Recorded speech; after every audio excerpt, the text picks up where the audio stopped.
Macmillan Audio presents Couple Found Slain After a Family Murder by Mikita Brottman. Read for you by Christina Delane, with an introduction read by the author.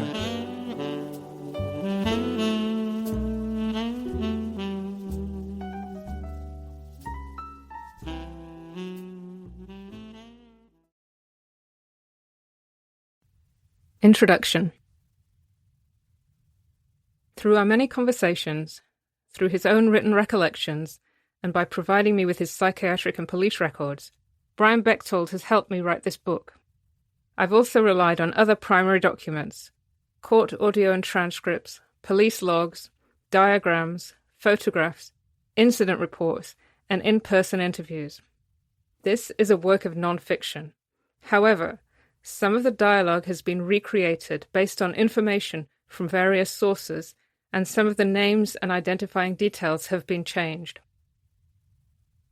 Most true crime stories focus on the build-up to the crime, the incident itself, and the quest for justice. They're propelled by the need to solve a mystery or find resolution. They end, inevitably, with the arrest and confinement of the perpetrator. The prosaic life, lit up for a moment by the thrill of the crime, returns to obscurity. The curtain comes down. But the end of one story is the beginning of another. Most murders are committed by young men under 30. These men disappear from public view, but they're still here. Their lives go on, in maximum security prisons, in forensic hospitals, and even on death row. They change and grow. They develop new interests, form new friendships, work at different jobs. People no longer recognize their names. Eventually, they become middle-aged or elderly, long-timers going about their daily routines, washing floors, cleaning bathrooms, serving food. Sometimes they even return to live quietly among us. One famous example, Nathan Leopold, of the Leopold and Loeb case, was released from prison at age 54, married a widowed florist, and moved to Puerto Rico, where he wrote a well-received book on the island's bird life.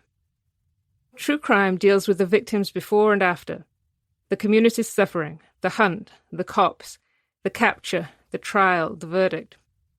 This book is about another part of the story, the part that begins when the verdict is announced, the sentence handed down. Couple Found Slain is a compelling headline. The scene it conjures up is lurid and frightening. It shuts out further thought. It's like a burst of gunfire, explosive and short-lived. The rest of the story, dense and messy, lies beneath. 1. Still Life. Port St. Joe, Florida, Friday, February 21st, 1992, 1:30 p.m. Officer Timothy Hightower was finishing up some paperwork at the front desk of police headquarters. It had been a quiet week. The district, whose population was small and mostly rural, had seen its usual share of petty thefts and burglaries, but nothing more serious. Tourists were scarce in February. Scallop season was over. Other than the mosquitoes, the biggest problem was hurricanes, which could move in unpredictably from the Gulf of Mexico to make landfall on Cape San Blas. But it wasn't the season for storms. The front door opened. Hightower looked up and saw a young man walking toward the desk. He was thin, pale, and jittery. "What can I help you with, sir?" the officer asked, suddenly feeling uneasy. The young man held his gaze. "Something bad happened," he said. Hillendale, Maryland, Friday, February 21st, 3:15 p.m.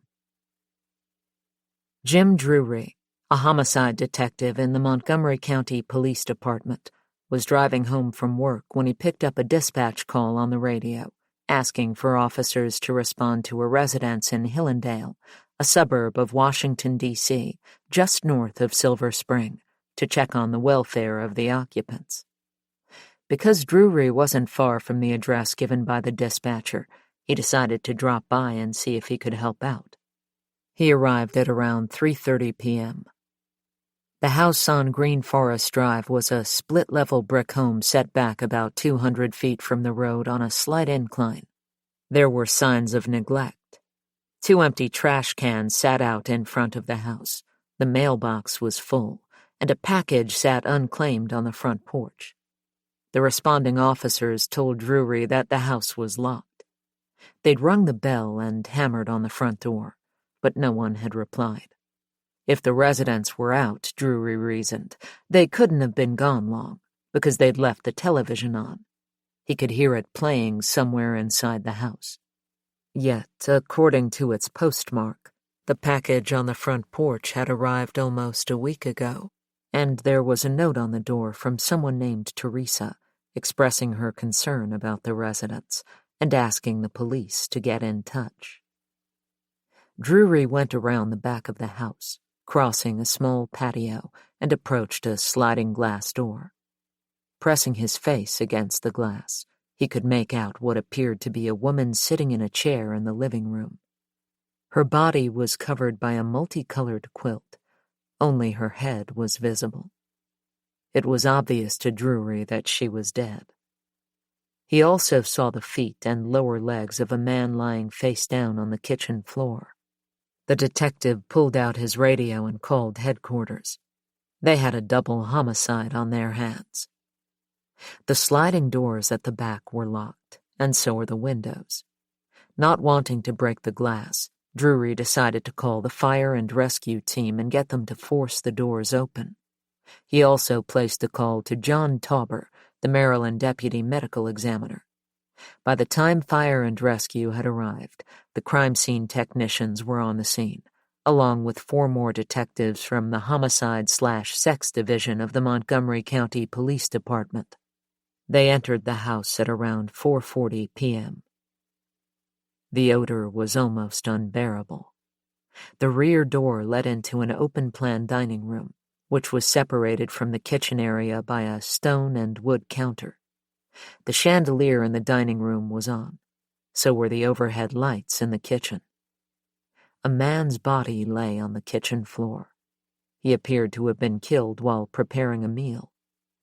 On the kitchen table was a bowl containing the remains of what looked like breakfast cereal, and on a plate beside the stove were some bits of fish.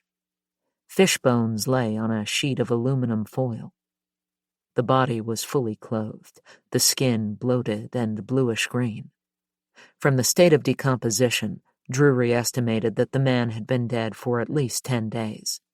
There was a shotgun wound to the back of his right shoulder, and some blood splatter on the front of the dishwasher to the left of his head. On the floor near the body, the red linoleum was black with dried blood, which made Drury suspect the man may have been moved or rolled over. Both pockets of his pants were empty. Inside, the place was a mess. The trash hadn't been taken out for weeks, and the water had been cut off. Dirty dishes and utensils were stacked on the counter and the kitchen table, along with cans of food. A box of Rice Krispies, a spray can of insect repellent, a box of tea bags, bottles of cooking oil, Gatorade, condiments, and medicine. A bag of oranges, an open container of milk, empty takeaway cartons, and a half-eaten baguette. The woman's body lay on a recliner beside the living room fireplace, in front of the still-playing television. This body, too, was dark and bloated by decomposition. The skin was coming loose, and the flesh swarmed with maggots. A tube sticking out from under the quilt was connected to an oxygen cylinder on the floor. When police uncovered the woman's body, they found 2 shotgun wounds, one to her right breast and the other to the front of her throat. A gold crucifix around her neck had been damaged by the bullet. Shotgun pellet holes were also found in the back of the recliner. Police found a spent 12-gauge shotgun shell on the couch, and another on the living room floor by the entryway to the kitchen. At 5:10 p.m., the medical examiner arrived. Detective Drury told the responding officers to secure the house, then called the police photographer, Joseph Niebauer, to take shots of the scene. He also placed a call to the state attorney's office, informing them of the crime, and another to Bell Funeral Home, asking the mortician to transport the bodies to the office of the chief medical examiner in Baltimore in preparation for autopsy. Like the rest of the house, the living room looked as if it hadn't been cleaned for months. The surfaces were dusty, and the floor was ankle-deep in trash. Newspapers, telephone directories, candy wrappers, empty boxes of Oreos and breakfast cereal, video cassettes, towels, drinking glasses, dirty utensils, medicine and pill bottles, an electric blanket, a heating pad, wadded-up tissues, various items of clothing, a teddy bear, a walker, pillows, blankets, paper towels, 2 cans of talcum powder, the leg of a plastic doll, a hairbrush, a Bible, an emesis basin, and an oxygen tank. There was also a TV guide open to a page on which the phrase "Go to hell" had been smeared, apparently in blood. Walking down the hall to the front of the house, Detective Drury came to a foyer from which a short flight of stairs led down to a basement den. This was just as messy as the living room, only here, all the trash had been pushed to the sides of the room, uncovering a large circle of empty carpet. In the middle of the circle was a black stain, as if something had been spilled or burned there. A blanket had been hung over the window. Near the left wall of the den was a stained couch, an armchair with its stuffing coming out, a table, and a dusty stereo system with 2 large speakers. The piles of trash contained a pair of jeans, candy wrappers, blankets, plastic bags, more empty Oreo boxes, towels, tissues, magazines, athletic clothing, 2 tennis rackets, a pair of shorts, peanuts, coins, potato chips, packaging, cassette tapes, an ironing board, a briefcase, and 23 empty Coke and Pepsi cans, many of them crushed or flattened. On a side table was the cut-off portion of a shotgun barrel and an empty styrofoam box that had once contained a shotgun. One of the police officers found the primer end of a 12-gauge shotgun shell on the bookcase. Upstairs in the 4 bedrooms, things were a little more orderly. The first room Drury entered appeared to have been unused. The bed was neatly made and the walls bare, apart from a large wooden crucifix. On the dresser lay a pile of blankets, a letter opener, and a Panama hat. The second bedroom he investigated overlooked the backyard and contained a king-size 4-poster bed. This bed, too, was neatly made. A bedside tray contained a jumble of pill bottles, medicines, droppers, and tissues. The room was cluttered with cardboard boxes, an inflatable mattress, laundry hampers, and piles of clothes. The 2 other bedrooms were even more cluttered. The first contained piles of papers, an unmade queen-size bed, and mounds of sheets, pillows, and dirty laundry. The 4th bedroom was small and narrow. There were 4 indentations in the door that looked as though they had been made by someone punching the wood with a fist.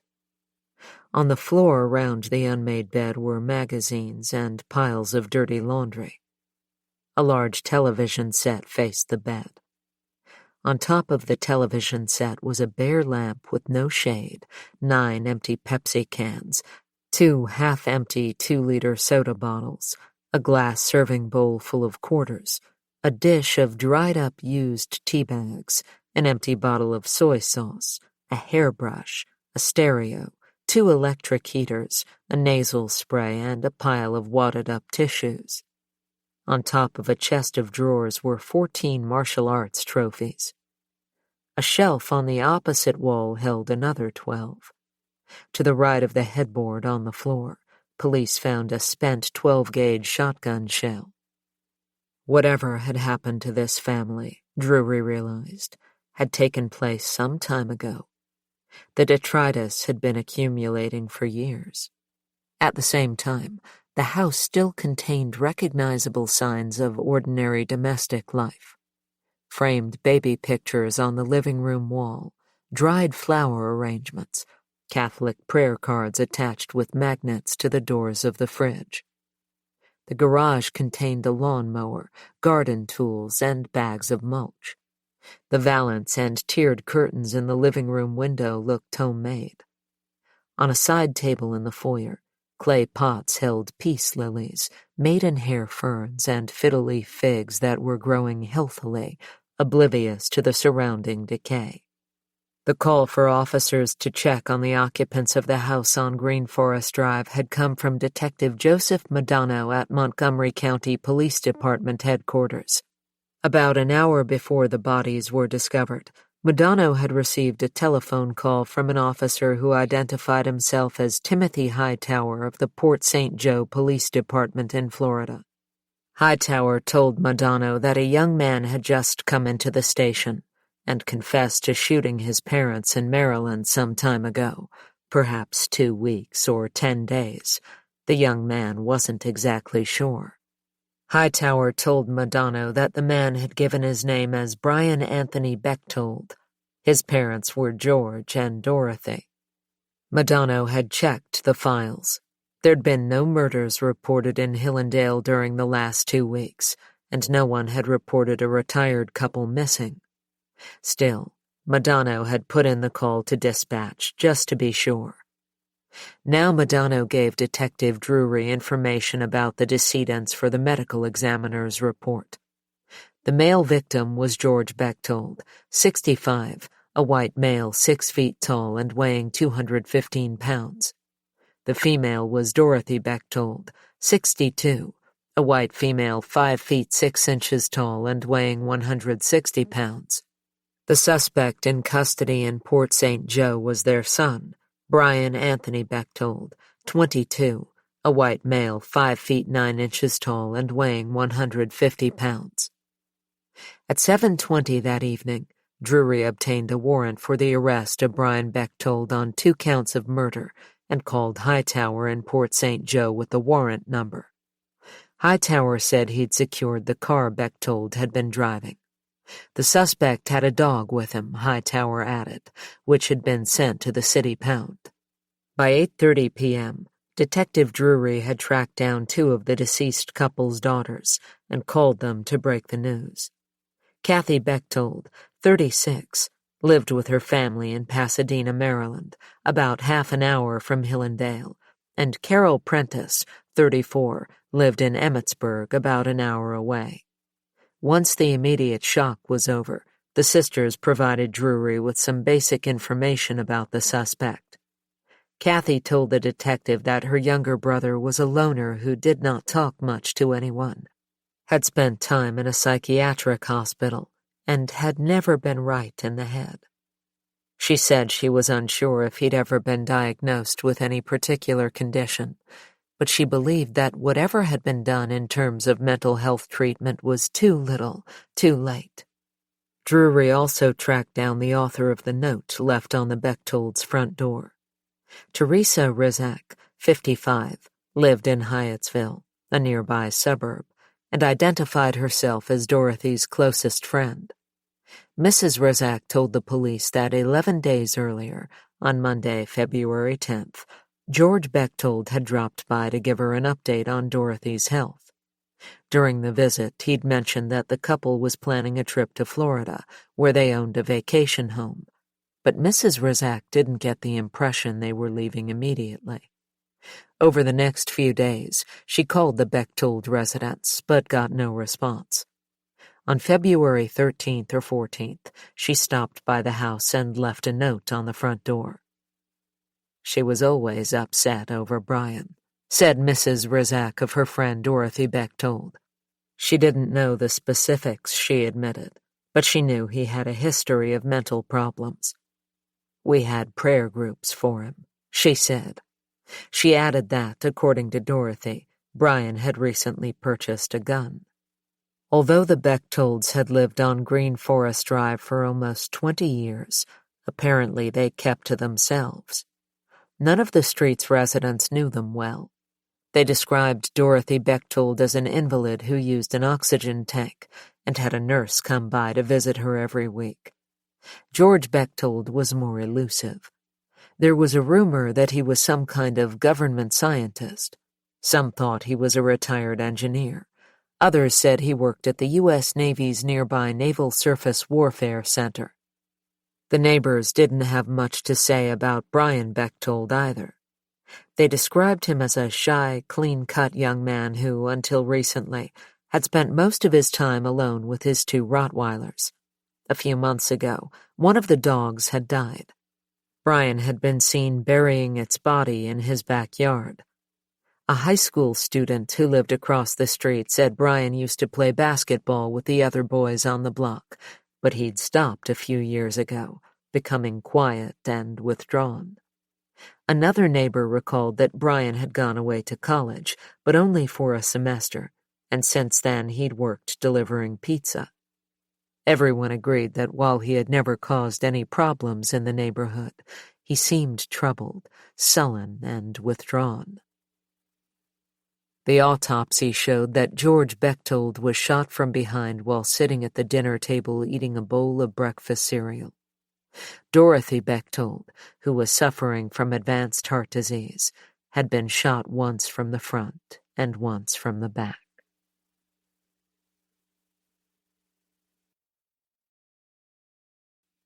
Two, honor thy father and mother. Mental illness ran in the family, though they called it by different names. Brian had an uncle who suffered from delusions, a cousin who went nuts. His paternal grandfather walked out on his family to start a new one with a woman who lived down the street, leaving his wife with 5 sons and a case of venereal disease. This led to a nervous breakdown, and she was sent to a sanatorium. The 5 sons were farmed out to relatives. The second of these sons was Brian's father, George. Born into a working-class Catholic family in Depression-era Pittsburgh, George Bechtold had a mean streak and a quick temper. Hard to handle, he was shuffled around from one relative to another until his mother was well enough to leave the sanatorium and care for her sons again. Despite his bad temper, George Bechtold was considered the smartest and most promising of the 5 brothers. He joined the Navy when war broke out, and later went to college under the GI Bill, attending Duke University in Durham, North Carolina. He graduated with a Bachelor of Science degree in 1946, and then a Master of Science in Electrical Engineering in 1948. Smart, focused, and mechanically minded, George had an aptitude for solitary study.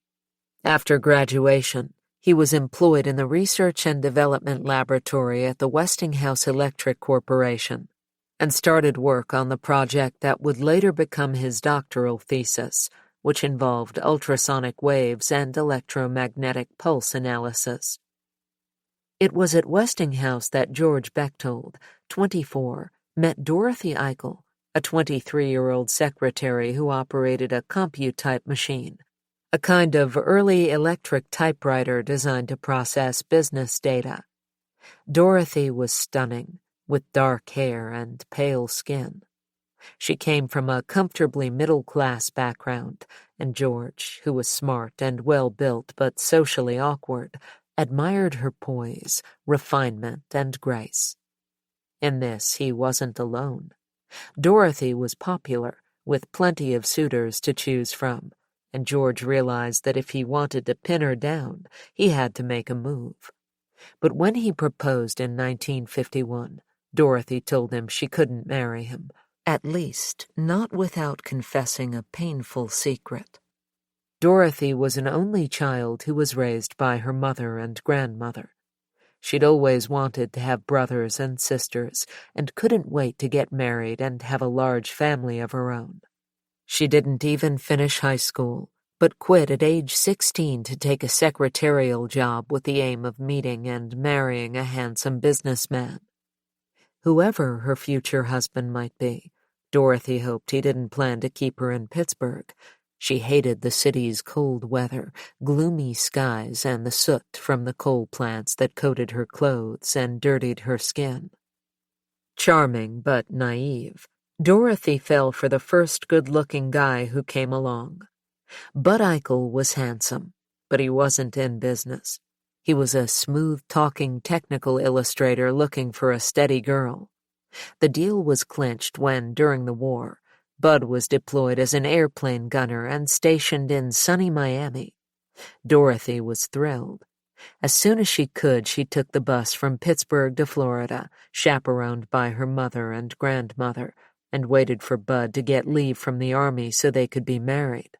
In the meantime, she found work as a pin-up model and got sunburned so badly her complexion was almost ruined. Not long after marrying Bud, Dorothy discovered she'd made a terrible mistake. First, it turned out Bud couldn't afford to stay in Miami. Once the war was over, the couple returned to gloomy Pittsburgh, where they lived in a converted apartment in Dorothy's grandmother's house. Second, they argued constantly. Third, Bud had no ambition at all and a nasty temper. He got his pilot's license after the war, and all he seemed to care about was flying planes. He wasn't serious about settling into a career, saving money, or working to buy the couple a home and start a family. The marriage lasted less than 2 months. As a Catholic, Dorothy couldn't remarry after a divorce, at least not in the Catholic Church. George had no qualms about this, but he knew his family would be less forgiving, and he never told his mother about his wife's divorce. George and Dorothy were married quietly in a civil ceremony in 1951 and moved right away into their own apartment.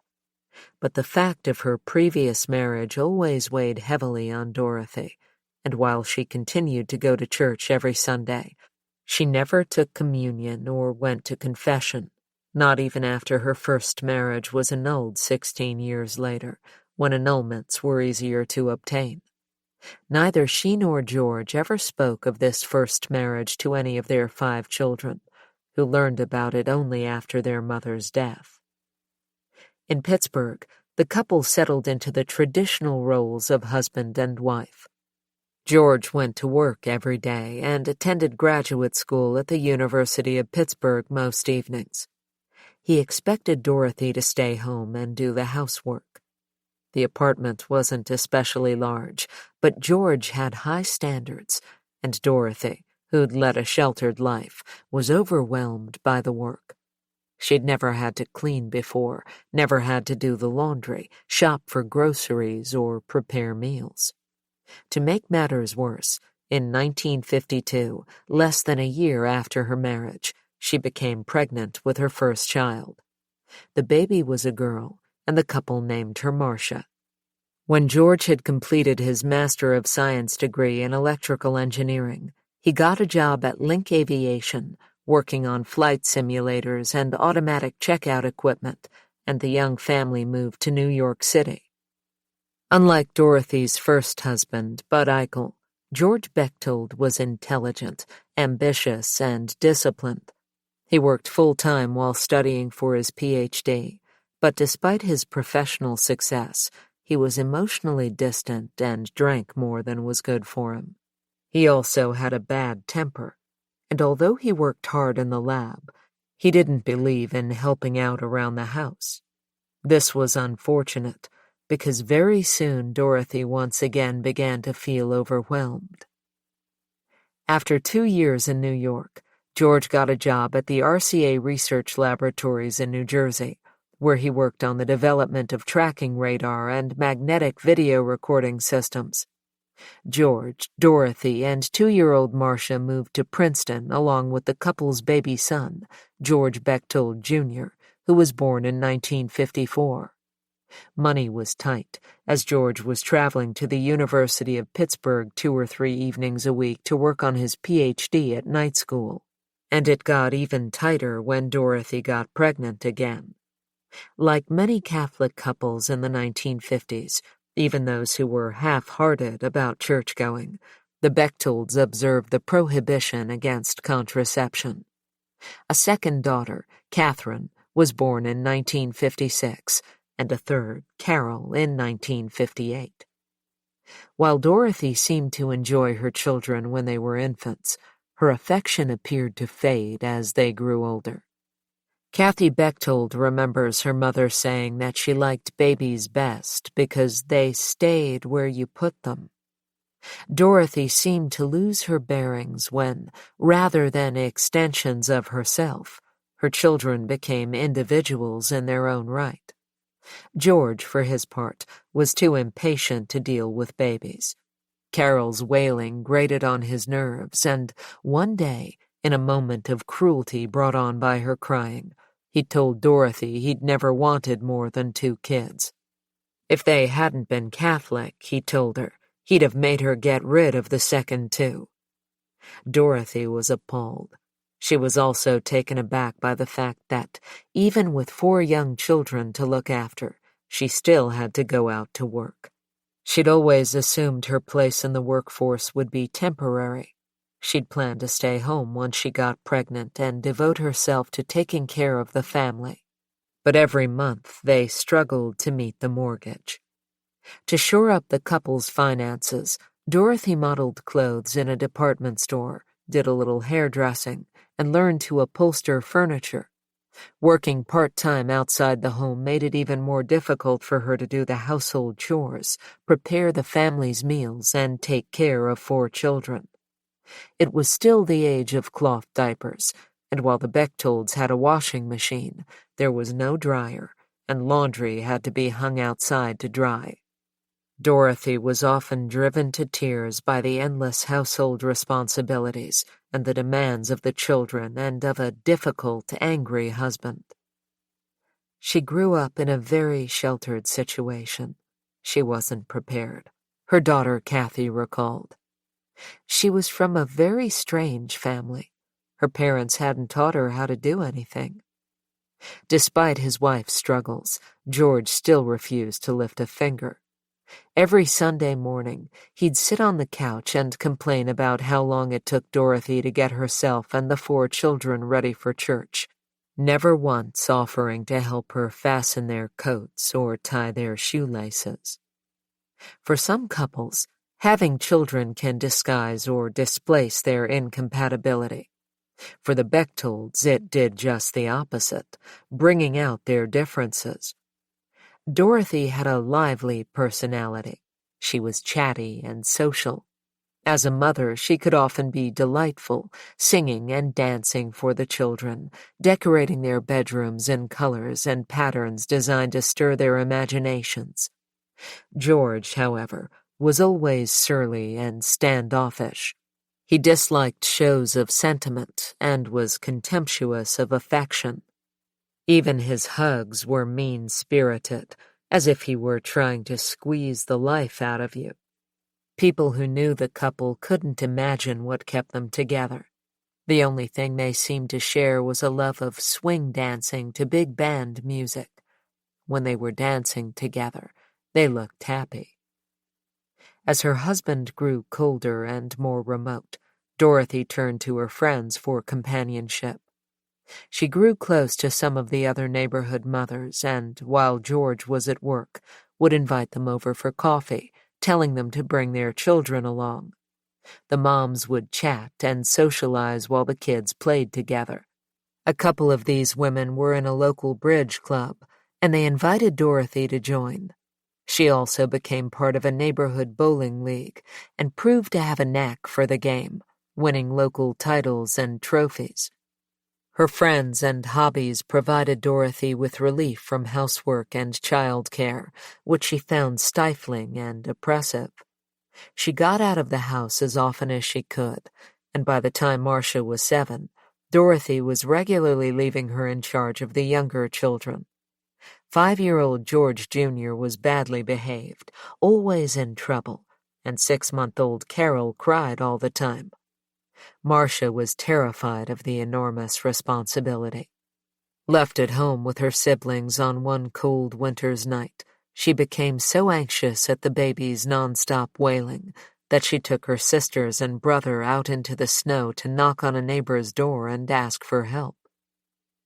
Dorothy clearly knew it was important to maintain a sense of structure in the household.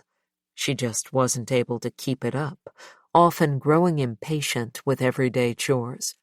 Still, because she loved everything to do with design and decor, she would orchestrate elaborate ceremonies for the holidays. She designed 4 different sets of drapes for the windows and slipcovers for the furniture, one set for each season of the year.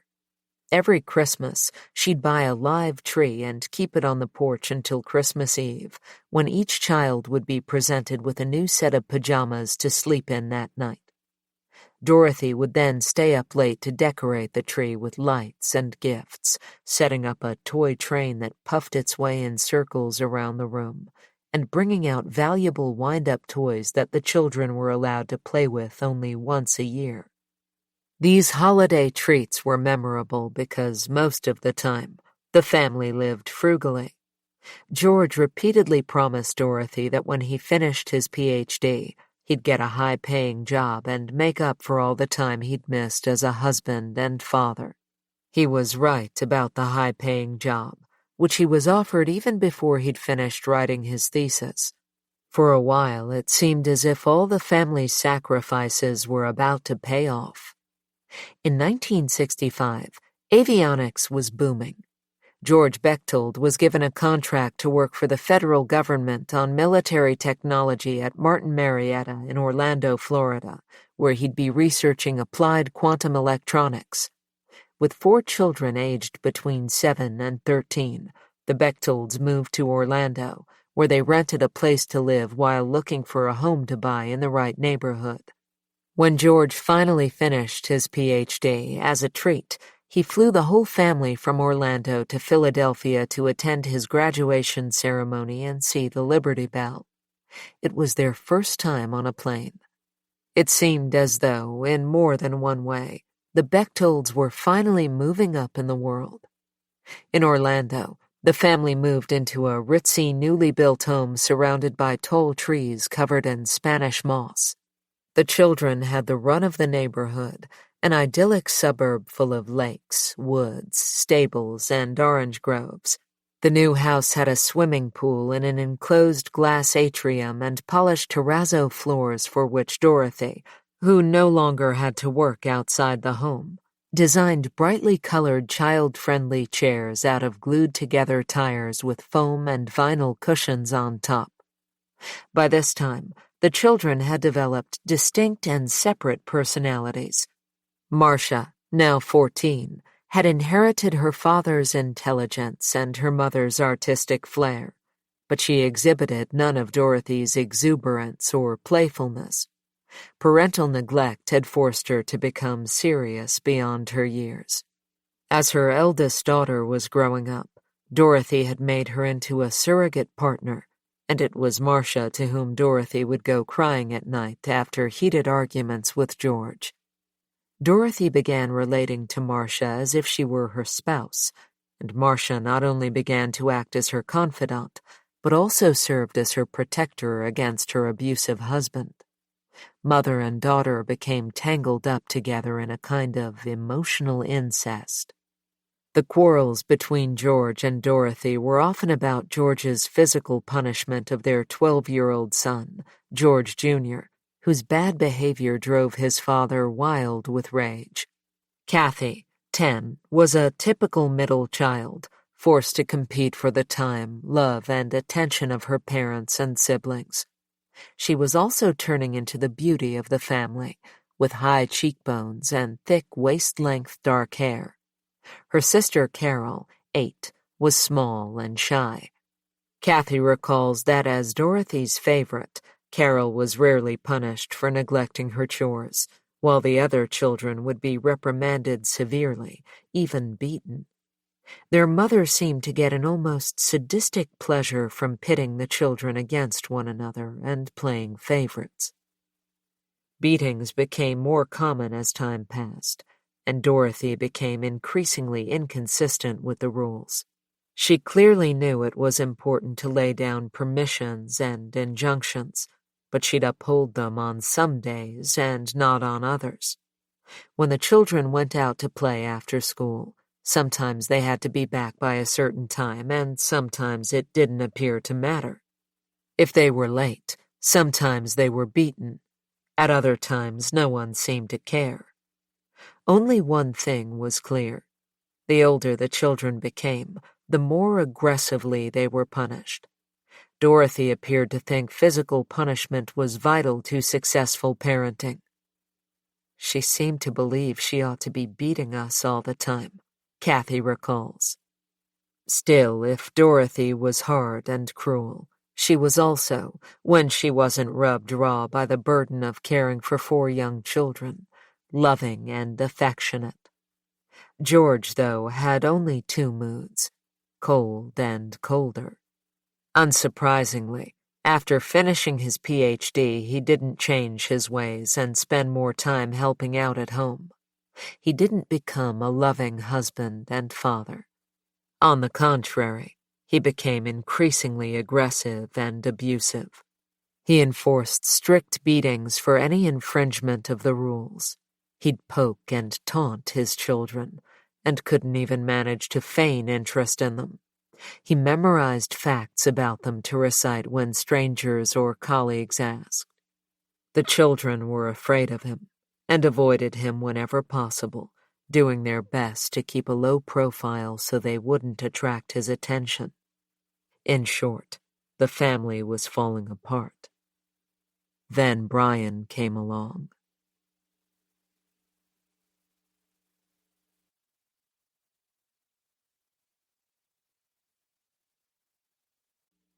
Three. Accident of birth. It was 1968. Dorothy, at 42, had assumed her childbearing years were over. Although the Bechtolds were Catholics, when Dorothy learned she was pregnant again, she wanted to have an abortion. She could hardly deal with the 4 children they already had. She thought another child might push her over the edge. Plus, at her age, a pregnancy was considered high risk. For this reason, if no other, an abortion would have been easy for her to obtain. But even though George had told Dorothy he wished she'd aborted Kathy and Carol, he insisted she carry her new baby to term.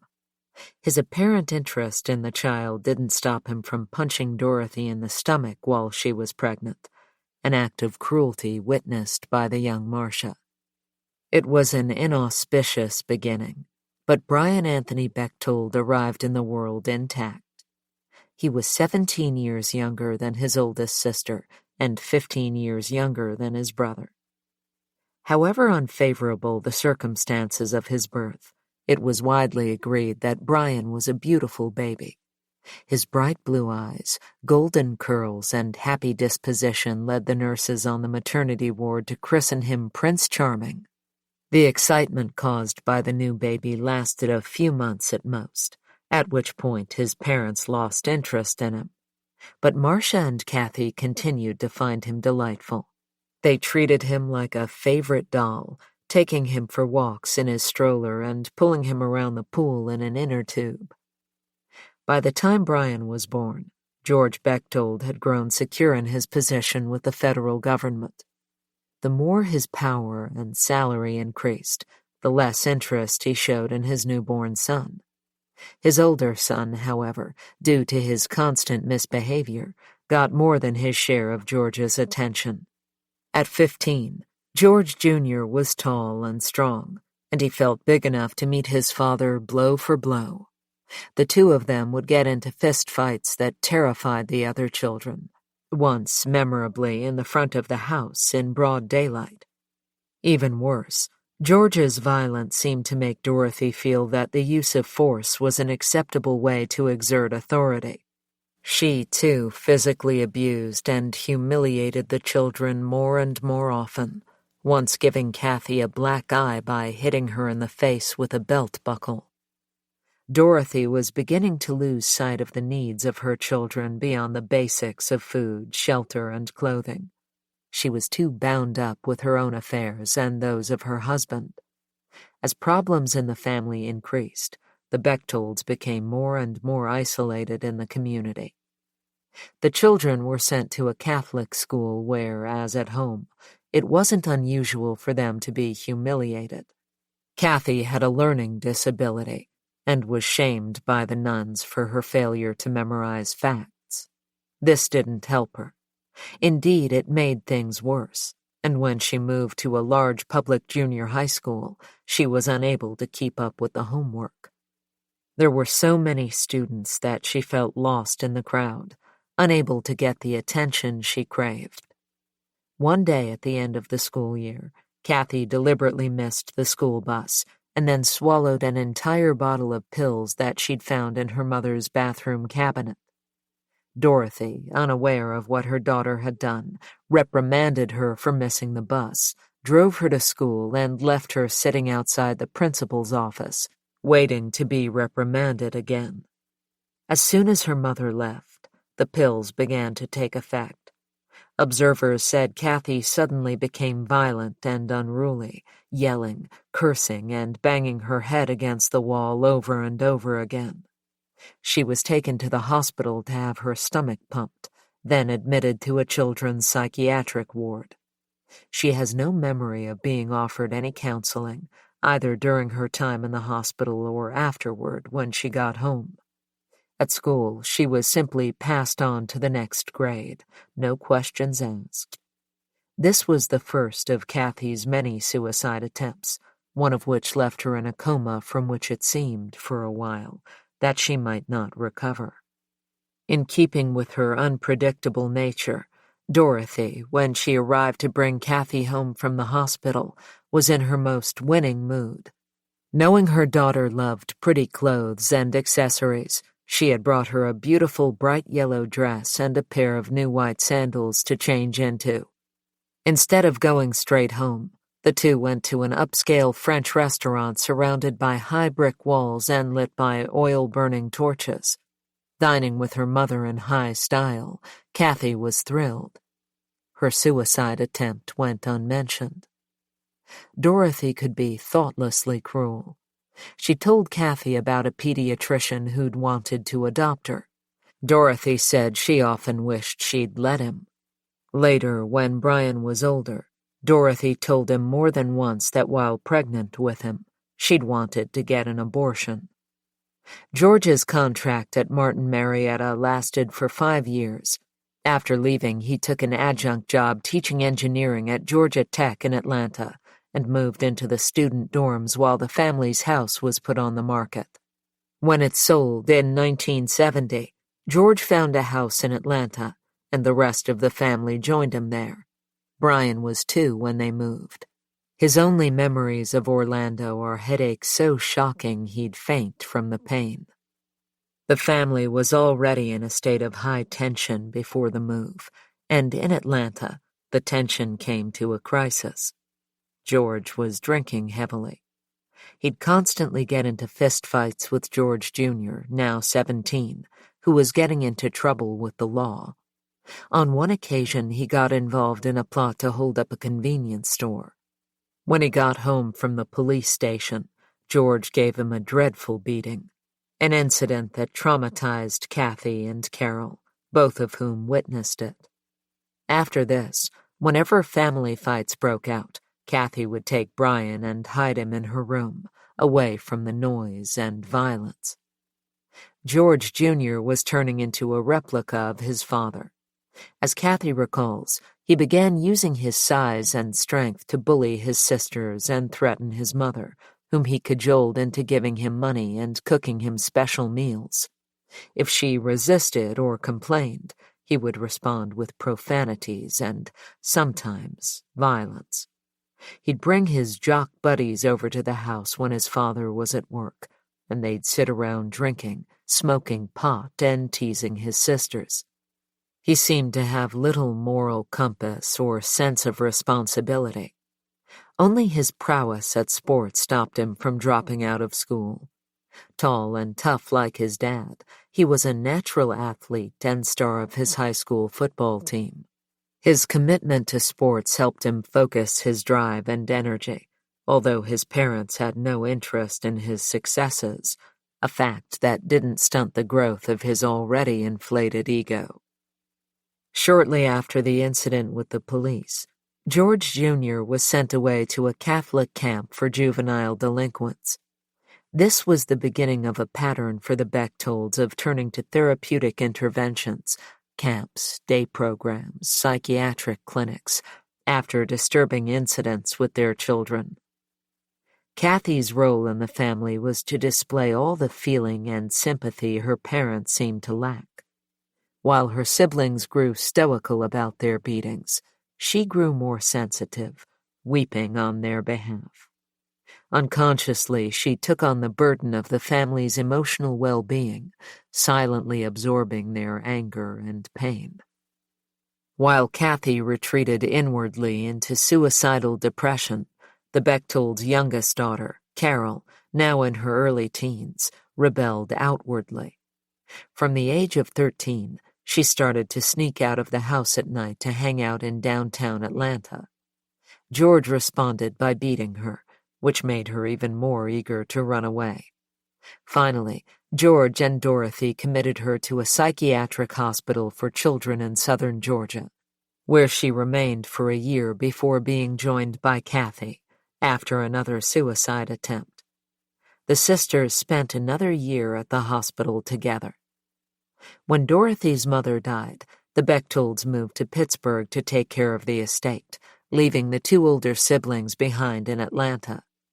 George Jr. was engaged to his high school sweetheart and was planning on becoming an accountant. Marcia was enrolled in nursing school. In Pittsburgh, things were a little better, but after the sunshine of Orlando and Atlanta, Kathy and Carol both hated the damp, gray weather and gritty industrial town. Their new house was in a very rough, working-class neighborhood, and the girls felt alienated and out of place. While Brian stayed at home with his mother, his sisters were enrolled in school and found it difficult to get used to the toughness and teasing of their fellow students. They were both miserable. While Kathy made it through the school year, Carol, more rebellious than her sister, kept running away. When she was 15, she escaped, hitchhiking to New York, where she lived on the streets for a while before getting caught up in a cult called the Forever Family. Its leader was Stuart Trail, a charismatic vacuum cleaner salesman.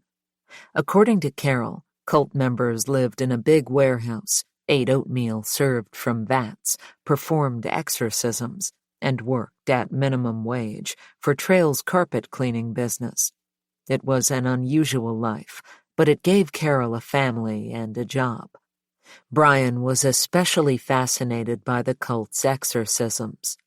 When he was 6 or 7, Carol sent him a recording of one, and he listened to it over and over again.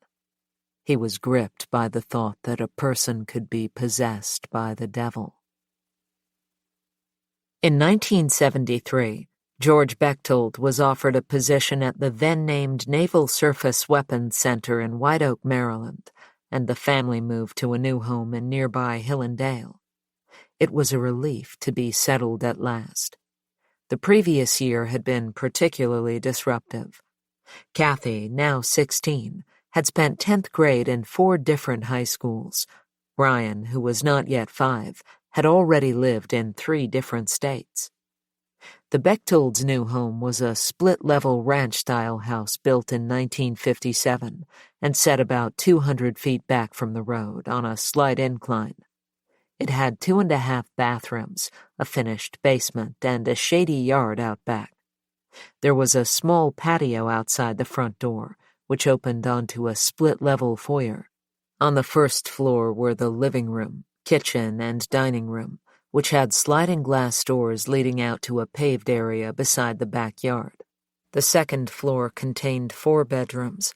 The basement served as a den. Hillendale is part of Montgomery County, an area noted for its high median household income, safe and desirable neighborhoods, and first-rate public schools. Its close proximity to Washington, D.C. makes the county an appropriate location for large government offices, military bases, and research headquarters like the Weapons Center where George would be working as a research engineer. In Hillendale, Dorothy tried to settle into the neighborhood. She enrolled Kathy in a Catholic school and tried to befriend other local mothers, but whenever anyone came over to the house, George's rudeness would drive them away. When the phone rang, which was rarely, it was always for Dorothy, unless it was business. The family never had guests over, and after a while Dorothy stopped cleaning the house. The only place the couple ever went was to church, which they'd started attending again in middle age. St. Camillus, in nearby Silver Spring, was an active Catholic church with a lively parish community. George attended Mass once a week, but Dorothy got more involved, joining a Bible study group and going to prayer meetings. Together, the couple still enjoyed listening to big band music, but they didn't dance much anymore. Dorothy wasn't in the best of health. George, however, was in great shape, exercising fanatically. He'd jog in the morning, then go to the gym, where he'd hook two 80-pound dumbbells to a 200-pound bench press and do power lifts in sets of 10. But his new interest in health didn't stop him from drinking. By now he was unquestionably an alcoholic and, according to Brian and Kathy, tyrannical in eccentric ways. For example, while he'd always been frugal, he now became positively tight-fisted, and despite making a decent salary, he kept everyone on a strict budget. He'd buy old cars and fix them up himself. He threw nothing away, making his family eat stale bread and meat that had gone bad. There was something wrong with my father, Kathy recalls. I don't know what it was, but something was definitely wrong with him. He had no friends. He wasn't the type to have friends. He didn't even seem to like any of his children. The summer of the year they moved to Hillendale, Dorothy was still working hard to make friends, and she was often distracted, leaving Kathy to take care of Brian. One day the two children took a walk to the neighborhood pool. There, Kathy lay in the sun while Brian splashed around in the shallow end. Another boy, a little older than Brian, had brought a metal watering can to play with and was throwing it up in the air. While Brian was paddling in the water, the can came down right on his head. Hearing his cries, Kathy ran over and found her brother covered in blood. She picked him up and, with assistance from the lifeguard, cleaned off the blood in the changing room. There was a deep cut on her brother's head. The mother of the boy who'd thrown the watering can put Brian and Kathy in her car and drove them home. When the children arrived, however, their father was at work, and Dorothy, talking on the phone, was uninterested. In fact, she seemed annoyed at having her conversation interrupted. Without even coming out of the house to see Brian's injury, she told Kathy to let the other child's mother take them to the hospital. Terrified and embarrassed, Kathy had to ask a complete stranger to give them a ride, in bathing suits and flip-flops, with Kathy's hair dripping wet. At the hospital, the doctors told Kathy that they couldn't treat her brother unless a parent or legal guardian gave permission. Kathy gave the hospital staff her home phone number, but it was busy. Dorothy was still on the line. Finally, one of the doctors got the operator to interrupt the call to ask Dorothy for permission to stitch up her son's head. Kathy was shocked and scared by the incident. Even at the time, she wondered what impact it might have on Brian. Unsurprisingly, Kathy Bechtold was eager to get away from home. She finished high school early, taking classes over the summer so she wouldn't have to attend her senior year. After graduating, she went to Atlanta and lived with her sister Marcia for 6 months. Even though she was still very young, she wanted to learn to take care of herself and to earn a living. She took a waitressing job and made enough money to buy a car and pay for insurance. When she returned home, she'd matured significantly and began dating an older boy she'd known in high school. She stopped coming home at night, and her parents told her she was no longer welcome, so she moved in with her boyfriend's family full-time. George and Dorothy didn't seem unhappy to let her go. If Kathy acted out the family's unfelt emotions, Brian's role was to manifest the tension and anger that everyone else ignored. He was too young to understand how dysfunctional the situation had become, but old enough to know he was unwanted. His parents would talk about him in the third person, even though he was right there in the room. They seemed to be ashamed of him. By the time Brian was in junior high, Dorothy was depressed, tired, and often unwell. She began asking her husband to look after Brian, which meant dropping him off somewhere while George went to a bar to drink. Later, she learned that George had given Brian a knife and told him he should use it if he thought anybody was going to cause him any trouble. Now Brian was alone, without his sisters to protect him from parental neglect. The less George and Dorothy acknowledged him, the more attention he seemed to need. His migraines grew worse as he got older. Sometimes they were bad enough to make him hallucinate. When he was in junior high, a doctor prescribed Dexedrine, which made him jumpy and aggressive.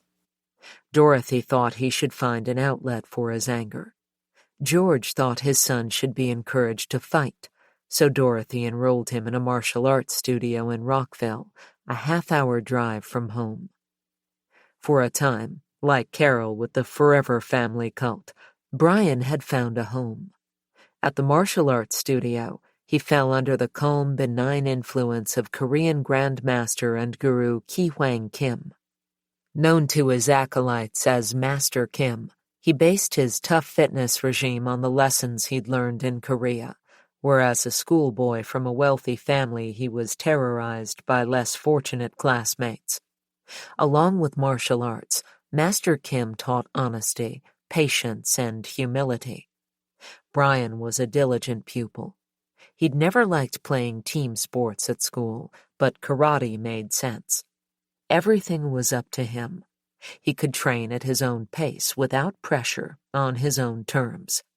For the first time, he knew what it felt like to be motivated, and he made his way swiftly through the ranks.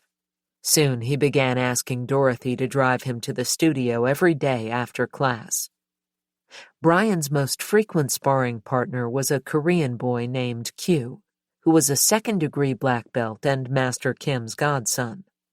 Brian was very good at martial arts, Q told me.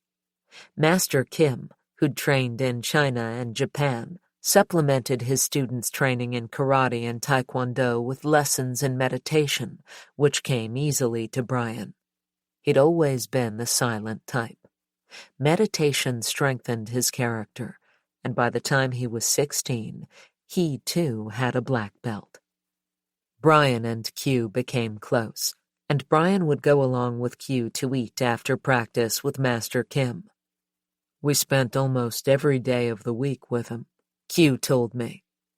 Because they were now old enough to work part-time, Brian and Q got jobs at the same pizzeria, delivering pies. For a while, Brian felt that his life was back on track. He had a new pastime, a new friend, a new job, and a new mentor. Soon the karate studio became the center of his life. Everything we did was related to martial arts, said Q, whether it was practicing for a tournament or just sparring together. Brian hoped to teach karate one day, like Master Kim. Q, like Brian, didn't get along with his parents and wasn't comfortable at home, but he liked visiting Brian's house, just as Brian liked visiting Q's, so they alternated staying over each weekend.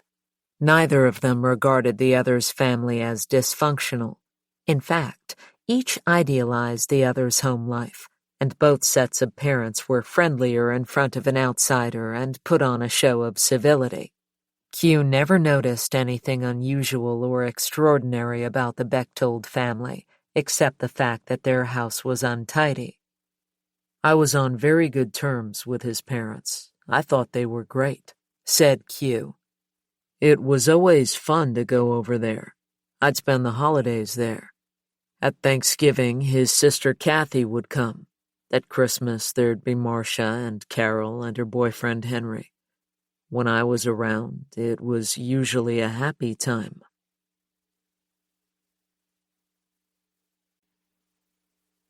4. Thicker than water. If things at the Bechtold residence seemed stable to an outsider, it was a precarious illusion. More and more, Brian appeared to take on and act out the tension between George and Dorothy. At school, his grades were getting worse. Even though his karate lessons were supposed to be character building, he sometimes lost his temper and used his moves against his classmates, which got him into trouble. He was suspended more than once for fighting. One day he was called out of class to see the school psychologist, which puzzled him, as he hadn't done anything wrong. The psychologist questioned him about his state of mind. She wanted to know if he ever thought about suicide.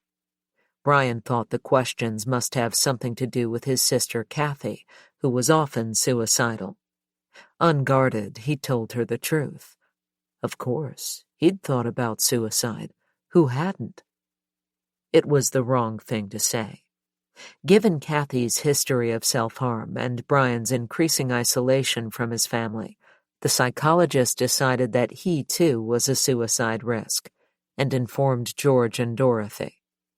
After a conversation with well-meaning friends from church, Brian's parents decided it was time for an intervention, and they had him locked up. More specifically, they signed papers to have him hospitalized at the Psychiatric Institute of Montgomery County, where he was kept on a maximum security ward for children. Here, at age 16, he was diagnosed with a mental illness for the first time in his life, atypical depression, and put on lithium, which made him talkative, and Haldol, which made him sleepy. His intelligence was tested and shown to be average. His brain and body proved to be functioning normally, and the Rorschach test personality description, sexual identity confusion and a strong feeling of hostility and aggressiveness towards other people, might have described any unhappy adolescent. Brian was on the psych ward for only 13 days, but it was a huge disruption. The kids there had done terrible things. One of them had killed his stepfather with a shotgun. Another had molested little girls. The medication was no help. Brian was relieved when Dorothy changed her mind about the whole thing and came to take him back home, against medical advice, according to Brian's records. It was a relief for him to stop taking the meds, but other than that, things weren't much better. Once Brian was out of the hospital, his teachers insisted that he, his parents, and his sister Kathy go to counseling. In Brian's and Kathy's eyes, these sessions were worse than useless. In their experience, outsiders always deferred to George, impressed by his aloof bearing, his Ph.D., and his high-ranking job at the weapons center. In these sessions, too, George duped the counselor by repeating anecdotes about Brian and Kathy that he'd previously rehearsed, the same way he'd memorized facts about them to make people think he was a hands-on dad. This time, the counselor seemed to think Dorothy was to blame for the children's problems, and in turn, Dorothy became angry and defensive. She didn't take kindly to second-hand parenting advice, and although she sat passively in the sessions, she asserted on the way home that she wasn't going to do things differently just because a stranger thought she should. The counseling sessions came to an end when George got into a car accident while drunk. The crash wasn't life-threatening, but the injuries to his legs meant he couldn't go jogging every day or lift weights. His exercises could be replaced. He soon developed a new, gentler routine that involved swimming and aerobics, But the accident was a wake-up call, and he realized he had to quit drinking. He joined Alcoholics Anonymous and stuck with the program. Brian was relieved that his dad was finally coming to terms with his addiction, but for a while, things got much worse. For the 3 years it took George to dry out, he became even more aggressive than usual, tense, irritable, and quick-tempered. He'd always had problems sleeping, and used to knock himself out with alcohol. Now he suffered from insomnia, which made him even more irascible.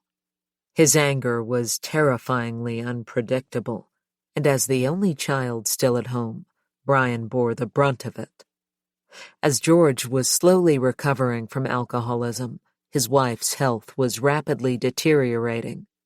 In 1983, she learned she had breast cancer, and that she'd probably had it for some time. Over the next 5 years, she was in and out of the hospital on a regular basis. She had a lumpectomy and radiation treatment, along with chemotherapy that caused her to suffer fits of nausea and, when she wasn't vomiting, to swell up grotesquely. Eventually, she underwent a double mastectomy. Even after that, she continued with the chemotherapy and continued to need regular hospitalization. Brian was planning to train as a karate teacher, so he didn't think he needed to go to college. His grades were good, especially in math and science, but after graduating from high school, he continued to focus on karate, working at the pizza parlor to make money for gas. Like any other teenager, he tried to spend as much time away from home as possible, although he had more reasons than most. He dreaded his father's outbursts of rage and felt stifled by the suffocating atmosphere of his mother's sick room. He preferred to be at the karate studio, especially because a mysterious new girl had started lessons there. Yasmin came to Master Kim's studio with her 2 sisters, to whom she kept close. She was the shyest and most guarded of the 3, and it was a long time before Brian even got the chance to speak to her. Their first conversations were awkward. Yasmin didn't offer up her thoughts readily, and Brian suspected she kept a lot to herself. But something about her felt familiar to him, as if they were somehow connected. Although their backgrounds were completely different, they bonded over their shared passion for martial arts. He worked hard to win her confidence because he felt it would be worthwhile, and he was right. His persistence paid off. Yasmin became Brian's first girlfriend and his first sexual partner. Born and raised in Iran, Yasmin was a Muslim, and Brian learned everything he could about her religion. He listened to the Quran on audio tape, and while he didn't go so far as to convert, he stopped eating pork.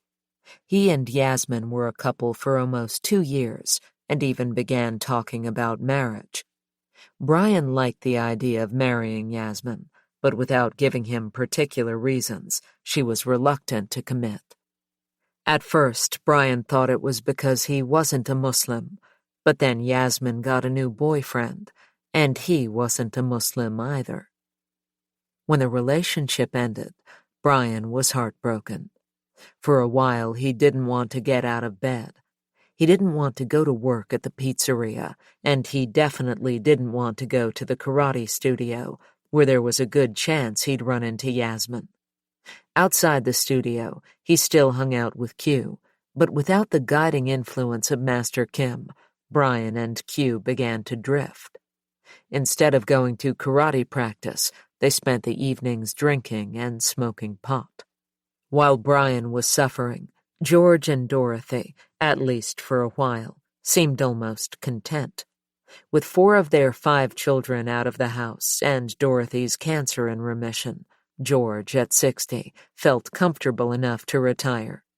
He didn't stop working completely, but he began taking short-term contractual jobs abroad, helping construction engineering companies comply with U.S. federal requirements.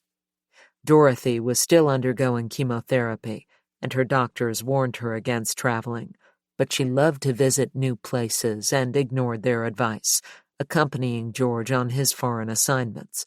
If she was having a bad day, she'd just stay in bed, watch television, and get room service.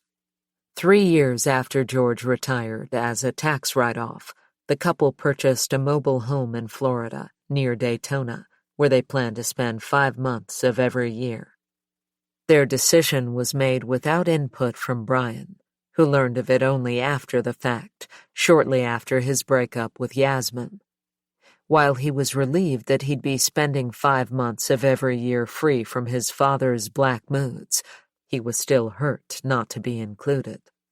The family had spent vacations near Daytona when he was a child, and he'd enjoyed exploring the wild swamplands down there. But his parents had made it very clear he wasn't invited. One thing took the pain away for a while: smoking pot. Some guys at the pizzeria sold marijuana. Brian quickly picked up the habit. He liked the way it took him out of himself. Soon he was buying his own supply to smoke at home while his parents were in Florida. He made a few bucks from time to time selling it to other kids in the neighborhood. Because marijuana made him feel so good, he started to wonder what other drugs felt like. From the guys at the pizzeria, he bought speed, cocaine, and a kind of PCP called Love Boat, which he began using whenever it was around. He frequently dropped LSD. In fact, he tried everything. At that time, Brian was doing a lot of drugs, said Q. We drank together and we smoked pot together, but Brian was doing a lot of other drugs as well, like PCP and cocaine. Brian and I both started to become delusional around that time. We both believed the same things. A lot of it was paranoia, and a lot of it was just due to mental illness, but the drugs made it a lot worse. Looking back, Brian can see that this was the moment he started to lose his foothold in reality, although at the time he didn't know he had a mental illness. It was 1987, and he was about to turn 19. When he injured his knee while sparring at the YMCA, he found himself unable to fight. Without a girlfriend, without his family, and without karate, he had nothing to focus on and nothing to do. One night in November, while driving home stoned from the pizzeria, he veered off the road and wrecked his car. A cop found an envelope full of cocaine under the passenger seat. It was only a gram, but Brian was charged with possession with intent to distribute. His boss at the pizza parlor fired him, and the court put him on probation. When George and Dorothy found out what had happened, they sent Brian to rehab at Washington Adventist Hospital in Tacoma Park. There, his headaches got worse and were accompanied by a sense of impending doom. He started to grow paranoid, suspecting the other patients were secret agents who'd been sent to gather evidence against him. In moments of great anxiety, his heartbeat would speed up, and he'd find it difficult to breathe. To calm himself, he'd sit in the hallway away from the others and rock back and forth until he could feel his pulse slowing down. The doctors thought he was delusional and diagnosed him with schizotypal personality disorder and mixed substance abuse disorder. They wanted to transfer him to the psych ward and put him on medication, but Brian refused. From his sister's experiences, he knew that by law, the hospital could keep him for only 3 days. After that, as there'd been no court hearing to request longer inpatient treatment, he signed himself out. Brian's driving accident, like his father's, was a wake-up call, and his New Year's resolution on January 1st, 1988, was to quit drugs completely. It wasn't easy, but Brian was the kind of person who didn't do things by half measures. Like George, he was strong-willed and stubborn. It was tough, but he stuck it out, and by spring he was clean. Now he had to face the rest of his problems. He was single, unemployed, on probation, and living at home, and for 5 months of the year he was on his own. While he came off drugs, he stayed in his bedroom all day, sleeping, reading, and listening to music. He decided he needed company while his parents were away, so he bought 2 dogs, a female Rottweiler and her male pup. He named them Maxine and Onyx. The pup, Onyx, was a fast learner. Once he got over his natural defiance, obedience came quickly. Master and pup formed a tight bond. Q sometimes went along when Brian took the 2 dogs to Great Falls, a national park on the Potomac River, just across the Virginia border. We'd go on long walks with the dogs down by the Chesapeake and Ohio Canal and climb on the rocks, said Q. Brian was incredibly attached to those dogs. Brian trusted Maxine and Onyx the way he'd never trusted people. He got into the habit of walking the dogs at night. He didn't want to be seen by the neighbors. He thought they might be spies.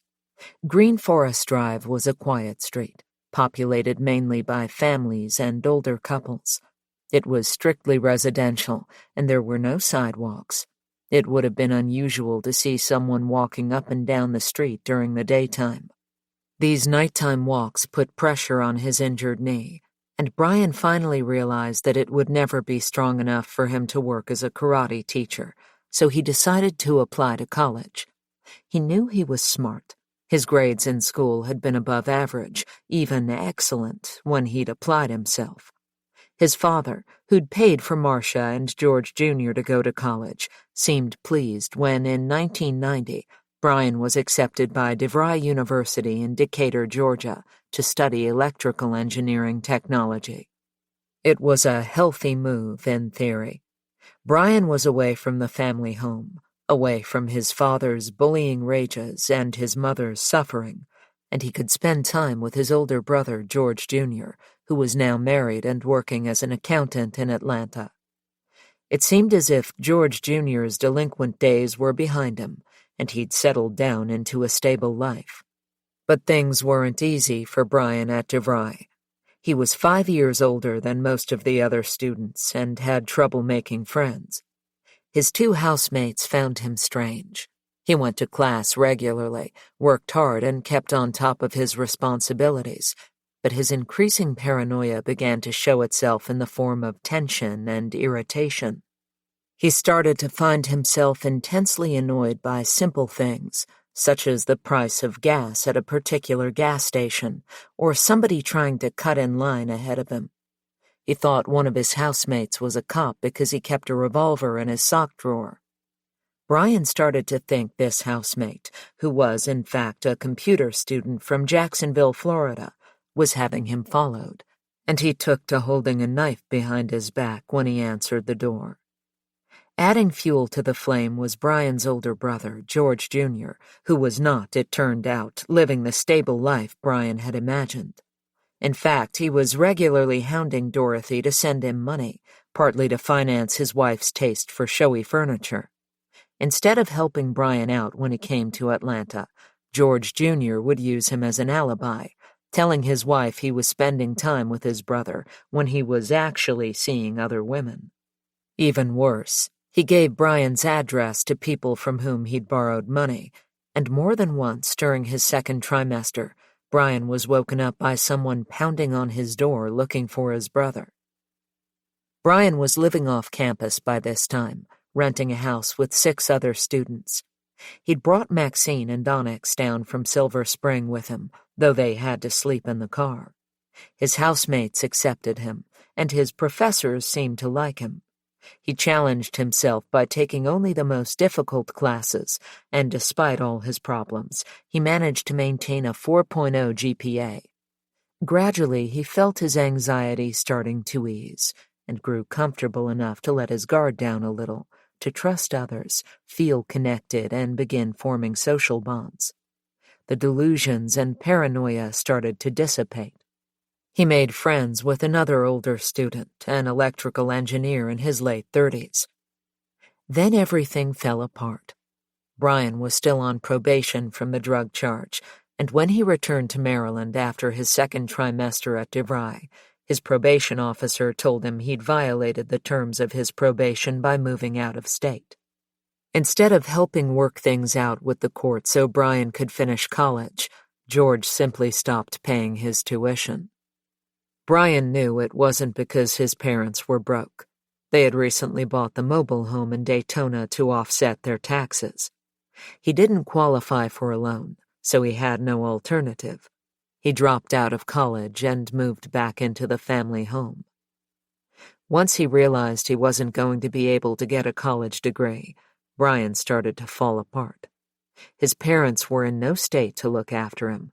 Their own brief respite had come to an end as Dorothy's health declined.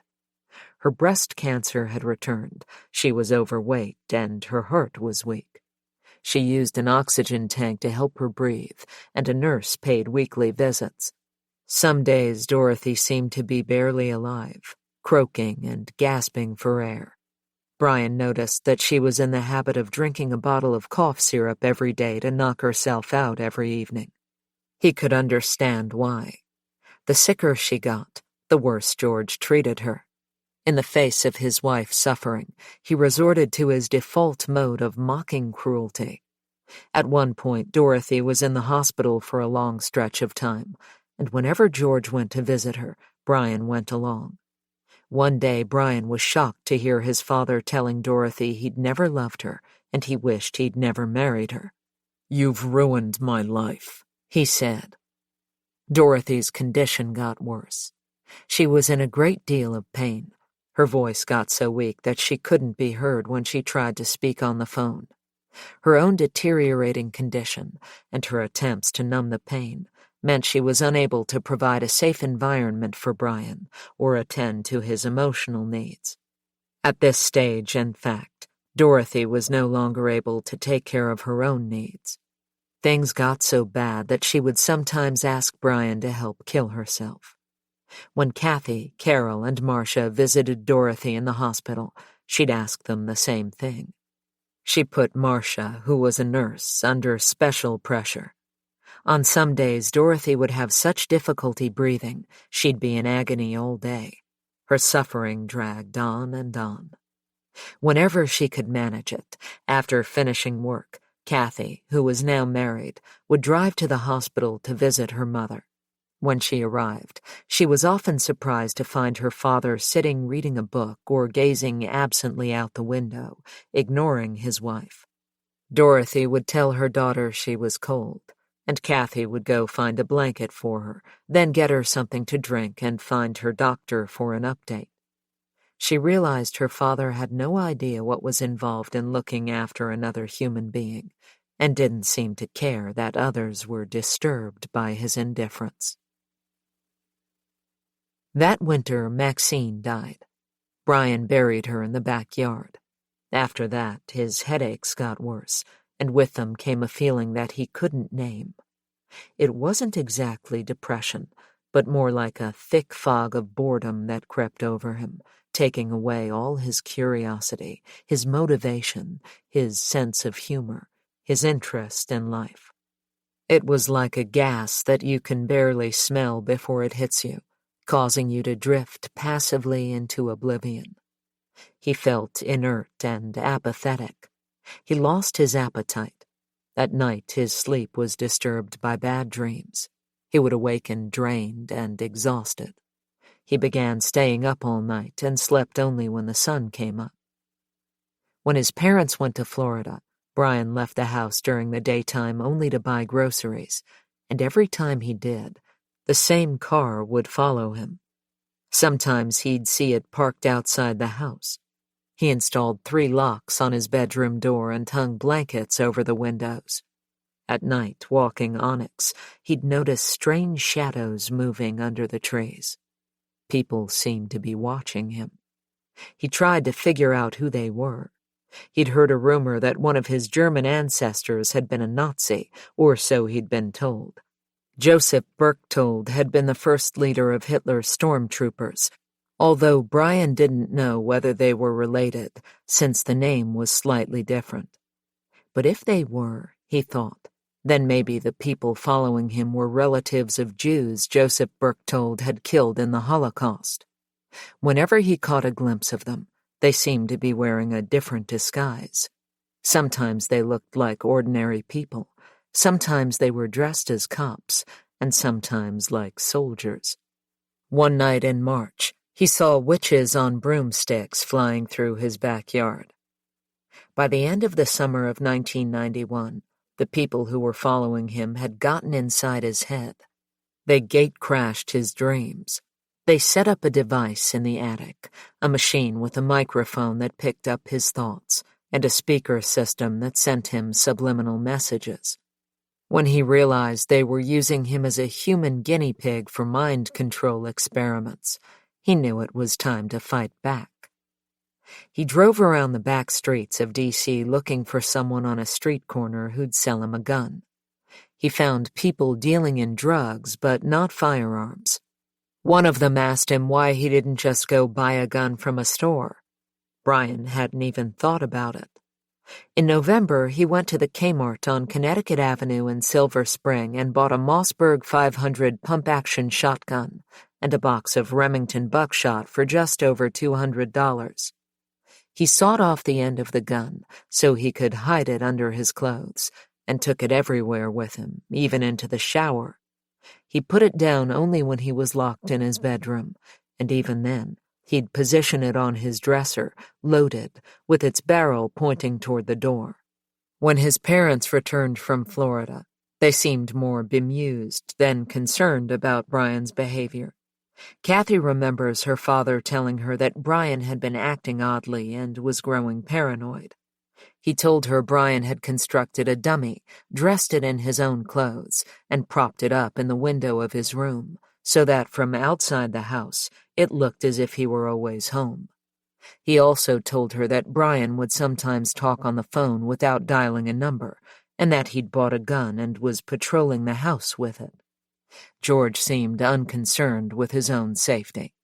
He seemed to think Brian considered himself to be defending the family against threatening outsiders. By February of the following year, Brian had stopped sleeping completely. At first, he'd stayed awake on purpose, keeping alert in case of attack. In the end, he couldn't sleep even when he tried. Soon he was desperate for rest, pacing the floor, beating his fists against the walls of his room in frustration. And then one morning, shortly after the sun came up, Brian felt his body start to relax. He hadn't slept for a week, maybe longer. Now, at last, he was drifting toward oblivion. Suddenly, he was jolted awake by a violent noise. In the kitchen downstairs, his father was yelling in utter rage. The only words Brian could decipher were, "My brother Walter!" Without a second thought, Brian stood up, took his loaded shotgun from the dresser, went downstairs, and walked down the hall to the kitchen. George, still yelling, was sitting at the dining table. Behind and to the right, Brian lifted the shotgun and fired, hitting his father in the back. The force of the shot knocked his body to the floor. Blood sprayed over the front of the dishwasher. Brian turned around to face his mother, who was sitting in her recliner attached to her oxygen tank. The television was on. Brian didn't look at her face. He lifted the gun and fired, hitting her in the left side of her chest. Then he walked around the recliner and shot her in the back. At that moment, he realized his feet weren't touching the ground. 5. Day of Reckoning. Brian was on the run. He drove 800 miles down Interstate 95, heading for the Mexican border, stopping only for gas. He hadn't slept for days, maybe weeks. He thought he was going southwest, toward Texas, when in fact he was going dead south, as he learned when he found himself in Jacksonville, Florida. After stopping to buy a map and dog food for Onyx, he set out again, heading west on Interstate 10. Somewhere around Biloxi, he started seeing what looked like blood on the road. Then he realized there were dead animals all over the highway, unlike any creatures he'd ever seen. Their limbs were torn, their bodies twisted out of proportion. For 200 miles, he dragged these dead creatures under his car, smearing blood all over the road. He drove on and on, day and night through Alabama, Louisiana, Texas. The sun rose and set and then rose again. He stopped only for gas and to buy food. He lost track of time. He could have been driving for 3 days or 3 weeks. At one point, he saw a police car in his rearview mirror. 200 miles later, it was still there. Brian slowed down and let the car pass. As it drove by, he looked at the driver and recognized him right away. He was one of the detectives from the TV show Cops. Brian wondered, would his arrest be featured on Cops? Finally, just outside Laredo, Brian stopped, pulling up on some wasteland opposite a parking lot. He sat in the car for a while, waiting for a knock on the window, but nothing happened. So he took his dog and his gun and hid in an alley, anticipating a shootout. He thought about shooting himself in the head. He was ready to die. He'd been ready for a long time. But what would happen to Onyx? He got back in his car and drove to the center of the parking lot opposite the wasteland. After a while, 4 or 5 Mexican guys arrived, got into their cars and started driving in circles around Brian and spitting at his car. The thought crossed his mind that they didn't like him because he was white, and this was the Mexican part of town. It made things a little better to think it might be an issue of race. In other words, they didn't hate him because they knew what he'd done. Still, they made him angry. He had to stand his ground. When one of the Mexicans parked and came over to Brian, he got out of his car and prepared to defend himself. But the guy just walked past him. Brian started laughing. He realized the Mexicans had no interest in him at all. Everything that appeared important turned out to be random and irrelevant. The world, it seemed, was meaningless. Instead of going on to Mexico as he'd planned, something made him turn back and head in the opposite direction, back east toward Florida. He had the feeling that something was about to happen.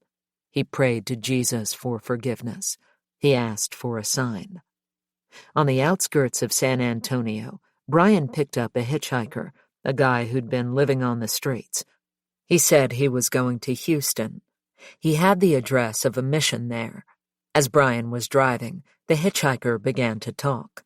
He was a Christian, he said, and he had connections with Barbara Bush.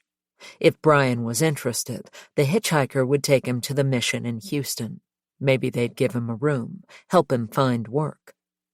The man also had connections with Nancy Reagan, he said. In fact, he was the person who first came up with the slogan, "Just Say No." The hitchhiker asked Brian to pray with him, and Brian prayed. He even agreed to go to the mission in Houston.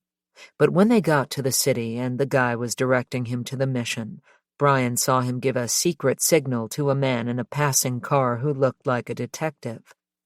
After that, Brian didn't trust the hitchhiker. When they got to the mission, Brian said he'd changed his mind.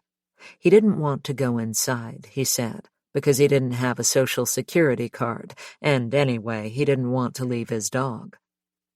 After dropping off the hitchhiker, Brian drove around town until he found an abandoned building with bars around its broken windows. He parked his car, went up to the building, and shoved his gun through one of the windows. He threw all the shells in after it, then went back to his car and sat there for a while. After an hour or so, he saw people walking toward the building, and not long after that, a cop car pulled up and an officer got out. When everyone had left, Brian went back to the building, looked through the window, and saw that the gun was gone. It felt like a weight off his chest. After that, he fell asleep. He slept for 2 days, lying with Onyx in the back of the station wagon. When he woke up, he forgot that he'd killed his parents. When he remembered, he wasn't sure it had really happened. He kept wondering if it was true. At one point, he thought about calling the house to check.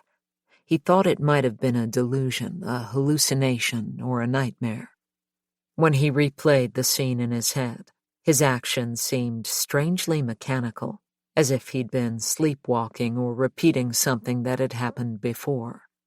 It was as if he were underwater, no longer breathing air. After weeks of insomnia, he now had the opposite problem. He couldn't stay awake. 2 days of sleep, and he was still exhausted. When he crossed the Florida state line, the voice of a Christian preacher came on the radio. It was the first time Brian had ever heard a preacher whose words made sense to him. About 80 miles west of Pensacola, he came off Interstate 10 and headed south. When it started to get dark, he pulled off the road and checked into the El Governor RV Park and Campground, just outside Mexico Beach. He parked in Lot 42A and slept in the car with Onyx. It was out of season, and the place was almost empty. The next morning, on his way back from the shower in the main building, he noticed a display of tourist pamphlets. Among the brochures was a King James Bible. He picked up the Bible, took it back to his car, and began to read. He read all day and all night. For 3 days he stayed at the campsite. Every morning he took a shower, and then for the rest of the day did nothing but walk his dog and read the Bible. As he read, he felt his sanity beginning to return. God was healing him. "I fled the scene of a crime, and I want to turn myself in," Brian told the cop at the front desk. He'd driven from the campground to the nearest town, Port St. Joe, and asked for directions to the police station. "Okay," the cop said. He took down Brian's name. "When did this crime take place?" he asked. Brian was unsure. "I guess it could have been 10 days ago or 7 days ago," he said. "Okay," the cop said. "Where were you at 7 days ago?" Brian gave his Maryland address and telephone number. "Are there any relatives or anyone at home there we could call?" the officer asked. "That's who I killed," Brian told him. "I killed my parents." The officer led him down a hallway to a small room, invited him to take a seat, asked if he was comfortable, asked if he wanted a glass of water, then left. He returned 15 minutes later with an older cop. The two told Brian they'd be recording the interview. The first cop sat opposite Brian across a table, and the older cop sat on a chair to the side of him. They both looked serious and intense. "Now," the first cop said, "you want to go into the details and tell me what led up to this, Brian?" "All I can say is that I was insane for 6 or 7 years, Brian said. "Who said you were insane?" "I know I was insane," he said. "Was there something that happened at home to cause you to kill your parents?" the cop asked. Brian could tell the man didn't believe him. "I'm not sure exactly," he said. "There were a lot of things going on at the time." "Okay, let's go back real quick to where your home's located," the officer said. "What was the name of the town again? What city?" "Hillendale, Maryland," Brian said. "Hillendale, Maryland. And what county would that be in?" "Montgomery." "Montgomery County, okay. And how old were your parents?" "I'm not sure." "You're not sure?" 67, 66. "And you've been living at home with them?" "On and off, yes." "Do you know your neighbors' names that live next door to your parents?" "I know a few of them," Brian said. "The Carters, the Kleins." "Okay," the cop said. "And they live right there next door?" "The Carters live across the street," Brian said. "The Kleins live to the right." "What's your address again?" the older cop asked. "I mean the address of your parents in Maryland." For the second time, Brian gave the cops his address and telephone number. This time, the older cop jotted it down on a notepad, nodded to his colleague, and left the room. The other cop continued to question Brian.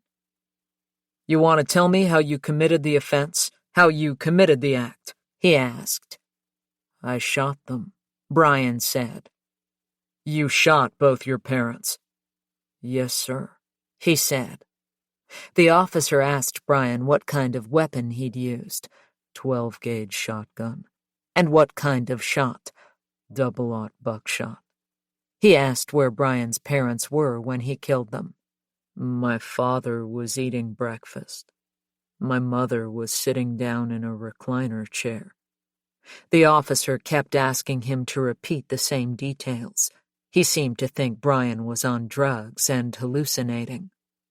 Step by step, as best as you can remember, the officer said. Tell me what took place from the time you left your room and started downstairs. Close your eyes for me and try to picture being in your room and then walking down the stairs, and give me a verbal description of what you remember and what you see. I'm not sure about what I remember and what happened, Brian replied. I don't know whether I did something or whether it happened or what the difference is. I just remember being down there, and it didn't seem like it was me. It seemed like I was possessed. It seemed like I wasn't alive, like I wasn't there or something. It seemed like, I don't know, it just seemed like something on TV or something like that, like I wasn't there, like it wasn't going on or something. It was like I didn't have anything to do with it. Okay, so we're in the room and we go downstairs. Once we go down the stairs, describe to me how we have to go. Give me directions how we have to go. It's a straight line down to where I was. Okay, and where was your father located at? He was in the dining room. Okay, what about your mother? I didn't really look at her when I shot her. She was sitting straight in front of me. I just turned the gun and that was it. How did you leave the body? I moved my father's body into the kitchen. It was in the kitchen. I shot him, and somehow he got up. I don't know how. It was like instant death. But somehow he's real strong. He was real strong. He was real athletic. Somehow he, just sprung up and jumped into the kitchen 10 feet away or 12 feet away. Where was he when you shot him? He was sitting down in the dining room. Okay. Where was your mother at? She was in the living room. Okay. And what did you do with her? I just left her there. You didn't cover the bodies or anything?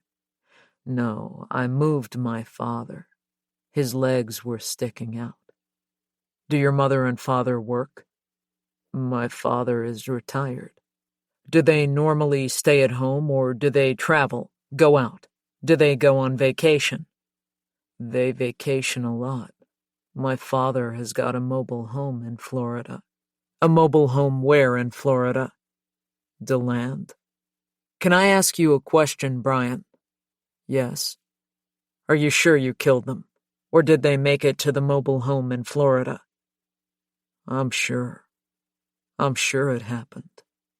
Is there a possibility you dreamed it or thought it? Yes, there is. Where did you take the car from? Did you take the car from the house or from the mobile home in Florida? I took it from the house. Okay. Why are you reporting this stuff? What made you come in and decide to tell us and get it off your chest? It seemed like Jesus wanted me to do it. Are you sorry, Brian? I don't know. You don't know if you're sorry? Are you sure this happened? Do you think it occurred, or is there a possibility that your parents could be? I don't want to hear you! Don't say that! It's okay. It's kind of like making me I don't mean to, making me feel strange when you say that. But it's a question I have to ask, okay? I don't mean to make you feel strange. It feels like maybe I'd wish or hope, and I don't. Well, I don't mean that at all. I don't want to feel like that, like this didn't happen or something. Okay. I have to ask you, that's my job, okay? Is there a possibility that they may be at the mobile home? No, I don't know. I wish it didn't happen. I wish that something else happened, but I don't know. I don't think so. I think it happened. Okay. And in your mind, it occurred. To the best of your knowledge, it happened. Yes, something happened. Something bad happened, but it didn't seem like it was happening, Brian said. It seemed like a nightmare. It was like I was going to sleep or something. I was going to sleep, and the next thing I knew, I was downstairs.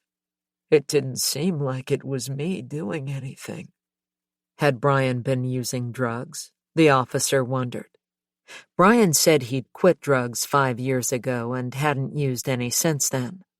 The officer didn't seem to believe him. He kept asking the same questions over and over again. Finally, the older cop came back and said no one was picking up the phone at the number Brian had given them. Both officers left the room for a few moments, then returned. Brian, you said earlier that you felt like you had a mental problem. Why do you feel that way? The older cop asked.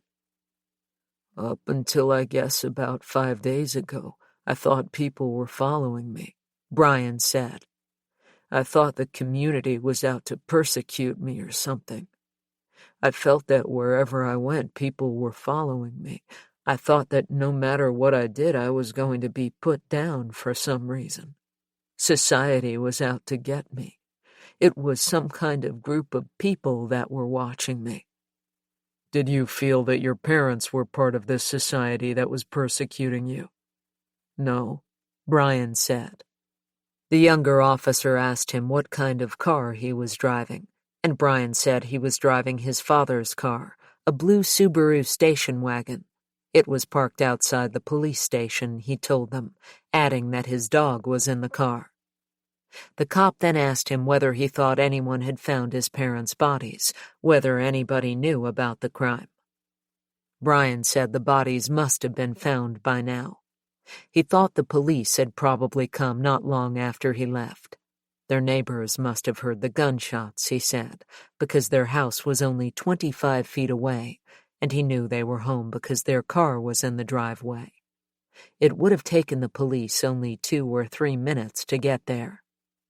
Somebody would have to know about it, Brian said. Are you sure? The cop asked. Somebody would have to know by now, Brian repeated. The other cop asked Brian again why he had killed his parents. I've been crazy and possessed, he said. How do you mean crazy and possessed? The officer asked. What do you mean? Can you tell us in a little more detail what you mean by crazy and possessed? People have been following me around, Brian told him. People have been making fun of me and following me around, and I've been hearing voices, and I felt there were people in my attic. Are you religious? The officer asked. Yes, I am, Brian said.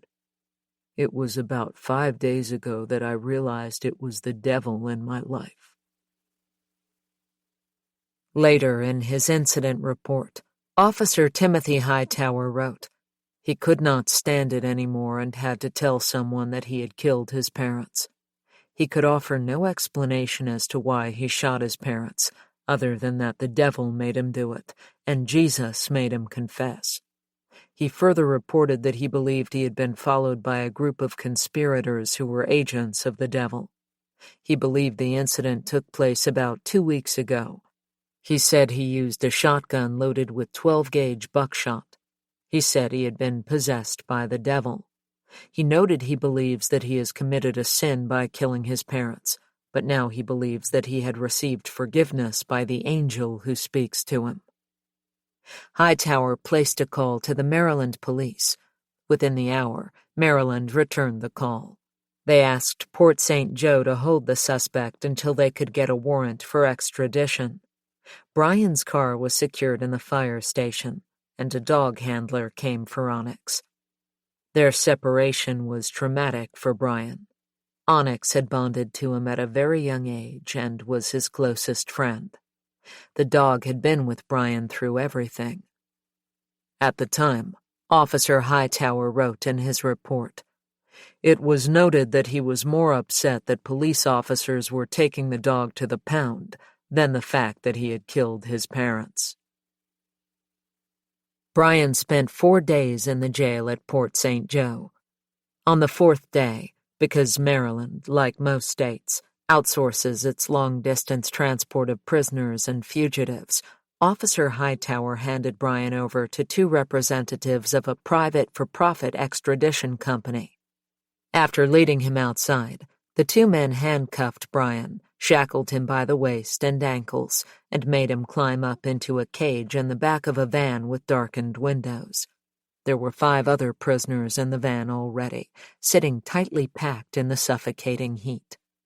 There was no air conditioning, no way to get comfortable or to sleep, and no way to go to the bathroom. The trip to Maryland took 2 weeks. First, they drove north, picking up and dropping off prisoners in Mississippi, Alabama, Tennessee, Illinois, and Michigan. Then they headed east to Ohio, then north again to New York, then south to Maryland by way of Pennsylvania and Delaware. Twice a day the van would stop at a McDonald's restaurant. The men in the back would be unchained, taken inside, allowed to use the bathroom, and given 2 cheeseburgers and a large soda. At night they'd be housed in local detention centers. One of the prisoners was very young and good-looking, and the security guards advised him with a grin to buy himself a jar of Vaseline. At night in the detention centers, they all slept together in a large single cell with an open toilet. The worst one was in Mississippi. It was underground like a dungeon and about 40 feet square, the size of a residential garage. There was a black and white television in a cage attached to the wall. It played only 1 channel. A prisoner down there said he'd been living in that dungeon for 10 years without ever getting to see an attorney. He begged Brian to help him. He was terrified of dying down there. Brian wanted to help, but there was nothing he could do. He didn't even have a pencil to write down the guy's name. When they got to Maryland, they took Brian to the Montgomery County Detention Center in 7 Locks near Rockville. Here, guards removed his handcuffs and gave him an orange jumpsuit to wear.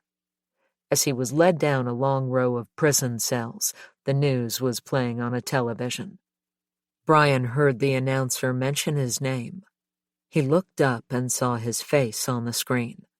His arrest and extradition had made local headlines. He wasn't sure what the other inmates would make of this. Would they be impressed, he wondered, or would it make him a target?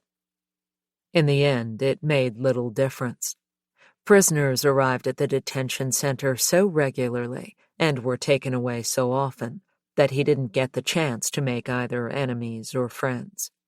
He was there for 3.5 months, which was longer than anyone else. But it was difficult to get the wheels moving on his legal case. Personally, Brian didn't think he needed an attorney. He knew what he'd done. He knew how serious it was, and he knew he was responsible. He was ready to go to prison and serve his time. But others disagreed. When the news of their parents' murder was broken to Brian's siblings, their reactions were mixed. George Jr. and Carol were extremely shocked and angry with Brian, but Kathy and Marcia, although they were both upset, understood that Brian was seriously ill. They knew that if he'd been in his right mind, their brother would never have been capable of such an act. They also wondered whether the shooting, although it made no sense, was some kind of mercy killing. Perhaps Brian wanted to put Dorothy out of her misery, and because their father would have tried to stop him, he'd had to go too. As they tried to make sense of what Brian had done, the sisters both acknowledged that their feelings of enormous grief and loss were complicated by the fact that George and Dorothy had abused them all, both physically and emotionally. In many ways, they'd been terrible parents, and none of the children had escaped unscathed. They'd all grown into damaged people. It was as if Brian had been standing in for all 5 siblings, acting out their long-repressed rage. At the same time, however, Kathy and Marcia knew their parents had loved them. George and Dorothy hadn't been awful people.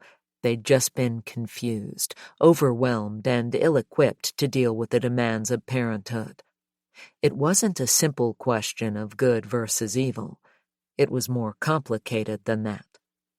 Marcia, who was living in South Carolina at the time, drove up to join Kathy, and the 2 sisters tried to make sense of what had gone wrong at home and why nobody had alerted the authorities about Brian's behavior.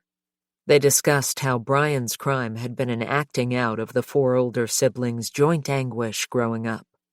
They wondered about the hospice worker who'd been coming to visit Dorothy every day. Hadn't they realized that things were terribly wrong, that the house was in chaos, that Brian was walking around with a shotgun?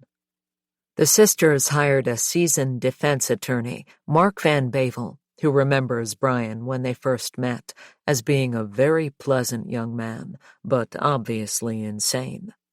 Van Bavel consulted with Brian in a private room at the detention center reserved for lawyers' visits.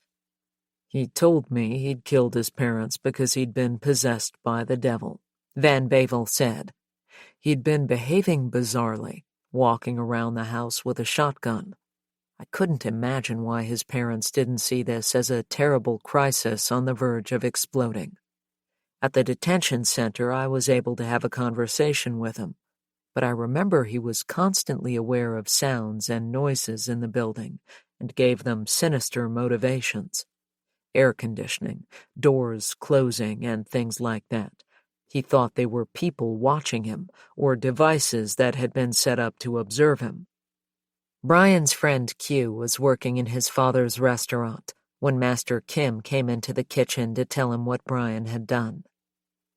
"We were all trying to figure out what had happened," Q said. "I was pretty shocked.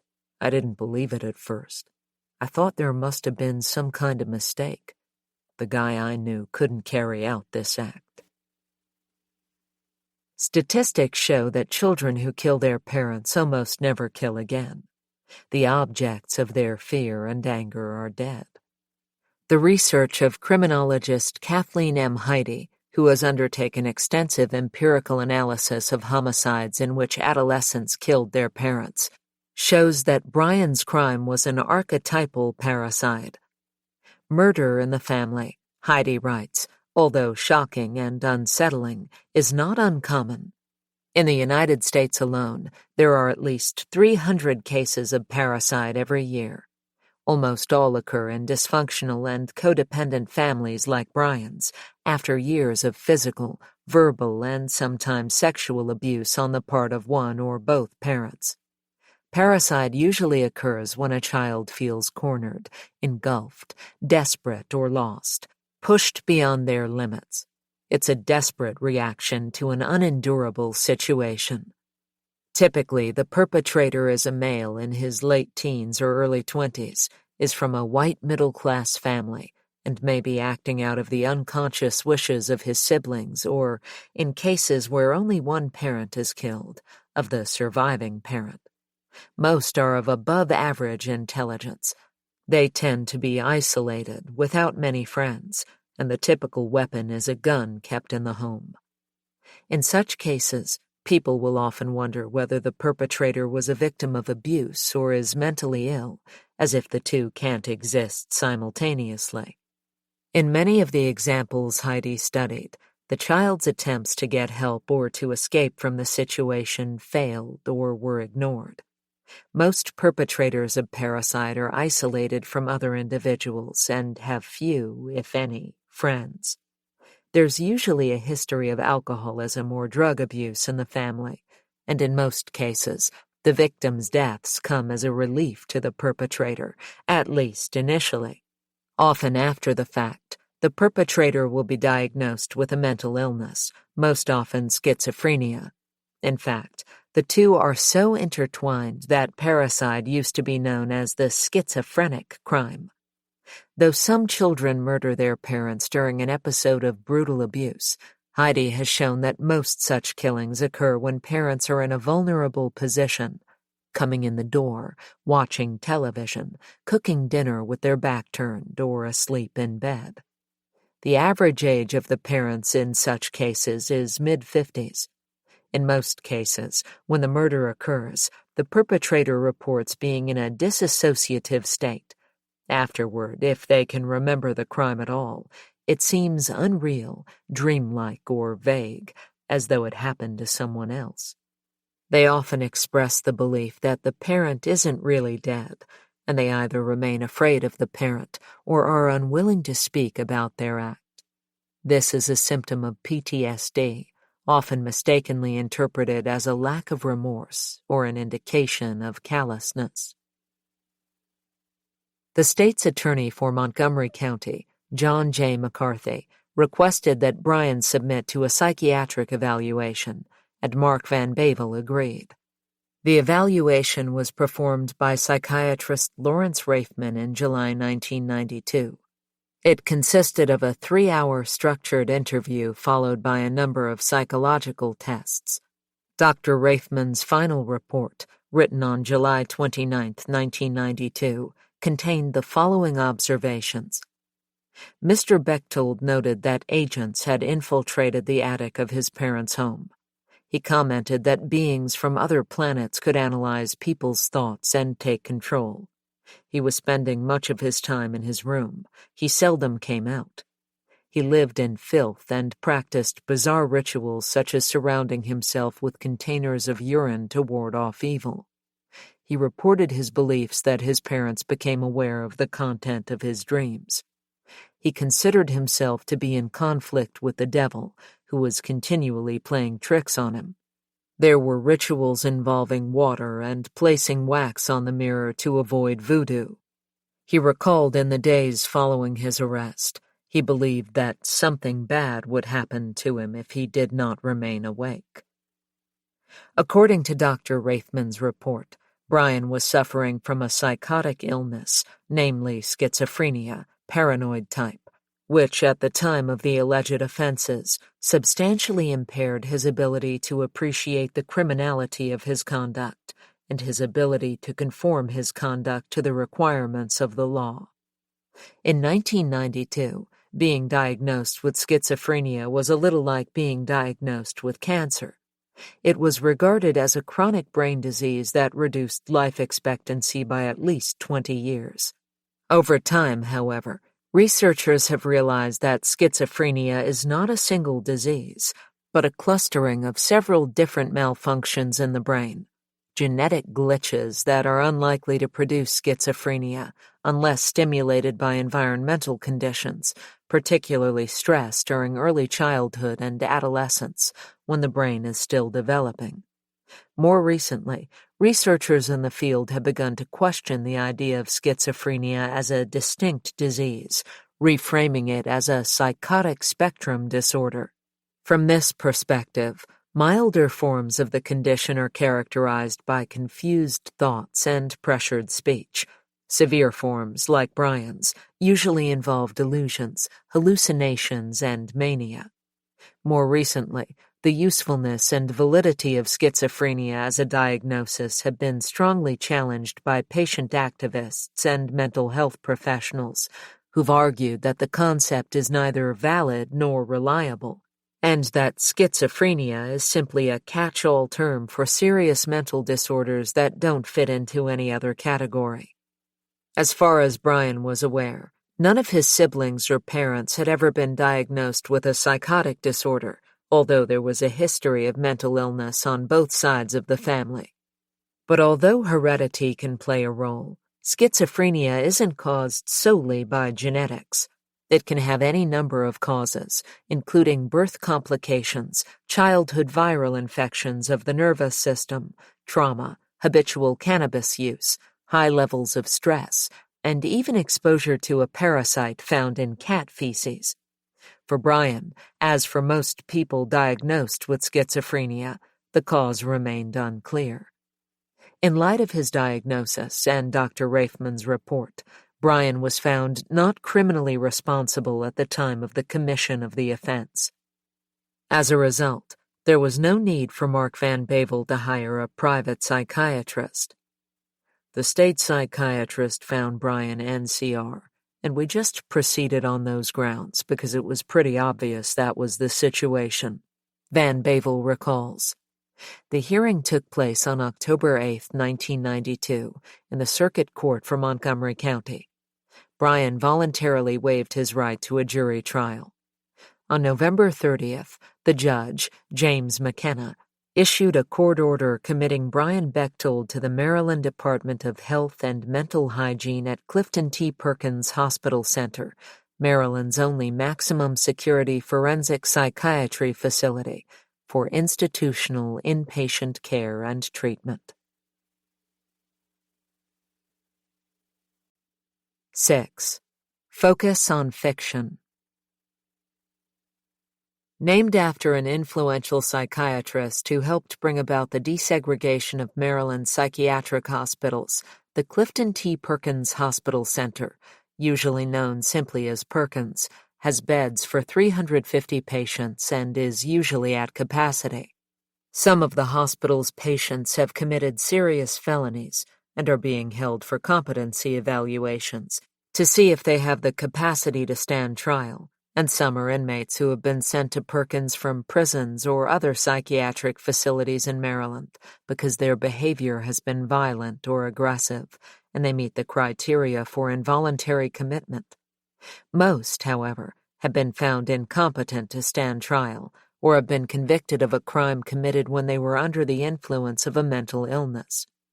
Built in 1959, Perkins is a nondescript red brick structure set back off a highway on a 45-acre tract 1 mile south of Jessup, halfway between Baltimore and Washington, D.C., in a hinterland of freight warehouses, lumber yards, and industrial storage facilities.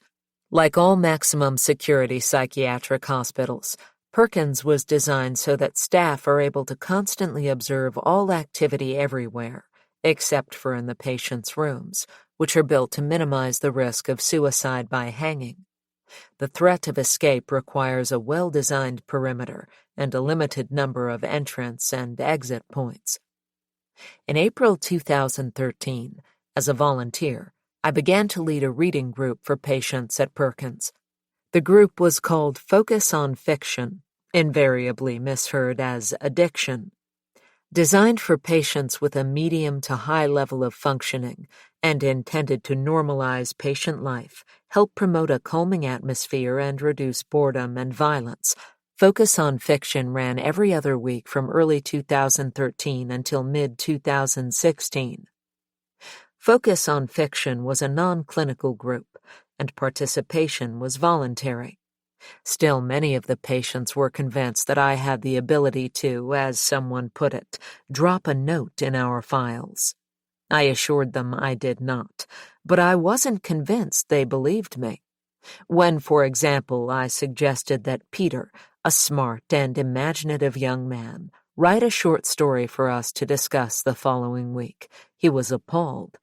"You've got to be kidding me," he said.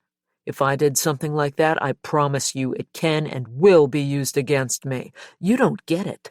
They read into everything here."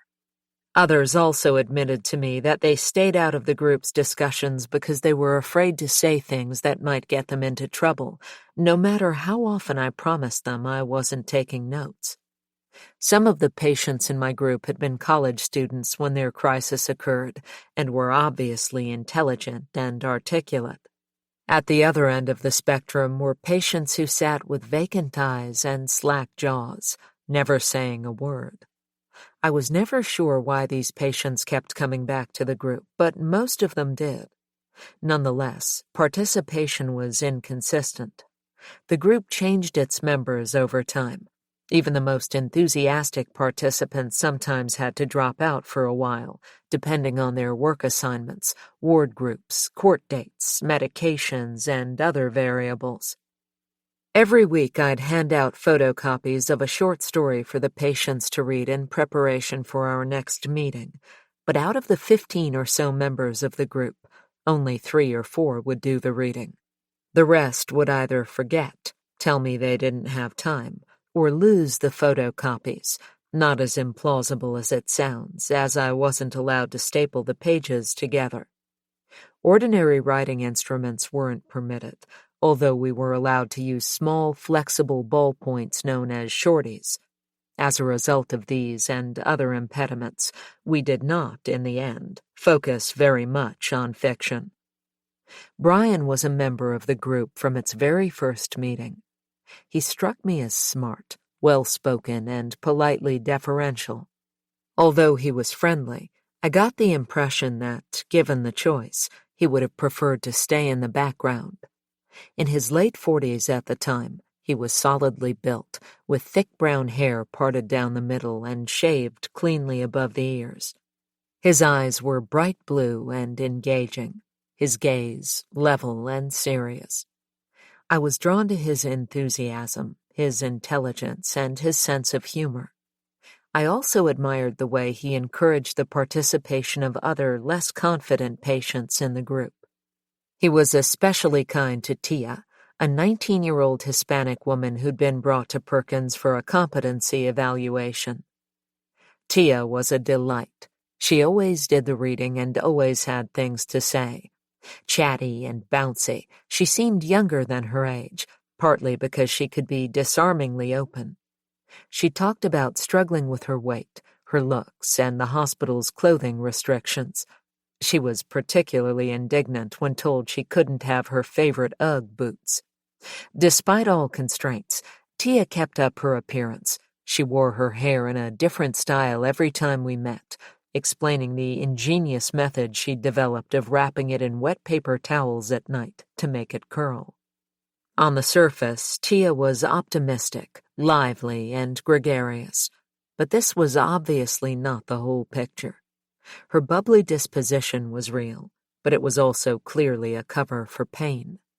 Tia, like many other patients at Perkins, was being evaluated to see if she was fit to stand trial for a terrible crime. In a fit of postpartum depression, she'd taken the life of her newborn son. Eventually, the strain began to show.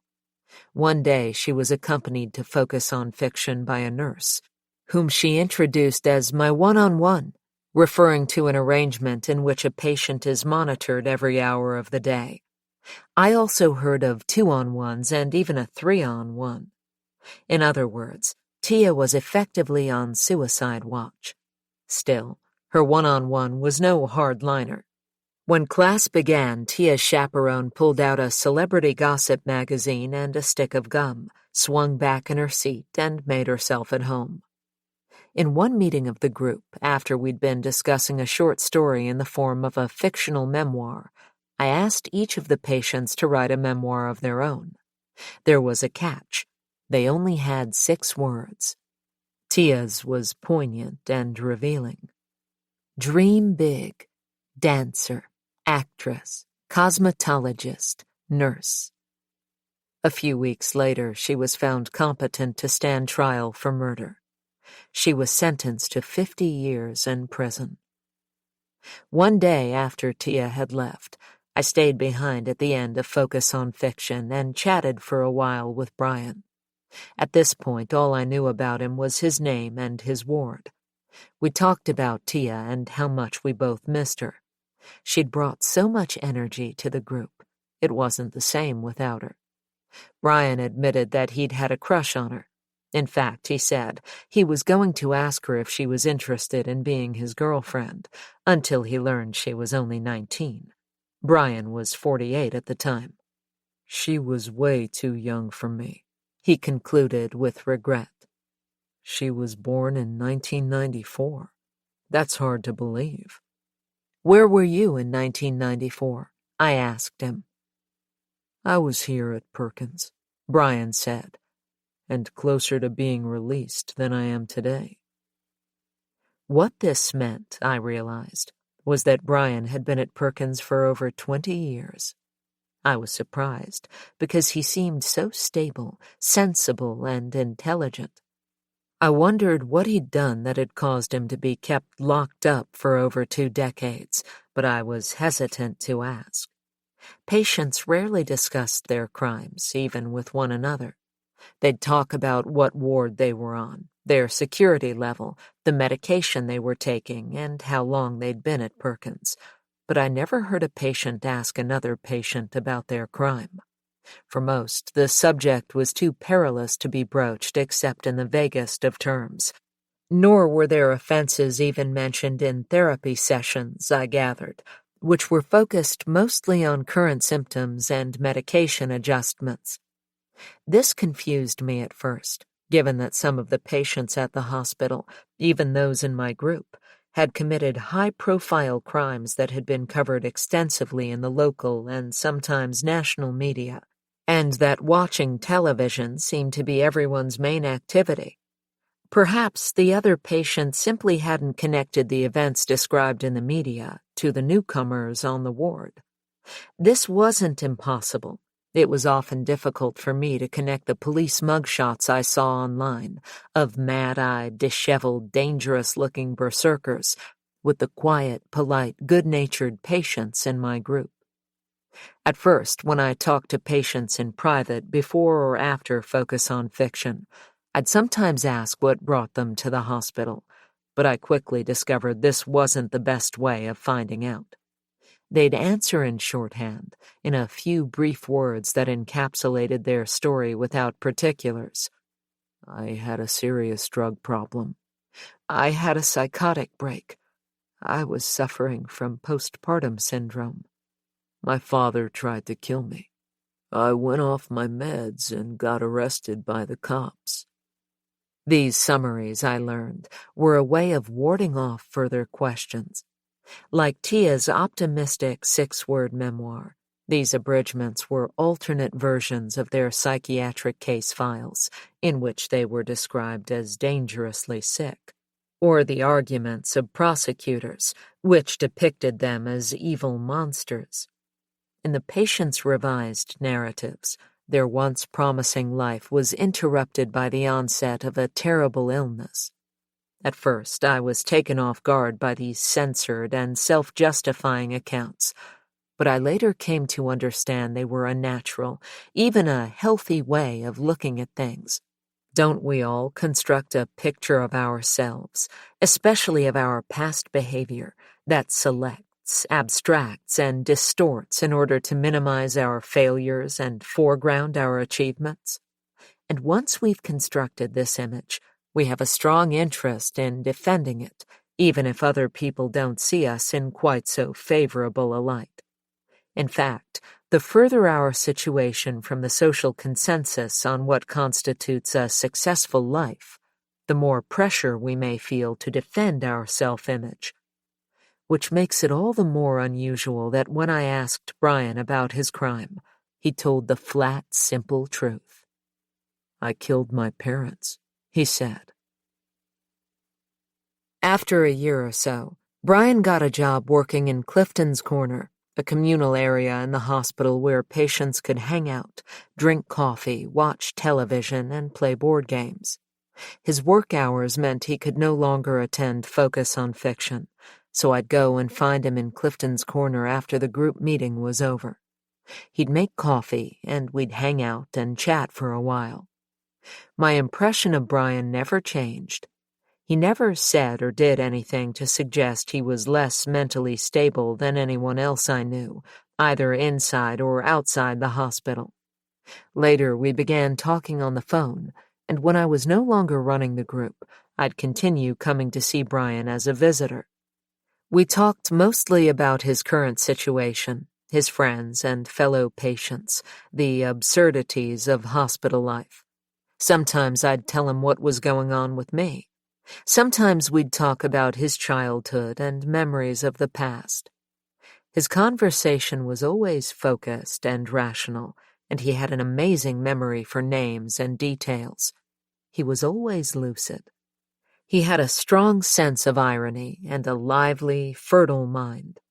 I never saw any sign of mental illness, certainly none of the florid psychosis, hostility, paranoia, or simmering violence described in some of his risk assessments and psychological evaluations. Mental illness is often associated with creativity, at least in cultural myth. Brian is certainly creative, but not in the sense normally associated with the unleashed imagination. His intelligence, which has been tested many times, is above average, but he isn't artistic or poetic. He's not an enthusiastic reader or writer. He's creative when it comes to practical, tangible, real-world inventions he hopes someday to patent. He is also genial, polite, and good-natured, although he often struggles to remain civilized when dealing with his psychiatrists, to make his way through conversations that seem devoid of reason, and to jump through hoops for a reward that never comes. At first, I assumed the reason Brian had been at Perkins for so long was that his crime was such a shocking one. He'd killed both his parents in the family home during their daily domestic routine. Symbolically, this isn't twice as bad as killing one parent. It's far worse. The family, despite its changing profile, remains sacrosanct in American life, and it's always shocking to hear of a child taking the lives of the people who brought them into the world. Partly, parricide is shocking because, like other taboos, it reminds us of our own uncomfortably ambivalent feelings toward our parents. Taboos, after all, are directed against our strongest desires.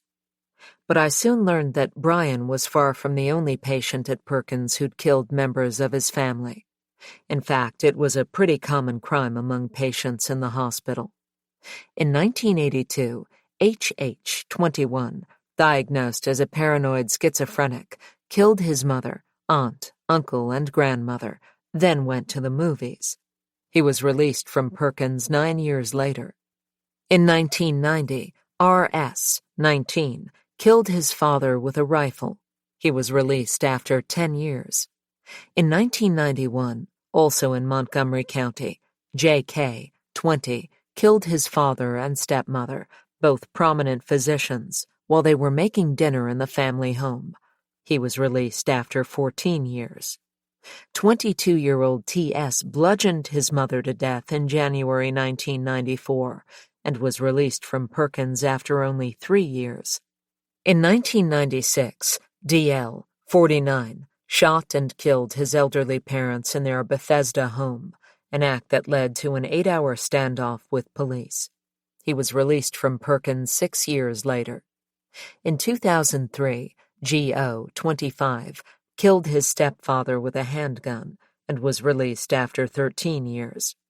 B.H., also 25, bludgeoned and stabbed his mother and a family friend to death in 2001. He was released from Perkins after 12 years. In 2008, C.T., 22, killed his stepfather with a baseball bat while he was lying in a recliner reading a newspaper. He then used the bat to kill the family dog. He spent 8 years at Perkins. I'm not suggesting the release of these patients was unwarranted or that they were released too early, just that Brian's crime at Perkins is hardly unique. Brian always maintained to me that he was not mentally ill. Not everyone who claims to be mentally stable is correct, of course. In fact, about 50% of schizophrenics suffer from the false conviction that there's nothing wrong with their minds. This condition is called anosognosia, and it stems from a psychological byproduct of psychosis. Still, I wasn't alone in my belief that Brian was cogent and reasonable. In 2016, he was evaluated by Leonard Hertzberg, an experienced forensic psychiatrist hired by Brian's public defender, with a view to possibly testifying on Brian's behalf at an upcoming release hearing. Dr. Hertzberg met with Brian twice in 2016, and twice again in 2018. He found him to be free of psychotic thinking, neither paranoid nor delusional, and with no signs of schizophrenia or schizoaffective disorder. "It is my profession, with reasonable medical certainty," Dr. Hertzberg wrote, "that Mr. Bechtold would not be a danger to himself or others if released into the community. He has basically been behaviorally stable for almost the past 12 years. At one point, Brian's black market supply of coffee dried up, and he had to wean himself off caffeine. This, he figured, probably wasn't a bad thing. When he'd been without caffeine for 2.5 months, he told me that his head was starting to clear. But in a situation like this, he realized, having a clear head wasn't necessarily an advantage. It forced him to face up to the real-life nightmare he described to me as playing musical chairs with the invisible man." He was close to 50 now. Every day, or so it seemed, patients who'd committed high-profile crimes were allowed to move on from Perkins, while Brian was told, after 27 years in the hospital, that he was still not even a candidate for release. He was utterly and absolutely at a loss. He could not understand why he was being treated, as he saw it, so unfairly, and neither could I. I wanted to make sense of the puzzle, and in order to do so, I needed to learn everything I could about Brian's crime, his illness, and his life in a maximum security psychiatric hospital. 7. Ward 8.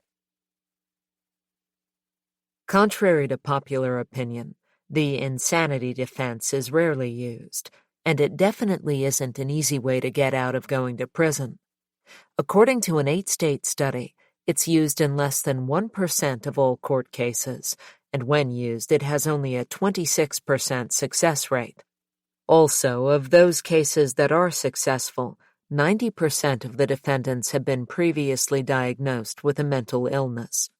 Once they've been committed to a psychiatric hospital, according to the law, these defendants must remain confined until they're considered safe to be released into the community, no matter how long that takes.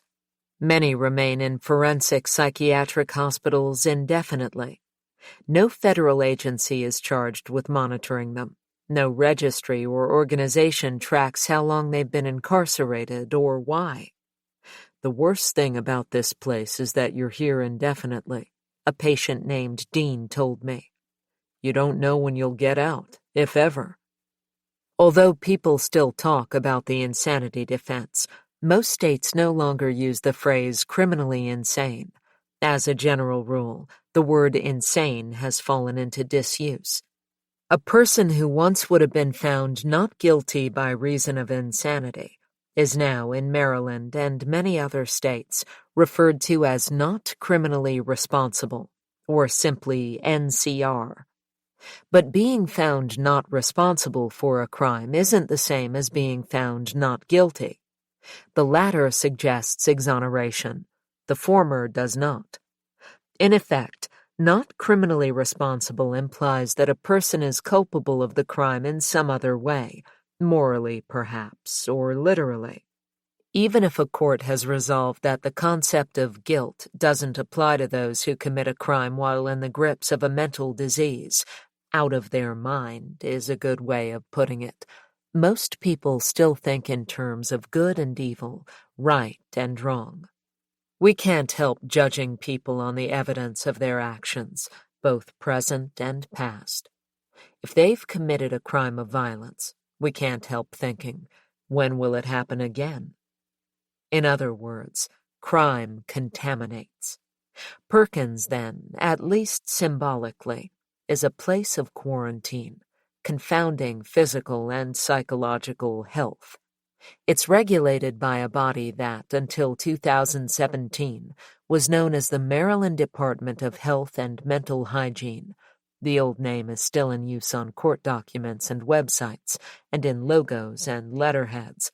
A name that implies that psychological problems can be transmitted by infection, and that it makes sense for those whose behavior is unhealthy to be sent to a hospital, or in the case of Perkins, a hospital center. This sounds like something more than a hospital when, in fact, it's something less. Neither hospital nor prison, but something in between the two. Perkins doesn't contain any of the facilities you'd expect to find at a regular hospital. In fact, if anyone gets really sick or injured at Perkins, they have to be taken elsewhere.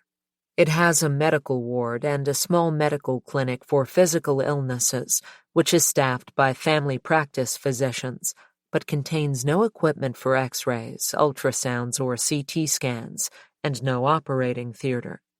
It doesn't have the buzz and hum of a hospital, or even the smell of disinfectant. A hospital is an active place where patients come and go. Perkins, where the average stay is more than 6 years, should more properly be called an asylum or an institution. It's a place where things move very slowly. Every day is the same as the one before, except when it's not. Patients sent to Perkins after being found not criminally responsible are not criminals. It isn't a prison, although from the outside it might easily be mistaken for one. The hospital is surrounded by inward-curving anti-climb perimeter fencing and is divided into minimum, medium, and maximum security wings, each containing a number of wards. Maximum security wards are constantly locked. Medium security wards are locked part of the time, and minimum security wards are left unlocked. The original part of the hospital, built in 1959, was constructed on 2 levels, with 6 maximum security wards jutting into a recreation yard and surrounded by a large wall.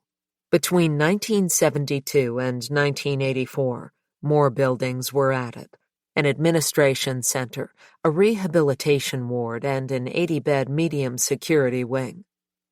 Some of the patients at Perkins have been found incompetent to stand trial.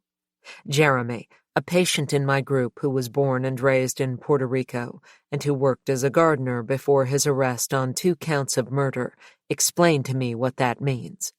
If a patient comes here after being judged incompetent to stand trial, they have to be found competent first. Part of being found competent is being compliant with meds. You also have to show that you understand the charges and who the different people are in the courtroom, from the judge and the jury to the bailiffs and the sheriff's deputies. Once you've shown that you understand all that, you can go to court to be charged. If a patient is found competent and responsible for their crime, they go to prison. If they're found not criminally responsible due to mental illness, their stay at Perkins then becomes long-term, Jeremy explained. A certain amount of time after your court case is behind you, if you've exhibited good behavior, you can move from maximum security to medium. On medium, if you keep behaving yourself for a while and going to groups and being compliant with your meds, you can move to minimum. On minimum, they start you out with 2 hours where you can go and visit family and come back. As long as you don't break curfew and your behavior patterns don't change and you're compliant with medication, you can work your way up gradually until you can even spend 72 hours out of here. Then you come back. You stay on minimum until the doctors think you're ready to go to supervised housing or go back home. After his initial evaluation in the summer of 1992, Brian was sent to Ward 3, the admissions unit. Before his crime, he'd never talked to anyone about his problems. Now he talked about little else. His life so far had been very difficult, but he told himself he had lots of time ahead. He was still young, physically fit, and motivated to recover. He hoped to put the mental illness behind him and move on. He wanted to finish his education, build a career, travel, marry, and have a family. Despite his guilt, Brian felt optimistic. He wanted to feel pleasure in the course of his life and look back on his achievements with pride. But it wasn't easy to feel optimistic on the admissions unit, which was colorless and functional, with tile and cinder block walls, linoleum floors, and very little natural light. Patients hung around the hallways with nothing to do, but there was one redeeming factor. It was a co-ed ward. There were hardly any female patients at Perkins, certainly not enough for them to have their own admissions ward, which the staff was thankful for, as most of them agreed that the female patients usually caused more trouble than the men. Not long after his arrival, Brian got to know a fellow patient named Tracy, a pretty blonde. He took a liking to her right off the bat, and the feeling was mutual. They used the time between therapy groups to get to know each other, and Brian discovered that he and Tracy had a lot in common. They started to visit the library together, but not necessarily to read. Brian had learned from other patients that the library could be used for more than just checking out books. You could hook up behind the shelves, too. Miss Chong, the librarian, turned a blind eye, apparently. And for a month or so, that's what Brian and Tracy did. He would meet her in the library twice a week, and they'd find a quiet corner to make out. But admissions was a temporary ward. No one stayed there for long, and too soon the pair was separated. Tracy was sent to medium security, and Brian to maximum. Of the 8 maximum security wards, they sent him to the most restrictive, Ward 8. A guard led Brian through 2 sets of doors into the day room. The noise was disorienting. A television, perched on a stand and protected by an iron cage, was playing at full blast. Patients were yelling, arguing, talking to themselves. One man was sleeping on the floor. Another was gazing blankly at a wall. One danced to music from a small radio he held up to his ear. Another paced in circles like an unhappy zoo animal. A delicate-looking man was walking back and forth, whispering to himself, making odd gestures with his hands. From behind the protective glass of the nurse's station, a gap-toothed nurse in white scrubs eyed Brian skeptically. A sign taped to the glass read, "Do not approach without asking for permission." On the wall beside it, a poster listed 5 rules. No sexual contact, no horseplay, no touching. Shaking hands or a high five may be permitted under certain circumstances and during mass transportation. A brief kiss may be permitted at the end of a visit. Suddenly, a heavy-set man attacked the trash can with a series of body slams. In his wake, another man, his face covered by a white mask of Noxema cleansing cream, ran across the day room, jumped in the air, and aimed a karate kick at the television stand, causing it to shake precariously. Nobody seemed to acknowledge the pandemonium. Neither the staff at the nurse's station nor the 3 or 4 patients slumped in front of the trembling television like tired passengers at a bus station. One of them, an elderly fellow with a thick white beard, was sprawled out with his head tilted back, his mouth wide open. Later, Brian learned that the patients sitting placidly were among the most disturbed in the hospital. When they weren't in a stupor from medication, they were far more dangerous than the kickers and screamers. He also learned that more than half the patients at Perkins had been diagnosed with paranoid schizophrenia, which, although it can occur at any age, tends to emerge first in young adulthood and is found more commonly in men than women. This meant that the hospital had a large population of patients like him, bright, serious young men in their late teens or early 20s who'd recently left home, perhaps to start college or join the military, and had committed a baffling crime during their first break, the initial episode of psychosis that often heralds the onset of schizophrenia. Like all the wards at Perkins, Ward 8 was arranged with 2 hallways branching off from a central nursing station and day room at the hub. Each hallway contained 8 patient dormitories, 1 shared bathroom, and a quiet room for patients who needed to be secluded and restrained. This quiet room contained a special bed with bars at the sides, straps to bind the wrists and ankles, and a belt that fastened across the stomach. There was a steel grate in the door for food to be passed through.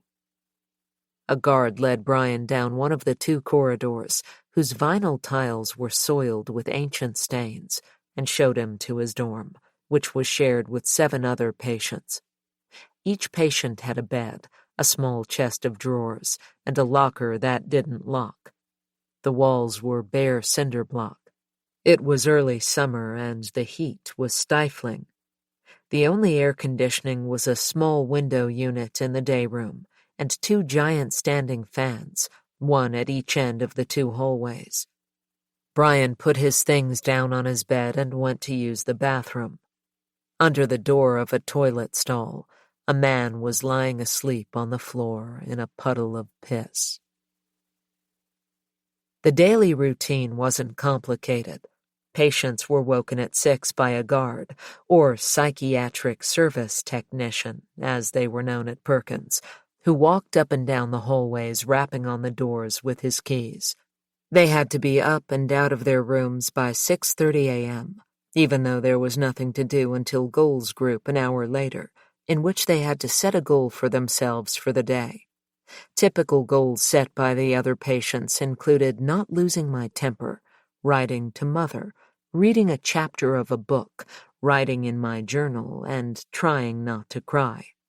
At 8 a.m. they were taken to the cafeteria, or at least they were taken to stand in line outside the cafeteria, as there was often a 15-minute wait before the food was ready. Eventually they'd file in, sit at a designated table.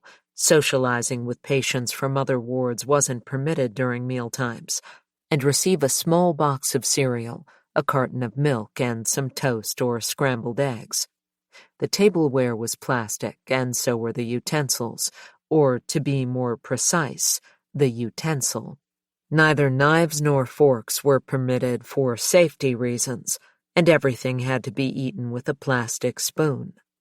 This was fine for cereal and scrambled eggs, but not so easy for spaghetti, fish, or salad, especially for patients with tremors. Some of them were very messy eaters. After breakfast, they returned to the ward. At 8:30 a.m., medication was dispensed. This was the only time the ward was quiet. For some reason, the handing out of drugs was treated like a sacred ritual. Conversations at this time were whispered and brief, as if any unexpected noise would break the spell. After medication had been dispensed, the inmates were allowed to go outside into the courtyard for a cigarette. At this time, smoking was still permitted. After breakfast, they were locked out of their rooms but not allowed to leave the ward. At 10 a.m., there was a ward meeting. The television was finally turned off for an hour. During the meeting, staff reminded everyone of the ward rules: no coffee, tea, or anything else that contained caffeine. No food in the bedrooms. No touching the other patients. No hardback books. Phone conversations were limited to 10 minutes. Nothing was allowed on the ward that could conceivably be used as a weapon or to attempt suicide. No belts, straps, rosary beads, bathrobe cords, or bath towels. Nor were the patients permitted cell phones, laptops, backpacks, knives, pens, purses, or wallets. Other things included on the contraband list were umbrellas, screwdrivers, cleated shoes, and fishing rods. Brian wondered why they didn't just come up with a list of the things the patients could have. Lunch was served at 12:30 p.m., followed by another smoke break at 1 p.m. After that, the patients were left to themselves until 3 p.m. Most of them slumped in front of the television. Many nodded off. If you had a question for any of the nurses, you had to stand by a line painted on the floor 2 feet away from the nurses' station and wait until the nurses had finished their paperwork and were ready for you. While Brian could understand that the nurses were busy and didn't have time to answer questions all day, the procedure seemed patronizing and undignified. In the downtime, there was little to do. There were some books, board games, and puzzles available, but they didn't get much use. Brian tried to break up the monotony by talking on the phone to Q or Kathy, reading the Bible or playing cards. He soon became the king of partner spades. When the weather was fine, the patients could go outside into the small paved courtyard adjacent to the ward, though there wasn't much to do out there either. It was difficult to hold a conversation when you were surrounded by people yelling, singing, running around, and holding each other in headlocks. From 3 p.m. to 4:15 p.m. was quiet time, when patients returned to their rooms and were encouraged to take a nap. At 4:15 there was another smoke break, and at 4:30 there was group therapy for those capable of engaging in the back and forth of conversation. At first, Brian found group therapy helpful. He liked the two psychologists who led the group, Julie Sasser-Burgos and Kevin Richardson. He could tell they really wanted to help him, and he tried not to let them down. Group sessions could be intense. In the early days, patients would speak openly about their crimes and what had led up to them. It was tough, but it helped Brian feel less alone. At 5 p.m., the patients were locked in their rooms for half an hour, then allowed down to dinner at 5:30 p.m. At 6 p.m., they had to shower and brush their teeth. And at 7 p.m., those who had money to spend were allowed to visit the canteen, where they could buy snacks and cigarettes. Everyone was encouraged to be in bed by 8 p.m. in order to get up early the next morning and start the routine again. At some point during the day, usually in the afternoon, the ward psychiatrist, Hanif Gopalani, would meet with patients one-on-one in his office for around 10 minutes each. He was always busy. Brian gathered that some of the psychiatrists at Perkins also had private practices outside the hospital, and others had teaching appointments at Johns Hopkins or elsewhere. At first, Brian was disappointed that he got so little time with his psychiatrist, but he soon came to see this as a blessing. When Dr. Gopalani was on the ward, patients weren't allowed to approach him or speak to him. Even then, the doctor usually ducked out as soon as he could, locking himself in his office to complete paperwork or research. During his scheduled appointments, Brian felt, the doctor never seemed to listen to what he was saying. All Gopalani focused on, as Brian learned when he later saw the notes in his chart, were physical signs like eye contact, tone of voice, and facial expression, which he always found symptomatic. If Brian had been late to the ward meeting, or kept to himself, or skipped a meal, or seemed impatient, it all went down in his chart and was interpreted by Dr. Gopalani as further evidence of pathology. Brian came to see his meetings with the psychiatrist as more than pointless. They were actually damaging his chances of release. Fortunately, the psychologist was only one member of Brian's treatment team, albeit the most important member, which comprised everyone involved in his care. Nurses, social workers, psychologists, therapists, counselors, ancillary staff such as those who ran activity groups, and sometimes even security guards. He met with his treatment team twice a month to discuss his individual treatment protocol, his schedule, groups, plans, goals, emotional stability, progress in therapy, and most important, his medication or lack of it. At this time, it was a policy at Perkins that while patients were very strongly encouraged to take whatever medication their psychiatrist had prescribed, they couldn't be forced to do so as long as they were calm on the ward. And Brian was calm. Right from the start, he'd told the doctor he didn't want to take any sedatives or antipsychotics. His mind seemed clearer than it had been in years, and he wanted to keep it that way. Brian sometimes suspected that Dr. Gopalani was annoyed by this, though he wasn't sure why. While Ward 8 had its own psychologist, social workers, and an art therapist, only nurses and security guards remained on the ward after hours. Often in the evenings, the duty staff would go off somewhere together, to get drunk, Brian heard, leaving the ward in the charge of a heavy-set patient who enjoyed inflicting swift and violent punishment. Even when staff were present, violence was disturbingly commonplace. The guards just sat back and let the patients fight their issues out. People would attack one another at random. A patient named Lee Trotter once pulled a large wooden leg off a table with his bare hands and started brandishing it like a weapon. Dante Vonable, the man who liked attacking the trash can with body slams, once drank boiling water directly from a kettle, burning his face and mouth, and claiming to have swallowed the lake of fire. Hector Craven, the patient Brian had seen sleeping in the bathroom, was particularly dangerous. He claimed to be a cat that had been turned into a human being by a witch. When the guards were out of sight, he'd climb over the glass barrier and piss behind the desk in the nurse's station. He also liked to rub baby oil into his skin and then run through the ward naked and slippery, sliding out of the clutches of the guards when they tried to restrain him. Hector suffered from involuntary tooth grinding and jaw clenching, which might have been caused by stress but was probably a side effect of his medication. His outbursts of violence were always preceded by a particularly intense bout of jaw clicking. Once he bit a guard's hand so hard that the guy lost his finger. Each patient had a different schedule, depending on whether they had a job and when they met with hospital staff for treatment. Clinical meetings, held mostly on the ward, were mandatory, and so was outdoor time.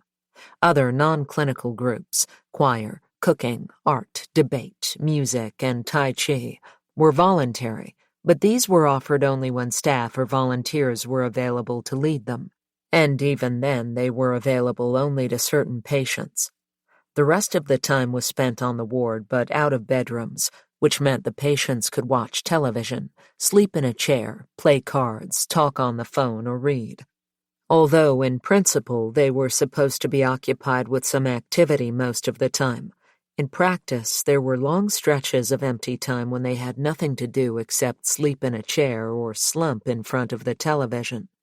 Perkins worked according to a privilege system that resembled a game of chutes and ladders.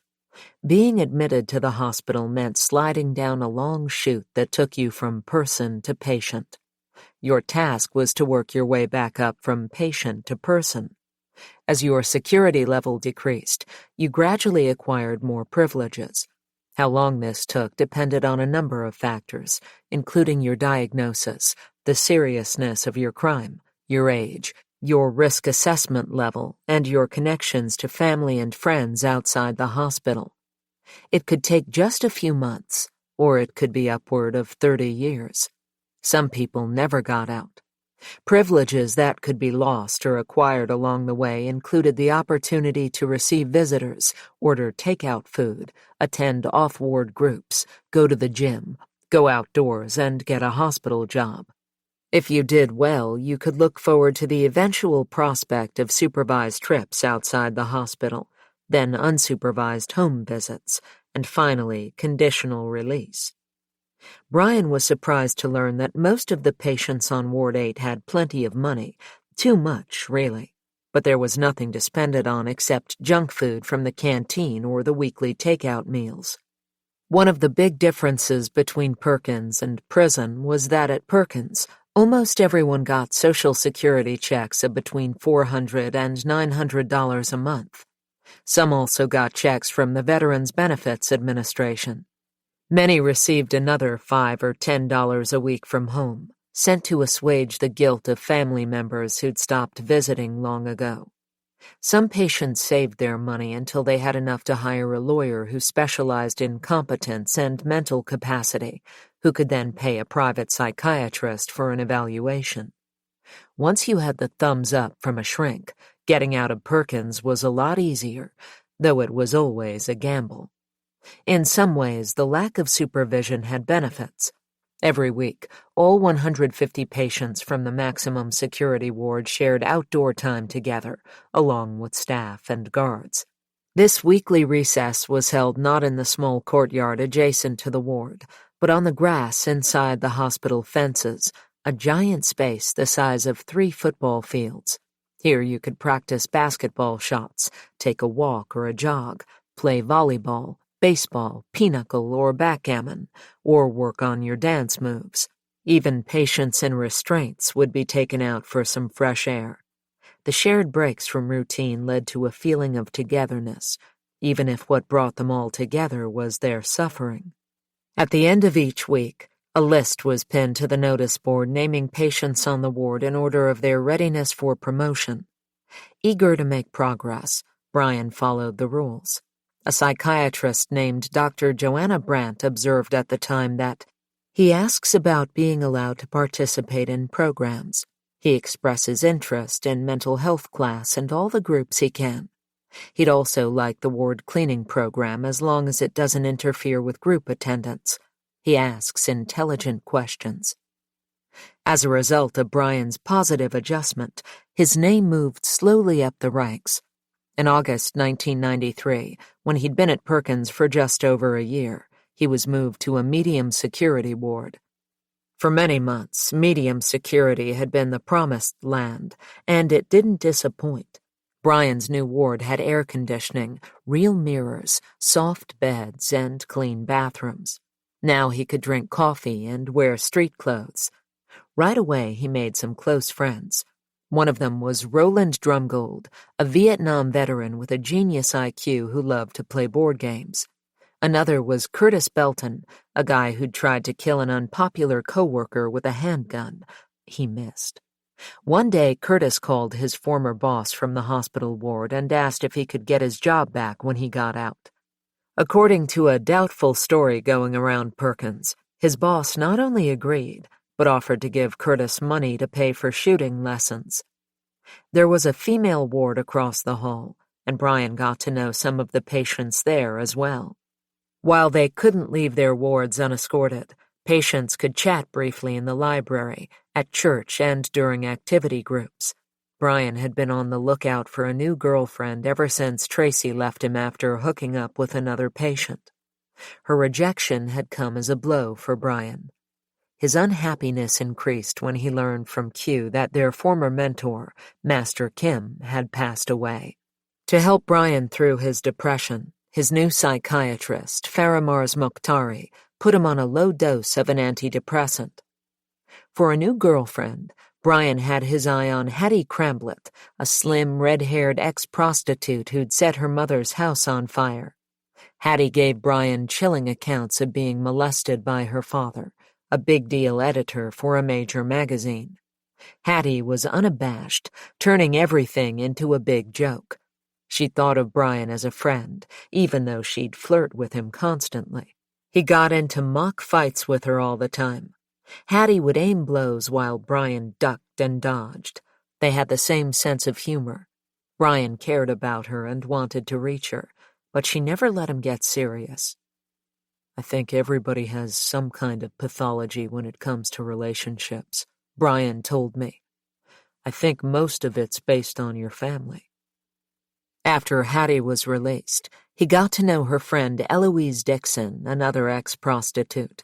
Eloise was Hattie's opposite, always run down and miserable. Her price for sex was a pack of cigarettes, but Brian declined the offer. Other guys who'd taken her offer had ended up in the clinic, and Brian had enough problems without a dose of gonorrhea. 8. Rehab and Risperdal. At Perkins, patients received full psychological evaluations, including a risk assessment, whenever their security level was reconsidered, which was supposed to be once every year. Although Brian soon learned that things didn't always happen the way they were supposed to. Still, he was making excellent progress. 2 years after his admission to the hospital, in June 1994, a psychological evaluation was performed on him by Stephen Lucenti, a psychology intern from nearby Crownsville Hospital Center. The results, for the main part, were good. Brian was described as a 25-year-old single white male, appropriately dressed and groomed. According to Dr. Lucenti, Brian's overall presentation was marked by relative clarity. His intelligence tested solidly in the average range, and his Rorschach performance was demonstrably superior to that of 2 years ago. As a result of Dr. Lucenti's evaluation, Brian's original diagnosis of paranoid schizophrenia was modified to single episode in substantial remission. The doctor also noted that Brian was not clinically depressed. He didn't exhibit a formal thought disorder, and he was currently stable and not presently psychotic. A diagnosis is a double-edged sword. When it comes to something as inchoate as mental illness, it can be a huge relief to learn that your pattern of experiences has a name, that others share it, that there's a protocol for treating it, perhaps even a cure. Still, there's something unnatural about these neat taxonomies. There's no blood test or genetic marker to prove a person has schizophrenia. Mental illnesses, especially personality disorders, are so interwoven and bound up with a person's life history, disposition, and temperament that no one experiences them in the same way or shows precisely the same symptoms. The primary tool for diagnosing a person with a mental illness is the judgment of the clinician, a fact that gives psychiatrists enormous power. Someone with a physical problem like chickenpox or a broken arm will receive pretty much the same diagnosis whichever doctor they consult. But the same isn't true of mental illnesses. Anyone who's spent time in the mental health system will know that it's common for a patient to accumulate a series of psychiatric labels, depending on how many different doctors they've seen. Of course, diagnoses aren't completely arbitrary. They're names for clusters of human experiences that often occur together. But these clusters of experiences aren't diseases, at least not in the medical sense. This failure to deliver consistently reliable diagnoses has long been something of an embarrassment for psychiatry. Some people even consider diagnosis to be an impediment to meaningful recovery, partly because, unlike physical illnesses, mental illnesses can carry personal, legal, and social stigmas. David L. Rosenhan, a professor of psychology and law at Stanford University, was of the opinion that psychological categorization of mental illness is useless at best and downright harmful, misleading, and pejorative at worst. In an article published in Science magazine on January 19, 1973, Rosenhan described how he and 7 other people with no history of mental illness got themselves admitted into 12 different psychiatric hospitals across the country, both state and private. Here, the researchers found that their most commonplace actions on the wards were interpreted as pathological symptoms. When one of them made notes for the article, for example, this was classed as compulsive writing. Rosenhan explains how the hospital itself imposes a special environment in which the meanings of behavior can be easily misunderstood. The researchers were all released between 7 and 52 days after their hospitalization as schizophrenics in remission, despite their best efforts to convince hospital staff of their sanity. Evidence has shown that American psychiatrists in particular have a special fondness for diagnosing schizophrenia because the cluster of experiences covered by the label is very broad. On the milder end of the spectrum, these include social isolation, general discontent, a loss of interest or pleasure in life, anxiety, apathy, and agitation. At the other end of the spectrum are things like repetitive movements, delusions, oral and visual hallucinations, frenzied speech, memory loss, and catatonia. Once a person has been diagnosed with schizophrenia, the label remains for life. The schizophrenic is never cured, recovered, mistakenly diagnosed, or sane, but always in remission. Brian was acutely aware that he'd been mentally ill in the years leading up to his crime. He'd accepted that many of his symptoms fit the category of schizophrenia, although he believed he'd been restored to sanity while reading the Bible in the campground at Port St. Joe. His psychiatrists, however, didn't agree. They believed he was still schizophrenic, paranoid, and delusional. Because they regarded almost everything he said and did as a validation of their original diagnosis, Brian became gradually less eager to talk about his feelings, at least during group therapy and community meetings, when there were staff members around. While he'd always been guarded, he now found himself growing increasingly defensive and started to stay in his room, avoiding social contact. Considering Brian's behavior on the ward, Dr. Lucenti concluded that although he seemed stable and well-adjusted on the surface, he was strategically hiding his emotions and avoiding situations in which he'd be forced to face up to his crime. Lucenti believed that Brian was unconsciously projecting his negative emotions onto others. He thought Brian wasn't really engaging in treatment activities, but was just going through the motions, keeping his real thoughts to himself. This defensive style helps to protect his fragile sense of self, the doctor wrote. It will be more difficult than usual to get him to open up and discuss exactly what he's defending against. The doctor thought Brian was hiding his problems even from himself. It may take months or years before he feels safe in a therapeutic relationship, Lucenti concluded, adding that attempts to push him to open up will merely delay his doing so. Brian found this annoying. He'd been following all the rules and felt he deserved to move to an open ward, but the doctors didn't believe he was ready. After reading Dr. Lucenti's evaluation, Dr. Mokhtari decided that before Brian was moved to minimum security, he had to come to terms with his crime and the mental illness that had led up to it. The first step, the doctor believed, was for Brian to confront his drug use and his addictive personality. Habitual marijuana smoking is known to increase the risk of schizophrenia in people who are genetically vulnerable, and it makes psychotic symptoms worse. Brian had used marijuana regularly in his teens, as well as PCP, which has also been linked to schizophrenia. Dr. Mokhtari decided to send him to the rehab ward, where he'd get help understanding his history of drug use. Brian accepted the condition. He had no real choice, but he found the idea absurd. Apart from his antidepressant medication prescribed by Dr. Mokhtari himself, Brian didn't use drugs. He'd quit completely 4 years earlier of his own volition. Going to rehab, he figured, was just another hoop he had to jump through to prove he was sane. The rehab ward housed patients with addiction problems. Brian arrived there in September 1994 and did his best to stay positive. He added extra activities to his already full schedule: art therapy, gardening, an affective disorder group. He exercised whenever possible. His goal was 1,000 push-ups a day.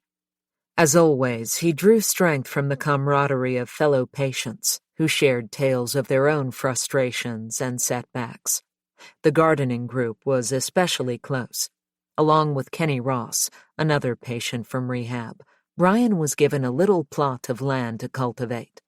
The two of them laid down soil and a thick bed of mulch, and then, in the spring, planted tomatoes, hot peppers, honeydew melons, and a papaya tree.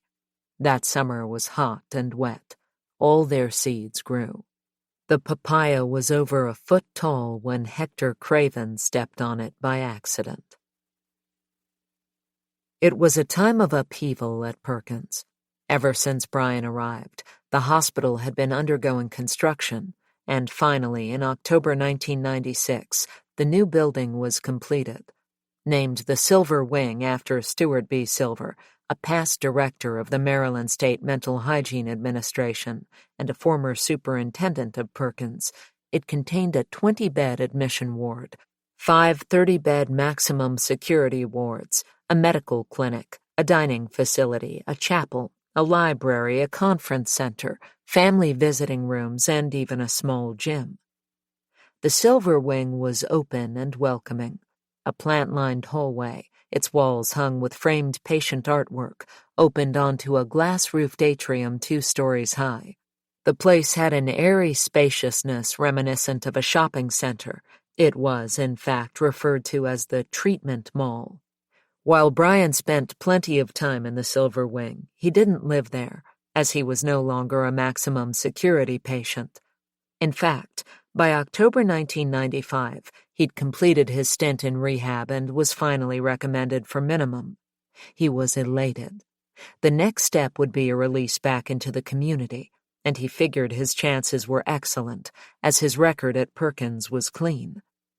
But the changes at the hospital weren't all progressive as far as Brian was concerned. Just as he was starting to make some real advances, a new superintendent was hired. Dr. M. Richard Fragala was a military psychiatrist, and it showed. The tight-lipped, smartly dressed doctor imposed a strict new regime at Perkins. The first thing he did was introduce a system of demerits that could be given for any infraction, however minor. This led to the loss of privileges like snacks and cigarettes.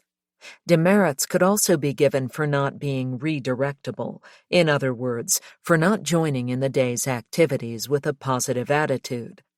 Brian was disturbed by this change of events, and even more dismayed by Dr. Fragala's new rule that before they could move to a different security level, patients had to appear before a committee called the Clinical Forensic Review Board, which would consider their progress, assess risks of violence, and approve them for higher privilege levels, or alternatively, revoke privileges and demote patients to wards with more rigorous security.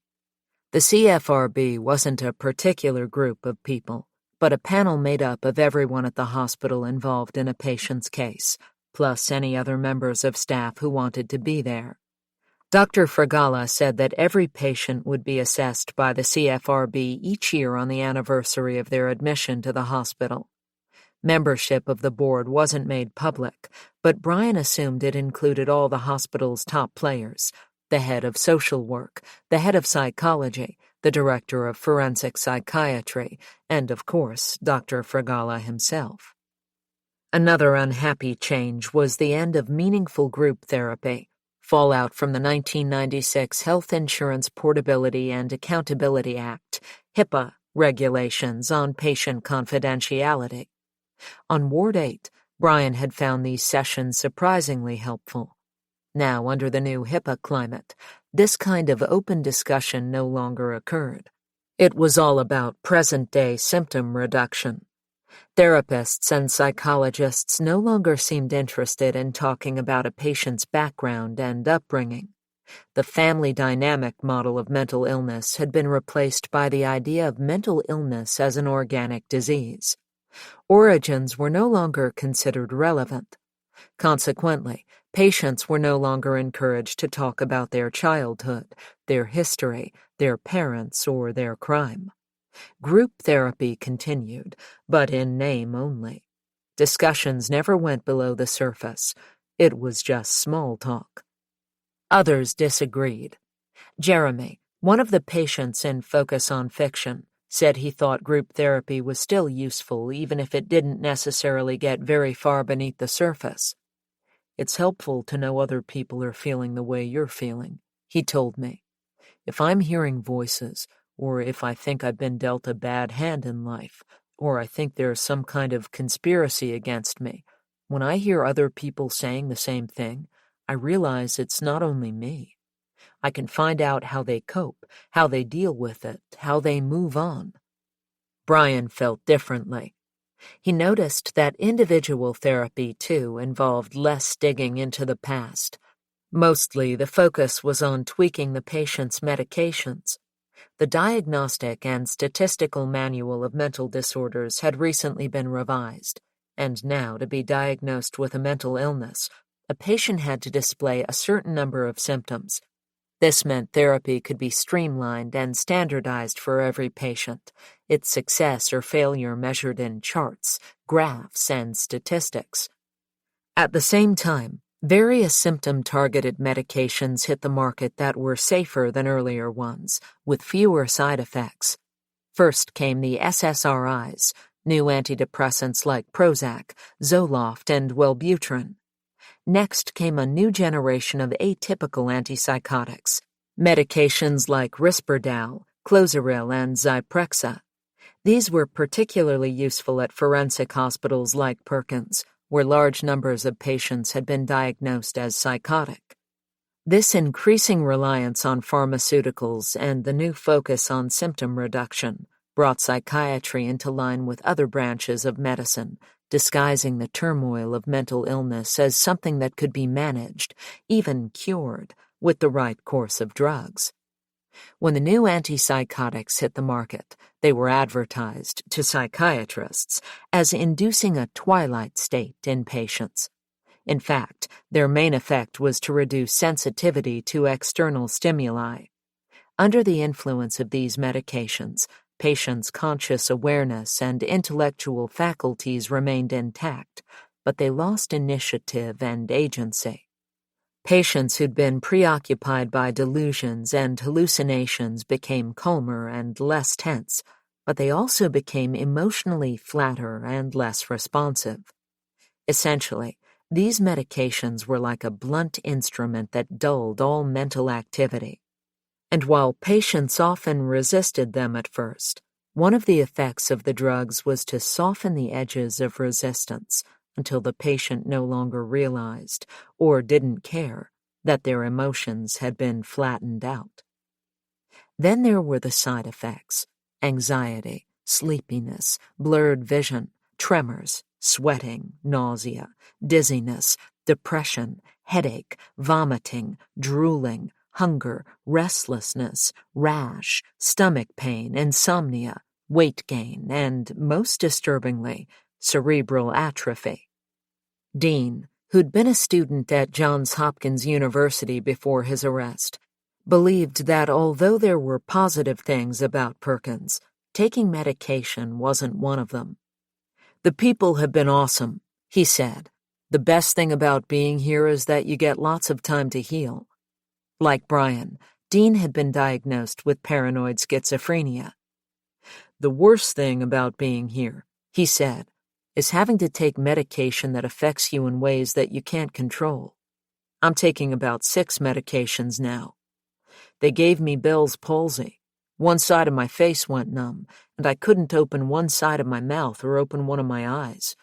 Haldol is the worst. That's the one that causes the most side effects." Jeremy had also suffered terrible side effects from the medication he was forced to take.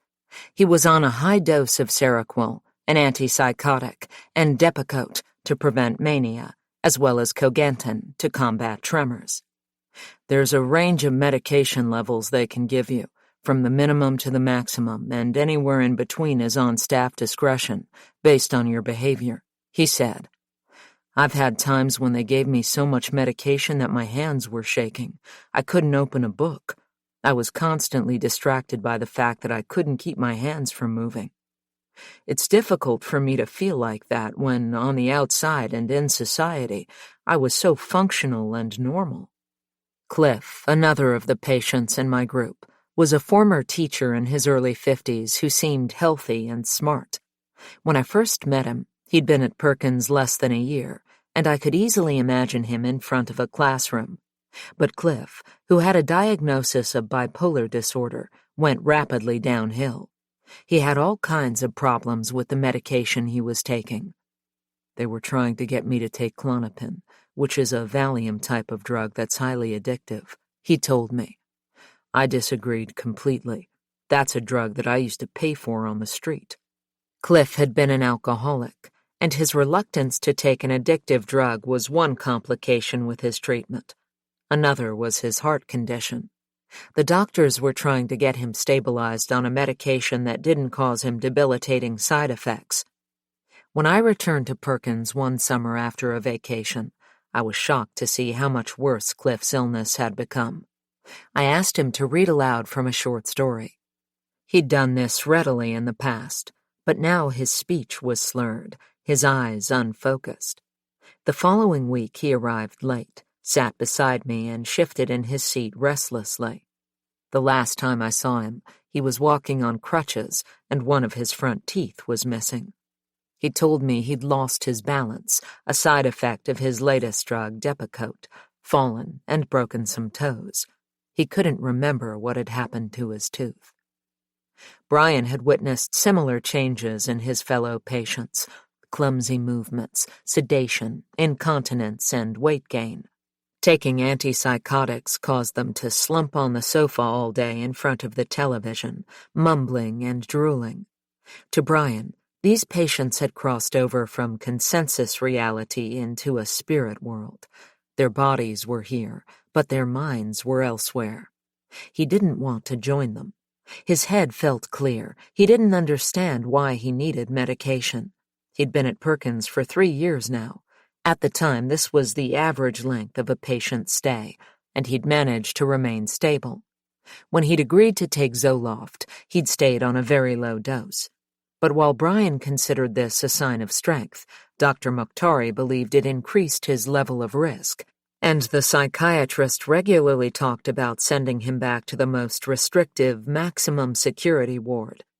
The violence of his original crime, Brian discovered, meant his risk factor would always be high, no matter how quiet and peaceful he was on the ward. In 1996, after completing his stint in rehab, Brian faced the CFRB. As he feared, they gave him the thumbs down. The board decided he wasn't ready for minimum security. They agreed with Dr. Mokhtari. Brian was paranoid, they said, and should be taking more medication. They recounted various incidents of guarded and threatening behavior, anxiety about staff making notes in his files, and mistrust of doctors. An antidepressant wasn't enough. They wanted him to be on an antipsychotic, like most of the other patients at Perkins. They told him that if he continued to refuse, it would be a hindrance to his progress, and he'd have to have his first infraction on an otherwise spotless record. After spending so long at Perkins, Brian had learned to wear a mask. He'd become fearful and sensitive, and his anxiety sometimes became overwhelming. It would hardly be surprising if he had also become paranoid. Of course, he didn't think he was paranoid. But this is true of virtually all paranoid people, and a patient who fails to recognize his own illness is especially difficult to treat. Paranoia is inflexible and not amenable to reason. Paranoid people have a tenacious belief in their own truth that makes it impossible for them to see things objectively or in a nuanced way. Unable to accept that they're in the same boat as everyone else, facing the daily problems of life, they feel incessantly victimized and insulted. They harbor deep grudges and relate to the world by relentlessly searching for evidence that validates their fears. In ordinary conversations, they may find hidden threats or affronts that are often indiscernible to others. Sometimes these false beliefs are so overwhelming that they might be better described as delusions. In situations like these, antipsychotics can be useful because they cause patients to distance themselves from their thoughts. In short, antipsychotics induce doubt, which is enormously helpful when treating patients whose confidence has become pathological. It makes them less suspicious and apprehensive, more amenable to therapy, although, again, the effect is achieved only by the dampening of all positive emotions, leading to a general numbing of affect and a reduced sense of self. To his doctors, reducing Brian's sense of self seemed like a good idea. He puts people off by making outrageously threatening statements, someone had noted in his file, and it was true that when Brian felt disrespected, he liked to remind people of his martial arts training. He'd never had to use it at Perkins, but he tried to keep in shape should the need arise. When Dr. Mokhtari said he needed to go on antipsychotics, Brian grew frustrated. He told the doctor he'd been clear-headed and healthy for the last 3 years. They argued back and forth for a while. Finally, Brian, who'd developed an intense dislike of Mokhtari, reminded the psychiatrist that he was a trained fighter. He could do some serious damage to the doctor, he pointed out. This was a mistake. It led Dr. Mokhtari to believe that Brian was still agitated, paranoid, and dangerous, and perhaps he was. Mokhtari prescribed Risperdal, a widely used antipsychotic, and sent Brian to a different ward. Realizing he had no choice, Brian tried to see this as a step back to gain more traction, but he knew he was deceiving himself. Within weeks, he'd entered a dark world. When he walked, his arms hung stiffly at his sides. His face felt like a leather mask that refused to make expressions. At first, he tried to fight the fog. He asked another patient to wake him up every couple of hours so he could go to the bathroom, and so he wouldn't be too sluggish to fight back if he was used as a punching bag by the ward sadists or by those who were simply bored. But he lost the battle, and then the will to fight. Soon each day was the same, and the days were hardly different from the nights.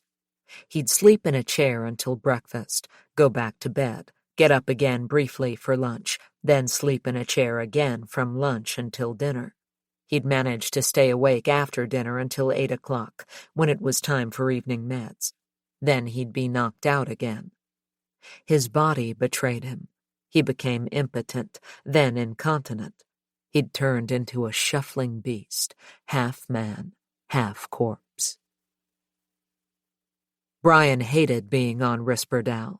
Apart from the general dullness and mind fog, it caused a pounding in his ears, a dead feeling around the edge of his skull, depression, vertigo, and constant drowsiness.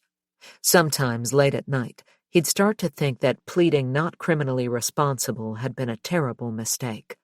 Yes, he'd been out of his mind when he shot his parents, but if he'd been sent to prison instead of Perkins, he wouldn't have to take numbing doses of medication. He wouldn't be impotent and incontinent. Convicted criminals might be looked down upon, but the criminally insane, he was beginning to realize, were downright untouchable. One morning, a new psychiatrist arrived on the ward. Brian's previous doctors had been authoritative and closed off, but the new resident, Jonathan Briskin, was open and friendly. The first thing he did, at Brian's request, was reduce his meds. Like an animal coming out of hibernation, Brian gradually emerged from his stupor. In his mid-30s, Dr. Briskin was younger than most of the other doctors at Perkins, and just talking to him about ordinary things made Brian feel better. He realized it had been months since he'd had a real conversation with somebody who seemed interested in who he was as a person, someone who didn't see him as just another paranoid schizophrenic. Part of what made these conversations so unusual was that Brian felt as if he were being treated as an equal. He felt comfortable enough to ask Dr. Briskin questions, and the psychiatrist would respond honestly, opening up to him in return. Their conversations were so interesting that Brian sometimes forgot he was a patient in a psychiatric hospital. Dr. Briskin was forthcoming and undefended, sharing details of his personal life outside the hospital fence. The young resident told Brian that in his spare time and under his middle name, Colonimus, he entertained audiences as a juggler, magician, unicyclist, and acrobat. In personality, he was the opposite of the cold, pompous Dr. Mokhtari and the formal, guarded Dr. Fragala. Under Dr. Briskin's advisement, Brian's Risperdal was replaced with 5 milligrams of a different antipsychotic called stelazine, a prophylactic dose intended to prevent the return of any psychotic symptoms. With the reduction in medication and plenty of real coffee, the fog soon began to clear. Taking a long, hard look in the mirror, Brian realized that months in a haze had left him out of shape, and he started working out again. At first, he could manage only 5 push-ups at a time, a pitiful fraction of his former routine. But by early the following year, 1997, most of his old strength had returned. That year, Brian saw Dr. Briskin almost every day, and he came to rely on the young doctor's honesty, enthusiasm, and compassion. Even better, when it was time for Brian's annual evaluation, Dr. Briskin agreed he was no longer psychotic, had virtually no remaining symptoms of schizophrenia, and was highly treatable. The report couldn't have been better. Compared to the patients around him, Brian realized, he was in pretty good shape. According to Dr. Briskin, he'd soon be doing well enough to be moved to minimum security, where he'd be allowed to take accompanied trips out of the hospital. "A year on minimum," said Dr. Briskin, "and in my opinion, you'll be ready to go home." 9. Untying the straitjacket. In mid-1997, Perkins authorities made the decision to admit a television crew inside the hospital for an episode of the A&E television show Investigative Reports titled Untying the Straitjacket. The documentary was meant to educate the public about the insanity defense, which had been a source of public outrage since 1982, when John Hinckley Jr. was found not guilty by reason of insanity for his attempted assassination of President Ronald Reagan. Hinckley was clearly delusional, driven by an obsession with the actress Jodie Foster. Yet people claimed the legal system made it too easy for juries to return not guilty verdicts in insanity cases. The Hinckley verdict had led to changes in the law that made it much more difficult for a defendant to plead insanity. Within 3 years of the verdict, 34 states, in addition to Congress, had shifted the burden of proving insanity to the defense. 8 states had adopted a separate verdict of guilty but mentally ill, and 1 state, Utah, had abolished the defense altogether. Congress had also narrowed the terms of the defense itself. The Insanity Defense Reform Act of 1984 required the defendant to prove the existence of a severe mental disease that made him unable to appreciate the nature and quality or the wrongfulness of his acts, not just at the time of the crime, but in general. By the time Untying the Straitjacket was filmed, however, these concerns were less imperative, and the pendulum was swinging back in the other direction. Hosted by Bill Curtis and filmed at Clifton Perkins and the Kirby Forensic Psychiatric Center in New York, the documentary purports to uncover the facts and fictions of the criminally insane. In his introduction, Curtis explains that the insanity defense is not an easy way of avoiding prison, and that it succeeds only when a defendant is severely psychotic. In this sense, the documentary is enlightened and sympathetic, aiming to reduce the stigma of mental illness. At the same time, however, it panders to old cliches, alluding implicitly to violent men, ruined lives, the strange contortions of the sex drive. Viewers are lured with hints of the horror awaiting them behind closed doors, where they'll come face to face with the dangerously mentally ill who have committed brutal acts of unspeakable savagery. In Untying the Straitjacket, the Brian Bechtold of mid-1997, a 29-year-old psychiatric patient, has been caught and preserved in the amber of digital videotape. He's one of the first patients to appear in the documentary, and one of the most memorable. At this point, he's been at Perkins for just over 5 years, and he's still open, earnest, and upbeat about his treatment and prognosis. It's not surprising that he was chosen to appear on camera. When we first meet him, he's sitting on a chair in his room. On a chest of drawers beside him are framed photographs of his dogs. Brian is good-looking, with pale skin and blue eyes whose color is brought out by his blue and white polo shirt. No longer the thin young man described by Officer Hightower in Port St. Joe, he now has the muscular chest and thick neck of an amateur weightlifter. His full black hair is cut in the hospital's standard bowl cut, and he has a closely cropped beard somewhere between stubble and a goatee. When he talks, he's earnest but also shy and slightly wary. He speaks seriously, his voice slowed and a little blurred by the effects of medication. 10 minutes before I shot my parents, I didn't know I was going to shoot my parents, he tells the interviewer. I never thought it would happen to me. I never thought I'd be in this position. I never thought that this is going to be my lot in life, that I would kill my parents, and I just have to live with it from day to day. The camera moves in on Brian's face, then cuts to a self-assured man in a beige suit and white tie, identified as Dr. Jonathan Briskin. When Brian committed his crime, he was suffering from delusions, the psychiatrist explains. He believed that he was in danger and that he had to do what he did in order to prevent something worse from happening. Later in the documentary, Bill Curtis, with stentorian solemnity, briefly describes Brian's crime in voiceover as the camera shows Brian walking down the hall of his ward, past a busy nurses' station and bustling day room. In this scene, he's wearing cargo pants and a beige polo shirt, and he holds a coffee cup from which, as he walks past the camera, he awkwardly sips. For some reason, the scene plays in slow motion, which makes it seem stilted and unnatural. We encounter Brian again a little later in the documentary, performing a vigorous workout routine. Dressed in a t-shirt that depicts a Rottweiler eating a triple-decker club sandwich, he launches into an energetic set of push-ups, his feet raised on a tabletop, his fists clenched against the floor. The process of moving off a locked ward is both slow and tedious, Bill Curtis informs us.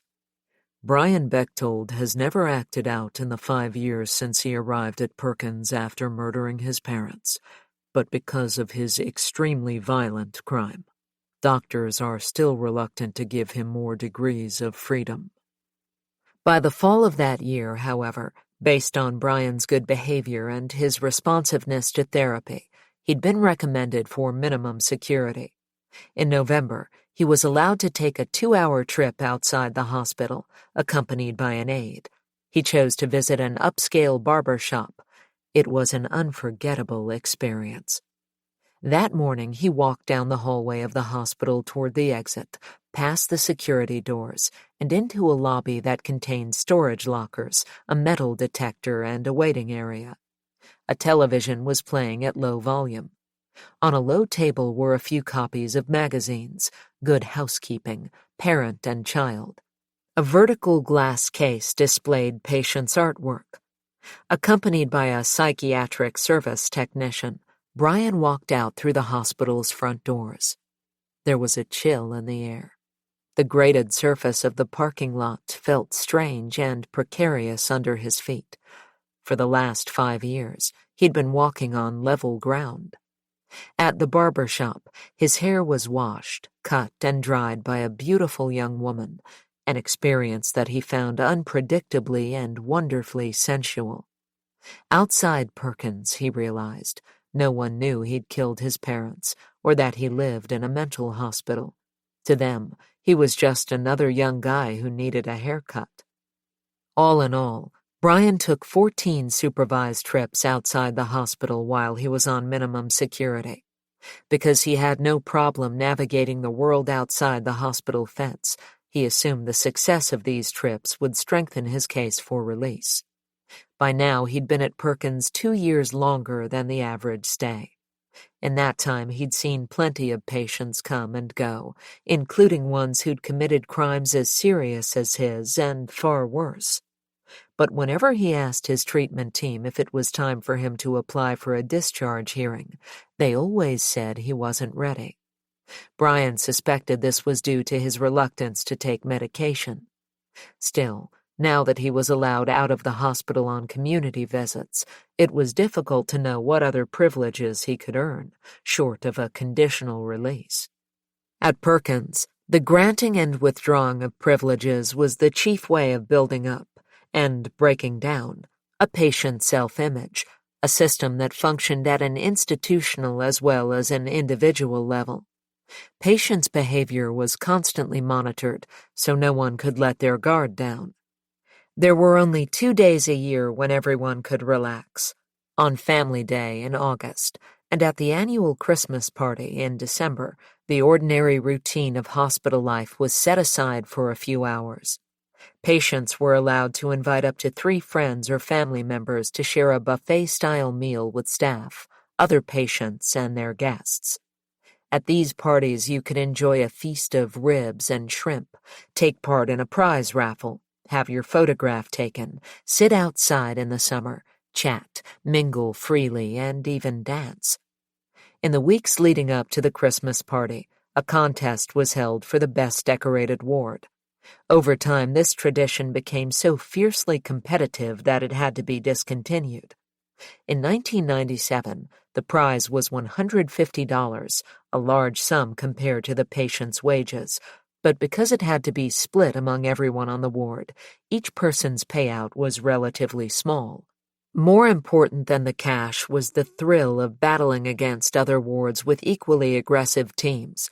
At Perkins, the patients didn't have much opportunity to distinguish themselves and never got the chance to face off against their rivals, so the contest bore a heavy symbolic weight. Adding to its importance, its judges consisted of a panel of 4 outsiders, hospital trustees, who came into the hospital solely for this purpose. That year, competition was feverish.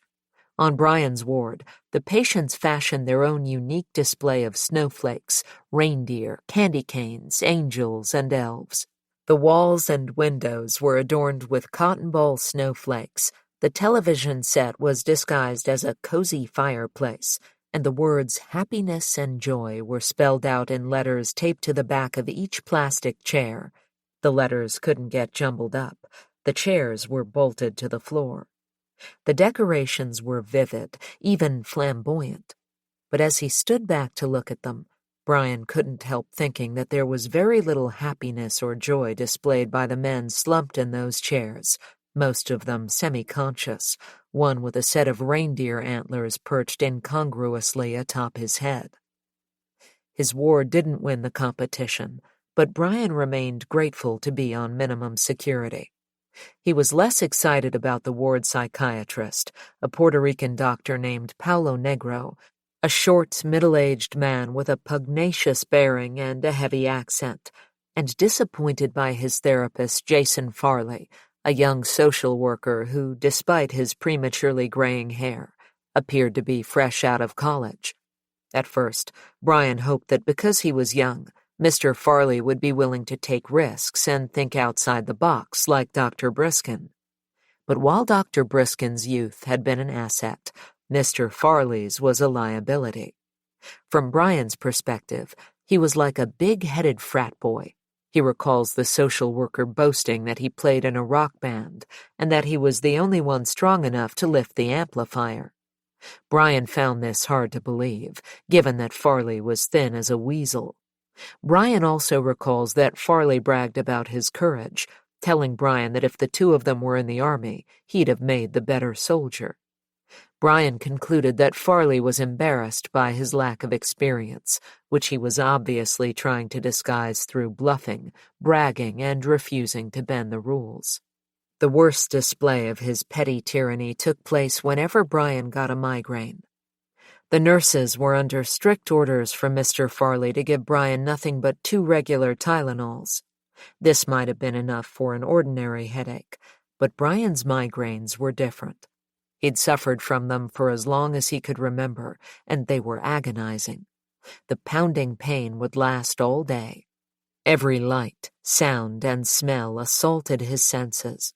He'd curl up in the corner of the day room, rocking back and forth, vomiting repeatedly, begging for relief. He needed something heavy-duty. Tylenol would have been better than nothing, but only at a large dose and taken frequently. Yet no matter how he begged, the nurses wouldn't give him any more than the standard 2 pills. He pleaded with every on-call doctor and nursing supervisor, but nothing he said or did made a difference. It wasn't much compensation, but once a migraine had faded, the feeling was exhilarating. He'd get a fantastic appetite, and everything he ate tasted delicious, especially the takeout food they were allowed to order from local restaurants on Sundays. He'd get Chinese food and make it last all week. Chicken wings for breakfast and spare ribs for lunch. The high-protein diet kept him strong enough for his workout routine, and he always watched his blood pressure, blood sugar, and cholesterol to be sure they were well within normal range. Apart from the migraines, Brian thought he was in good shape, both physically and mentally. He kept thinking about what Dr. Briskin had said, "A year on minimum and you'll be ready to go home." But his progress was about to be undermined. and by a series of events over which he had no control. Someone, he believed, was spreading lies about him. False rumors circulated all the time at Perkins, whispered by gossipy nurses' aides, bored security guards, and patients with nothing better to do. But this was the first time Brian had found himself on the receiving end. One morning in the day room, a friend of Brian's named Enzo Salgado sat down beside him and spoke to him in a low voice. "Don't tell anyone, but Dr. Bono left his attaché case on the porch," he said. "I've just been reading my case notes. He's got notes on you as well. Check it out." Brian went out into the small courtyard adjacent to the ward. The brown leather briefcase was on a bench in the porch area just beside the door.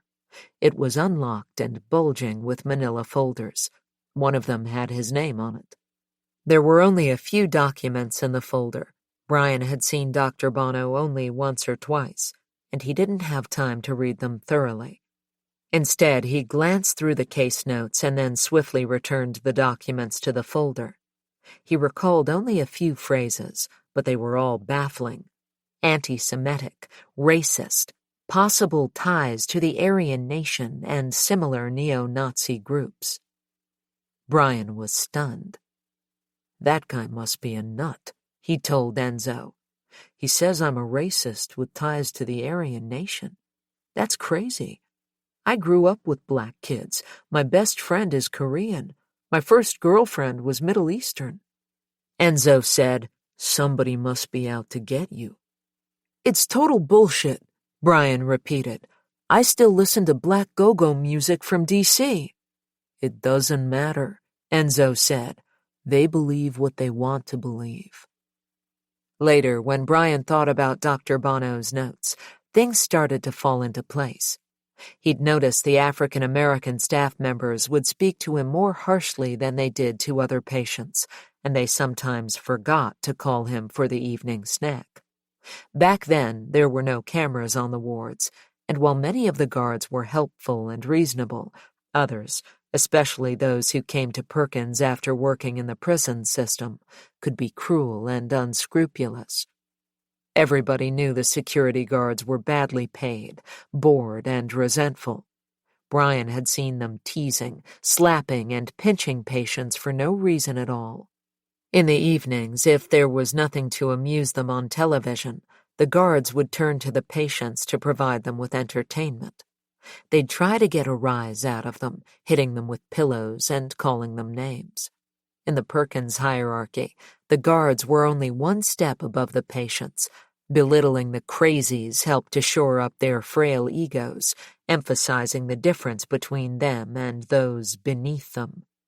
In this way, the guards took on the anger of the abused and frustrated patients, just as, among one another, patients would take on the bullying machismo of the guards. "I've been told on more than one occasion by the guards that I'm going to be stuck here forever while they get to go home at night.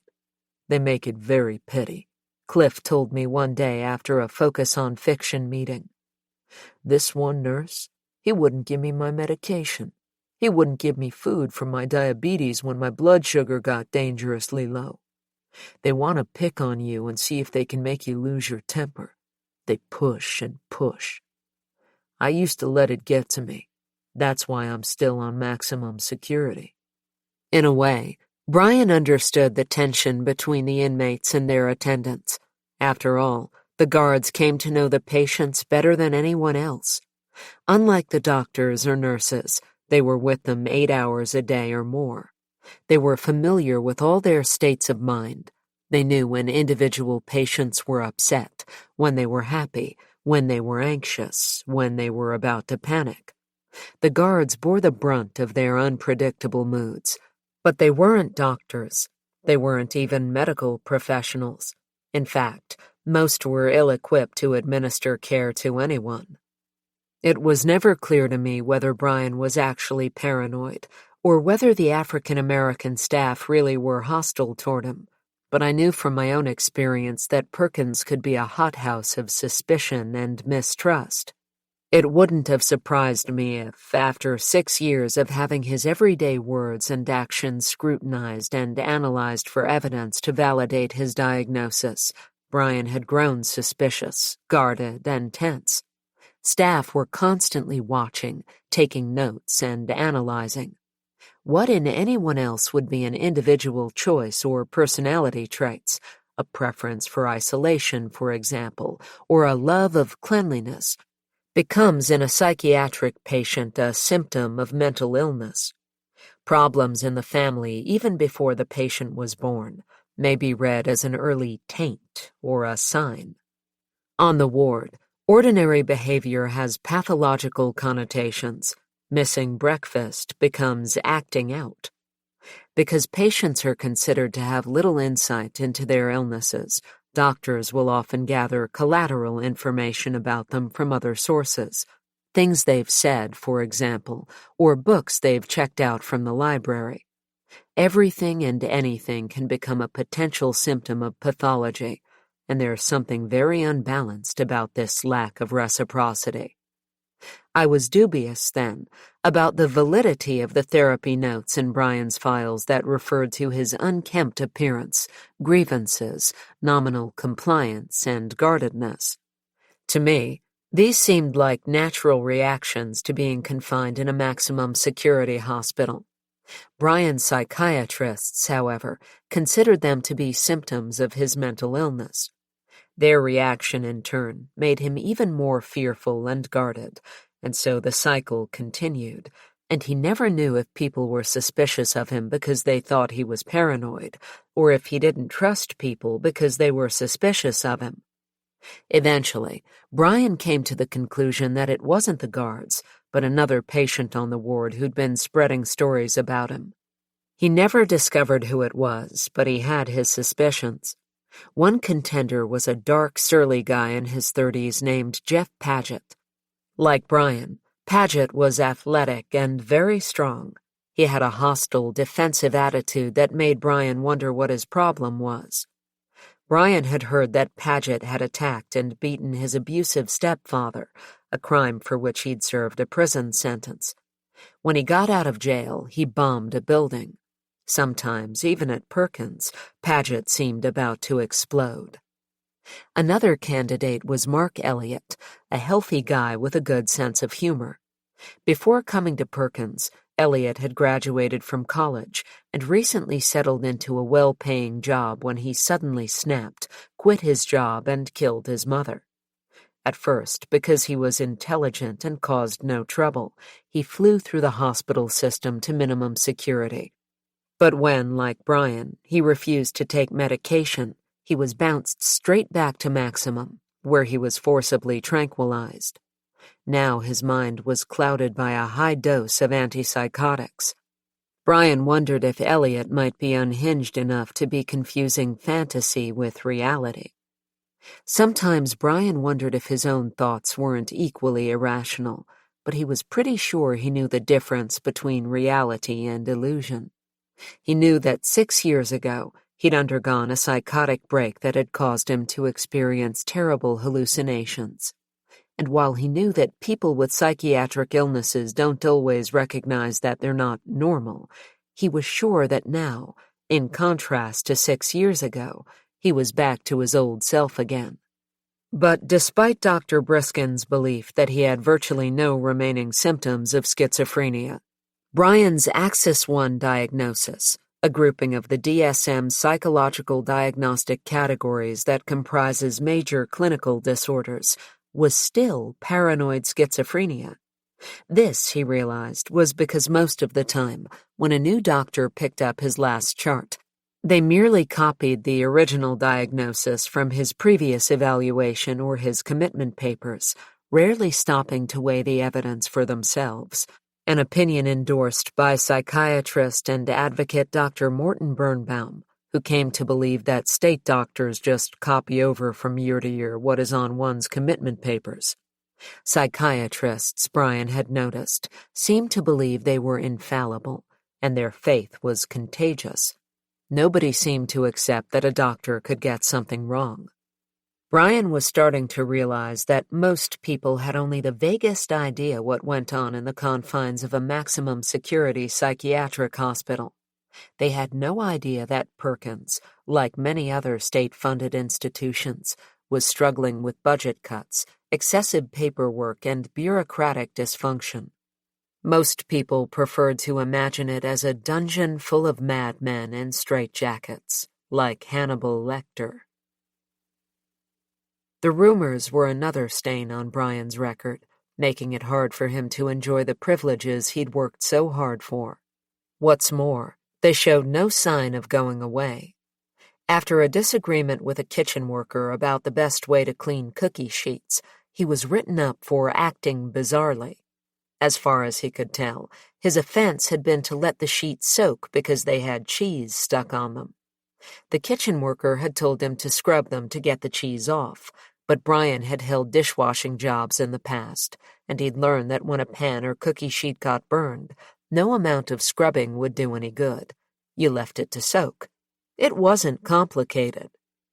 Mr. Bechtold acknowledged having trouble with the African-American staff, read the next new note in Brian's file. He believes that there is a concerted effort on the part of the African-American staff to make his life difficult. One incident he shared was that he was constantly getting into trouble for urinating in the shower/bathroom area.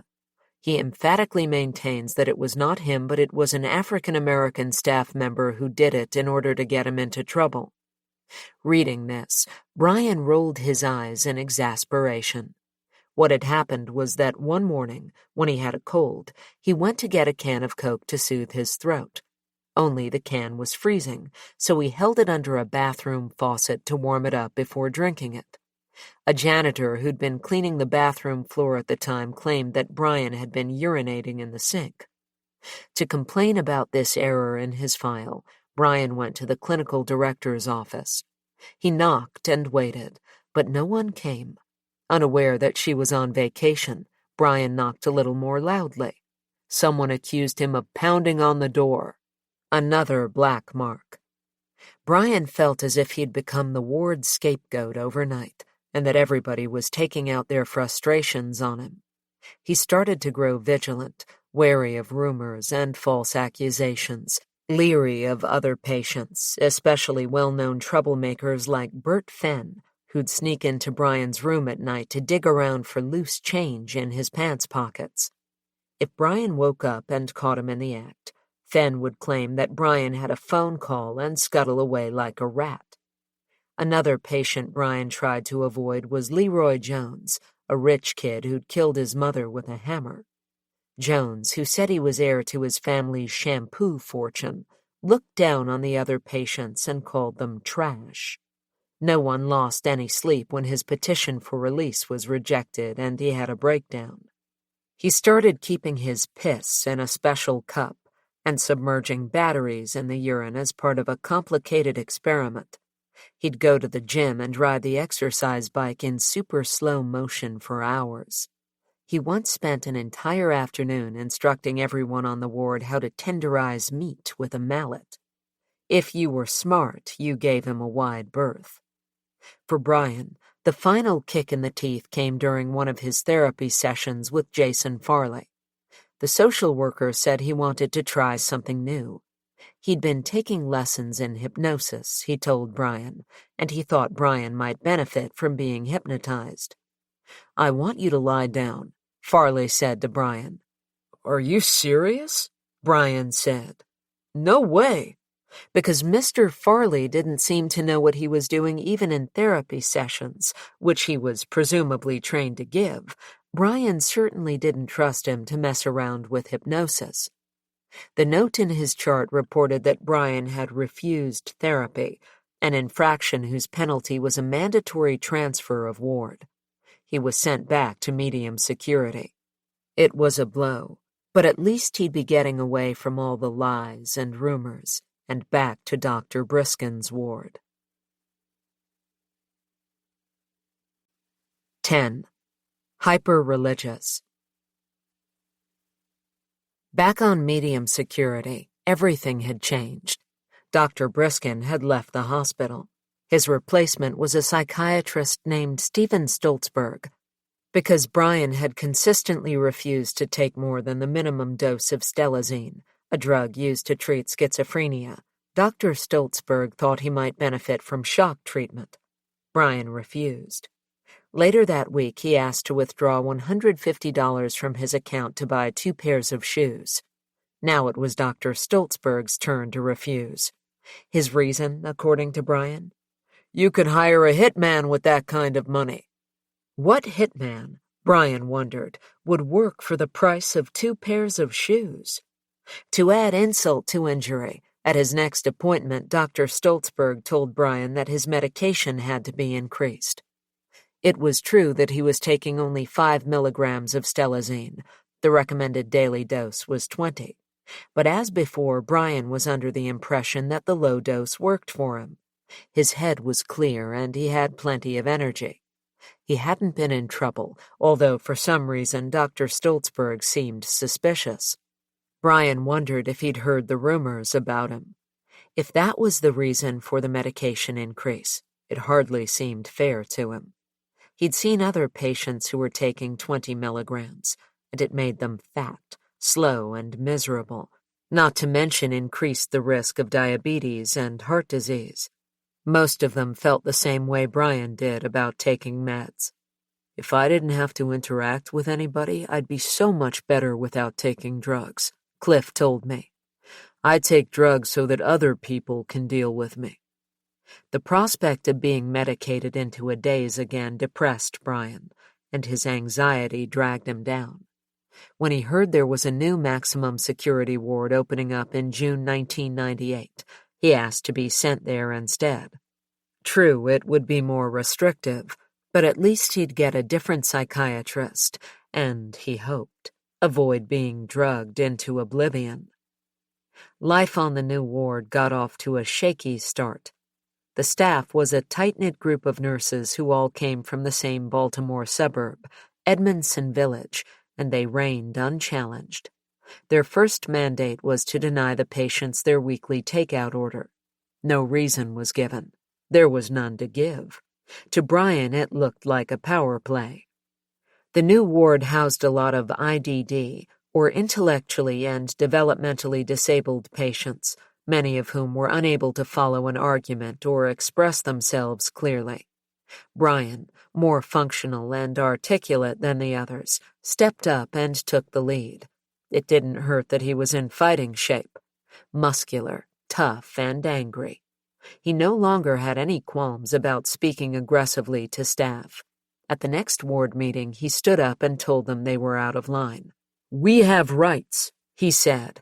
"You can't take away our major privilege for no reason." When he threatened to file a grievance with the superintendent, the nurses backed down, and the weekly takeout was restored. Round 2 came soon enough, and it was a dirty fight, literally. At the next meeting, one of the nurses announced that the patients were using too much soap and toilet paper and too many paper towels. "We're going to put a monthly limit on the bathroom supplies," she said. "If you use them up before the end of the month, too bad." Things got nasty. Brian began to dread the end of each month. As supplies of toilet paper grew low, patients would start hoarding paper towels in their rooms. Some of them didn't have the best hygiene to begin with. The sedentary and wheelchair-bound patients frequently suffered from hemorrhoids, and with only rough paper towels to wipe themselves, they often bled on the toilet seats. It was unsanitary, to say the least. A group of the ward's more competent patients got together to talk over their options. Many were afraid of making waves. Those who were hoping to move to a less restrictive security level didn't want to jeopardize their status. Because Brian had made a good spokesman for the ward, successfully reversing the policy on takeout orders, they asked him to speak up again. At the next community meeting, Brian raised his hand. He wasn't planning to be diplomatic. "We need more soap, toilet paper, and paper towels," he announced. "If you don't start treating us like human beings, there's going to be trouble." The threat worked, and the bathroom supplies were restored, but from that day on, To the hospital nursing staff and security guards, Brian became public enemy number one. They accused him of hostile behavior and expressed their resentment to his psychiatrist. Ironically, this was still Dr. Stoltzberg, who was covering the ward until a new doctor was hired. After learning that patients were by law allowed access to their hospital records, Brian had been checking his chart on a regular basis. After the incident with the bathroom supplies, a note was written in his file by one of the nurses describing him as manipulative and intimidating, lacking insight into his past behavior and the serious nature of his illness. Even more frustrating, after complaining to his treatment team that the ward staff were against him, Brian found another note in his chart, this time from Dr. Stoltzberg, describing continued paranoia, hostile speech, suspiciousness, fearfulness, uncooperativeness, and poor problem-solving. Although HIPAA allowed patients to have access to their medical notes, most doctors, psychiatrists in particular, write notes intended for themselves or for other medical professionals rather than for the patient, who might find their language vague and confusing. At Perkins, phrases like persevering and lacking in insight meant something very specific, although it wasn't always clear to the patients what that was. Estrangement from language is a common feature of paranoid schizophrenia. In fact, the word schizophrenia means split mind, in the sense not of a mind split in two, but of a splitting between concepts and their associations. And this psychiatric shorthand, to a suspicious patient, could easily be seen like a code designed to trick them. This breach in language is part of the way selfhood and personal identity seem to break down in psychosis, and so, in the words of author and schizophrenic Ellen Sachs, the solid center from which one experiences reality can become fuzzy and wobbly at times, breaking up like a bad radio signal or eroding like a sand castle, sliding away in the receding surf. In another first-person account, a schizophrenic patient describes his paranoid delusions about language. Effectively, I became addicted to thinking about how words could be used to make coded references. I became obsessed with playing language games instead of using language primarily as it is normally used. As a result of this, my interpretation of what was really going on became more and more detached from reality, and instead was directly derived from interpretations of the language games that I believed people were playing. In this light, it's ironic that ordinary words at Perkins had unpredictable meanings. The word escape, for example, was never used. Instead, it was replaced by elope, to mean exactly the same thing, a word that allegedly minimizes the negative connotation of prison-like behavior, although surely it's not the patient's behavior that's prison-like, but their environment. Essentially, escape is avoided because it suggests forced confinement, whereas an elopement is usually temporary, and often for a pleasurable purpose, or perhaps accidental, like the wandering of an aged parent with Alzheimer's disease. Words had enormous power at Perkins. It was hardly surprising, then, that people would fret about them, puzzle over them, pounce on them with feverish enthusiasm. Both doctors and patients would analyze each other's language endlessly and in detail. Doctors wanted to get beneath what they believed to be patients' defensive facades, and patients wanted to gauge what doctors really thought of them and whether they might be getting any closer to release. Psychiatric terminology, in particular, would often be picked up and appropriated by non-medical staff, including security guards and psychiatric service technicians. Everyday emotions were given clinical names. Unhappiness became anhedonia. Thinking became cognition. Facial expressions were affect. Feelings about other people were transferences. People didn't get to know each other or become friends. Their boundaries became confused. In this way, ordinary feelings and experiences were made distant and strange. This kind of language kept patients at arm's length. The same effect was achieved by addressing them, both in person and in their files, as Mr. or Ms., rather than by their first names, as if they didn't share the same emotions as everyone else. Brian had also noticed that doctors got annoyed when patients used the institution's terminology and would accuse the patients of intellectualizing.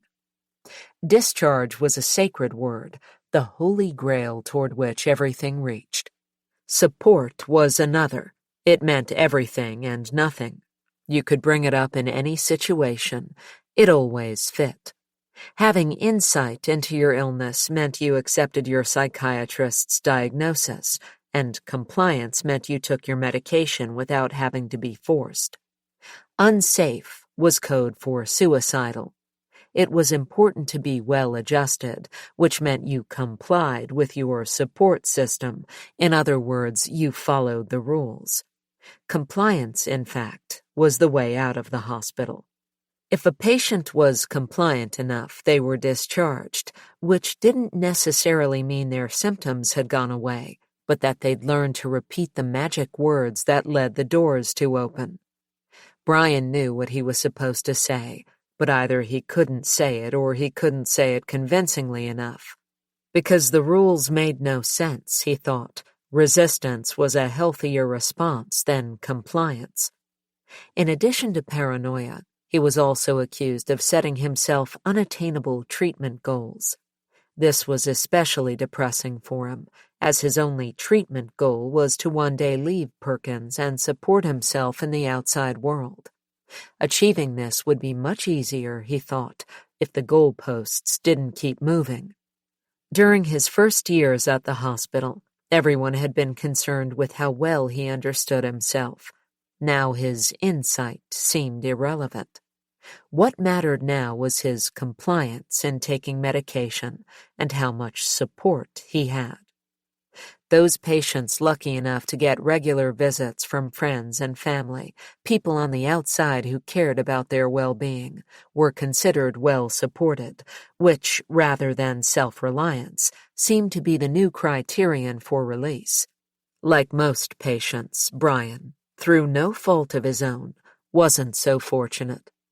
Over the last 5 years, his friends, relatives, and siblings, unable to contact him easily by phone or email, had gradually fallen out of touch. He'd seen it happen to other patients. Perkins is in the middle of nowhere, virtually inaccessible by public transport. Visiting hours are limited and inconvenient. The dress code is strict, and it's humiliating for visitors to be searched by security guards. If they have money, patients can use the phone, but only at certain times, and there's only one line for each ward. The family members who'd forgiven Brian for his crime lived far away. Marcia was in Atlanta, his uncle Walter was in Pittsburgh, and Kathy, who was Brian's main connection on the outside, had recently moved to Ohio. Q, his friend from the karate studio, still called and visited when he could, but he had problems of his own and wasn't always available. Brian's greatest source of support, in fact, was his religion, but he kept that to himself. Religion was one of the subjects I hardly ever spoke about with Brian.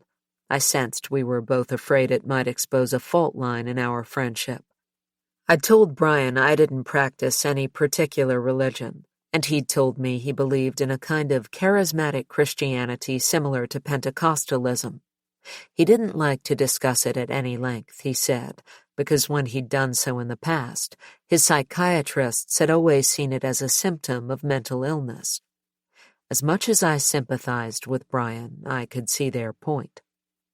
When he'd first arrived at Perkins, Brian had attended church regularly, but after a couple of years he stopped going. Although it drew around 30 patients, the hospital's Sunday church service, a vague, insipid, non-denominational get-together in a multi-purpose room, was hardly inspiring. Still, even though he'd stopped going to church, Brian never stopped believing in the revelation he'd had in Port St. Joe. He was convinced that at the time of the murders, he'd been possessed by the devil. He spent 3 days in the campground reading the King James Bible, and he had a Bible in his room in the detention center where he was sent after turning himself in. He read it from cover to cover, both the Old and New Testaments. During his time at Perkins, he'd also read books on divine healing and studied different forms of Christianity, and from his reading and experiences, he had developed his own understanding of biblical doctrine. He knew there were many people in the United States who subscribed to the idea of an Islamic revolution, and he also knew that Islam was the only religion growing faster than the world's population. He saw how it could easily dominate the world in 20 years or less. He was familiar with Chapter 8 of the Book of Daniel, which describes the time of the end in which 4 kingdoms shall stand up out of the nation. Brian interpreted this as meaning that the Islamic forces would attack by arson to unbalance the country from within, while the Middle Eastern, communist, and Oriental countries would attack from the outside. This would mark the beginning of the tribulation, during which Christians would be tortured as penance for their sins. After a fierce battle, Islam would be defeated, and Jesus would return to earth. When he first got to Perkins, he discussed his religious beliefs in group therapy and with his psychiatrists, and was dismayed to find a note in his chart from Dr. Stoltzberg that stated he is hyper-religious and has delusions about the Nation of Islam. Brian's plan to donate money to charity was also pathologized. He sees this in religious terms, the psychiatrist wrote, but I believe that he wants to stop thinking about himself as a bad, violent criminal. A further twist of the knife. The doctor had suggested that increasing Brian's dose of stelazine might help to reduce his hyper-religiosity. In Brian's experience, psychiatrists were generally uninformed about religion. They're bullheaded, he told me. Most of them don't know anything about the Bible, but they don't believe they could be ignorant about anything. Afraid to discuss his beliefs with anyone at Perkins, he began to spend more time talking on the phone with outreach representatives from various churches. Since he'd never had the chance to discover how different faiths interpreted the Bible, Brian didn't know if his own reading was way off base. He wanted to know if any other believers shared his conclusions. He tried to solve this problem by calling the numbers of different churches he found in the telephone directory and asking if he could talk to a minister. After a lot of cold calls, he found 2 ministers who did share some of his biblical interpretations, one Lutheran and the other Baptist, but they disagreed with him about the end times.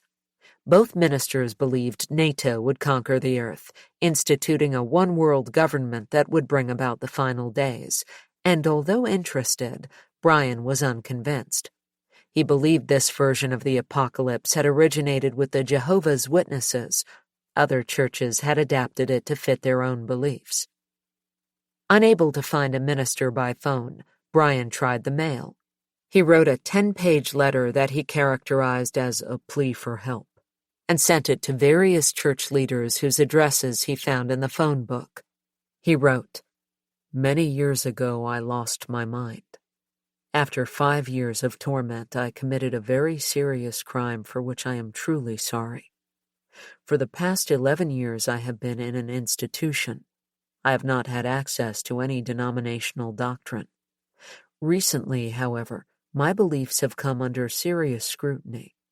I did not know that most Christians don't study prophecy, and as I had no teacher and plenty of time, I came up with my own interpretation. But when the administrators came across my letters to a friend, they immediately considered me dangerous as a result of religious delusions. It is protocol to have someone mediate who is in authority of the patient's professed religion. The hospital staff did not believe this was necessary. I would like to know if your church wholly or partially agrees with my interpretation. Or it would really help me even if you disagree. You could attest that under the circumstances I have made a rational attempt to construe the numerous prophetic books into a cohesive theme along a progressive timeline." When he'd almost given up hope of hearing back, Brian received a letter from the leader of a church that called itself Watchman Ministries. "Dear Brian," it began, "I read your statement about your past and your new life in our Lord. You are right on, brother. God has rescued you from the clutches of Satan and his demonic hordes. Not only that, but God has given you a great infilling of his Holy Spirit. Your 10-page statement agrees with, for the most part, what the Holy Spirit has given to me. Subsequently, the Holy Spirit has confirmed to us both with our agreement in the Scriptures, and through others, the events of these last days. Do not think that I consider you any less of his servant, because God makes the greatest saints out of the greatest sinners." This minister sent material from his church that explained how God's will is using Islam, Arabs, to purge America. Although there were a number of differences from his own interpretation of the Bible, there were enough connections for Brian to feel vindicated. Unfortunately, in terms of contact information, the minister provided only an email address and the website of his church, and patients at Perkins didn't have access to the internet. And Brian realized that even if his beliefs were endorsed by a minister, Dr. Stoltzberg would probably see them as a symptom of schizophrenia. Although it's true that religious delusions or preoccupations can be a feature of mental illness, they're not usually regarded as pathological unless they impair the patient's ability to function, and in Brian's case, it was his religious beliefs that had led him to turn himself in to the police. Perhaps it was the suddenness of his conversion that made his psychiatrists apprehensive, or perhaps they suspected it was easier for Brian to think of himself as possessed by the devil than to face the fact that he'd murdered his parents. Still, his beliefs weren't particularly bizarre. Many religions include beliefs or rituals that may seem delusional or unhealthy to outsiders: fasting, chanting, speaking in tongues, snake handling, animal sacrifice, self-flagellation. The difference between spiritual beliefs that are merely idiosyncratic and those that are pathological is especially hard to define at a place like Perkins, where religion played a significant role in many of the patients' crimes. Among them, a pair of women who killed 2 children in an attempted exorcism, a man who killed his landlord because he thought the man was a warlock, and a patient who tried to subpoena 14 resurrected Mormon prophets to testify for him in court. Once he realized his religious beliefs were being classed as schizophrenic symptoms, Brian no longer brought them up, but this too backfired. Now, according to Dr. Stoltzberg, Brian had secretly decompensated and learned to hide his religious delusions. After that, Brian gave up trying to second-guess and just told the truth. While religion wasn't a subject he raised on his own, he didn't shy away from the topic if other people wanted to talk about it. He discussed his beliefs openly, although to him they were more than beliefs. They were facts. He was familiar enough with the New Testament to quote it verbatim, and when it was relevant, he did. This made him even less popular with the African American staff, many of whom were converts to the Nation of Islam. When his treatment team heard that Brian had been talking about the Bible, once again he was lacking in compliance and suffering from delusions and inflexible thinking. The DSM-5 defines delusions as fixed beliefs that are not amenable to change in the light of conflicting evidence. Yet, in matters like religious beliefs, we usually consider steadfastness of faith to be a virtue. Once we've made an emotional commitment to something meaningful, it's not easy for us to change our point of view. We cling to its truth, discrediting counter-evidence. In the sense that we find reasons to go on believing what we want to believe, most of us experience fixed beliefs or inflexible thinking. But we also tend to compartmentalize, restricting this kind of thinking to one part of our lives. In Brian's case, however, his life at Perkins was so limited and his thoughts so carefully probed and analyzed that it was difficult to keep anything separate or private. Concerned about hyper-religiosity, Dr. Stoltzberg increased Brian's medication, raising his dose of stelazine to 20 milligrams a day, 4 times what he was currently taking. It was a standard daily dose, but to Brian, it seemed not only excessive but a form of punishment. He'd done perfectly well on the low dose and felt mentally stable. Now his future looked bleak. He'd been sent to Perkins, Brian reasoned, to get help.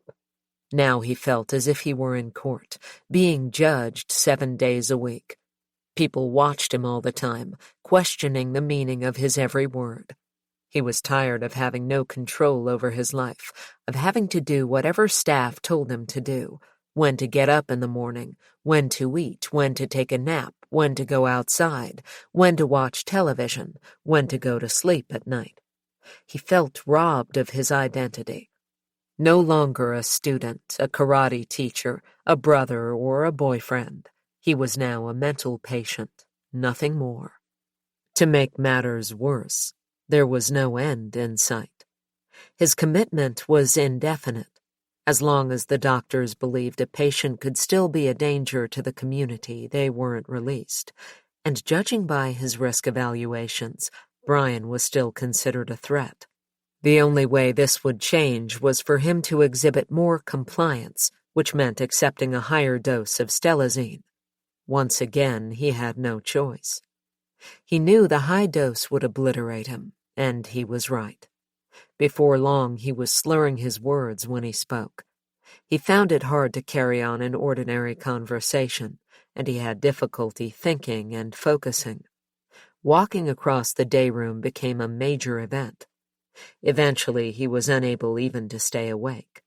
Slumped in front of the television, he'd sleep for 16 hours a day, then go to bed and sleep all night. Once again, he was impotent and incontinent. And once again, he fought back, pulling himself together with the help of contraband caffeine. On his current ward, coffee was banned, as were carbonated drinks that contained caffeine, but he managed to buy a jar of real coffee from a patient on minimum. It wasn't much, but it kept the fog from closing in. But while in possession of contraband, it was especially important for him not to let his guard down, and in August there was a series of back-to-back shakedowns. It made him nervous. Something was going on, though he wasn't sure what. One day before breakfast, every room was searched. The guards went through all Brian's possessions, but by a stroke of luck they managed to miss the jar of instant coffee on the bedside table, hidden under his hat. That year Perkins was subject to budget cuts.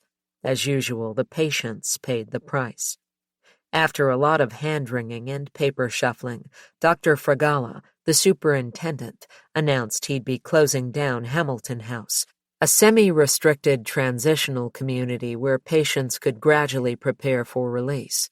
For many years, between 10 and 12 of them had been sent to Hamilton House every 6 months. After it closed, they no longer had a transitional place where they could get used to the prospect of life outside the hospital. With fewer patients leaving the hospital each year, a logjam built up of those waiting to move forward. To ease the gridlock, a number of patients had to be sent back through the system in the opposite direction. Brian knew what this meant. It could be years before he left maximum security. He believed the guards were still spreading rumors about him to the doctors, because at his next clinical meeting, his treatment team began interrogating him about a series of mystifying violations he'd allegedly committed, but that he had no recollection of, including burning paper towels, stealing the janitor's coffee cup, and singing loudly in the courtyard. Brian didn't sing. He was also shown a strange letter he was supposed to have written, which, as he pointed out, wasn't even in his handwriting. It didn't matter how absurd the charges were to Brian, or how vigorously he refuted them. He knew the team would always give the staff more credit than they'd give a mental patient. One day soon, he realized, they were going to medicate him even more. Paralyzed by inertia, he'd be an easy target for assaults, and he had plenty of enemies. Not for the first time, he started to wonder how different life would be if he'd been found competent to stand trial. People on the outside often assume that if you were sent to a mental hospital, you managed to avoid a long prison sentence, but that isn't true. Defendants who are found not criminally responsible spend far more time in the hospital than they would have served in prison for the same crime. Plus, in prison, when you've done your time, you've done your time. But there's no minimum sentence for the criminally insane. If they'd given Brian 35 or 40 years, it would have been tough, he thought, but at least he'd have had a release date to look forward to. For 2 first-degree murders, they would have given him life without parole, said Brian's attorney, Mark Van Bavel. But Brian was starting to realize he might never get out of Perkins either, and if he was going to be incarcerated for life, he'd rather be in a prison where he could lift weights and work out in the yard, and he wouldn't be forced to take medication that turned him into a vegetable. A lot of people say the program in the prison is better than here, Lewis, a patient in his early 20s, told me, although Jeremy, who'd been transferred to Perkins after 6 months in jail, disagreed. Being here is a little better than being in jail, because you're not locked in your room all day long. Here, you don't have to be in your room until nap time, or when the doors are opened after medication. In jail, if you're on general population, you get let out of your cell for an hour and a half 2 times a day. A couple of friends visited me here last week, and I was able to hug them, sit down at close range, and talk to them. Also, I have 3 opportunities to order food from certain restaurants outside if I want to. You can get that in a regional hospital, but you can't get that in a jail. Even if a miracle happened and Brian was released from the hospital, he knew there was a high chance of his being sent back. He'd seen it happen. Patients who left Perkins had half the recidivism rate of prison inmates, but were far more closely scrutinized. The slightest transgression, even a minor offense like petty theft, and they were back on the ward. Ex-inmates, on the other hand, could miss their parole meetings with little or no consequence, or even disappear into the community, escaping the justice system altogether. Brian was sick of being medicated into a stupor, tired of making no progress toward release, and frustrated by the constant parade of patients who arrived at Perkins and got discharged, while he stayed in the same place or went backward. Some of those patients had the advantage of wealthy and supportive families who could afford to hire private attorneys, or they were women, who seemed to move through the system more easily. As long as his doctors thought he was harboring secret reserves of hostility and paranoia, they wouldn't even consider him a candidate for release. To make any progress at all, he had to comply, and compliance meant medication. There was a strong possibility, he reasoned, that he was going to turn into one of those old men wearing diapers who'd spent the last 40 years slumped in front of the television. This, he told himself, was not a life worth living. 11. Breaking point. Once he'd decided to escape, there was no going back. He lay awake at night working out the details of his plan.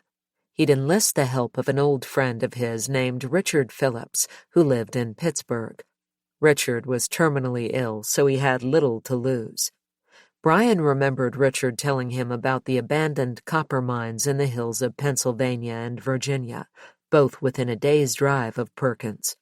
He decided to write to Richard. It would be safer to avoid the phone, and mail wasn't read or censored, telling him to find one of the abandoned mines and fill it with the essentials necessary for a long time in hiding. Around 5 years, he figured. He made a list. He'd need a couch to sleep on, a system for purifying rainwater. Ceramic would be best, but a catadine filtration system would also work. Blankets, books, a 5-year supply of survivalist food, which could be ordered and shipped from a company that advertised its services in survivalist magazines, and for protection and companionship, a puppy he could train. When everything had been set up, he'd tell Richard to buy a used car, park it close to Perkins, hide 3 or 4 5-gallon cans of gasoline under a blanket on the back seat, and put the ignition key in an envelope and tape the envelope to the car's undercarriage. If he got away at night, Brian figured, he could drive to the mine without even stopping for gas. If the plan worked, he could be in hiding before he'd even been missed. After 5 years or so, he'd quietly leave the country. If he succeeded, he'd be free. If he was killed in the attempt, he'd be free in a different way. If he was caught and sent to prison, at least he'd have a definite sentence. Even life without parole would be better than this unbearable state of not knowing. At the very worst, he'd be back at Perkins again. The way Brian saw it, he couldn't lose. But before he had the chance to set things up, he got the news that Richard Phillips had died. Now Brian's options were limited. The second scheme he devised was less ambitious but more practical. He'd acquire a weapon, take a hostage, and get shot by the police. If he lived, he'd plead guilty and get sent to prison. The state of Maryland couldn't force him to plead not criminally responsible, even if doctors thought he was incompetent. If he got killed, so be it. He didn't want to hurt anyone, but he'd reached the limit of what he could bear. A couple of months later, finding himself alone in the laundry room, he managed to break a support strut off an ironing board, a piece of metal about 14 inches long and 1/4 of an inch in diameter. Back in his room, he pried loose one of the ceiling tiles and hid the strut inside. After that, whenever he had the chance, he'd take it out and file it down by rubbing it against the grout in his shower. He made a sling for the shank and started wearing it all the time under his regular clothes, waiting for his chance. It never came, so he made his own. The nurse's shift change took place between 2:30 and 3 p.m. Brian had noticed that, at this time, the guards would always hang out at the back of the ward to flirt with the pretty nurse across the hall, leaving the day room unattended. On Sunday, December 5th, 1999, at 3:05, when both guards were safely distracted, Brian strapped his shank inside his shirt sleeve, tensed his muscles, and took up his position inside the door of the ward, waiting for the handle to move. Brenda Williams was tired. This wasn't her usual shift. She was filling in for a colleague. She didn't like coming into work on Sundays, but she'd been offered the 3 to 11 p.m. time slot on maximum security, and the overtime pay was too good to turn down. She walked down the hall with the charge nurse from another ward, wondering what time she'd get home that night. She climbed the stairs to the second floor and held up her pass to the automatic lock. The door opened. Brenda screamed. Brian Bechtold was standing facing her with something sharp in his hand. It was a long piece of metal with a spike on the end, and it was pointed at her. "Back off or I'll hurt you," he said in a low voice. "Turn around and take me through 8 South. The nurse remained motionless. She could feel her heart beating in her chest. "Turn around," Bechtold said. Brenda turned, but she was too terrified to move. Impatiently, Bechtold grabbed her by the shoulder and pushed her back through the door ahead of him, poking the spike into her back. She walked back down the hallway, trying not to panic. Whatever happened, she didn't want to die. As she came to the stairwell, she saw the door at the bottom and realized that it would lock automatically behind her. Without further thought, she tried to run down the stairs. Bechtold grabbed her by the shoulder and pulled her back. She realized he'd kill her if he had to. "Don't try anything like that again," he said. Brenda could hear the anger in his voice. "Come on, lady, I'm serious. Let's go." With the point of a metal spike to her back, Brenda walked on. There was nothing she could do. Bechtold marched her down the hall that led to 2 North, then gestured for her to open the door with her pass. As she did so, an announcement came over the intercom. "Bechtold is escaping through 2 North." Brenda was relieved to know the alarm had been raised.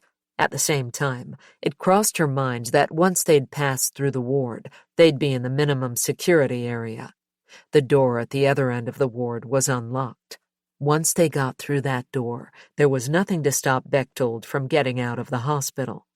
What if he took her with him, using her as a hostage or a human shield? She didn't want to make him angry, but she knew this was her last chance.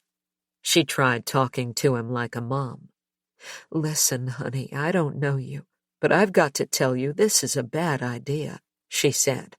"Think about it for a second. You really don't want to do this." "Keep moving," Bechtold said, urging her forward. They continued walking across the ward. Brenda could see the nurses' station ahead. When she was close enough, she tried making eye contact with one of the other nurses. She could tell they knew what was happening. Their presence gave her another burst of courage. As they passed the nurses' station, she stopped moving. "Why don't we stop here for a second, honey?" she said. "You can get some help from these ladies." Her voice was trembling. "Keep moving," Bechtold repeated. Brenda realized this was her final chance. "I think I'm just going to have a word with the ladies here," she said, and she slipped past the desk of the nurse's station and took refuge inside the office. She could tell Bechtold didn't care.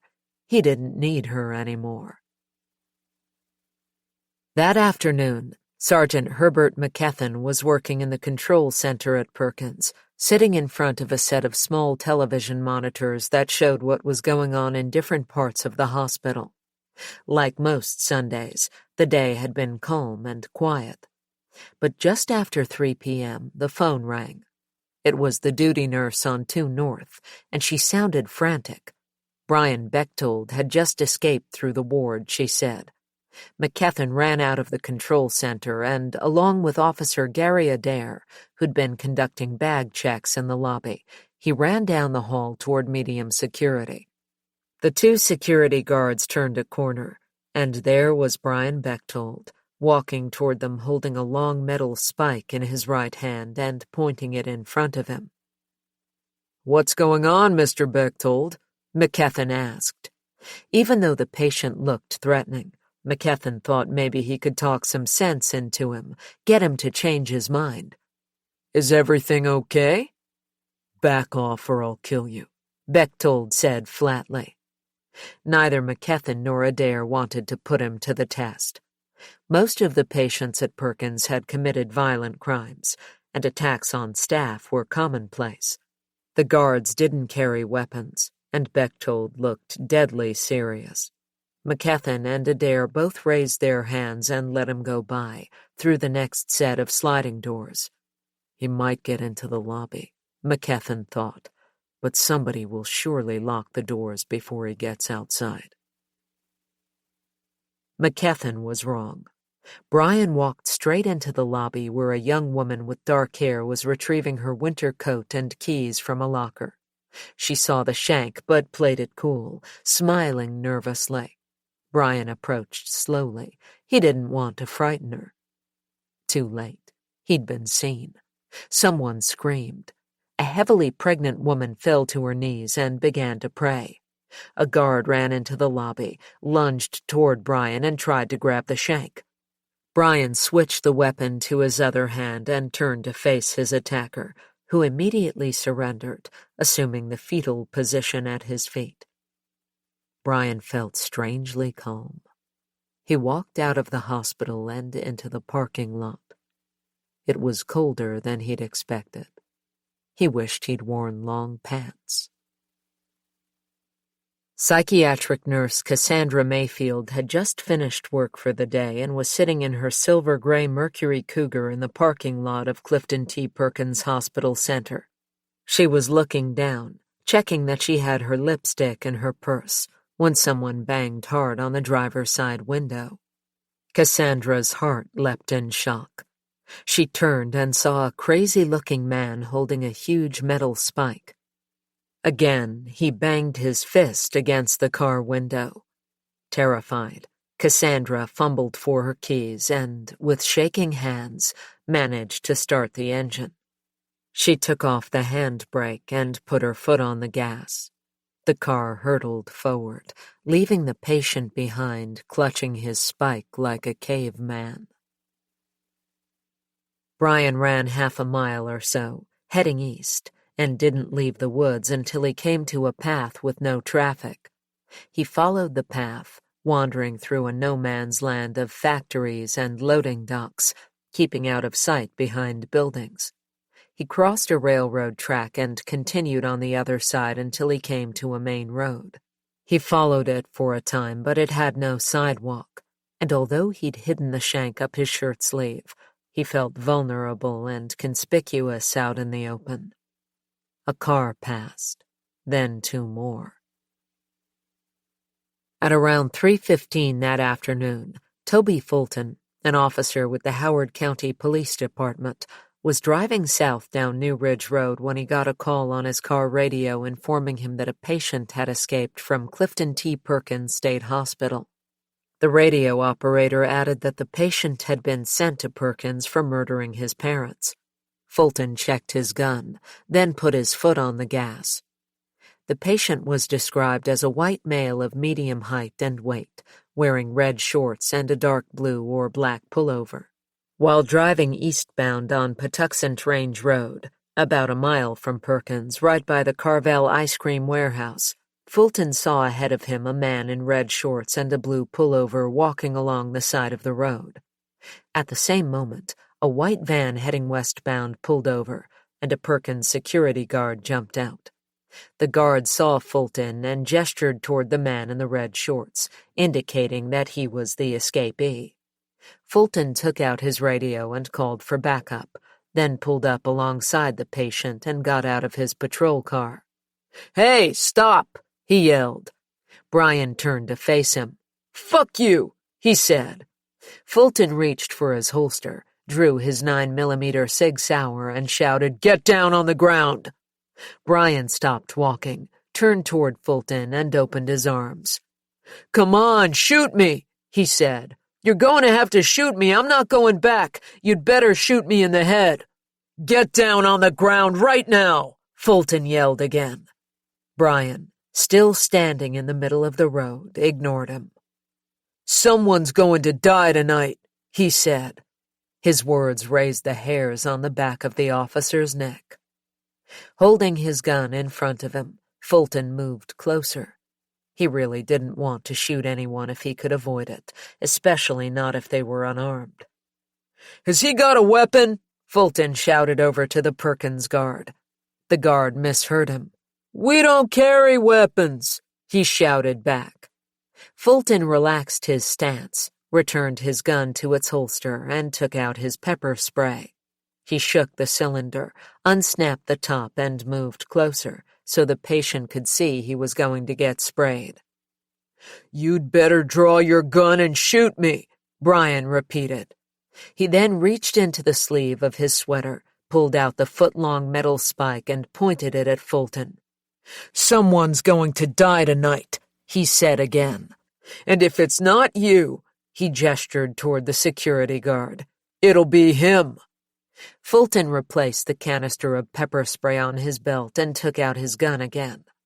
There was nothing wrong with shooting an armed man, especially when that man was threatening and mentally ill and had already committed a double homicide. Still, Fulton didn't want to shoot unless it was absolutely necessary. He gave the guy one last chance. "Come on, man, don't do this," he said. "You're going to get hurt." Holding the spike in front of him, Brian turned and walked toward Sherwick Court, a side street. At that moment, a second patrol car pulled up and two cops got out. Fulton recognized them as Officer Jason Hall and Corporal Linda Freeman. The three of them, along with the Perkins security guard, began following Brian on foot, all yelling at him to stop. He ignored them, but turned and shouted at Corporal Freeman, "I'm going to take one of you, so you'd better get your gun out, bitch!" At that point, Officer Hall ran toward Brian, took out his pepper spray, aimed it in his direction, and released a jet of gas. But it was a windy day, and it blew straight back into Hall's face. Brian stood and watched the scene for a moment. "Don't try spraying that shit at me," he told them. Fulton moved closer. He wanted to try talking again, but Brian suddenly turned around and pointed the spike at him menacingly. "You'd better shoot me in the head," he threatened. Then he turned, tucked the shank into his sleeve, and began to run. The officers ran after him. When he reached the end of the road, Brian turned right, went past the Aquacool warehouse, and headed toward a series of loading docks beneath a sign that read Apollo Moving and Storage. A black pickup truck was parked in one of the docks. When they got closer, Fulton saw that there was an older man sitting in the truck's cab, engrossed in a book. Brian was about 8 feet away. "Don't get any closer," Fulton yelled. Brian turned to face him. "You're going to have to shoot me," he said again. This guy really wants to die, Fulton thought. "Hey," he shouted at the driver of the truck. "Get your truck out of here. This guy is dangerous. He's just escaped from a mental hospital." The old man looked up, unsure of what was happening. When he saw Brian, he panicked and started to climb out of the cab. "Stay in the truck!" Freeman kicked the vehicle's tailgate to get the man's attention. "Stay in the truck and lock the door!" Brian stood facing Fulton. "I'm not going back," he said. "Come on, what are you waiting for? Shoot me!" Fulton hesitated. He wondered if he could tackle the patient and bring him down. "I'm going to count to 3, Brian said. "Then I'm going to stab this guy and take his truck, so you better get ready to shoot me, okay?" "Don't do this, buddy," Officer Hall said. "Move back," Brian told Corporal Freeman. "You're in his crossfire. Move over there." He pointed over to the other side of the truck, and she did as he asked. Then he began to count. 1, he said. 2, "Don't do it," Fulton said, drawing his gun. 3, Brian lunged at the man in the truck. Officer Fulton fired. A series of cracks ripped through the air. Brian felt like someone had hit him in the middle of his body with a baseball bat. All the breath left him, and he went down. There was no pain, only a burning sensation in his stomach. He felt too weak to move. He was lying on his left side next to the pickup truck. A cop was standing with one foot on either side of his body. The officer told him to turn over, then reached down, roughly pulled his wrists behind his back, and snapped on a pair of handcuffs. After that, things were vague. Someone knelt beside him and applied pressure to his right forearm and right thigh. They loaded him onto a gurney. They lifted him into a medevac helicopter. Not dead. Not yet. 12. Medicine Man. The helicopter flew Brian to the Cowley Shock Trauma Center in Baltimore, where he was taken directly into surgery. Hours later, he awoke to find bandages wrapped tightly around his stomach, a cast on his right arm, a catheter in his bladder, and a tube in one of his nostrils. The damage to his intestines had made it impossible for him to eat or swallow, so he went without food for almost 3 weeks, which caused him to lose 50 pounds. A doctor told Brian he'd been shot 3 times, once in his right elbow and twice in his abdomen. The surgeon had removed a bullet fragment from his stomach. When he was finally able to move, they took him to the University of Maryland Medical Center. He was there for 3 weeks, on a ward normally reserved for prisoners. His stomach, held together with surgical staples, was pumped around the clock, and was so sensitive that even the touch of a fingertip would cause him sharp pain. One day, a nurse cut open his surgical staples, packed gauze into his stomach wound, and then came back a couple of hours later and pulled it all out again. A process that was supposed to make the wound bleed so that the flesh would start to grow back. It was intensely unpleasant. Being shot hadn't hurt much, but the recovery was slow and arduous, especially since, averse to all medications, Brian refused the opiate-based pain relievers he'd been prescribed. For 3 weeks he was completely immobilized, attached to various drains and drips, and always desperately thirsty. He begged the doctor for water. The doctor said he could have a drink, but only after he'd urinated, which Brian knew wasn't going to happen. His whole body was bone dry. Finally, the guard left him alone for a while. Brian managed to haul himself out of bed and, despite cast, drips, drains, and catheter, dragged himself across the room to the water cooler. He filled a big plastic cup with water, drank it, then drank a second. He was instantly revived. Not long after that, the doctor got what he wanted. Brian produced a waterfall. Christmas 1999 came and went, followed by not just a new year, but a new century. Brian didn't leave his hospital bed until a cold morning in the middle of January, when 2 officers from the Howard County Police Department turned up to take him into custody for questioning. He was shackled, placed in the back of a police van, and driven down to headquarters. Here, still hoping to be sent to prison, Brian waived his Miranda rights. The officers refused to give him a pen to sign the form, afraid, in light of his history, that he might use it to stab one of them. They asked him a few basic questions about his name, age, and address, then said, "Do you know why you're here today?" "Sure. I escaped from Perkins Hospital," Brian replied. "I took a hostage. I tried to steal a car. I threatened a citizen. I got shot by police." "Okay, now will you answer a few questions about these events?" "No," Brian said. With that, he was charged with 2 counts of second-degree assault for his threats to the police officers, a 3rd count of second-degree assault on the nurse, 1 count of false imprisonment for taking a hostage, and 1 count of first-degree assault for threatening the driver of the pickup truck.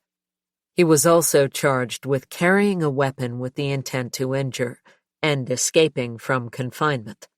He was told he'd get a letter in the mail informing him of his trial date.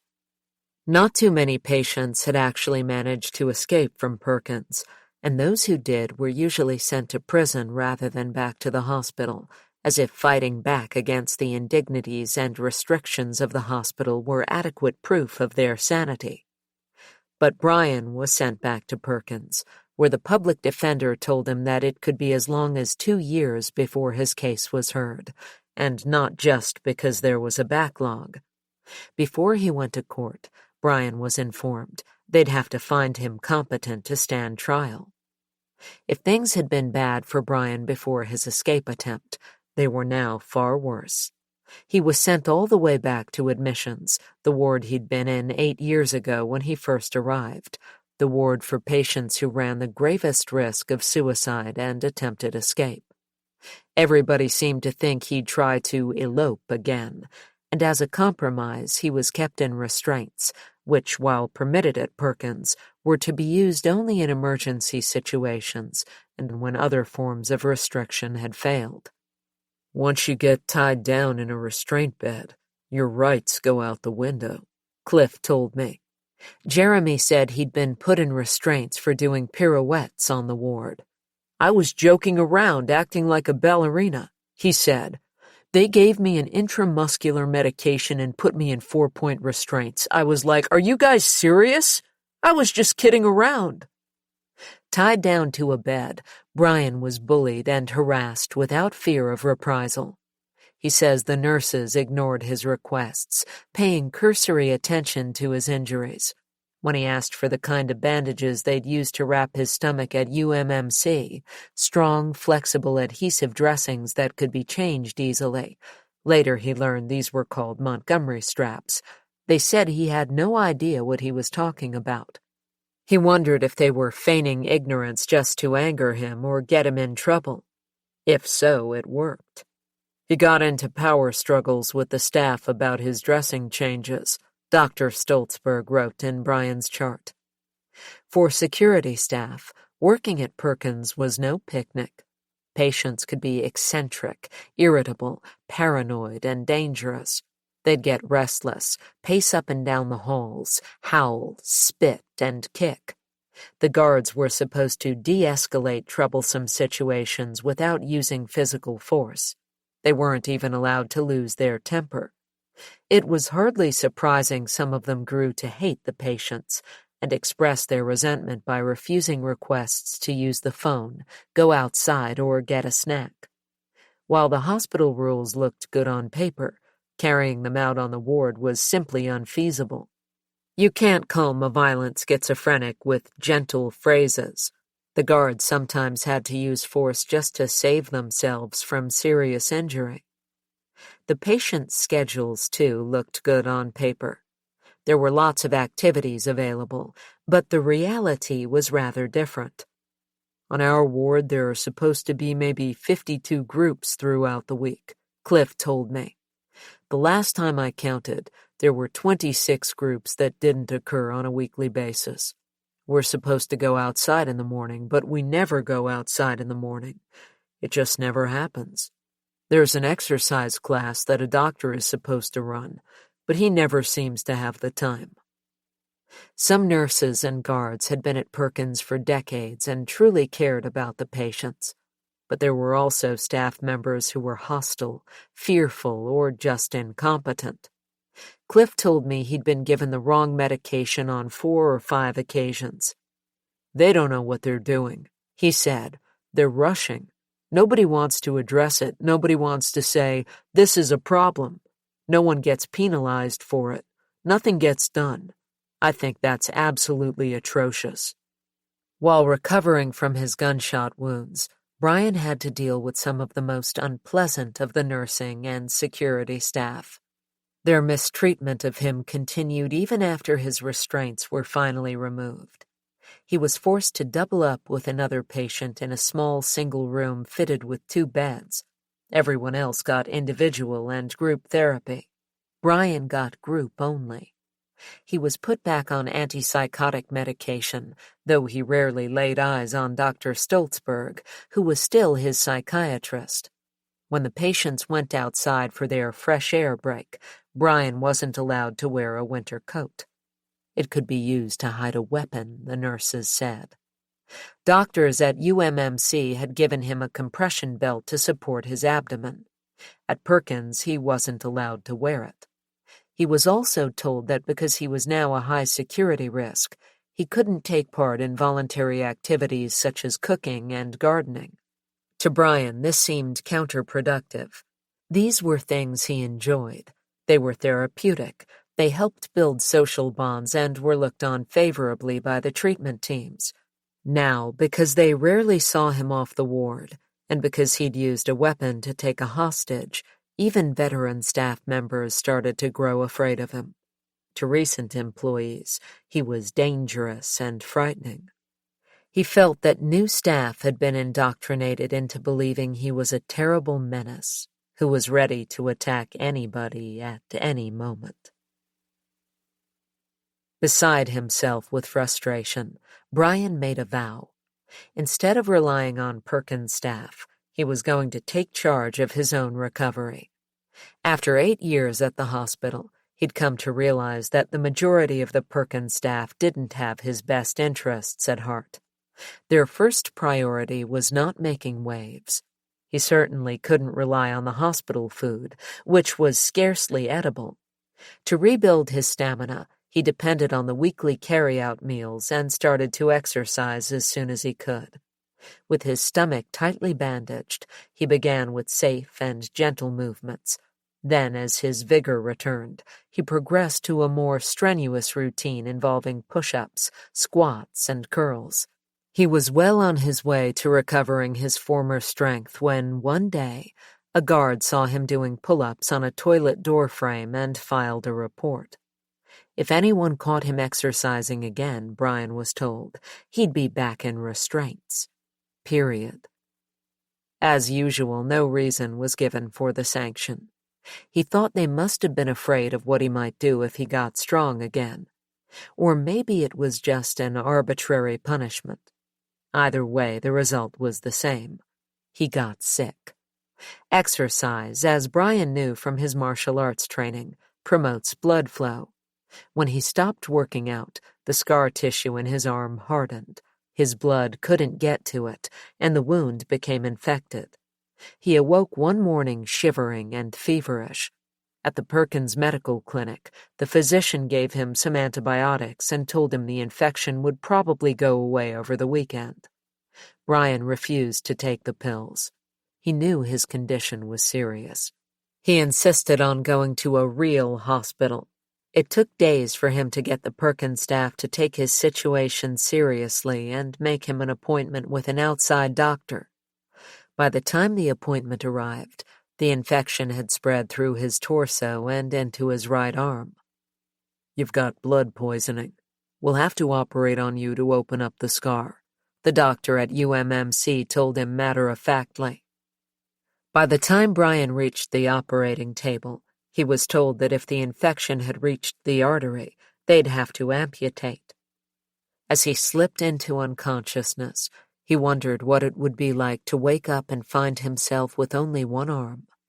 He imagined filing suit against the hospital, using the payout to fund a private psychiatrist, hiring a dream team of top attorneys, getting released, and then going to live on a beach in Tahiti. You don't need two arms to lie in the sun. When Brian woke up, his body was intact. His first reaction was disappointment. By March, he was well enough to hang out in the day room with the other patients and catch up on Perkins gossip.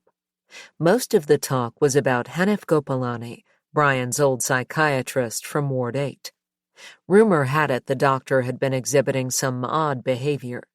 He'd turn up late to appointments and miss important meetings. He wrote strange notes in patients' files. He'd spend group therapy sessions boasting about his prowess at competitive ping-pong. He'd appear on the ward unexpectedly, red-eyed, with bad breath. He seemed to be smitten with Susan Steinberg, who is the Assistant Attorney General for the Maryland Department of Health and Mental Hygiene, was the hospital's legal representative. Steinberg was in her mid-30s and very attractive, with shoulder-length black hair and creamy white skin, but her demeanor was stern, even fierce. She wasn't the type to take pity on an infatuated doctor. One day, Brian was pacing up and down the hall where a lot of psychiatrists had their offices. He was waiting to see Dr. Stoltzberg. Each office door contained a small glass window. As Brian walked past Dr. Gopalani's office, he couldn't help noticing that the doctor had a paper target from a shooting range pinned to the wall. It was studded with bullet holes. Brian knew there was a shooting range not far from Perkins. He thought that perhaps the doctor went target shooting on his lunch break. A couple of days later, Brian ran into Dr. Gopalani in the Silver Wing. "I noticed you have a target in your office, Doctor," Brian said to him. "What kind of gun do you use?" The psychiatrist had a strong Indian accent and a flat, monotonous voice. "I beg your pardon," he replied. "The target in your office," Brian said, "looks like you're a pretty good shot." "I'm sorry," Dr. Gopalani said. "I have no idea what you're talking about." He walked away shaking his head, as if tired of dealing with lunatics. This wasn't the first time Dr. Gopalani had exhibited bizarre behavior. His nickname among patients was Medicine Man, derived from a period a few years earlier when it was rumored that everyone on Dr. Gopalani's ward had started twitching and jerking, as if they'd been struck by some kind of epidemic. Others would drool, stare, gesticulate, or fidget. Some started to twitch and grimace, and some would stand motionless all day, their bodies frozen in curious poses. Brian's friend Alvin Ledger had been on Medicine Man's ward at the time. His conclusion at the time was that Dr. Gopalani had to be conducting some kind of experiment. Alvin told Brian that Medicine Man had ordered all his patients to be taken off the drugs they'd been prescribed to counteract the side effects of their antipsychotics. While it wasn't uncommon for psychiatrists at Perkins to deprescribe medications they felt were no longer useful, they generally did so slowly and selectively to avoid the difficulties of withdrawal. No one had ever known a psychiatrist to stop everyone's medication completely and unilaterally, the way Medicine Man had done. Patients on the ward kept wondering what he was thinking. They speculated, like Alvin, that he was carrying out some kind of bizarre private experiment and using the patients as his guinea pigs. Brian thought Medicine Man had to be very disturbed, even dangerous, given that he might have been keeping a loaded gun in his office. He didn't understand why the doctor's colleagues weren't alarmed. Every time Brian saw Medicine Man walking down the hall chatting casually with his colleagues, he always wondered why nobody seemed concerned that this doctor, who was clearly unhinged, was still allowed to practice medicine. If the psychiatrists at Perkins were so skilled at recognizing mental illness, why, Brian wondered, couldn't they see it in Medicine Man?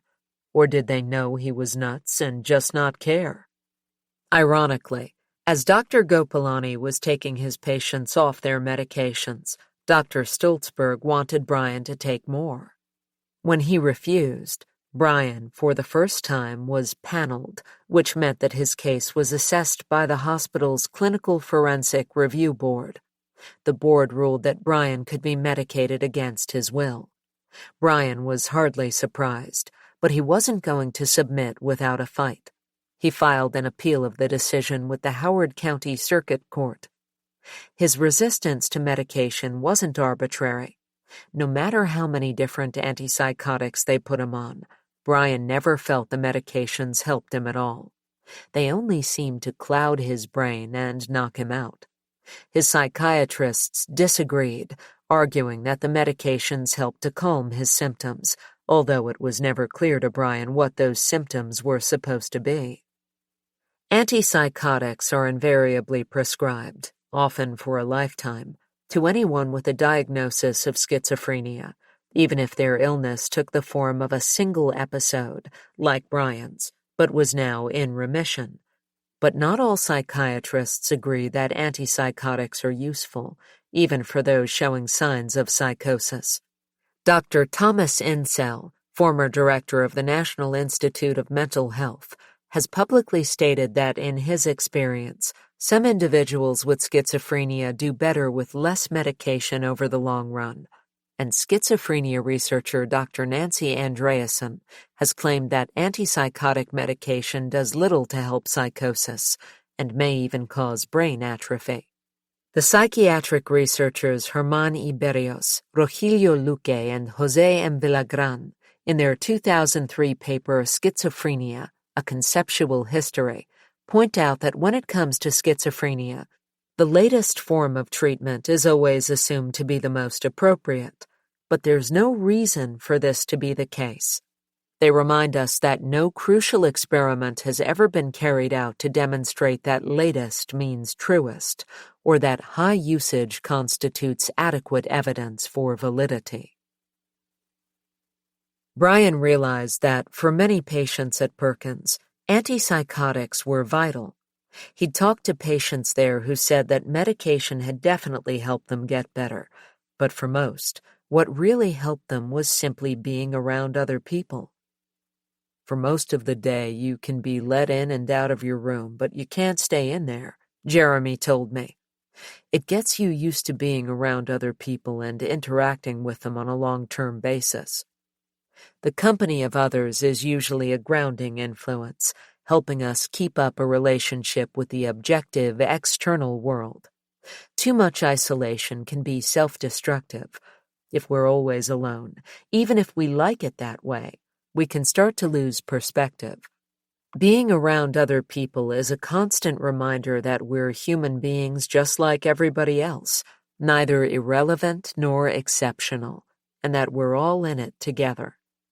Many patients, before coming to Perkins, had isolated themselves in one way or another. Even if they lived in the family home or in a college dorm, they usually had the opportunity to retreat into a private world, at least from time to time. At Perkins, however, patients were closely monitored not just by hospital staff and clinicians, but also by other patients. They couldn't retreat into delusions, at least not for long. While they were given a certain amount of privacy, they were also forced, often reluctantly, to develop social habits and routines. Simply being around other people, according to many patients, helped them far more than any therapy or drugs. As punishment, he believed, for refusing medication, Brian was moved back to maximum security. He was angered by the transfer note Dr. Stoltzberg had written in his file to justify the move. He considered it unwarranted and prejudicial. In the note, Stoltzberg gave Brian's diagnosis as paranoid schizophrenia, polysubstance abuse. In fact, apart from the medications his doctors insisted he take, he hadn't used drugs in 13 years, but he knew his past history would always be a part of his diagnosis. He was said to exhibit hostile speech, suspiciousness, hyper-religiosity, fearfulness, uncooperativeness, and poor problem-solving. He has delusions about the Nation of Islam, the doctor added. Part of Brian's diagnosis was suicidality, but Dr. Stoltzberg seemed skeptical. He admits that he did ask the police to kill him after his escape, the psychiatrist wrote. However, he had not done anything to seriously threaten his recovery when he had a huge open abdominal wound. The huge open abdominal wound had healed, however, and Brian had now recovered from his injuries. As Dr. Stoltzberg noted, he has had some loss of mobility in his right elbow, but appears to have no other permanent impairment.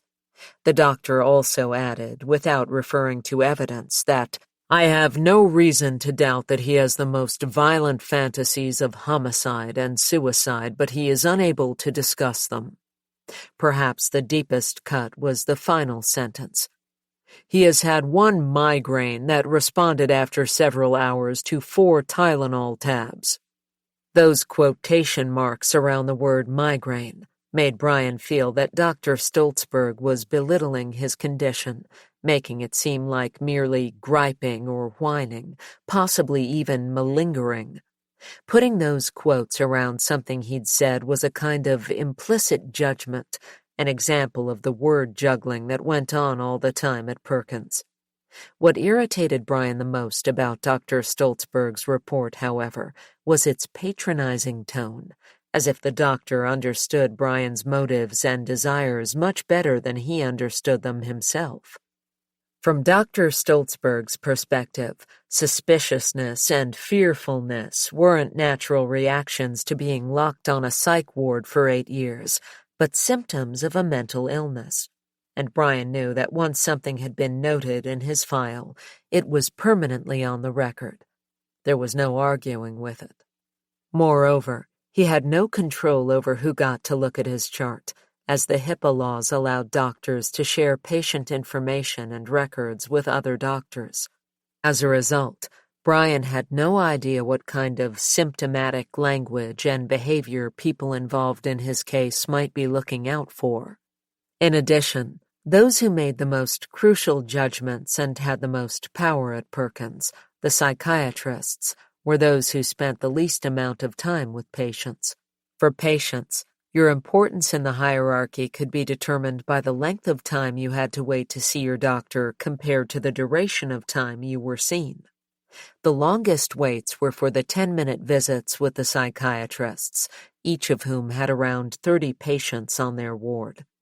For many of the doctors, hospital work was only one part of their job, and meeting each one of their Perkins patients every week for an hour would have been completely inefficient, dragging them into a mass of circumstantial detail.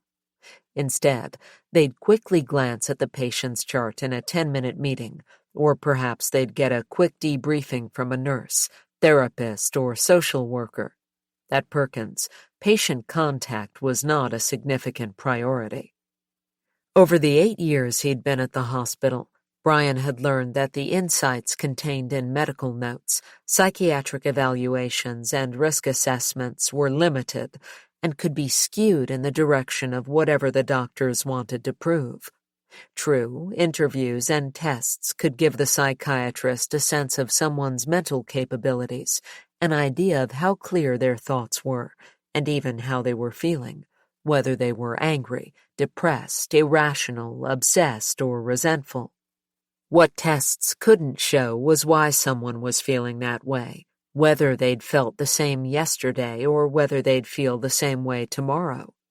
They were a snapshot in time, a picture of a patient at the moment they talked to the doctor and took the test. If a patient was taking a new medication, an assessment might show how it was affecting their mood and thinking. It might show whether they had the capacity for violence, but not whether they'd act on that capacity, or if they did, whether the violence would be directed toward other people or themselves. Plus, for the assessment to be effective, patients had to be open and honest. And at Perkins, as Brian had discovered, honesty was in short supply given that anything you said could, and usually would, be used against you. After reading Dr. Stoltzberg's report, Brian realized that the possibility of his being released was growing increasingly distant. If he was becoming guarded and hostile, he thought, who could blame him? He felt bullied by the hospital staff, and his treatment conversations were worse than useless. To add insult to injury, his attempt to commit suicide by cop, or if that failed, to be sent to prison, was consistently misinterpreted by his doctors, who connected his elopement with his religious beliefs, concluding that he'd tried to elope from Perkins because he thought the end of the world was coming. A psychology risk assessment written in 2002 by a psychiatrist named Michael Sweda noted that Brian believed the world would end in 2000 and that it was his responsibility to lead his people to the Amazon where they would be safe, because he believed that he was one of the 2 prophets destined to lead the Israelites through the Great Tribulation.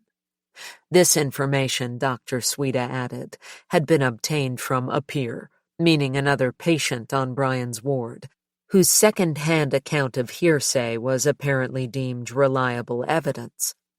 Yet the psychiatrist's confusion was not completely ungrounded. Brian did believe in the end time. He had made predictions about Christians being attacked by the Nation of Islam, and at other times he'd talked about moving to some distant, isolated place like Alaska or a jungle if he were ever released. And his reluctance to talk openly about his religious beliefs may also have fueled speculation. Because religious faith exists outside the scientific domain, psychiatrists at Perkins generally regarded it as pathological unless it was shared by others. Religious experiences that were widely recognized, be they Christianity, Islam, Rastafarianism, Scientology, or Voodoo, were classed as genuine and supportive of recovery, unlike idiosyncratic spiritual experiences, which were delusions. Because very few of the psychiatrists at Perkins were familiar with the details of different religious doctrines, patients could, if necessary, request the presence of a spiritual mediator, usually a minister, priest, or traditional healer, when questions about their beliefs arose. But Brian had developed his interpretation of the Bible inside the hospital, with little outside advice or support, which meant his religious beliefs fell into the category of delusions, even though they'd been endorsed by the pastor from Watchman Ministries. These delusions were held against him during his appearance before the CRFB on May 9, 2000. During these proceedings, Assistant State's Attorney Susan Steinberg, testifying on behalf of the Maryland Department of Mental Health and Hygiene, told the court that Brian held false beliefs. He's paranoid about staff. He has also been paranoid about the end of the world. She argued that the hospital believes he needs this amount of medication, and with the medication he has improved. There is no indication in the medication record of him suffering any side effects. This statement was true. Perhaps there was nothing in Brian's file about the medication's side effects because they weren't unusual or unexpected. All patients taking antipsychotics were lethargic, flat, and numb, but they were still intensely uncomfortable. Nonetheless, the judge upheld the hospital's decision to continue requiring Brian to take drugs against his will. Discouraged and frustrated, he started doing something he'd never done before, although he'd often been tempted. He started cheeking his meds, pretending to take the pills but slipping them into his cheek as he swallowed, and then spitting them out afterward into the toilet. A lot of patients did it. There was a knack to it. Once you learned how, it was simple. Cheeking his meds restored some of Brian's self-esteem, and his spirits were lifted further when he learned that the hospital's clinical director was going to come to the ward to explain what had happened to Dr. Gopalani, who'd been conspicuously absent from the hospital for almost 2 months now. The clinical director at the time was Alice Shannon Stoltzberg, wife of Brian's current psychiatrist and nemesis, Stephen Stoltzberg. And when she appeared on Brian's ward, she managed to look simultaneously dignified and sheepish. Using a mashup of corporate euphemisms and psychiatric jargon, Dr. Shannon Stoltzberg announced that Dr. Gopalani would be taking a temporary leave of absence from the hospital due to a nervous breakdown.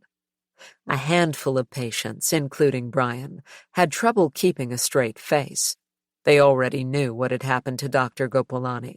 They'd been following the story in the Baltimore Sun and making small cash bets on what the official explanation would be. That's the first time I'd ever heard anybody at Perkins use the term nervous breakdown, Brian told me with a grin. Normally, they're really careful to make a detailed diagnosis from the DSM, but nobody was going to stand up and admit the guy was a paranoid schizophrenic. In mid-January 2001, the Baltimore Sun reported that Assistant State's Attorney Susan Steinberg had been granted a restraining order against the 48-year-old Hanif Gopalani, who'd been stalking her for at least 6 months after she refused to go on a date with him. The psychiatrist had repeatedly turned up at Ms. Steinberg's home to tell her that he loved her. When the restraining order was filed, Dr. Gopalani had already been suspended twice by Perkins for lateness, absenteeism, lack of attention, and unprofessional conduct, as well as for his harassment of Steinberg. Despite the restraining order, the doctor's pursuit of Steinberg continued, and she filed for a second order 10 days later.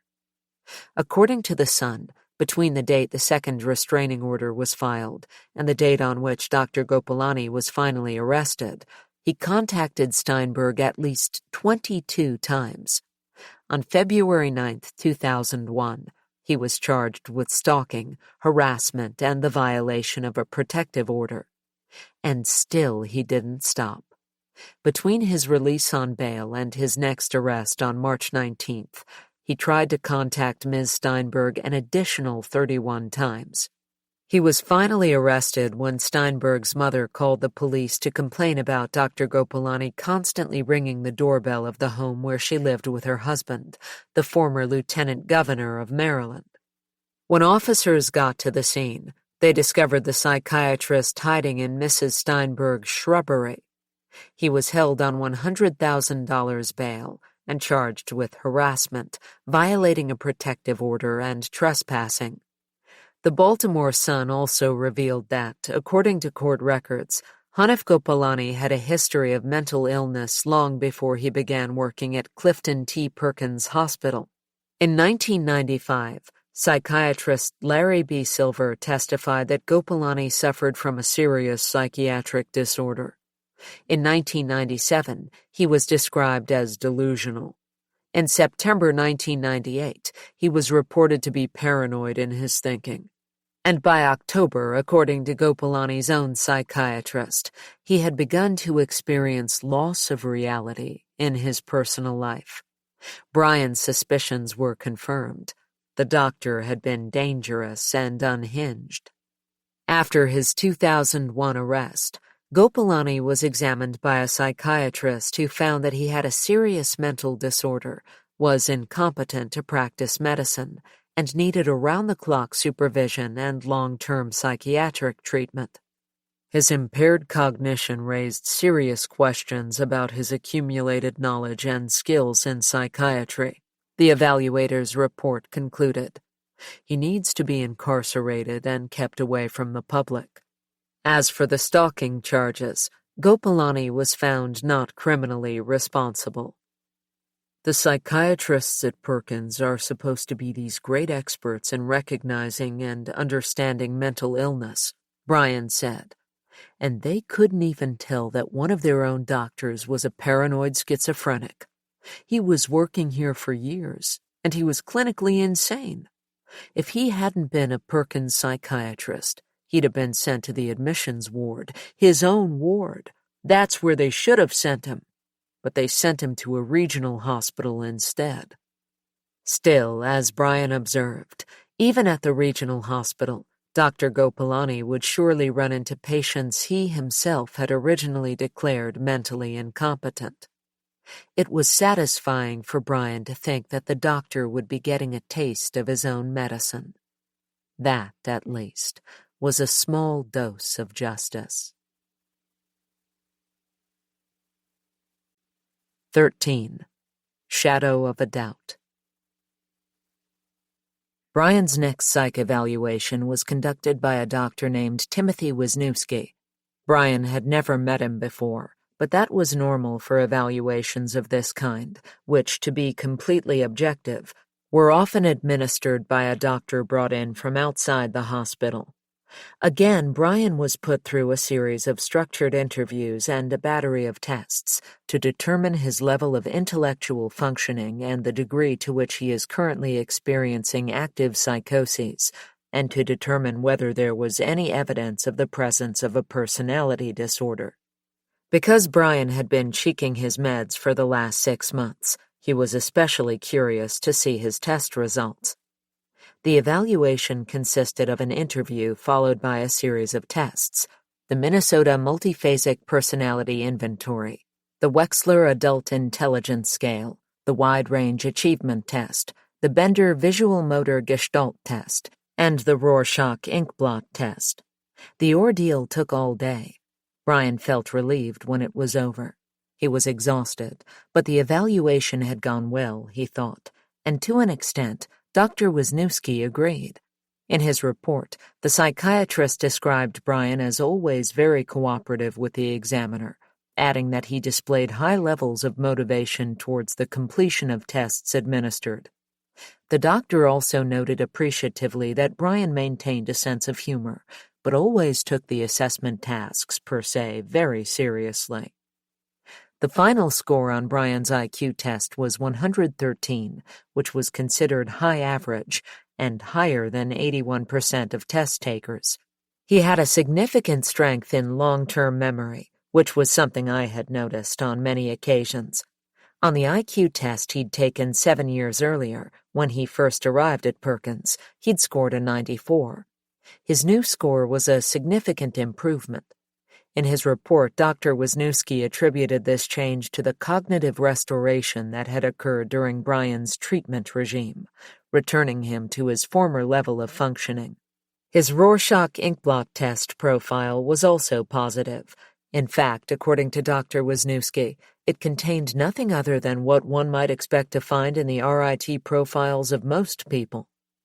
All this looked hopeful for Brian, but the good news ended there. Dr. Wisniewski described Brian as paranoid. He believes there is a concerted effort on the part of the African American staff to make his life difficult, and even dangerous. He says that he may be forced to do something very drastic to get out of Perkins. Specifically, he mentioned that he might need to seriously hurt a staff member in order for Perkins to send him to prison. He was concerned Brian was hiding things from him, lying or cheating. He found the results of Brian's vocabulary test suspicious, because his answers demonstrated a relatively high concordance to the suggested answers in the manual. In other words, because Brian knew what they meant.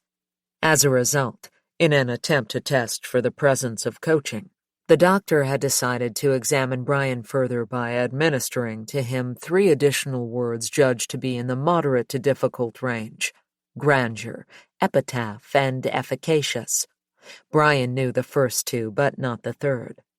It was concluded from this informal test that it was possible for Mr. Bechtold to be defining the words based on a real verbal fluency instead of an inflated fluency obtained through coaching, Wisniewski admitted begrudgingly. Overall, he noted, Brian's test results presented little psychometric evidence for the existence of psychotic processes. Despite this, his original diagnosis of paranoid schizophrenia remained unchanged, precisely because Brian's results showed he had no mental illness. This was regarded as proof that the patient was hiding his psychosis.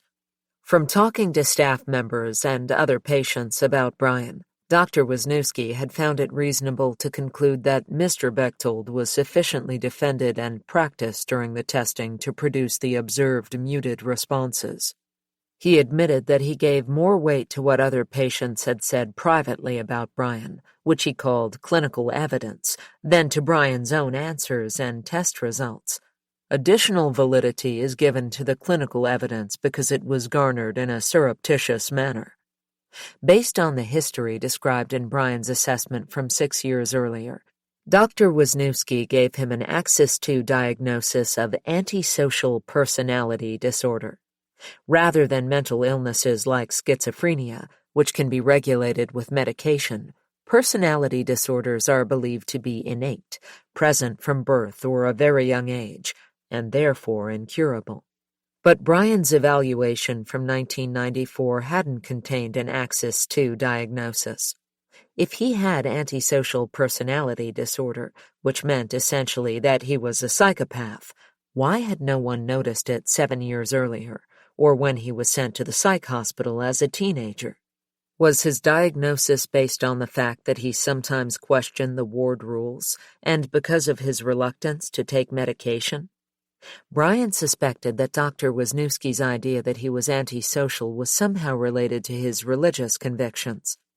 The motivation for his escape attempt, Dr. Wisniewski wrote in his final report, was purported to be connected to his delusionary beliefs about the end of the earth and God's desire for him to flee to some wilderness area to live off the land until the judgment period has ended. This must have been some of the evidence the doctor had gathered surreptitiously, presumably by asking other patients about him, Brian realized, as he no longer discussed his religious beliefs with psychiatrists for fear of being considered hyper-religious. He'd been especially careful not to mention religion to Dr. Wisniewski, who admitted as much in his report. Mr. Bechtold is extremely well defended, so it is not known for certain whether he still entertains these delusionary beliefs. He will go so far as to admit that he is both deeply religious and that his religious beliefs are not widely held by most people, but he will not elaborate further in these areas.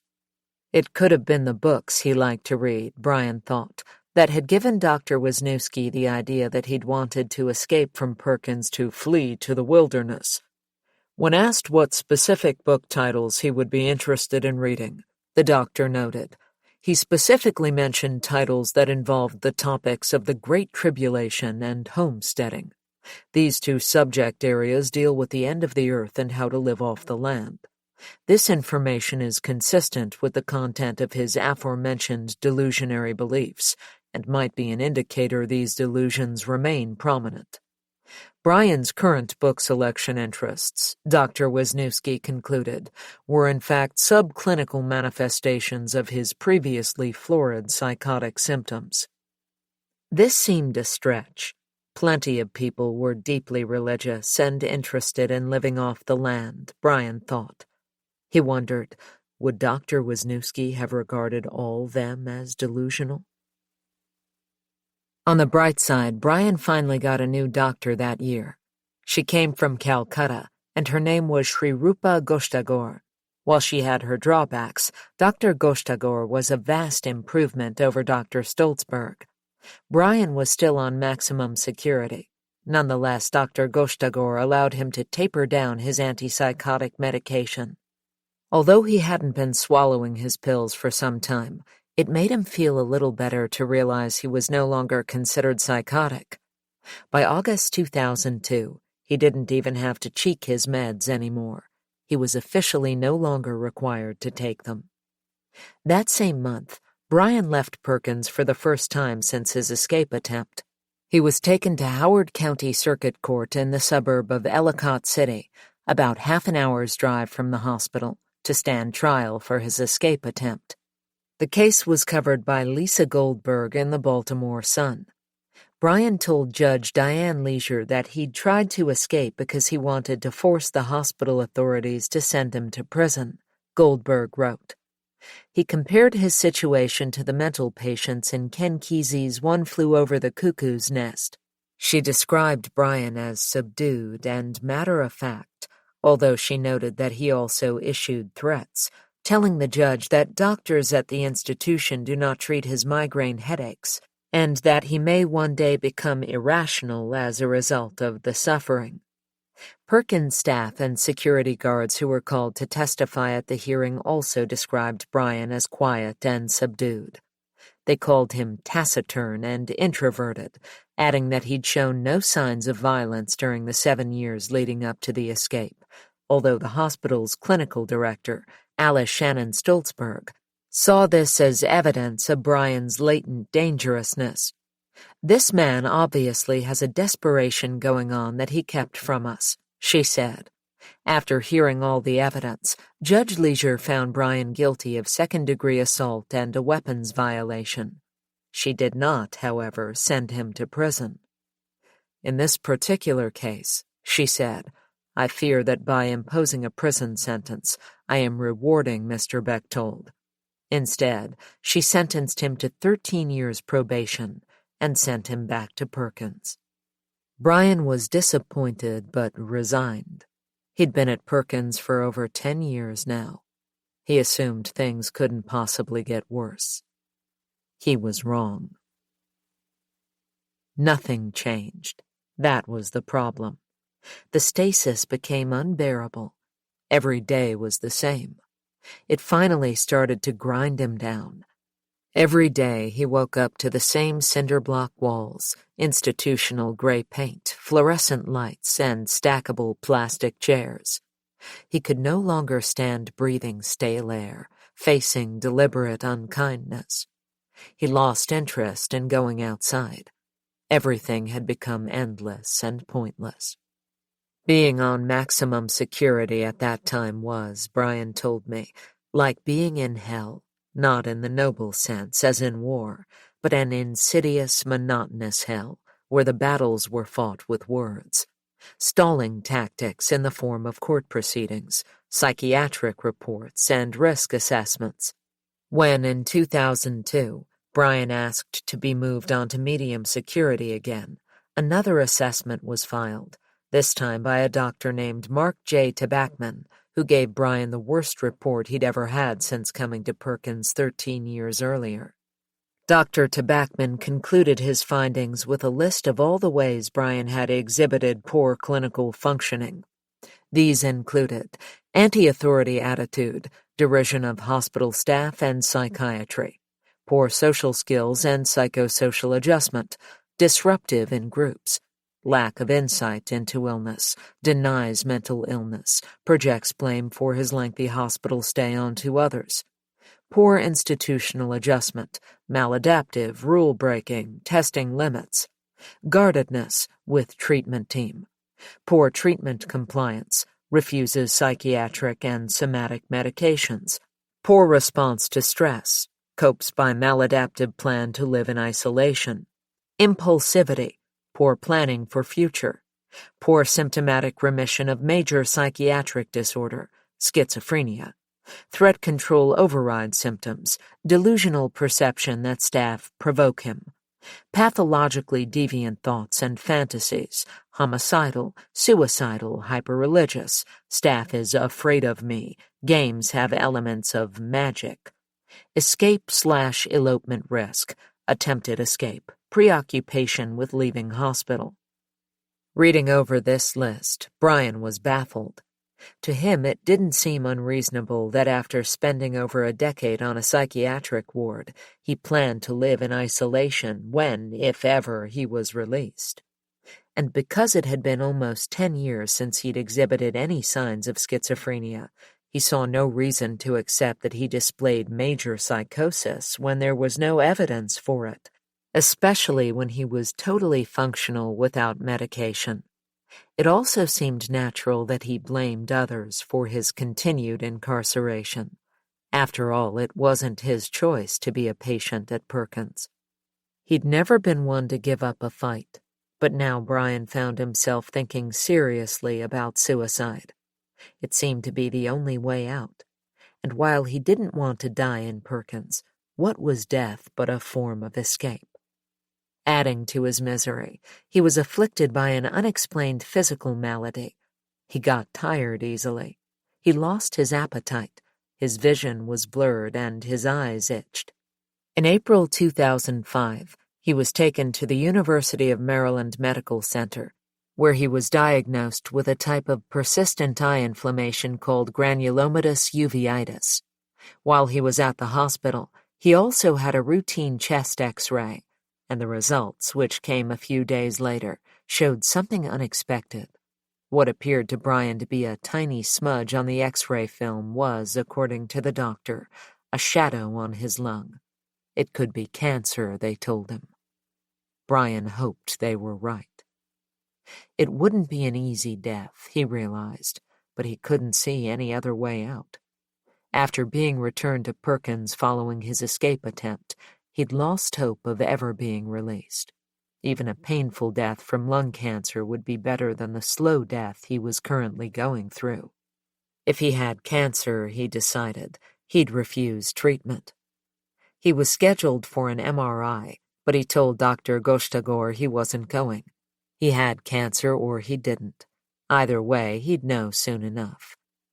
But it wasn't that simple. They weren't going to let him die. According to his psychiatrists, Brian wasn't mentally competent to make his own decision in a matter of such grave importance. They said that by virtue of his mental illness, he was innately incapable of choice. Brian found this proposition ridiculous. Like anyone else suffering from a physical illness, surely he had the right to refuse treatment. He knew the implications of such a refusal, but he also believed he should have the ultimate decision about what happened to his body. No one could make him change his mind, so the matter went to court, and as one of the patients told me, the court listens to the hospital for the most part. The Department of Mental Health and Hygiene filed a petition arguing that Brian Bechtold lacked the understanding or capacity to make responsible decisions about health care because of a mental disability. And given that he had no family or friends willing or able to act as a surrogate decision-maker, the state of Maryland should allow Clifton T. Perkins Hospital Center to have guardianship for the purposes of giving or withholding consent for health care, including the administration of medications. Brian demanded a trial. He thought he could convince a jury that he was in his right mind, that his desire not to be treated was rational and justified. The trial was scheduled for December 5, 2005, 6 years to the day after his escape attempt. Meanwhile, on maximum security, things went on as before. Brian, as usual, was the subject of rumors. First, he was accused of being a stalker. A security guard told Brian's treatment team that he'd been lingering in the area after attending groups that were run by a specific staff person. Brian knew the guard was referring to Kim Roberts, the volunteer coordinator, but he hadn't been stalking her. He'd just been waiting to speak to her. He liked Kim. They had a lot in common. True, he found her attractive. Good-looking women were a rare sight at Perkins, but mostly she was easy to get along with. He insisted he'd never stalked Kim, or any other woman for that matter. As usual, his attempts to set the record straight were ignored, and suspicious lingering went down in his file. He wanted to show his treatment team he wasn't threatening or dangerous, so the next time they met, he asked for advice. It would help, his therapist told him, if he stopped being isolated and withdrawn, and involved himself in more pro-social activities. Taking his therapist's advice, he joined the annual Christmas decoration competition, volunteering to brighten the ward by drawing a nativity scene on the windows in crayon. This, too, was held against him. A note appeared in his file describing his Virgin Mary as distorted, with piercing eyes and huge pointed breasts. No one else had said anything about the picture. When Brian asked a few of the other patients if they thought his Madonna was distorted, they all said she looked like any other woman. Again, Brian's attempts to accommodate his treatment team had backfired. He just couldn't win. 14. Thought crimes. One of Brian's closest friends at Perkins was a patient named Leonard Dunmore, whose father had worked at Harry Diamond Laboratories, an Army research, development, and test facility in Adelphi, Maryland, where Brian's father had also briefly worked. Leonard had inherited his father's interest in military weapons, particularly explosives, and before being sent to Perkins, he used to like experimenting with homemade bombs. He was committed to the hospital in 1983 at the age of 21, after breaking into the Maryland Vocational Rehabilitation Center carrying 5 homemade pipe bombs. He took 12 hostages and called a local radio station demanding they play his favorite hits. The bombs were defused safely by police, and no one was hurt. When the pair first met, Dunmore had already been in Perkins for almost 20 years, and Brian could tell he was very smart. A night owl like Brian, Leonard slept by day and stayed up in the evening reading books on calculus and electronics. During the 2 decades he'd spent at Perkins, he had filed many grievances, both internally and in the courts. He complained about the hospital's lack of vocational, recreational, educational, and therapeutic services. He complained that he wasn't allowed to read textbooks, use a calculator, receive catalogs, or take part in correspondence courses. He lodged a complaint about suffering from muscular paralysis as a result of overmedication. He complained that he had been made to stand on a scalding hot floor for almost 15 minutes, which had caused serious burns to his feet, wounds that then became infected, because it was a month before he was allowed to be treated at an outside medical facility. He was diagnosed with PTSD from the incident. He filed complaints about being injected with antipsychotic medications and being put in 5-point restraints as punishment for suggesting that his treating psychiatrist speak English more clearly. He also complained about being assaulted by other patients. In April 2004, after he'd spent 22 years at Perkins, Dunmore's case for release was presented to a jury, who decided that, because he didn't pose a danger to himself or others, he was ready to return to the community. As soon as social services had arranged a place for him to live, a discharge plan, and Social Security benefits, a judge ordered his release from Perkins.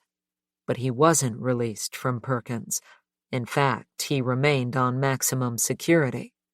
When he asked his treatment team why they weren't obeying the judge's order, he was told that the major barriers preventing his release, according to their clinical judgment, were his paranoid delusions that he was being treated unfairly and being unlawfully kept at the hospital, his depressed mood, his unauthorized angry letters to authority figures, and his anxiety. Dunmore complained to the Maryland Disability Law Center, and a representative from the center asked Dennis Barton, the clinical director of Perkins, why Dunmore was still being restrained. Dr. Barton replied, If the hospital maintains that Mr. Dunmore's clinical condition is of such severity to require treatment on the maximum security ward, it has the duty to treat him at that level of care, regardless of any order regarding conditional release. This, Dr. Barton claimed, was a clinical decision that is not subject to review by the judiciary. In their habeas corpus petition demanding Leonard Dunmore's release, lawyers from the Maryland Disability Law Center were suitably outraged. That a psychiatrist views it as his ethical duty to incarcerate a man in a maximum security unit of a hospital is terrifying and reminiscent of the views of those powerful doctors in Nazi Germany, they argued, adding, "Consider the situation in which the police and prosecutor are convinced with certainty that a particular person committed heinous crimes. If the jury decides that the person is not guilty, the person goes free. The fact that the prosecutor and the police department believe the jury's decision to be erroneous does not give them license to detain the person further." Leonard Dunmore was finally released from Perkins in 2006, almost 2 years after a jury decided he was no danger to himself or the public. Brian, witnessing his friend's ordeal, realized the same thing could happen to him. When he started growing weak and short of breath, he felt relieved. He thought it was a sign he had lung cancer. He was still determined to refuse treatment, and in December 2005, he returned to Howard County Circuit Court in Ellicott City to argue his case. At the hearing, Brian told the judge, Dennis Sweeney, that he wanted to represent himself, and the judge acknowledged that he had the right to do so. His shackles and handcuffs were removed for the course of the trial, but he was closely watched by a sheriff and 2 guards from Perkins. Alice Ike, state's attorney for the Maryland Department of Mental Health and Hygiene, wasn't happy that the judge had allowed Brian to represent himself. Throughout the trial, she muttered to herself impatiently, sighed deeply, rolled her eyes, and objected to almost everything he said. In her opening statement, she told the jury that while Brian was certainly an intelligent person, while he might even present a reasonable defense, they shouldn't be fooled by appearances. Mental illness, she informed them, manifests itself differently in different people. Brian might look just fine, but he'd committed a terrible crime and was suffering from a serious disease. His particular form of schizophrenia wasn't obvious to ordinary people, Ike said, but qualified and experienced psychiatrists could recognize the signs. The issue of mental capacity, she said, should be left to the experts. Brian didn't want the jury to get hung up on the question of mental illness. His opening statement focused instead on his civil rights and his intellectual capacities. He pointed out that according to the psychiatrists, he had an above-average IQ, and he promised he'd answer every question clearly, logically, rationally, and thoroughly. He reminded them that this country was founded on religious freedom and freedom of self-expression, and that people who don't believe in medication for personal reasons have every right to refuse it. If a doctor says he wants to perform a biopsy, you have every right to say no thank you and go on your way, Brian said. Individuals have autonomy, and things can't be done to them without their consent. The clarity of his case made the state's arguments seem circuitous and often tautological. The state's main witness was Angela Kim Lee, a poised and assertive psychiatrist with a fondness for the phrase, "if you will." Although she'd been treating Brian for only a month, Dr. Goshtagor had resigned after being assaulted by a patient. Dr. Kim Lee said that, in her opinion, he was suffering from paranoid schizophrenia, which she defined as impaired reality testing and fixed false beliefs. She described schizophrenia as a chronic illness that has a waxing and waning course in most individuals, and said that in Brian's case, it had first appeared when he was in his late teens. She recounted some of the things Brian had said to police after turning himself in, that he was being followed by agents of the devil, and he kept his urine in jars to ward away evil. and told the jury that he'd tried to escape from Perkins because he believed the world would end in 2000, and it was his responsibility to lead his people out of the hospital into the Amazon.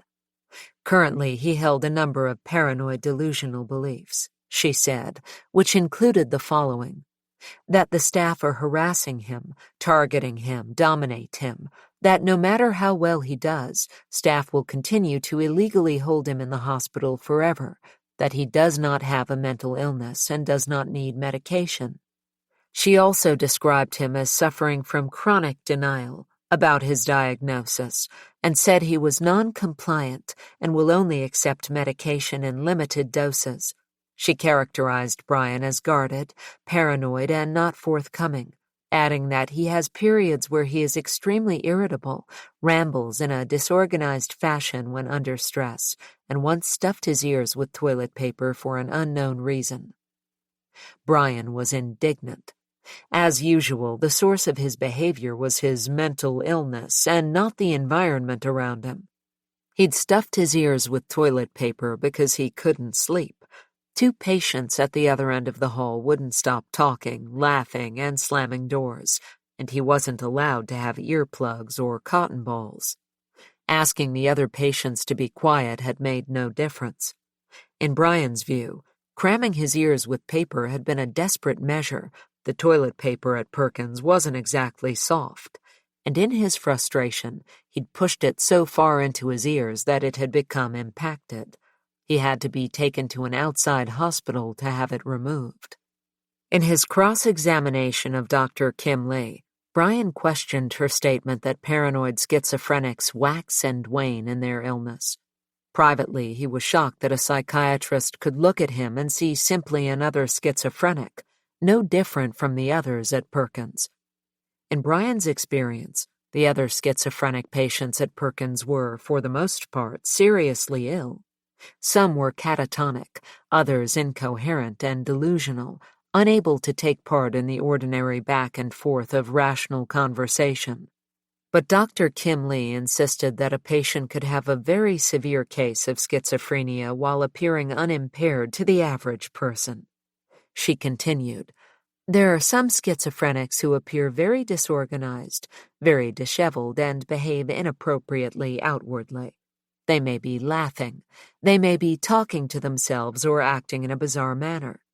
I think the key issue for understanding schizophrenia in an individual is in understanding what their thought content is, and Mr. Bechtold's thought content, if you spend time talking to him about issues related to his delusions, it becomes evident that his thought content is delusional, that he has paranoid persecutory beliefs that infiltrate his thoughts."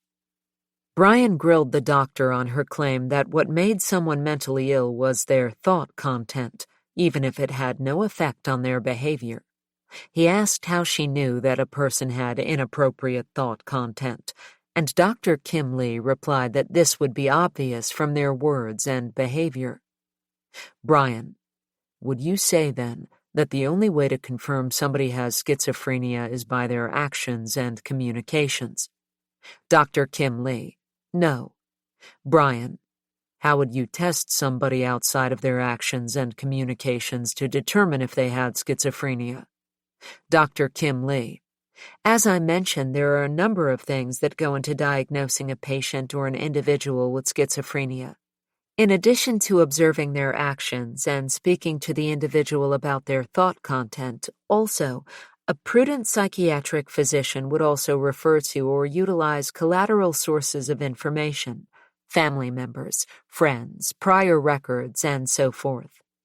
Brian: "So, Dr. Lee, when you refer to interviewing family members, friends, and people that know this alleged schizophrenic, they would also be basing their assessment on how they act and how they're communicating. There's no other test other than the person's actions and communication?" Dr. Kim Lee: "It's true that family members often rely on their interactions with the individual, yes." Brian: "That would be the only way to determine if someone had paranoid schizophrenia. Is that correct?" Dr. Kim Lee: "I'm sorry, what would be the only way?" Brian: based on a person's actions or communications. Dr. Kim Lee. It's not just based on their actions and communications. Brian. What else is there? Dr. Kim Lee. It's based on a number of other sources of information, which I guess you could say. I see your point, that it's based on other collateral forms of observation, other actions and behavior. Brian. Actions and behavior. There's no other way to prove somebody has paranoid schizophrenia. Ms. Ike. Objection, Your Honor. This has been asked and answered and asked and answered like 3 times. Judge. Well, I'll let the doctor finish up her answer. Dr. Kim Lee. There is no test, if you will, for paranoid schizophrenia. Brian then asked what evidence Dr. Kim Lee could provide to demonstrate that he wasn't mentally competent to refuse medical treatment. Evidence of his mental illness, she suggested, was his refusal of treatment. In terms of actions, his beliefs, or his paranoid thinking, has manifest behaviorally in his refusal to accept antipsychotic medication, his lack of cooperation with the treatment team in discussing his thought content, the fact that he's guarded, suspicious. As I mentioned before, one of the hallmarks of schizophrenia, the paranoid type, is a tendency to misinterpret the motives of others. He has chronically misinterpreted the intentions of the staff at the hospital. He has repeatedly refused to go to somatic clinics. He's refused to accept treatment for evaluation of his medical issues. Again, he regards it as just another way for the staff to dominate and control him. The second witness for the state was Ms. Cynthia Shineberry, a Perkins social worker. When she was asked for evidence of Brian's mental illness, Shineberry gave examples. He claimed the hospital staff were mentally ill, and he stuffed paper in his ears to the point where he had to be sent out to University Hospital because I believe the paper was impacted down in his ears. During cross-examination, Brian questioned her about this incident. Brian. And did you have a conversation with Brian Bechtold about why he did that? Ms. Shineberry. Yes, I did. Brian. And did Brian Bechtold state that there are a number of patients that keep him awake at night by making noises and slamming doors? Ms. Shineberry. What I recall from the conversation was that at nighttime you could hear the nursing staff talking at the nurses' station, which was at the other end of the ward from your room, and that it was hard for you to sleep at night hearing the nursing staff talk. Brian. Would it be unusual for somebody to plug their ears at night in order to drown out noise? Ms. Ike. Objection. Judge. Sustained. Next question. Brian. You said that Brian Bechtold claimed that some of the staff are mentally ill. Ms. Shineberry. Yes, I did. Brian. Have you heard of Dr. Hanif Gopalani? Alice Ike. Objection. Brian. There have been statements made about Brian Bechtold having religious delusions. Can you give the jury some information about that? Does Brian Bechtold preach or make loud statements about religion to other patients? Ms. Shineberry. I have never heard Mr. Bechtold preaching about religion, but Mr. Bechtold continues to do a journal for the treatment team when we meet with him, and inside the journal there is a lot of writing about religion, about Muhammad and Islam coming in and destroying the world, and a lot of religious delusions come out in his writing, verses in what he says to other people. Brian. Did the treatment team request that Brian Bechtold keep a journal? Ms. Shineberry. The initial request was that Mr. Bechtold write in the journal. What in turn we got was the writings on the religious information and delusions that are going on in his belief system. Brian. So, you're asking Brian Bechtold to write about his religious delusions. He's compliant with the writing. And now you're saying that this is evidence that he's having religious delusions. Ms. Shineberry. What I'm saying is that his thinking is more fixed. at least in his writing for the treatment team in the Journal on the Religious Nature of Things. The state's third witness was psychiatrist Mark J. Tabachman, who'd been on staff at Perkins for more than 20 years. Dr. Tabachman recalled Brian's admission to Perkins in 1992. He said he'd attended yearly clinical forensic review board meetings at which Brian's case had been reviewed. He'd been the treating psychologist on Brian's ward for a couple of years, and he'd performed Brian's most recent risk assessment. In Dr. Tabachman's opinion, Brian was a paranoid schizophrenic. His illness was currently active and not in remission, and his diagnosis impeded his ability to make decisions for himself. Finally, Brian took the stand in his own defense. The state's attorney questioned him about his diagnosis, suggesting that the fact he denied having a mental illness was itself evidence that he was mentally ill. Ms. Ike: Do you believe you have a mental illness, Mr. Bechtold? Brian: I don't believe I currently have a mental illness. I know that from the age of about 18 till 23 I had a severe mental illness. Ms. Ike: But you don't know if you have one now? Brian: I'm not experiencing any kind of symptoms. I'm not experiencing any type of thought disorder. I was run through the mill to find evidence of a mental illness, and when that didn't work, they said, well, we need to push and prod a little bit to make the illness come out. That's basically protocol, that if somebody's not on medication, they put them through some difficult stuff, because if you put somebody through stress, they will develop the signs and symptoms of mental illness. That's one of the things that led to a lot of the... Ms. Ike: Excuse me, Mr. Bechtold. The question was whether you think you have a mental illness. Do you have a mental illness now? Brian: No. No, I'm not having any problems today. I understand what's going on around me. I understand that I have a nodule on my lung. I understand all the questions put before me today. Ms. Ike: Do you understand that you've been diagnosed as having schizophrenia? Brian: Yes, I do. Ms. Ike: Okay, and you disagree with that diagnosis, the diagnosis that Dr. Lee testified to, the diagnosis that Ms. Shineberry testified to, the diagnosis that Dr. Tabachman testified to.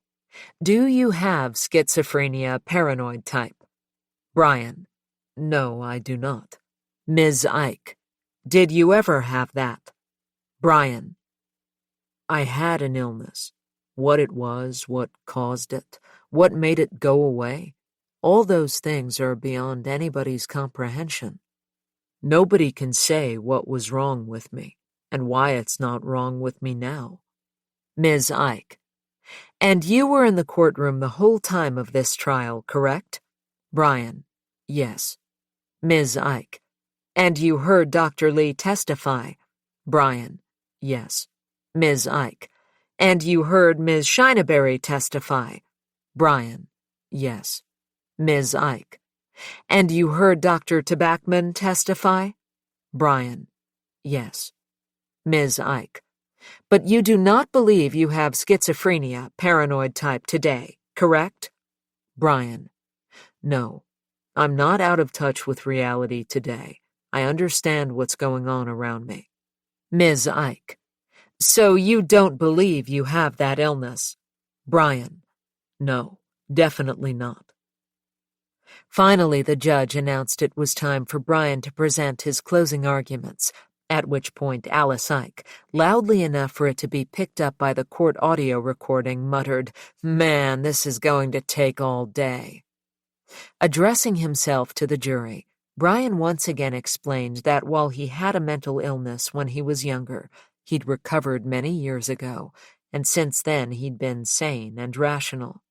He expressed his frustration at his doctor's refusal to accept this fact, and clarified that he'd tried to escape from Perkins not to lead his people into the Amazon, but because he wanted to get shot by the police and either killed or sent to prison. His speech was straightforward and heartfelt.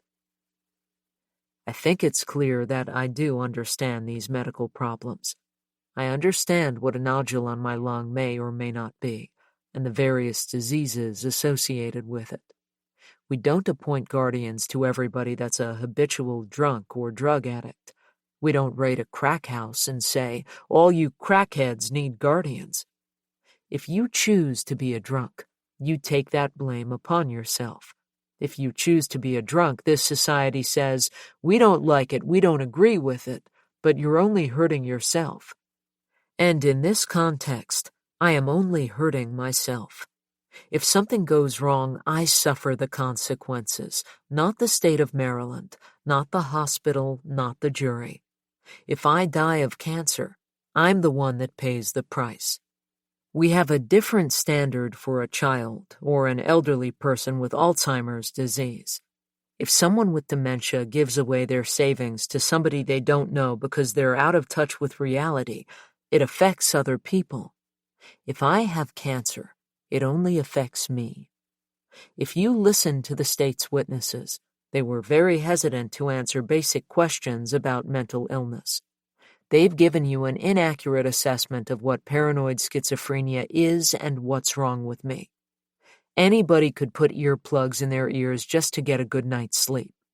If your spouse snores, if your neighbor's dog barks, you might put earplugs in your ears. If I do the same thing in a mental hospital where it's very loud, where there are patients that don't sleep at night, it's evidence of schizophrenia. That's not evidence of schizophrenia. If I disagree with them, then I'm paranoid or delusional about the hospital staff. If I disagree with someone, that's not evidence of schizophrenia. In the state's closing arguments, Alice Ike warned the jury not to judge by appearances. She admitted that Brian was a good-looking guy. She agreed that he was intelligent.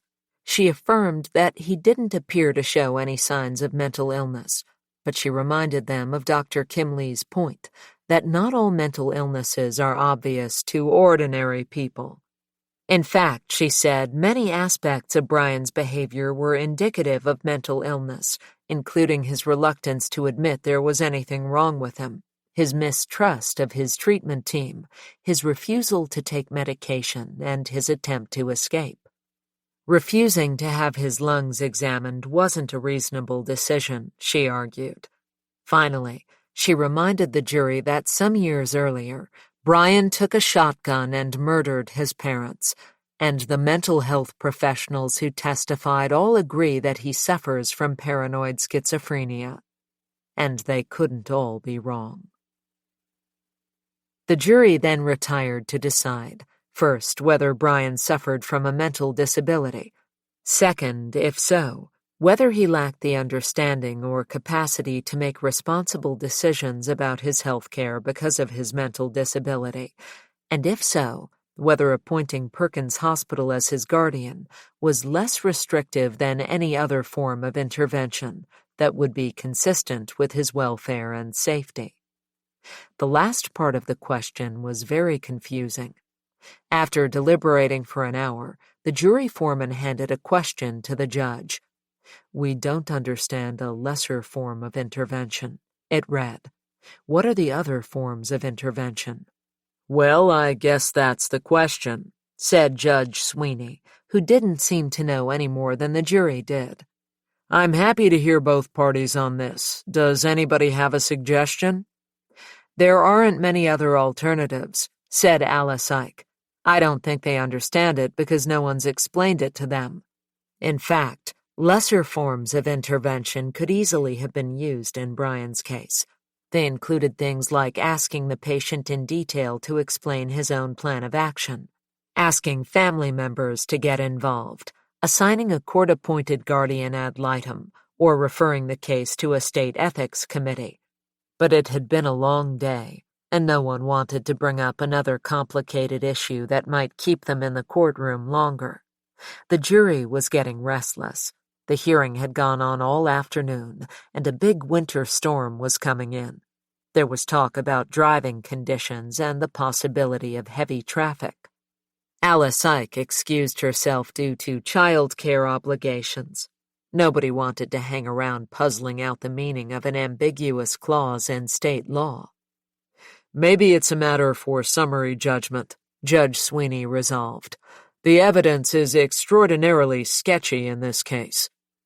It wasn't clear what he meant by this, whether the evidence of Brian's mental capacity was sketchy or that there was only sketchy evidence of mental illness. There were further mutterings about the weather. Then Judge Sweeney made a decision.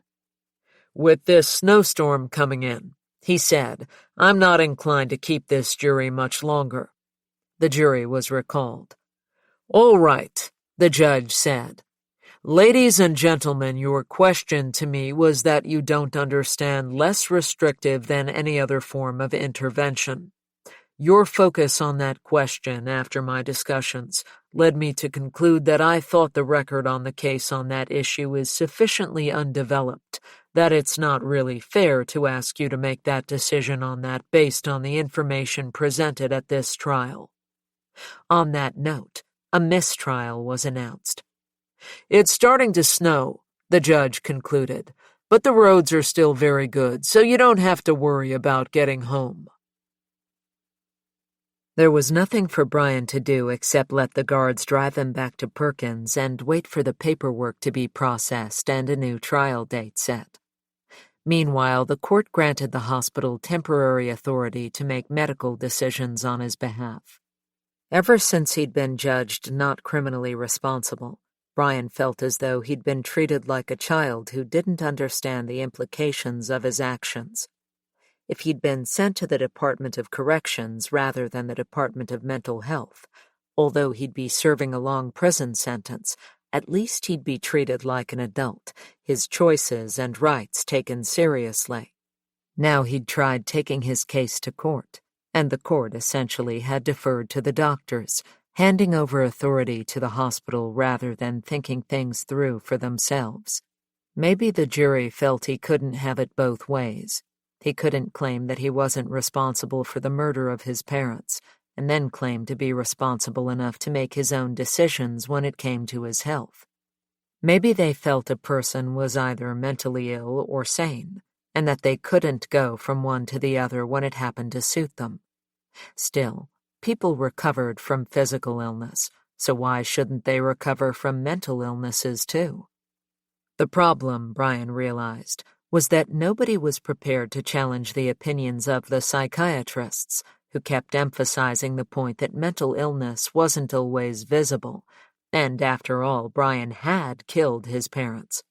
And if his doctors, who were supposed to know him inside and out, said he was still sick and dangerous, then nobody was prepared to disagree. Rather than weighing the evidence for themselves, when so much was at stake, it was much easier for people to play it safe and accept what the experts told them. This was true even of the judge. As Brian was beginning to learn, the courts rarely gave serious consideration to the requests of a petitioner who was an inmate in a mental institution. The issues these hearings usually brought up, questions about the limits of personal responsibility, were ethically and morally complex. But instead of taking them seriously and looking objectively at the evidence for themselves, judges and juries preferred to submit to the authority of psychiatrists, whose diagnoses and prognoses provided the illusion that they were standing on solid ground. In other words, the courts regarded these questions not as human dilemmas, but as medical questions, regarding legal interventions as an impediment to effective care. In his 1976 book, Insanity Inside Out, Kenneth Donaldson, a psychiatric patient who was kept in Florida State Hospital for 15 years without treatment and with no evidence of mental illness, recalled that whenever he went to court to fight for release, his current doctors would simply point to the preconceived notions of his original doctors, which were accepted by the courts as fact without weighing evidence in open court, as both defense of themselves and proof of my illness. 30 years later, it appears, things have changed very little. Throughout the following year, a further series of temporary guardianship orders was signed, and Brian was sent for an X-ray of his lung. And there it was, no longer a shadow, but a solid mass the size of an apple. 15. Rage and restraint. Brian stared at the X-ray. The mass was huge, around 13 centimeters in diameter. "Is it cancer?" he asked the doctor. By this time, he knew something was seriously wrong with his health. He was starting to tire easily, had trouble breathing, and was losing his appetite. "I'm not sure," the doctor said. "We'll need to take a closer look." "Could it be a tumor?" "I suppose it's possible," the doctor replied. "Have you ever been exposed to asbestos?" "Not that I know of." "If it's lung cancer, your chances of living for another 3 years are around 20%. I'd say it's pretty likely. That's one hell of a shadow." Brian's heart lifted. He might get out of Perkins after all. There was a biopsy, but the results were inconclusive. The doctors seemed baffled. They couldn't figure out what was going on. They asked Brian all kinds of questions. They did another biopsy. There were more X-rays, PET scans, and CT scans were ordered. Cancer experts from Johns Hopkins were called in to examine the slides. It went on and on, testing, screening, questioning. And then it vanished. The mass in his lung was there in one X-ray and gone in the next, like a cloud disappearing from a summer sky. The doctors were left scratching their heads. They didn't understand what was going on. Eventually, they concluded it was spontaneous regression. "It happens sometimes," the doctor said. "There are lots of case studies on tumors that vanish overnight. Nobody seemed to know why it happens. Count yourself lucky." Brian felt the opposite. He'd wanted to die. Now it appeared he was no longer even sick. And even if he got sick again, Perkins had guardianship, which meant he had to accept treatment whether he wanted it or not. There was absolutely no way out. Each time he dedicated himself to working his way out of Perkins by following all the rules, something happened to send him back to maximum security. He'd tried escaping. He'd tried to get shot. He'd tried to get transferred to prison. He'd often thought about suicide, but even suicide was impossible at Perkins. Razor blades were inaccessible, mirrors unbreakable, sheets and blankets unknottable, light switches and plumbing fixtures recessed so they couldn't be used to support ligatures. Even the wall phones had stiff, inflexible handset cords. When he looked back over his time at the hospital, Brian saw a clear distinction between the first 6 years and the time after that. For those first 6 years, he felt, Perkins had actually been a place of treatment, where patients were seen as people who needed help, not violent criminals unfit to walk the streets. While there had still been problems, there were enough staff members like Dr. Briskin who treated patients as equals to make being at Perkins tolerable. But after his escape attempt, Brian realized things had changed, not just for him, but all around. There were more rules, fewer privileges, and less kindness. Security was beefed up and opportunities restricted. Of course, his escape attempt made things worse. Since then, the staff held a lasting grudge against him, and doctors were more adamant that their diagnosis was correct, and that Brian was a dangerous paranoid schizophrenic, either that or a psychopath. Now that his battle for guardianship had failed, Brian had no chance of getting out and nothing to lose. He wanted revenge. They said he was dangerous. Okay, he thought. He'd prove them right.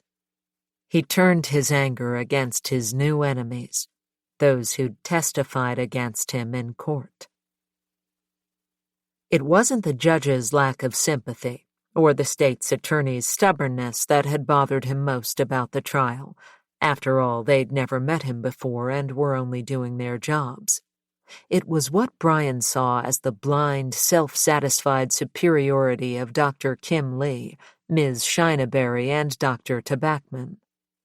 Brian couldn't help but take the doctor's testimony personally. He decided that, given that Dr. Tabachman considered him to be a maladaptive, deviant rule-breaker, he'd take him at his word. They couldn't do any more to him than they'd already done. If he caused enough trouble, Perkins authorities would get tired of dealing with him and turn him over to the prison system. He'd seen this happen before, in the case of patients who'd caused so much trouble for the hospital that they were found competent to stand trial. It wasn't hard for Brian to behave badly. He refused to socialize or join the ward groups, and whenever he was reprimanded for his sullenness or his refusal to be redirected, he made threats of violence. He told his treatment team that he planned to get more and more aggressive until he was sent to prison. In discussions with his treatment team, Mr. Bechtold boasted about his past violence and appeared intimidating and threatening.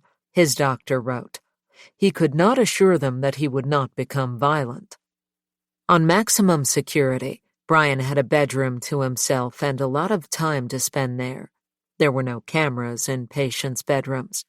He'd already discovered that by standing on his chest of drawers, he could raise the steel vent in his bedroom ceiling. Now, using the upper arm strength he'd developed from years of push-ups, he managed to lift the vent and pull himself up into the crawl space. In the process, he tore his left biceps, causing dreadful pain. Unable to ask for help from hospital staff, who'd want to know how he'd obtained the injury, he wore a knee brace around his elbow to keep the muscle stable. He thought there might be a way out up there, but the space was blocked off at each end by brick walls. Still, he'd climb up there at night, after the lights were out, to explore the dark cavity on his hands and knees. One night he found 5 aluminum rods, each about as thick as a pencil and 2 feet long. He brought them down into his room and filed them down into points by rubbing them against the grout in his shower, as he'd learned to do with the strut from the ironing board he'd used as a shank in his escape attempt. This time he wasn't trying to escape, just to make a point. Still, if he was sent to prison for the assault, he wouldn't complain. On February 3, 2006, at around 4:45 p.m., Lee Murphy, an information technology consultant who'd been contracted to update the computers at Perkins, was leaving for the day. He'd been working in one of the offices on the south side and was heading back toward the Sally Port. As he walked past the maximum security area, Cynthia Shineberry emerged from one of the wards. Brian stepped forward with one leg, swinging the shank behind him, Korean style, then stepped forward again. He was now about 8 feet from Murphy. Ms. Shineberry, meanwhile, had escaped into a stairway and was pulling the fire alarm. Brian was a big man, not tall but stocky. By coming between the woman and her pursuer, Murphy had made himself the target of the attack. The shank struck him in the chest. Brian stepped back and was about to repeat the martial arts maneuver when he saw 2 security guards running down the hall holding cans of mace. He dropped his weapon and lifted his hands in the air. He had been planning the assault for some time. He knew his victim would be either Dr. Kim Lee or Ms. Shineberry, as Dr. Tabachman was on a different ward. Eventually, he decided the social worker would probably be the easiest target, given that Dr. Kim Lee could lock herself in her office, but he decided to play it by ear. Ms. Shineberry was on the ward until 5 p.m. The day of the attack, Brian brought the shanks into the day room wrapped in a towel. He went to his regular meeting with Dr. Kim Lee with one of the pointed rods up his sleeve, just in case the opportunity arose to use it. After the meeting, he returned to the chair where he'd left his weapons. When he saw Ms. Shineberry getting ready to leave, he took one of the shanks from the towel, walked decisively over to the social worker, and followed as she left the ward. After the assault was interrupted, Brian was handcuffed, placed in an isolation cell and tied down to a stretcher by 5-point restraints, a type of body harness resembling a seat belt crossed with a corset. A leather strap 6 inches wide ran across his stomach. At each side of his body, this strap was attached to 2 thick padded wrist cuffs, which were themselves strapped to the stretcher. His legs were spread, and similar cuffs were attached to his ankles. The strap around his stomach was connected to 2 shoulder straps and a neck brace to keep his head in place. The cuffs weren't tight, and the restraints weren't uncomfortable in themselves, but it was painful to stay in the same position for so long, and the discomfort made it impossible for him to sleep. Most of the time, patients about to be placed in restraints were given a sedative beforehand to help them relax. Brian wasn't afforded this privilege. His isolation, or as he saw it, punishment, went on for the next 5 months. When he wasn't in restraints, he was on one-on-one, accompanied by a personal guard at all times. His exercise privileges were withdrawn, and he was put back on medication, this time 30 milligrams of Zyprexa and 30 milligrams of Abilify, both antipsychotics. As a result, he put on weight. His cholesterol shot up, and he fell into a groggy stupor. His attempted assault had been a failure. He'd successfully expressed his anger at Ms. Shineberry, but that was all. Lee Murphy, the IT consultant, had only been scratched. Perkins tried filing a charge of first-degree assault against Brian, but the charge was dropped. The injuries he'd inflicted hadn't been serious enough. For Brian, the only memorable part of those 5 months in restraints was the day he got word of another patient-on-staff assault. While he didn't condone unprovoked violence, Brian knew firsthand how life at Perkins sometimes pushed people beyond endurance, and in these situations, lashing out was simply a protest against being treated as less than human. And while he wasn't surprised to learn that the victim was the most hated nurse in the hospital, he didn't expect the person to finally take her down would be the polite, mild-mannered Mr. King. Robert King, 52, usually fought his battles in a more civilized way, by taking them into court. He'd come to Perkins 7 years earlier, in May 1999, after being found not criminally responsible on charges of second-degree assault for bringing a concealed weapon into a courthouse.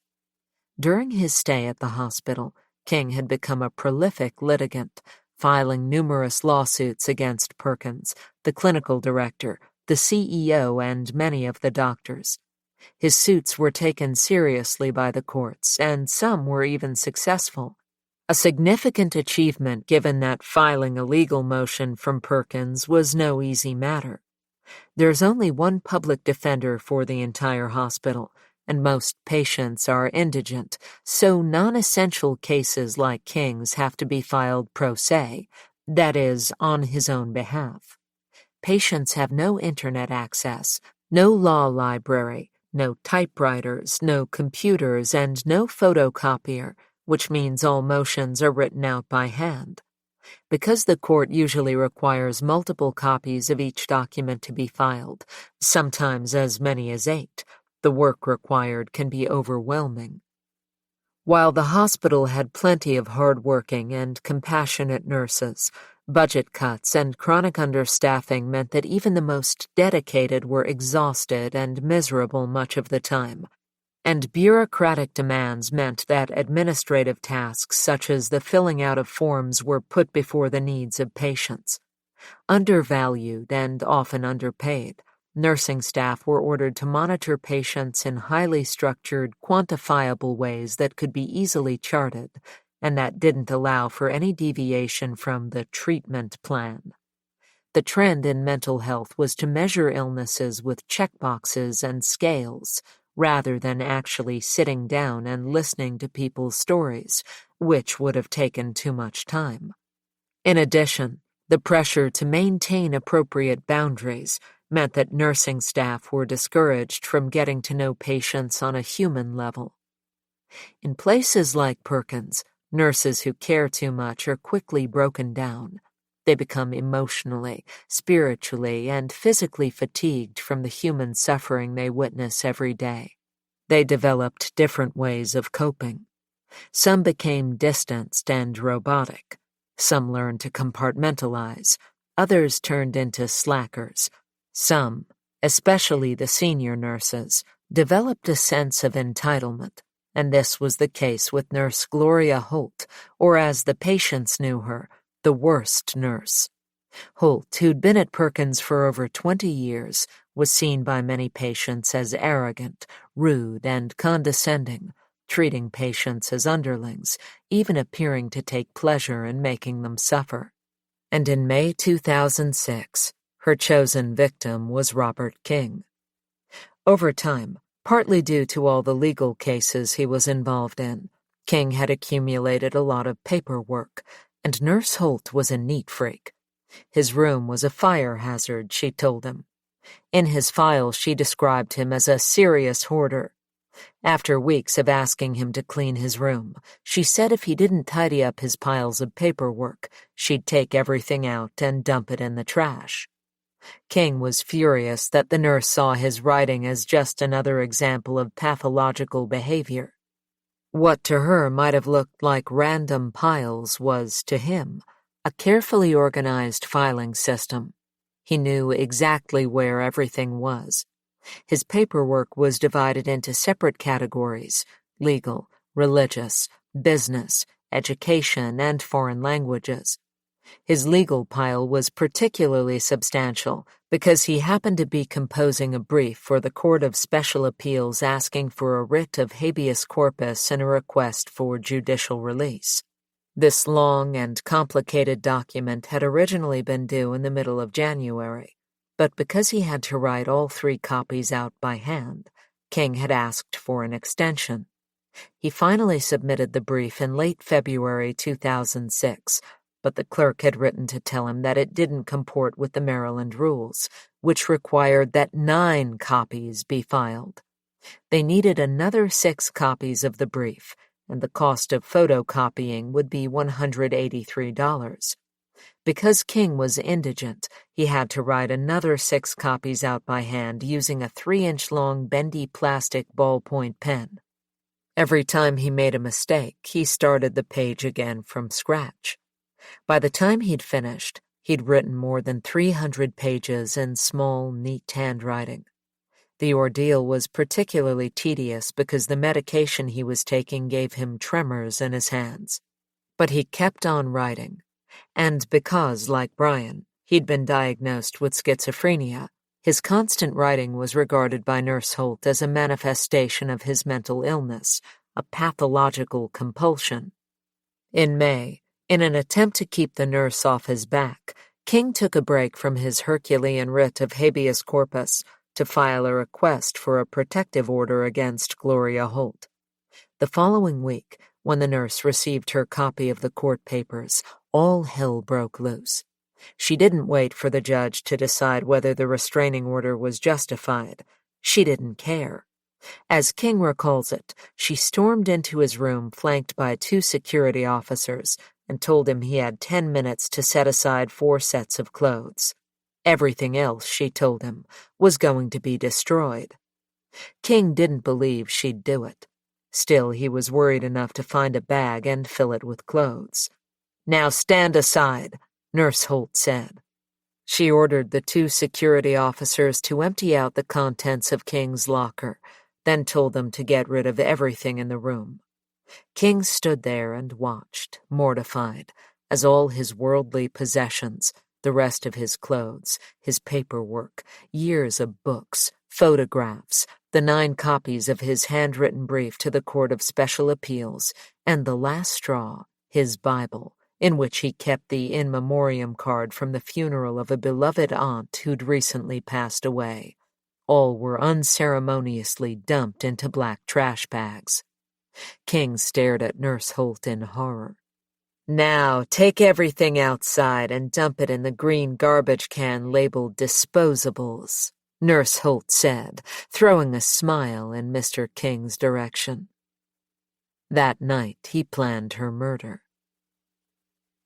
A few days later, in the early hours of the morning, when the ward was quiet, Robert King slipped discreetly into the bathroom. Although the showers had been designed to reduce ligature danger, the faucet still had a small handle, and by wrapping a towel around it and applying all the pressure he could muster, he managed to unscrew the metal shower head. He slipped it into his pants and then returned quietly to his room. There, on the back of an envelope that had managed to survive Nurse Holt's purgation, he wrote the words "out of order." He then put the metal shower head inside one of his socks and tied the sock in a knot to make a flail. King didn't go to breakfast that morning. He said he wasn't feeling well. He waited until everyone else had gone downstairs, then went back into the bathroom, taped the out-of-order sign to the broken shower, and hid himself in the cubicle next to it. Nurse Holt arrived on the ward every day after breakfast. King knew that as soon as she heard about the out-of-order sign, she'd want to see the broken shower for herself. He stood in the cubicle for almost 30 minutes, imagining how it would feel to strike the flail against the side of the nurse's head. Nurse Holt arrived on the ward just before 8 a.m. as usual, when the patients had gotten back from breakfast. She checked in with the night nurse, who told her everything had been quiet and there were no pressing issues. She then wiped her hands with sanitizer and signed on to the computer to review the doctor's notes and look over his orders. She was about to start checking on the patients when one of them came up to the nurse's station and told her one of the showers was out of order. Knowing that there was something wrong, the night nurse hadn't mentioned anything about a broken shower. Nurse Holt went into the bathroom and saw the notice. It was handwritten and obviously unofficial. She stepped into the cubicle to see if the faucet was working. Something hit the right side of her head. She stumbled, then found her footing. Something hit her again, even harder, and she fell. "I wanted to kill her," Robert King told me. "I hit her over and over again. I'd never done anything like that before in my life, but that was the point she brought me to. I didn't care about the consequences." He was surprised the nurse wasn't more seriously hurt.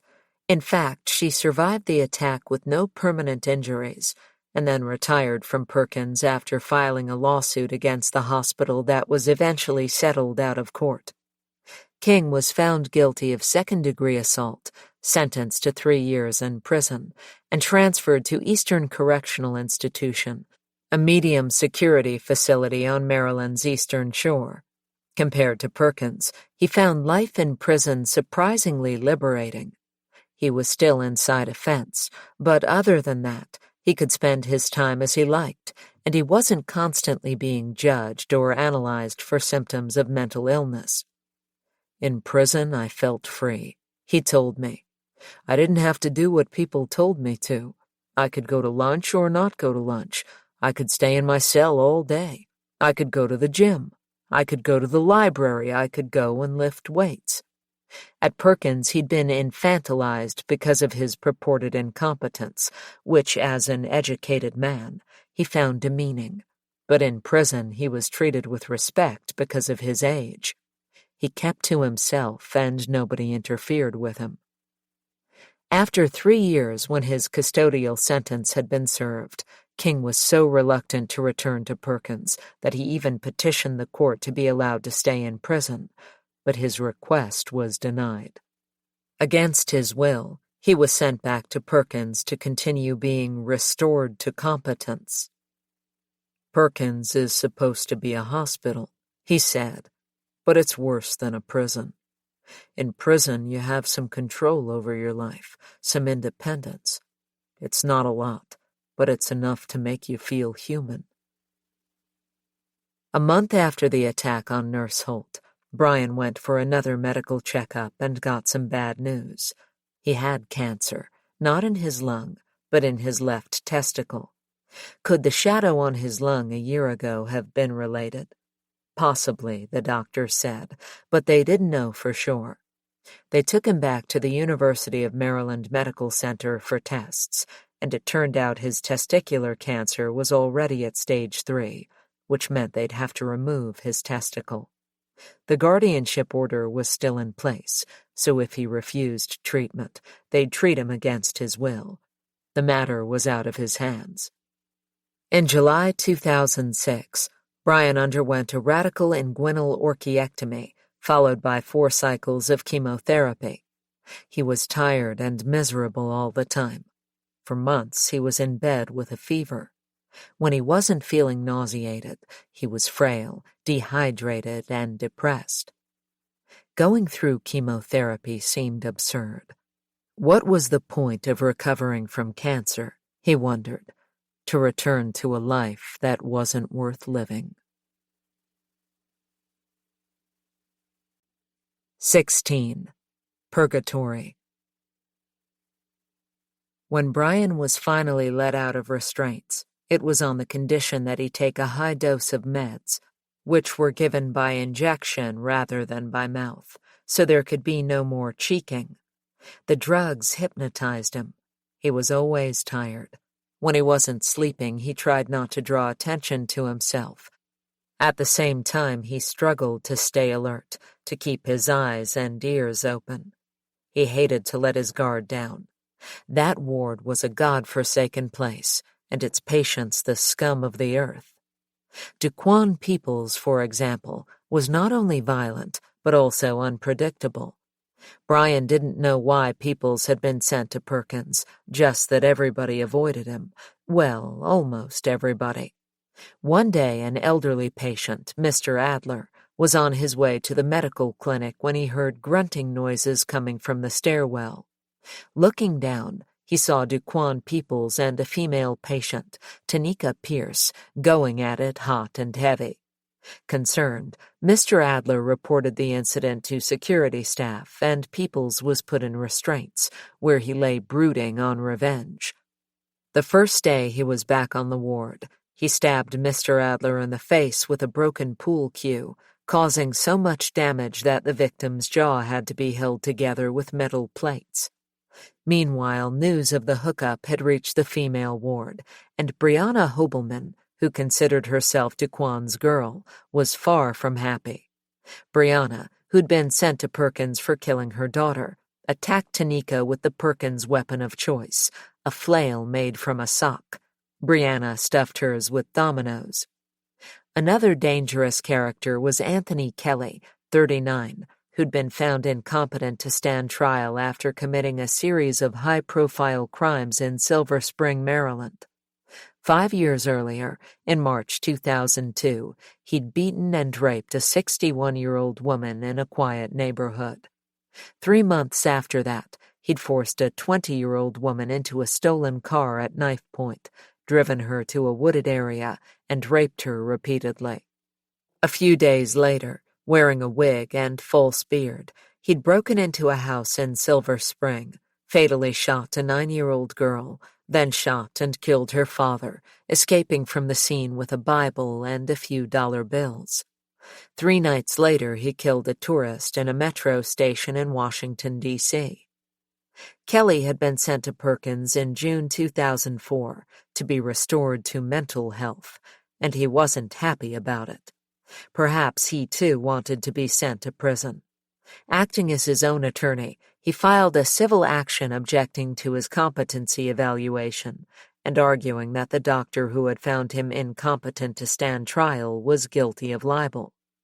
He demanded compensation in the amount of $25,000 and accused the psychiatrist who'd performed the evaluation of gross negligence and invasion of privacy. Unsurprisingly, his motion was dismissed. The court ruled that the complaint was based on indisputably meritless legal theory. But it gave his doctors a heads up. Kelly was a jailhouse lawyer. At first, psychiatrists thought it would take less than a year to restore him to competency. Despite his reputation for violence, he was a model patient who never required seclusion or restraint. When Brian was awake, he watched Kelly closely and noticed how clean he was and how nicely he dressed. He never caused trouble or drew attention to himself, but spent his time studying for correspondence courses. Still, the psychiatrists were convinced he was harboring a number of delusions, including the belief that he was sane, that he'd done nothing wrong, and that his arrest had been a terrible mistake. Kelly's exceptional behavior caused a vexing problem for his doctors. On the one hand, as long as he remained delusional, he wouldn't be allowed to stand trial. On the other hand, it was unconstitutional to hold a defendant indefinitely without trial, and given that Kelly was behaving so peacefully on the ward, he'd have to be released from Perkins once the statutory time limit of 10 years ran out, even if he was still mentally ill, and if he was, the doctors were confident he'd kill again. His psychiatrists insisted that in order to be restored to competence, Kelly needed medication, but he refused to take it. They'd tried to force him the same way they'd forced Brian, by paneling him. Once again, Kelly took his battle to the courts. First, he appealed to the Office of Administrative Hearings. When that office found in favor of Perkins, he appealed to the Circuit Court of Baltimore City, acting in his own defense. In court, Kelly argued that because he hadn't been dangerous or disruptive on the ward, no one could argue he'd be a danger if he were released back into the community. To everyone's surprise, the judge found in his favor. If Kelly's psychiatrists wanted to medicate him by force or keep him at Perkins on the grounds that he was dangerous, the judge ruled, they couldn't simply claim that it wasn't safe to release him. They had to prove he was actually dangerous while on the ward. This led to a troubling paradox. Kelly couldn't stand trial for his crimes because he wasn't mentally competent when he committed them. He could be made competent only with the help of medication, but he couldn't be medicated because he wasn't currently dangerous. Anthony Kelly was a smart guy. If he held out for another 7 years, they'd have to release him. 7 years was a long time, but if Kelly had a release date to look forward to, Brian thought he could probably make it. People were drawn to Kelly. Brian couldn't understand why. He thought maybe it was because Kelly was so bright, or maybe it was just because his case was high profile. Brian had noticed that Joan Barnett, a social worker on minimum security, would come to Maximum almost every day just to sit and talk to Kelly. The two would chat in the day room while Brian was slumped beside them on the sofa, apparently oblivious. He heard Joan trying to convince Kelly to plead not criminally responsible. If he did, Joan said, she'd try to get him out as soon as she could.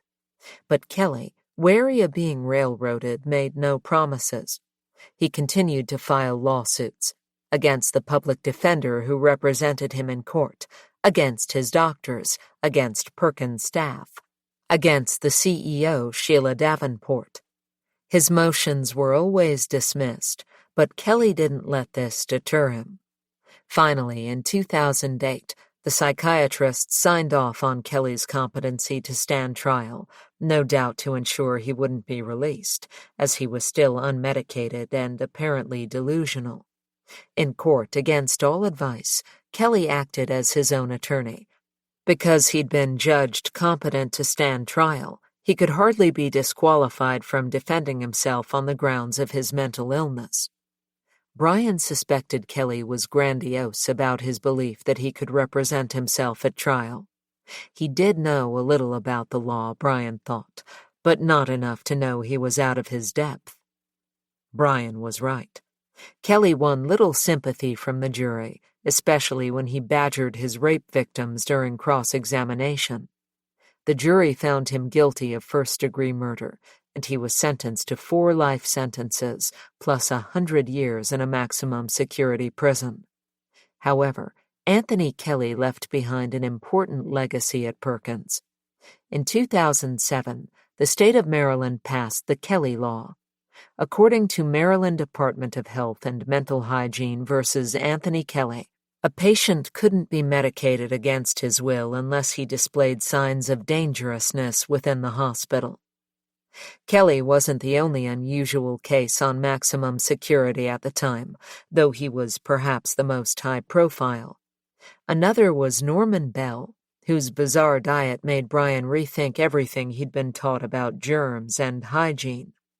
Norman liked to eat strange things.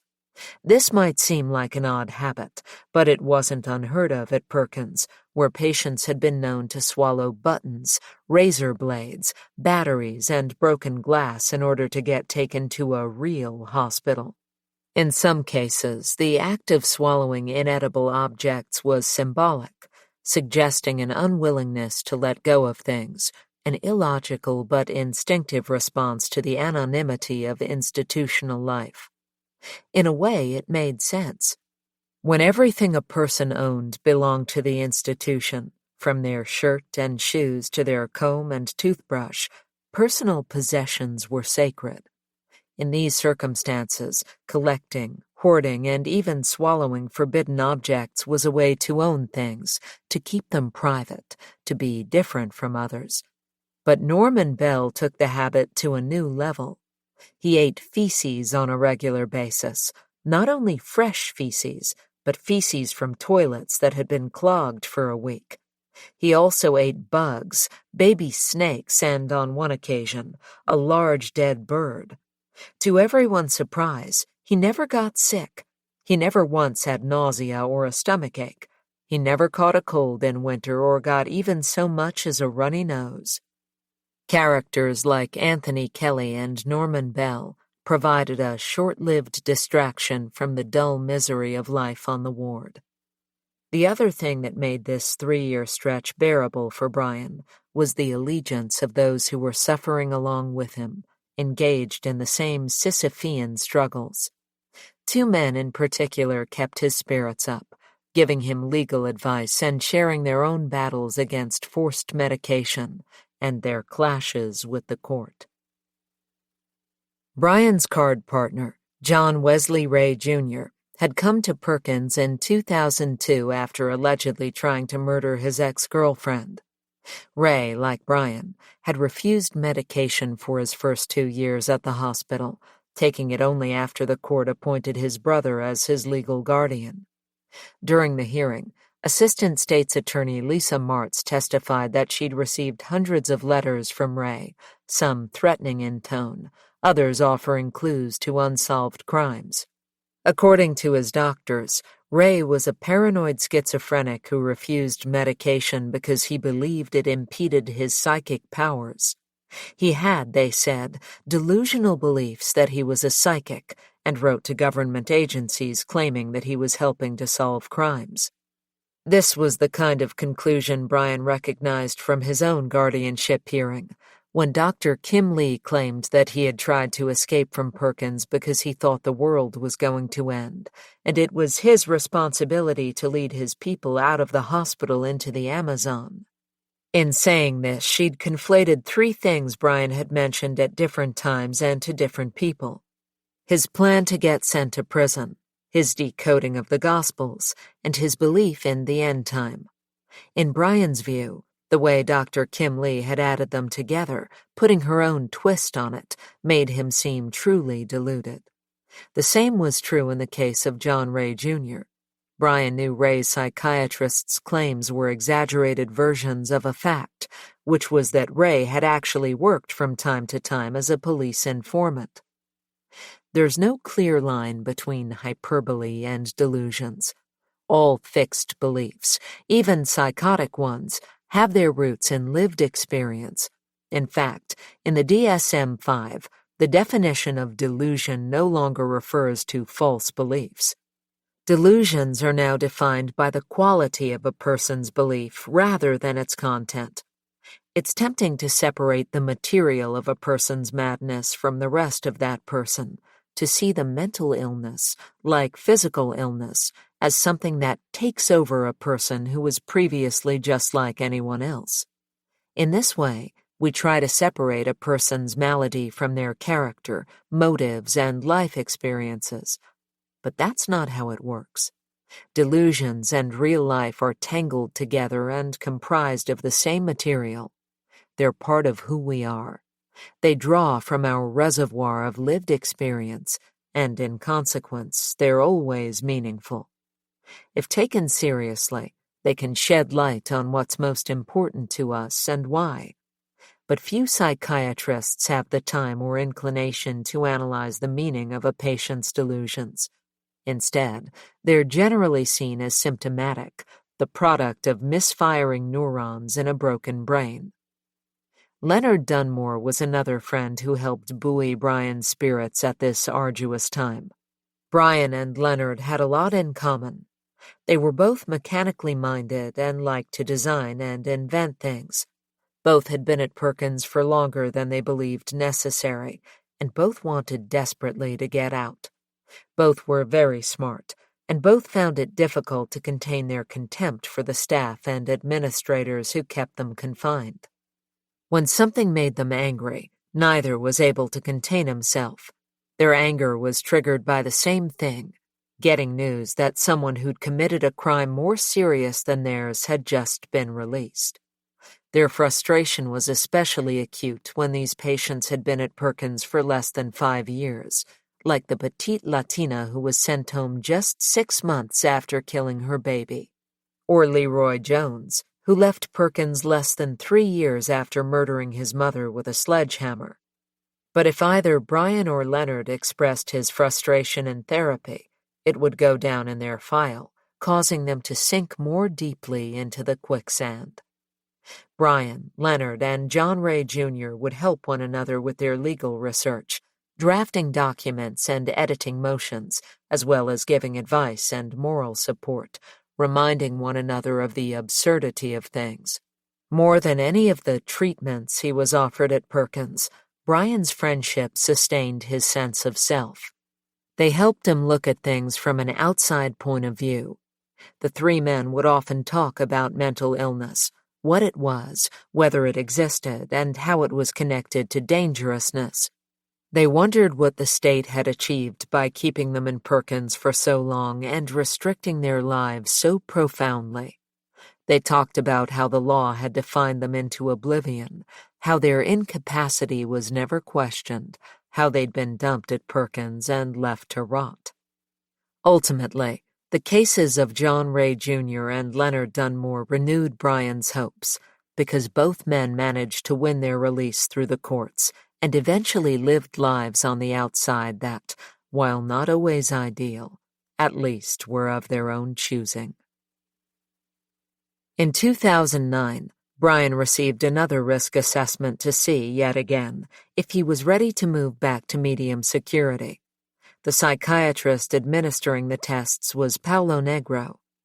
Brian was fully cooperative with the interview and did his best to be honest. When he saw Dr. Negro's evaluation, he was surprised to learn that his diagnosis had been changed for a third time. Apparently, he no longer suffered from paranoid schizophrenia. In fact, the diagnosis of paranoid schizophrenia would disappear completely 4 years later, when the DSM-5 came out. Now his Axis I diagnosis was schizoaffective disorder bipolar type. His Axis II diagnosis, mixed personality disorder with narcissistic and antisocial features, remained unchanged. Affect was reactive, Dr. Negro noted in his report. Mood was neutral. There was no evidence of delusional content. Thought was coherent, logical, goal-directed. He was pleasant and collaborative throughout the interview. Knocked into a stupor by antipsychotics, Brian had done very little for the last 3 years other than sit in a chair in front of the television, so it was hardly surprising that Dr. Negro had noted that he has been compliant with hospital rules, not engaged in power struggles, or evidenced unusual resentment towards the hospital and staff. In fact, Brian had maintained the highest privilege level all year. But instead of praising him for his compliance, Dr. Negro assumed Brian was carefully hiding his dangerous psychosis. Mr. Bechtold remains with significant structural risk for violent recidivism and escape, the doctor wrote. He has a severe mental illness and history of recurrent violence and escape attempts associated with symptoms of his illness. The dangerousness is due to the combined effect of the mental illness and personality disorder. The behavioral pattern is characterized by unexpected, albeit planned, violence due to well-concealed but active psychotic symptoms. Dr. Negro did, at least, agree that Brian seemed to be more passive and obedient than he used to be, and he agreed that Brian should be permitted to return to medium security, with the caveat that a 900 milligram dose of lithium be added to his daily cocktail of medications. For once, Brian didn't complain. His daily regimen of Zyprexa and Abilify had left him apathetic, without drive, motivation, or purpose. The medications had cast their spell, and he'd lost the will to fight. Dulled, muted, and passive, he was finally considered insightful enough to move to a less secure environment. 17. Lady Killer. In his medicated slump, Brian had temporarily lost his fighting spirit, but there were plenty of others doing battle, both patients and staff. According to state records, there were around 100 patient-on-patient attacks at Perkins in 2008, during which 26 patients were injured. By the end of 2009, these figures had increased to 129 attacks with 46 injuries, which didn't include assaults by staff on patients. 1 year later, 242 patient grievances were filed at the hospital, including complaints about staff members slapping patients on the buttocks in the showers, cursing at them, aggressively pulling out a patient's nasal draining tube, punching a patient in the stomach, slapping a patient in the face, hitting a patient in the head, refusing to change a patient's soiled diapers after he had become incontinent, ripping off a patient's clothes, and shoving a patient against a wall and sexually abusing her. The vast majority of these complaints were dismissed, but 5 staff members were fired that year for using excessive force.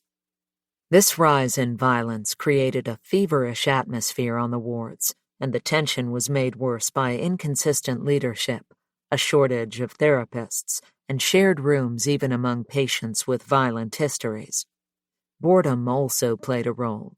There was nothing for patients to do in the evenings except watch television, and there was no opportunity for education, not even for them to complete their GEDs. Understaffing at the hospital had always been a problem. In light of the risks they ran, security guards were woefully underpaid, and as a result, some of them didn't take their duties seriously. Although he'd never been on the internet or used a cell phone himself, Brian had seen aides, guards, and nurses texting and scrolling, checking their phones when they should have been checking on patients. Others would nap during their shifts, exhausted by the extra work they took on. The shortage of staff meant there were lucrative overtime opportunities for those who wanted them, and many did. Hospital authorities relied heavily on the more experienced guards who'd been at Perkins for a long time and knew the patients' backgrounds. Due to their seniority, however, these were also the guards drawing the highest salaries, and they knew how to play the system. Brian had heard them talking in the day room or behind the desk at the nurses' station. They'd gossip and complain about the hospital, and didn't care if they were overheard, as if patients didn't count as real people. Some guards incited violence deliberately, provoking patients into tantrums or panic attacks, and then demanding the presence of extra staff to oversee the situation, which meant extra pay for their pals. If a guard sprained an ankle or wrist playing sports during the weekend, he might come into work on Monday and blame the injury on the patients. Brian had seen it happen more than once. A sprain, if it was serious enough, could lead to a cash settlement and 6 months off work on full pay. The CEO, Sheila Davenport, solved the problem by replacing many of the older guards with younger ones, but this created its own set of difficulties. The older guards had been familiar with the patients' histories. The younger ones were too trusting and hadn't seen enough violence to understand how important it was to stay vigilant. Plus, the younger guards often wanted to show off and would exercise their power by victimizing certain patients, and Brian was one of them. He found it very difficult not to fight back. With his martial arts training, he could have caused serious injury with a well-placed kick. But he knew better. Acts of aggression led directly to the isolation cell. By 2010, Brian had been at Perkins for 18 years, longer than most of the doctors, nurses, and staff. He knew most of the other long-timers, some of whom had left Perkins only to return again, often multiple times. One of these patients was Saladin Taylor, who returned to Brian's medium security ward in August of that year. Now, however, he went by the name El Sudani El Wahhabi. He told Brian he'd changed his name when his father converted the family to Wahhabism, a fundamentalist Islamic doctrine founded by 18th century preacher Muhammad ibn Abd al-Wahhab. The new name was a mouthful, he agreed, adding that most people just called him El. El had originally come to Perkins in 1984, after being found what was then termed not guilty by reason of insanity for various crimes, including sexually assaulting his sister-in-law while wearing women's lingerie. After stabbing a female patient in the eye with a pencil, he'd been sent from Perkins to prison, and in early 1995, he'd been released on parole. On the night of September 5th of that same year, Mona Johnson, 26, was sexually assaulted and stabbed to death in a row house where she'd been renting a room. Another tenant of the house, located in the North Baltimore neighborhood of Madison Park, was Saladin Taylor, then 34. At the crime scene, next to the victim's dead body, detectives found a piece of human tongue the size of a quarter that they believed the victim had bitten off during a long struggle with her killer. The following day, Taylor's parole officer noticed that his client was mumbling uncharacteristically. The parole officer, who'd heard about the murder, reported the incident to the police, and Taylor was arrested. When interviewed by detectives, according to David Simon, writing in the Baltimore Sun, Mr. Taylor contended that he injured himself outside his home and left the severed portion of his tongue on the street. He said he had no idea how it came to be found at the crime scene. Adjudged not criminally responsible, Saladin Taylor was sent back to Perkins in 1997. He'd been there ever since, although he and Brian had usually been on different wards. El, a former security patrol officer, was handsome and strong, with rippling muscles. Brian thought he looked like a model from a men's fashion magazine. He usually kept to himself, so Brian was flattered when El sought him out to talk. Some people thought he was withdrawn and aloof, but Brian had always gotten along with him. They were both intelligent and ambitious. They both had a strong work ethic, and both had spent most of their adult lives at Perkins. In former times, before Brian had been so heavily medicated, he and El would play one-on-one basketball together. El would always win. Brian would sometimes watch him exercise and knew he was surprisingly vigorous. He'd do push-ups alone in his room and then follow them up with some exotic lifts at the gym.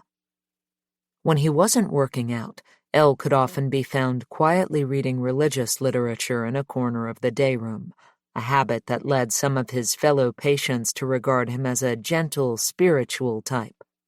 But Brian had known him for longer than anyone else on the ward, and he knew El was deeply confused, especially when it came to gender. The man was a paradox. Although he was physically tough, El had a feminine nature. He once told Brian that he was a woman trapped in a man's body. Those who'd shared a room with him whispered that he wore female underwear. At the same time, El had a distinctly unladylike fascination with violence.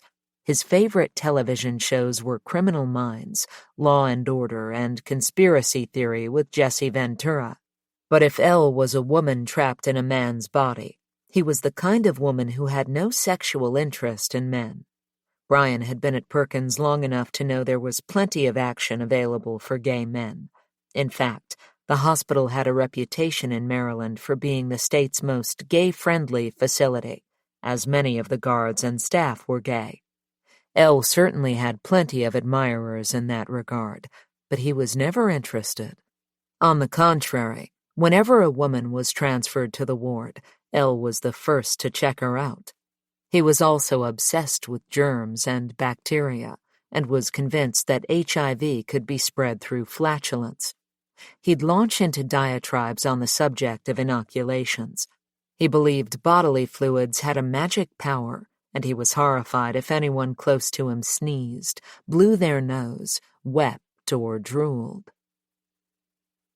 Elle wasn't the only patient transferred to Brian's ward in August. Susan Sachs arrived at around the same time. In 2004, Sachs, 39, had been found not criminally responsible for her role in the murder of therapist Dr. Joyce Hadel, 71, whose body had been buried under a shed on an isolated farm in Montgomery County. Dr. Hadel was known in the community as a good Samaritan who sometimes took in people like Susan, troubled patients who couldn't afford to pay rent. But Susan caused so many problems for Dr. Hadel that Hadel called the police to have her evicted. A few days later, Hadel disappeared. Eventually, Susan Sachs and 2 others were arrested for their involvement in her murder. Brian found Susan sullen and unpleasant, although other patients were fond of her. He'd noticed Elle and Susan were very close, although their attachment didn't seem to be sexual or even romantic. What sealed their bond was their shared sense of gloom. They were a melancholy pair, sitting together in a corner of the day room, each feeding off the other's angst, treating every little setback as if it were the end of the world. A cloud of misery hung over them. They were like a pair of woeful ghouls, always talking about suicide. They often said they'd be better off dead, but no one took them seriously. Until Elle strangled Susan to death with a shoelace. Saturday, September 25th, 2010 was a strange night for Brian. He stayed up late. That in itself was hardly unusual. He had more energy in the evening, and he'd pace around the ward for exercise when it was quiet. But on this occasion, he wasn't alone. Even more unusually, he stayed up late talking about the Bible, which was something he'd learned not to do for fear of being considered delusional. This evening, though, he got into a deep conversation with Susan's roommate, Felicia, who'd been asking him about his beliefs. Brian was glad for the chance to talk. Most people weren't interested. The 2 of them stayed up until around 11:30 p.m., discussing biblical doctrine. The following morning, Brian noticed that neither Felicia, Susan, nor Elle had come down to breakfast. Even more unusually, when the meal was over, instead of going back upstairs, the patients were all led to a ward that was furnished but currently vacant. Later, Brian learned from Felicia that Susan hadn't responded to the morning wake-up call. Seeing that her roommate was still in bed, Felicia told her it was time to get up. No reply. When Felicia turned the blanket down, she saw Susan lying face down, motionless. Felicia shook her shoulders, but her roommate's body was stiff and cold. On medium security, the patients' bedrooms had push-button controls on the inside that allowed them to let people in. These could be overridden by automatic locks controlled from the nurses' station, and all rooms were supposed to be locked automatically at night. But this didn't always happen. Patients often needed to get up in the night to use the bathroom or to get medication, and it was easier for guards to leave the doors unlocked than to keep getting up to open them. Coincidentally, it was the day of the yearly minimum and medium security picnic. A feast of ribs and shrimp had been ordered, and family and friends were due. That afternoon, staff fired up grills outside, and the cookout went ahead as though nothing had happened.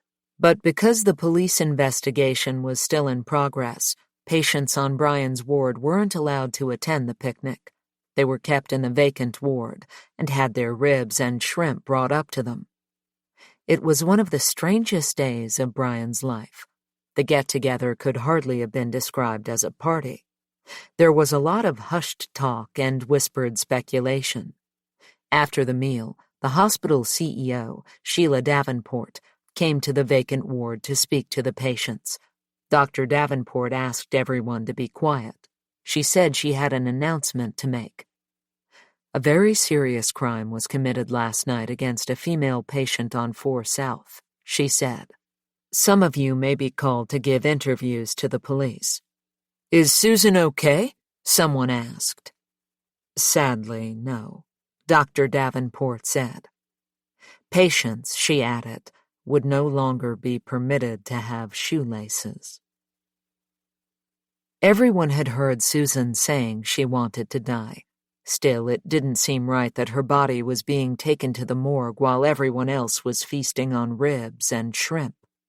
News of the crime spread quickly, both inside and outside the hospital.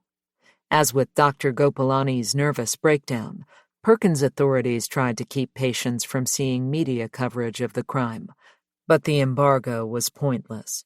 Before long, all the details were public knowledge. The ward security cameras had caught Elle entering Susan's room around 10:50 p.m., while Felicia was talking to Brian about the Bible, and leaving 9 minutes later. The footage also showed major lapses in security. There were 3 guards assigned to the ward that night.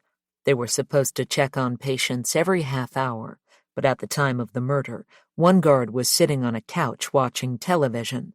The second was at the nurse's station but had no view of the patient's rooms, and the third was nowhere in sight. Footage of the days leading up to the murder contained shocking evidence. On numerous occasions between July and September, Elle could be seen collecting and consuming Susan's urine and feces in full view of the security cameras, and no one had noticed. No one had seen it happen at the time, and clearly, no one had watched the video footage. When questioned, Elle reiterated his belief that bodily fluids contained magic powers. Consuming Susan's urine and excrement, he believed, would make him into a woman, as nature had intended. According to Elle, in March, 6 months before the murder, at an individual case conference that he hadn't been permitted to attend, Dr. Davenport and Dr. Mohammed Ajana, the clinical director, had made the decision to discontinue his prescription for Risperdal. In June, Elle said he'd complained of psychological problems to a clinical social worker who said his body was probably adjusting to the absence of antipsychotics.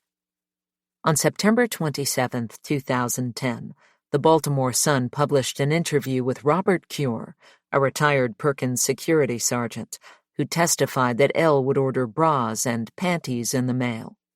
Cure said he'd sometimes deliver the packages to Elle's room. He was well-read and intelligent, but quiet and kept to himself, said Cure, adding that, in his opinion, Elle should never have been housed on the same hallway as female patients. There are so many places Saladin Taylor should have been, as opposed to around women, Cure said, referring to Elle by his former name. We knew that Saladin was a killer, and that at no time can you relax on Saladin. He was absolutely a noted, documented killer of women. Brian had to agree. He wasn't shocked by the murder. He'd always believed that Elle was a serial killer. Placing him on a co-ed ward, in Brian's opinion, was like housing a wolf with a pack of puppies. Susan and Elle had been close friends, and people wondered about his motive. Some alleged the killing was a sex crime. Elle did admit to kissing Susan before he strangled her, and she was found naked from the waist down. The pink yoga pants she normally wore to bed were found balled up in her closet, but he denied there was a sexual motive to the murder. He claimed that he and Susan had a murder-suicide pact, and he'd even ordered a pair of extra-long shoelaces to use, one to strangle Susan and the other to hang himself. But strangling another person, he'd discovered, was a lot easier than strangling oneself. A year and 6 months after the murder of Susan Sachs, El Sudani El Wahhabi, née Saladin Taylor, was found competent to stand trial. The prosecutor argued that if indeed there had been a murder-suicide pact, El had no intention of carrying out his half of the bargain. In order to strangle Susan so efficiently, the prosecutor explained, El had stood on top of her body and pulled the cord, leaving his footprint on her skin. As for hanging himself with the other shoelace, he hadn't even gotten around to taking it out of his shoe. The jury was deadlocked, a mistrial was declared, and the case went to court again a year later. This time, El Sudani El Wahhabi, by now 52, was found guilty of first-degree murder and sent to North Branch Correctional Institution, a maximum security prison in western Maryland. The last anyone heard of El, he, or rather she, had taken the name Shantae Ann Levy and was petitioning the court for gender reassignment surgery, so far without success. 18. Everybody is afraid. Unsurprisingly, the murder of Susan Sachs put the hospital under enormous scrutiny. The 3 security guards who were working on Brian's ward that night all chose to retire, thereby keeping their benefits and state pensions. 4 months later, to Brian's disappointment, the hospital CEO, Sheila Davenport, also stepped down. Brian thought Dr. Davenport had been doing a fine job and guessed that higher authorities had chosen to make her a scapegoat for the murder.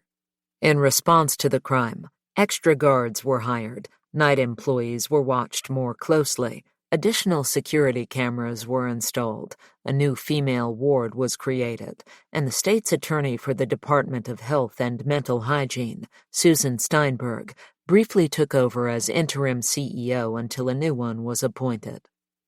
Patients had died at Perkins before, from natural causes, illnesses, suicides, and accidents. But murder was different. Journalists, politicians, mental health advocates, and members of the public wanted to know how this crime had been allowed to happen. Why had a known sex offender with a history of violence against women been placed on a co-ed ward? Why had he been taken off his medication? How was he able to enter a woman's bedroom at night, unseen? To those outside the hospital, the negligence was inexcusable. But those at Perkins knew that, especially compared to many of his fellow patients, who also had histories of violent crimes, El had been quiet, calm, and well-behaved.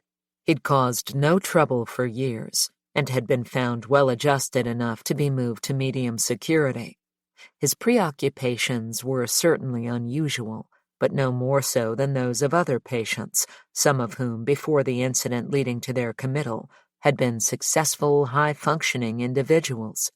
One of these was Vitaly Davidov, a young man who, like Brian, had dropped out of college in the middle of his second semester, although, unlike the Bechtolds in Brian's case, Vitaly Davidov's parents were aware of, and deeply concerned about, their son's increasing paranoia.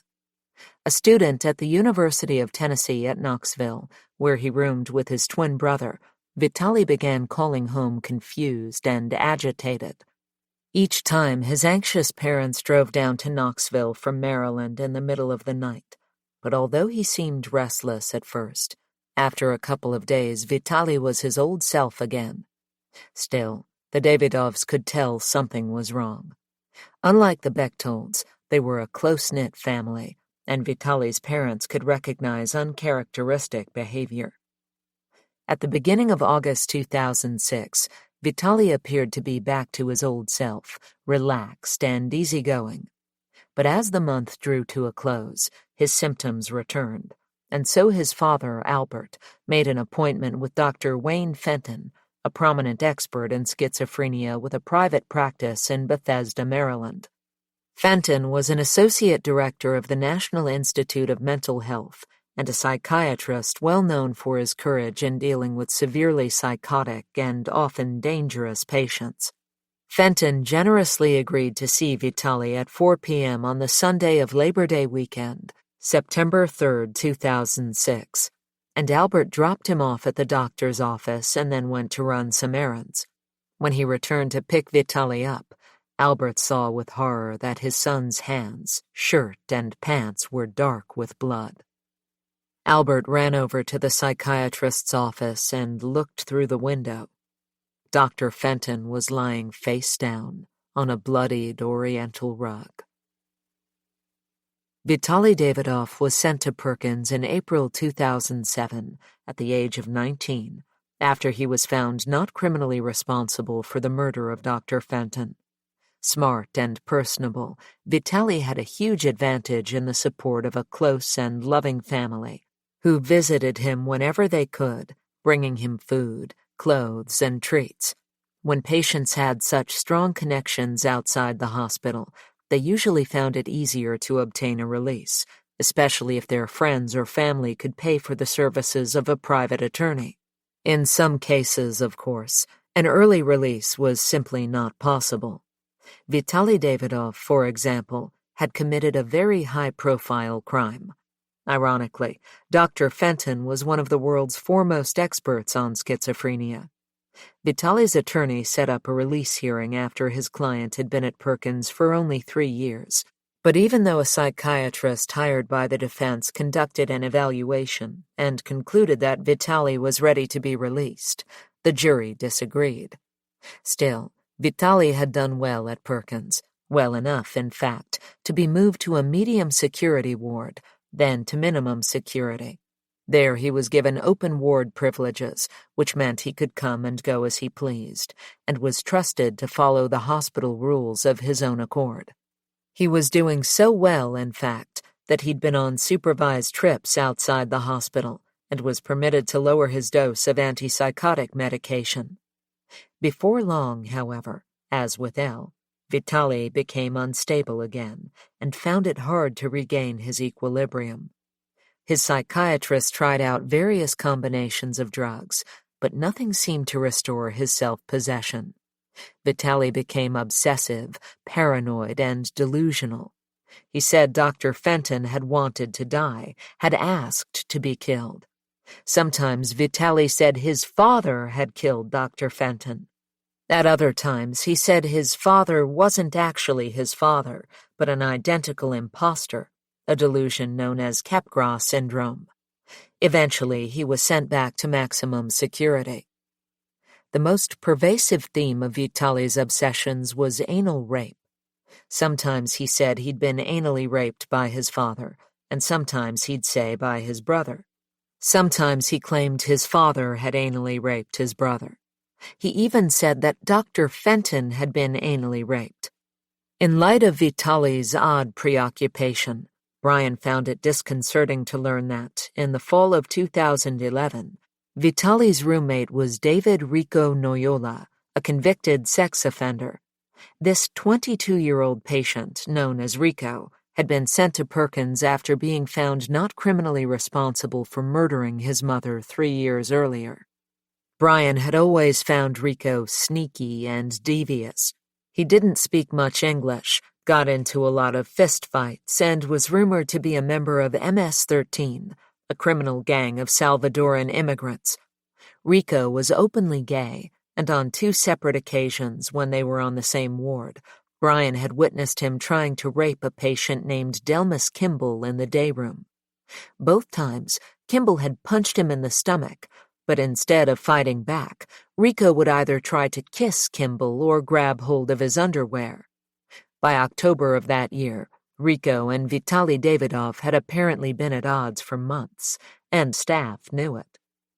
On the afternoon of October 21, 2011, about half an hour after the 2 p.m. bed check, Vitaly Davidov came out of his room and approached a nurse.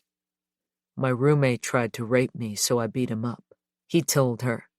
When she entered the room, the nurse found Rico lying on the floor with his face covered in blood. He was taken to Howard County General Hospital, where he was pronounced dead on arrival. The police were called, and Vitaly was taken to headquarters. According to the coroner's report, David Rico Noyola's cause of death was blunt force trauma to the face and head, and Vitali's hands showed blood and minor lacerations on and around the knuckle area. Vitali claimed he was defending himself against sexual assault. Later that night, he was charged with first-degree murder. Lewis, a patient in my group, was on the ward where the murder took place. The white boy from Russia? He was already in here for killing somebody with his bare hands, Lewis told me. He was a strong guy with a big upper body, and when you're sick and very aggressive, you get stronger. Although he didn't act out before that, he stopped taking his medication and he started deteriorating. You have a right to stop taking medication, as long as you're not violent. On the eve of the murder, Lewis was in the gym when he saw Rico's body being carried out on a stretcher. There was a whole bunch of blood on his shirt, he said. He was just lying there, dead. It was just over a year since Elle's murder of Susan Sachs. The press and the public were outraged. Perkins authorities were defensive. The acting CEO, Susan Steinberg, announced that new security measures would be implemented. There'd be a new administration, she said. She insisted that nothing of the kind would ever be allowed to happen again. But it did. 8 days later. Rogelio Mondragon, 40, had been sent to Perkins in 2010 after being found incompetent to stand trial on charges that he, along with 2 accomplices, raped an 11-year-old girl in a Silver Spring apartment. On the morning of Thursday, October 28, 2011, around 10 o'clock, Mondragon, a slight Hispanic man who spoke very little English, was taken to Montgomery County Circuit Court for a competency hearing. The judge sent him back to Perkins for further treatment. At around 7 o'clock that evening, on the same ward on which Vitaly Davidov had killed David Rico Noyola, a staff nurse performing a routine check on the patient's rooms found Rogelio Mondragon dead on the floor. The police were alerted. Medics arrived. Once again, patients were rounded up and taken to another ward while the crime scene was taped off and the incident investigated. In the middle of all the confusion, Andre Mayo, 46, a patient with a long criminal history, quietly informed a nurse that he was the perpetrator. He'd punched Mondragon in the face, he said, and once he was on the ground, he'd beaten him to death with his fists.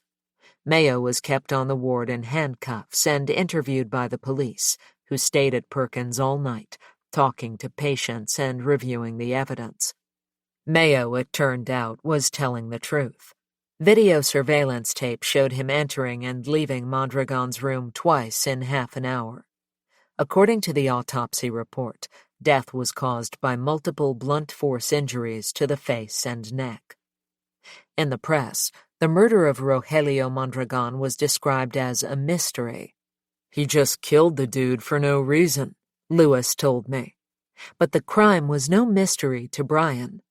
He'd heard Andre Mayo say more than once that he'd be better off in prison than at Perkins. This was a strong indictment of the hospital, especially given that Mayo had been in prison before and had no illusions about life behind bars. Brian assumed that the Rico murder had given Mayo the idea. He chose the weakest man on the ward. Small and thin, Mondragon was a known child molester and unpopular for that reason. On top of that, he had a private room. All in all, he was a perfect victim. By issuing a statement the following day, the Maryland Department of Mental Health and Hygiene was clearly trying to preempt public criticism. The events at the Clifton T. Perkins Hospital over the last week are tragic and unacceptable, said DMHH Secretary Dr. Joshua Scharfstein. Hospitals are places for healing, not violence. Perkins Hospital has taken many steps to strengthen the safety of its environment, but more needs to be done. Jonathan Fellner, Mondragon's attorney, was unconvinced. Anytime you have a client with mental health issues who's declared incompetent to stand trial, you expect the facility he's in to be a safe environment, he told Ian Duncan of the Baltimore Sun. I was shocked and surprised when I found out that he was killed. He wasn't safe there. Critics of the hospital blamed inconsistent leadership and inadequate staffing. Mental health advocates claimed the patients at Perkins were improperly medicated, and there weren't enough activities to keep them from getting bored in the evenings. Security guards complained about the absence of training and support, the lack of opportunities for advancement, the hostile work environment, and low pay. Overtime was a vexed issue, too. The hospital was subjected to a long and thorough review. New staff were appointed, and a new director brought in. David S. Helsel, a seasoned and well-respected hospital leader, was transferred to Perkins from Spring Grove Hospital Center in Cantonsville, Maryland. At a hastily arranged press conference, Dr. Helsel was asked about his plans to deal with violence and fear in the hospital. Helsel was realistic. "I'm not sure it's possible to erase fear completely, but that would be the goal," he said. "With the nature of the patient population, everyone has to exercise caution, and there will be some degree of people looking over their shoulder."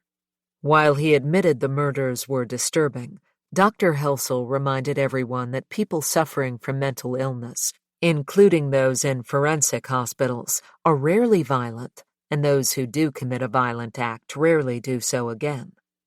Despite Dr. Helsel's reminder, the atmosphere at Perkins remained tense. Outside the hospital, representatives of advocate groups began to speak out for the rights of patients and staff. The union representing the hospital's security guards sent a letter to state officials claiming that violence was the inevitable result of constant paranoia. "Staff have seen doctors showing serious fear of clients," the letter claimed. "Some patients are undermedicated and others are overmedicated." As treatment teams did not get input from the direct care staff, the union argued that they are often out of touch and therefore make dangerous clinical decisions regarding these very dangerous clients. "I'm in a room with 2 people, Lewis told me. I fear for my life all the time." Laura Kane of the Maryland Disability Law Center, a group that advocates for the rights of psychiatric patients, called on the state to address what she described as treatment problems and conditions that generated fear. Kane said that Perkins wasn't doing enough to protect patients. Instead of being treated with compassion after the murders, for example, the patients had been put in a state of near lockdown. She pointed out that none of them had been offered any kind of grief counseling. In the hospital itself, the murders had been swept under the rug, or were discussed only in the vaguest terms. Hardly a good example for a psychiatric institute. The culture really needs to change, and the hospital leadership needs to find out ways to reduce that level of fear, Kane said. Everybody is afraid.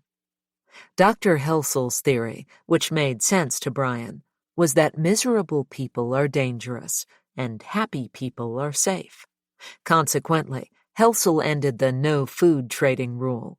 He implemented a once-a-month takeout dinner, up to $10 in value, purchased an X-ray machine to scan food brought in by visitors, and every ward got satellite television.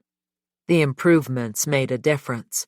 Most people agreed that Perkins had become a better place. On January 2, 2012, Brian was finally, yet again, moved from maximum to medium security.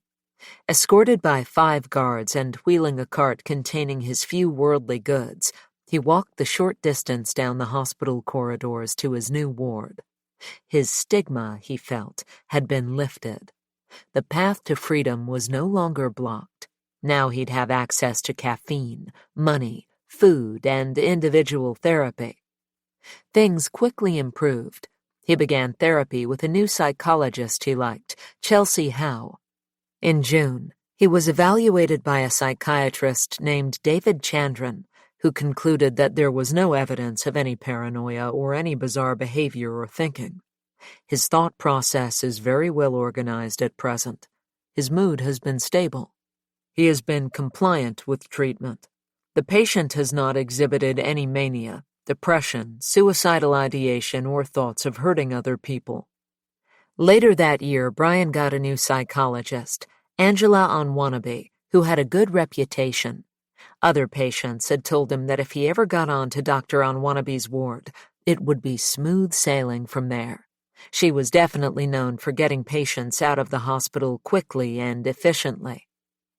The psychiatrist was an interesting character, a refreshing change from Brian's previous doctors. Every morning, bright and early, she'd come bouncing through the doors of the ward, bopping around like a teenager even though she was in her mid-50s. She had an upbeat disposition and a winning, dimpled smile. Born and raised in Nigeria, she'd trained in London and was a die-hard fan of Arsenal, the English soccer team. Right away, Brian liked her attitude. She had a way of bringing everyone together to resolve conflicts and hostilities on the ward. At the same time, it sometimes crossed his mind that if she'd been a patient, she'd surely have been diagnosed as bipolar. Her manic energy sometimes seemed over the top for a woman her age. She told Brian she held 3 different jobs and said she sometimes interrupted people because she could read their minds and knew what they were about to say. Still, her eccentricities didn't interfere with her can-do efficiency. On Dr. Onwanabe's ward, Brian felt supported. It finally seemed that he was making progress toward an eventual release. One afternoon in 2013, after Brian had been on her ward for 3 months, Dr. Onwanabe sat down next to him and told him that at the next meeting of the Clinical Forensic Review Board, she was going to recommend him for transfer to minimum security, with the understanding that shortly after that, he would be moved to a regional hospital. Brian was elated. He'd been on minimum security before, 10 years before, but a regional hospital was something new. He'd be getting out of Perkins at last. But before he'd even had time to absorb the news, Dr. Onwanabe changed her mind. When she came back from the Clinical Forensic Review Board meeting, she said nothing about his release, and even started talking about increasing his medication. Brian realized that one of the other doctors must have warned her against treating him with too much leniency. He tried to resist the increased dose. He felt just fine on his current regimen. But Dr. Onwanabe made it clear that he wouldn't make any further progress toward release unless he changed his mind. The theme of her notes was always the same, that Brian had no insight into his illness because he distrusted the hospital, resisted medication, and didn't agree that he was mentally ill. In other words, the meanings ascribed to what Brian said weren't taken at face value, as they would have been with a healthy person, but were instead attributed to his mental illness. Somewhat hyperverbal, Dr. Onwanabe wrote in Brian's file. Patient is paranoid, believes things are headed in a negative direction. Insight is very limited to poor, has made several bad decisions, including refusing medication a few months back when frustrated. In addition, has requested lower doses, remains ambivalent about medication changes, continues to report that medication will not help him. Frustrated at the lack of progress in the hospital, but unable to see his role in that, especially with his refusal to increase doses of medication and returning to lower doses. A month later, she complained that he remains very upset to suggestions that medication may improve his condition, repeatedly asking for trials off medication so he can prove that he plans to stay in a good way. Continues to misinterpret conversation and remains paranoid. She also refers to his continued perseveration in long length of time here in the hospital and delusional beliefs that he is doing well. There was nothing Brian could do. He accepted the higher dose. In August, Dr. Onwanabe noted, Mr. Bechtold has been more open recently to medication changes, though he still reports is as I will do what the hospital wants, essentially suck it up. He stayed on the increased dose for months. The situation was intensely frustrating. For every step forward, there were at least 2 steps back. Does not feel the hospital understands his position, Dr. Onwanabe noted. feels that he has been stable for several years and deserves the chance to transition to a less restrictive side, feels that the hospital has not held up their side of the bargain. The year 2013 was miserable for Brian in more ways than one. In the fall, he learned from Kathy that their older sister, Marcia, had passed away at the age of 62. Brian hadn't known his oldest sister well, but he'd always loved her. He remembered her caring for him when he was a young child, and he'd been deeply touched by the way she stood by him after the crime. Marcia had been a master landscape gardener, and this had inspired Brian to request a job in horticulture at Perkins, although he was usually assigned to the kitchen or the laundry, as jobs involving outdoor work were offered only to particular low-security patients. Sadly, in recent years, Marcia had also suffered from mental illness, and although she'd never been diagnosed or hospitalized, she'd grown paranoid and irrational and had turned into a hoarder. Kathy had taken Marcia into her home in Ohio for a while, but she'd proven to be unmanageable. At the time of her death, she'd been living in isolation. In a moment of clarity, she'd once admitted to Kathy that, like their father, she'd lost the ability to feel any emotion at all. On the ward, Brian continued to follow all the rules. He assured his treatment team that he wouldn't be violent. He was open in therapy and compliant with his medications. A note in his file observed, "It is the opinion of the treatment team at this time that he could be transferred to a less restrictive environment and given another opportunity at the regional hospital, which will assist him with his gradual transition back to the community." And yet nothing changed. All year, Brian watched from the background while other patients were moved to minimum security, graduating through the hierarchy of privilege levels until they were released to supervised housing or even sent home. There were plenty of addicts, rapists, drug dealers, child molesters, and schizophrenics whom Dr. Anwanabi seemed to have no problem moving through the system, or so it seemed to Brian. Some of them were young children when Brian first arrived at Perkins in 1992. Some hadn't even been born. The situation was intolerable. At the very least, he deserved a chance to prove himself. He decided it was time to force the issue. This time, instead of trying to escape, he tried the legitimate route and took the hospital to court. 19. Pro se. As I've come to know the culture at Perkins, I've learned that psychiatric hospitals, like prisons, are fertile ground for the cultivation of jailhouse lawyers. Long-term patients, especially those who feel mistreated, indignant, and vengeful, often turn to the courts in search of justice and, ideally, retribution. Some become very knowledgeable about the law, and courts are encouraged to give special leniency to pro se litigants. Some patients' pro se cases are well-argued and articulate. Others may be repetitious and even meaningless.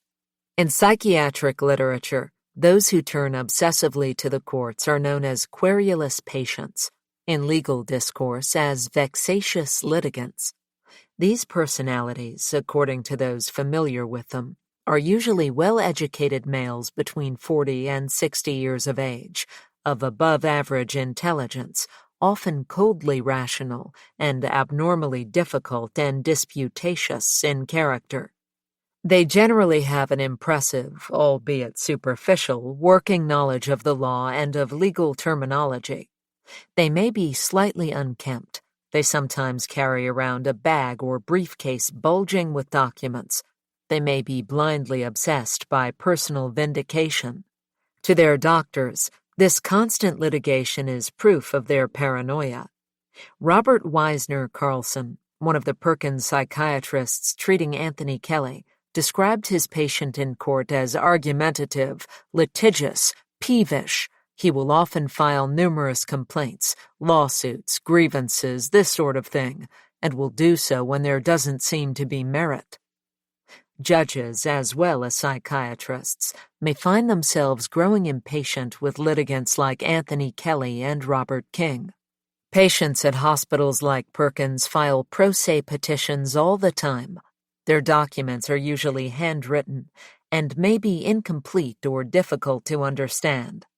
The response from the Court of Special Appeals in July 1980 to a pleading from a pro se defendant at Perkins named John Allen Langworthy, for example, begins, "Virtually every judge in Southern Maryland has, upon some hearing, trial, or motion, lavished attention upon John Allen Langworthy."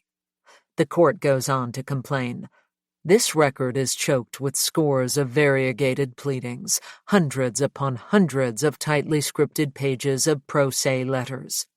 It would be an exercise in futility to inventory them all." In essence, the appellant was a loose cannon upon the trial deck, and his chaotic lurchings made the orderly passage of his case impossible.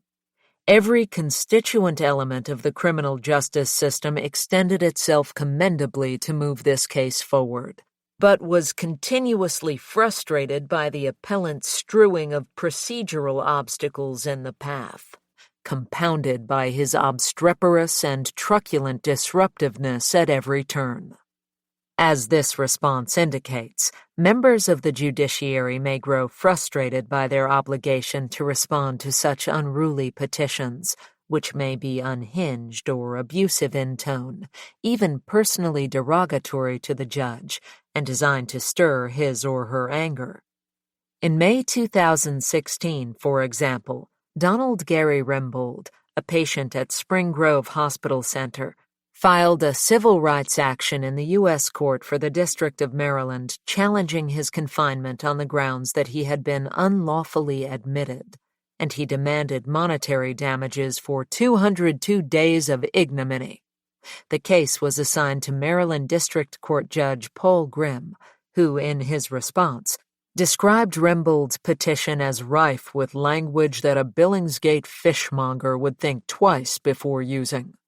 This response angered Rembold, who filed an addendum asking that the case be given to a different judge.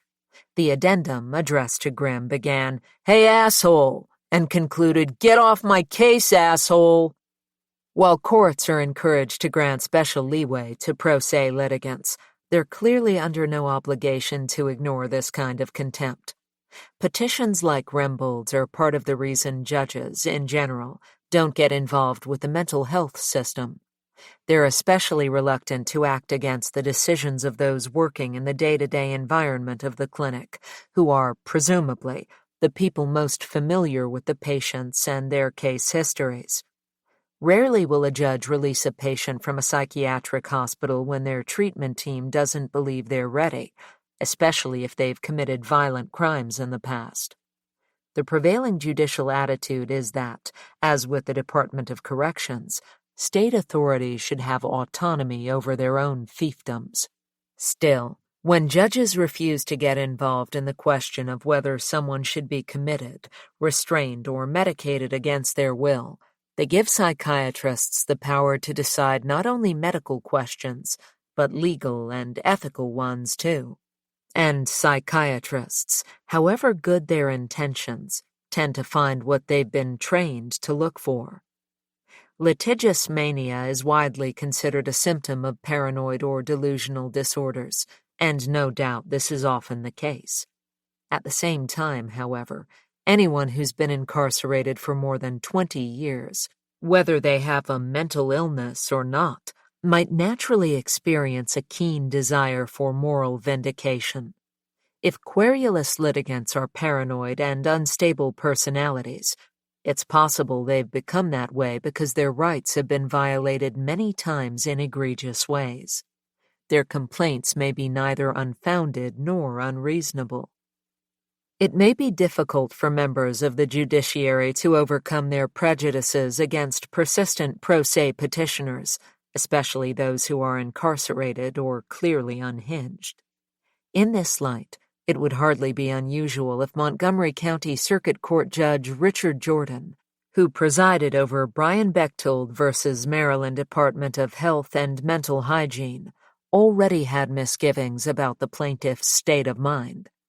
If so, he can hardly have been reassured to learn, shortly after the opening of proceedings on the morning of February 10, 2014, that, as in his guardianship hearing, Brian had just fired his public defender and wanted to represent himself. This public defender was Brad Hersey, a neat young man in glasses. As the attorney assigned to the Maryland Attorney General's Department of Health and Mental Hygiene, Hersey represented every patient in Perkins other than the small handful able to afford a private lawyer. Most of his clients had active legal cases in the sense that they were either fighting their involuntary commitment, battling their security level, or protesting their medication regime. After learning that the plaintiff intended to represent himself, Judge Jordan asked Brian to step forward.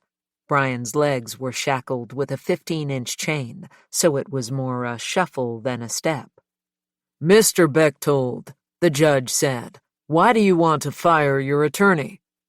"Mr. Hersey's very busy," Brian said.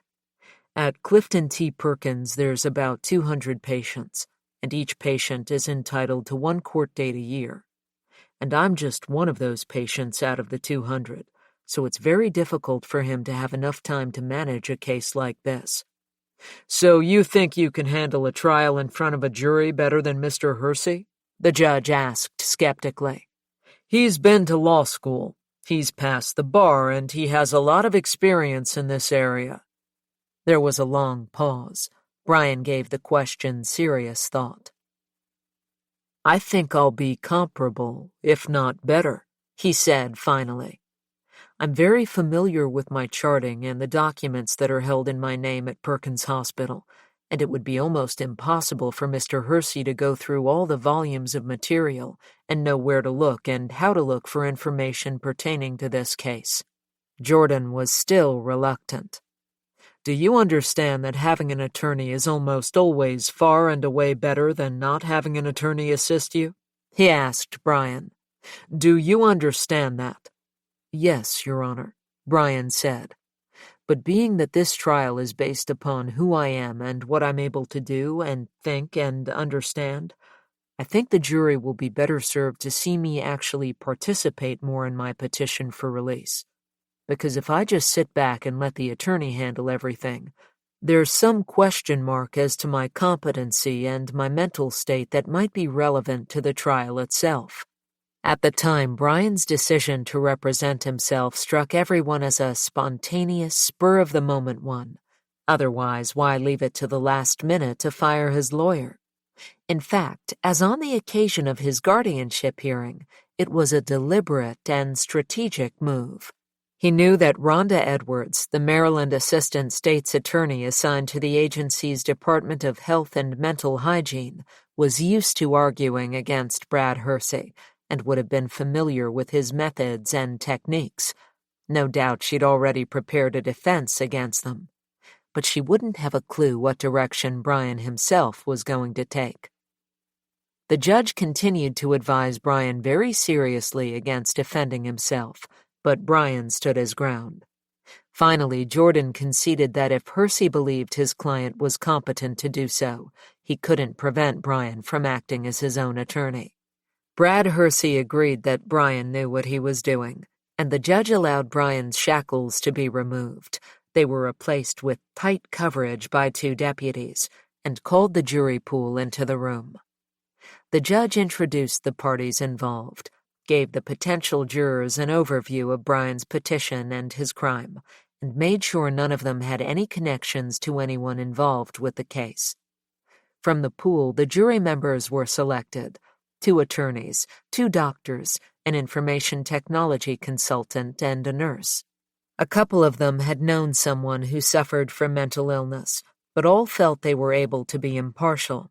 Judge Jordan then outlined the issues they'd be asked to consider. Does Mr. Bechtold currently have a mental disorder?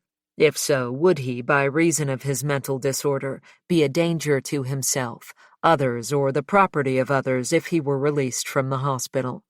And if not, should the court impose conditions upon his release? After a short break, Brian presented his opening statement.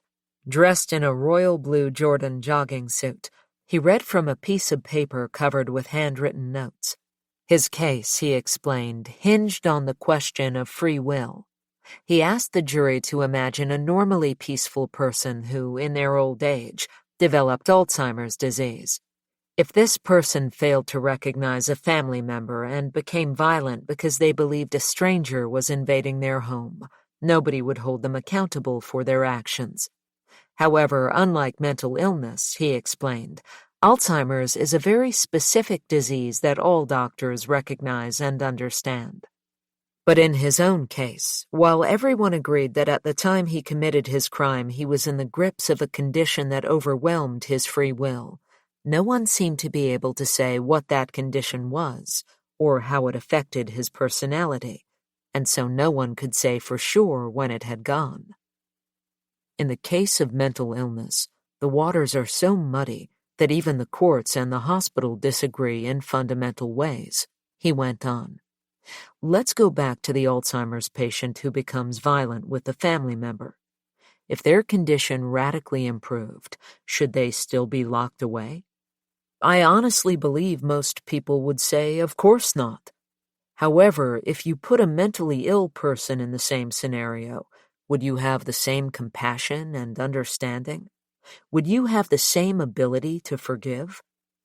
It was a compelling argument, and Brian, although nervous, spoke fluently and from the heart. He came across as open, affable, and intelligent, and gave no obvious signs of mental illness. But Assistant State's Attorney Rhonda Edwards was poised and confident. The crime that Brian committed, while terrible, had occurred a long time ago, she conceded. She allowed that Brian appeared to be a pleasant guy, but she wanted the jury to know they shouldn't be fooled by appearances. Mental illness isn't always obvious, and according to his doctors, Brian was mentally ill and prone to dangerous outbursts of violence. You'll hear from the doctors that, since Mr. Bechtold has been at Perkins Hospital Center, he's tried to escape, Edwards told the jury. In doing so, he took a hostage with a metal object. That was in 1999. And then, in 2006, Mr. Bechtold again tried to escape from the hospital. He'd been looking for a pathway out through the ceiling of his room. He was unable to find one, and so he made a metal shank, from the ceiling tiles. Mr. Bechtold tried to assault a social worker. Brian's doctors thought he was too dangerous to be released into the community, Ms. Edwards concluded, and surely they were the experts. Because he was acting as his own attorney and had no witnesses testifying on his behalf, Brian faced an uphill battle. He had to defend himself against 4 psychiatrists called by the state. If he tried to argue that he wasn't paranoid and dangerous, all the doctors had to do was refer to the evidence in his files. It didn't make any difference that, as Brian saw it, these documents were riddled with errors and misinterpretations. The opinions of psychiatrists, he'd learned, were tantamount to scientific facts, and the only acceptable attitude in the face of their opinions seemed to be an almost religious humility. The state kicked off with Rocia Hebser, a 31-year-old psychologist who specialized in the treatment of eating disorders. Dr. Hebser, who didn't know Brian, had conducted a risk evaluation for the purposes of the court hearing. Her assessment, she explained, took place over 2 days. Brian recalled her speaking with him for a couple of hours each day. She said she'd conducted a close reading of Brian's history, followed by a series of tests and an interview. In his direct examination, Brian asked Dr. Hebser about his current diagnosis, and she replied that he'd been diagnosed with schizoaffective disorder and mixed personality disorder with narcissistic and antisocial features. Brian asked her to explain what personality disorders were, and she defined them as disorders that are typically demonstrated in early adulthood or young adolescence and are pervasive and enduring. Brian pointed out that he'd only recently been diagnosed with a personality disorder, which meant that it couldn't have begun in early adulthood, and it couldn't have been pervasive or enduring. Your disorder has been modified in the 22 years based on observation and demonstration of symptoms, she replied. It's been modified, Brian said. Does that mean it's changed? Based on new information and symptoms, diagnoses can change, yes. Is that typical? Does somebody typically change their personality? That's not typical, Dr. Hebser replied. Okay. However, sometimes it's difficult to identify features based on who's doing the observation. So this has more to do with different doctors having different opinions, correct? I wouldn't say that's correct. Brian wanted to make the jury aware of the stark inconsistencies in his diagnoses over the years, including the fact that, according to his psychiatrists, he became a psychopath at age 34.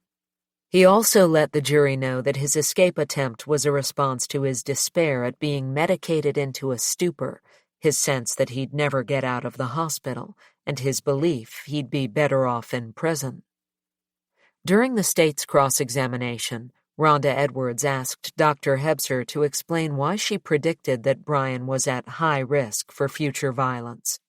In reply, Hebser referred to his previous history of violence, history of childhood behavioral problems, history of substance abuse, a number of nonviolent criminal offenses, his relatively young age at his most violent offense, employment instability, a diagnosis of major mental illness, a personality disorder, prior supervision failures, escape attempt without hospital approval, and he also falls within a moderate degree of psychopathy. After a short break, the state's next witness took the stand. Sybil Smith Gray, 56, was a clinical social worker who specialized in the educational psychology of deaf children. It was difficult to understand why the state had asked her to testify. She had a weakness for Latin and medical terms. When Brian asked her if she'd read through his older records, she replied that she hadn't considered previous iterations. When he asked her if she'd read his current documents, she said she hadn't read them in toto. As he'd done with Dr. Hebser, Brian began by asking Dr. Smith Gray about his diagnosis.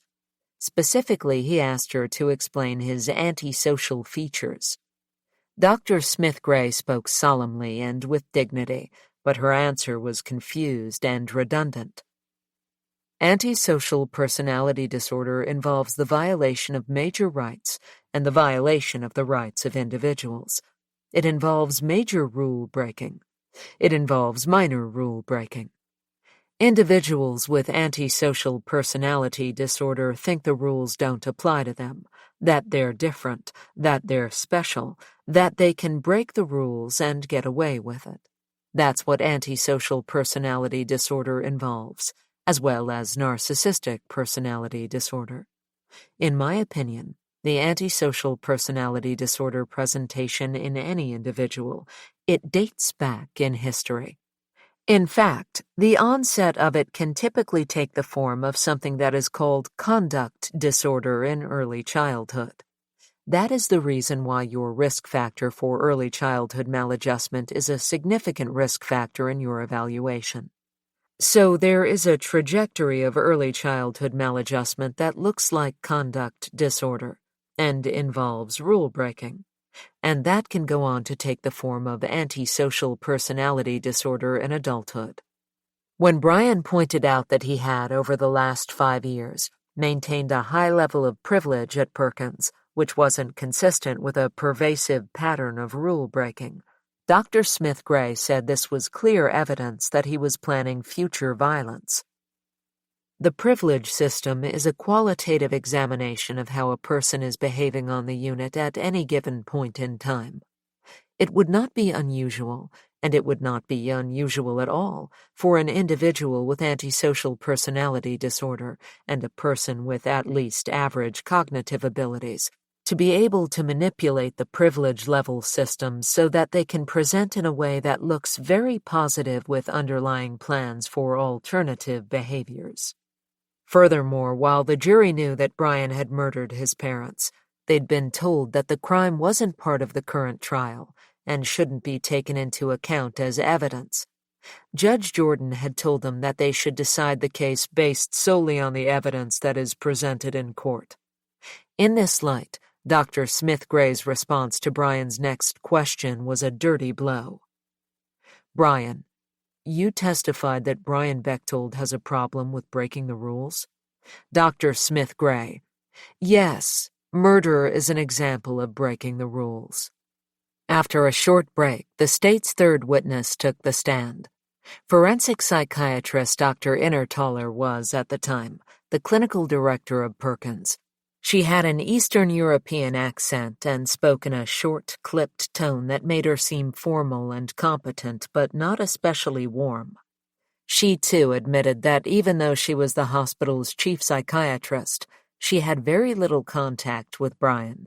She'd never treated him, she said.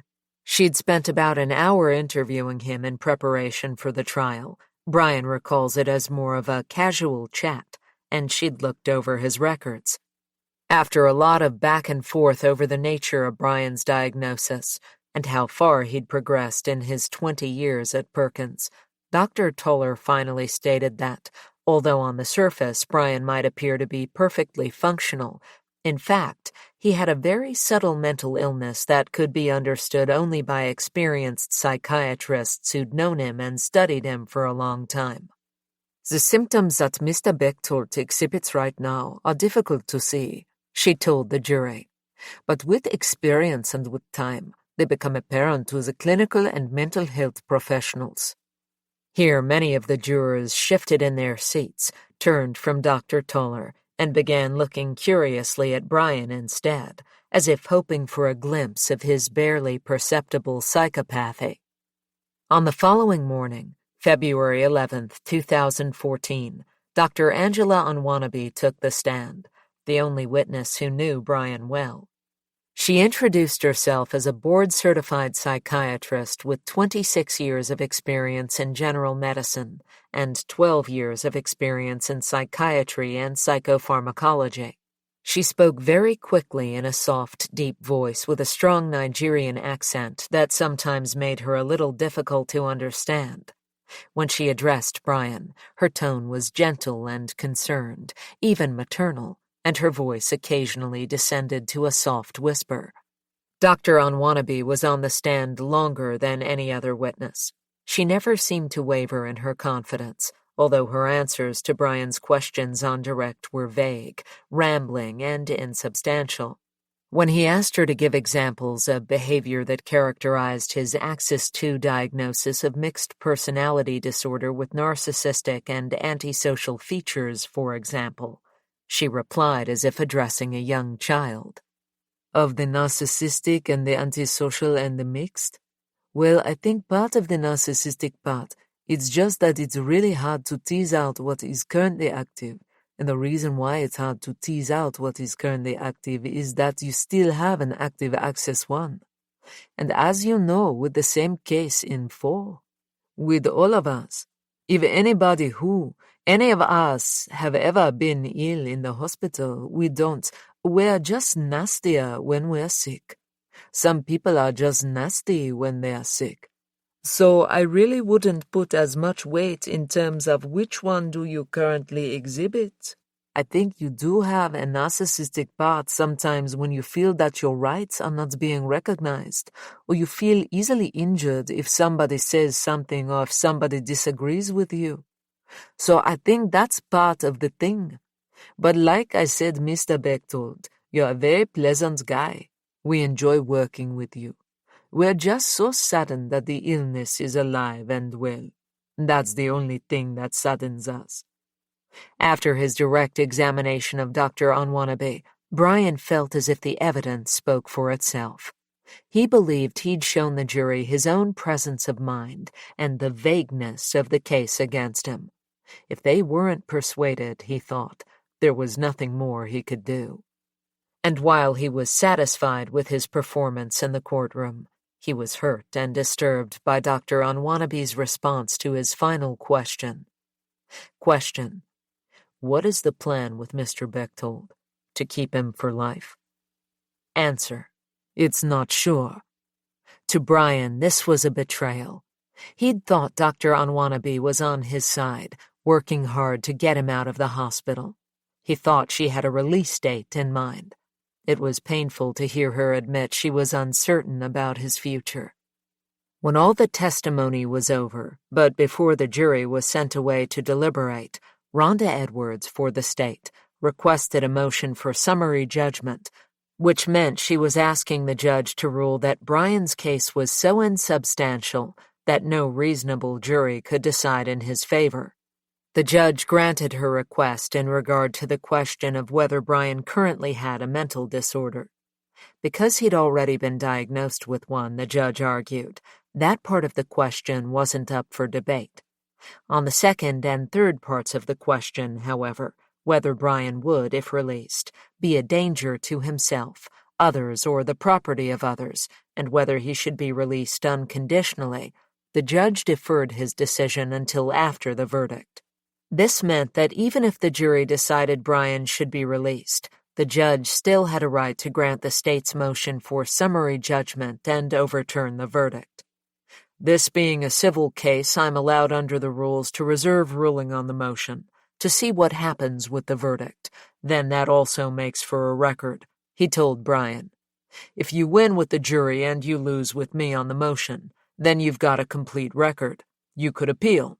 If it goes down that the jury says release and I say I'm now going to rule on that motion I deferred earlier and I grant it, then you've got a conflicting result. My own decision, if I decided to go there, would control. But you would have the right to appeal, and you would have the benefit of the verdict to go up on appeal, and if I'm proved wrong on appeal, you could reserve the right to have a verdict entered, rather than go through all this again. In short, the judge was hedging his bets. He didn't want Brian to be released, it seemed, because he didn't want to be held liable for any act of violence he might commit, but he wanted the jury to make the decision. To make it himself, unilaterally, would seem to undermine the whole point of the trial. The jury retired to confer. They continued to debate until the end of the day. The following day, February 12, 2014, they deliberated from 9:15 a.m. until 4 p.m., with a short lunch break. At 4 p.m., they sent a note to the judge saying they were unable to reach a verdict. The judge issued a modified Allen charge, an instruction encouraging jurors in the minority to reconsider, and they continued to debate for 3 more hours before returning to the courtroom.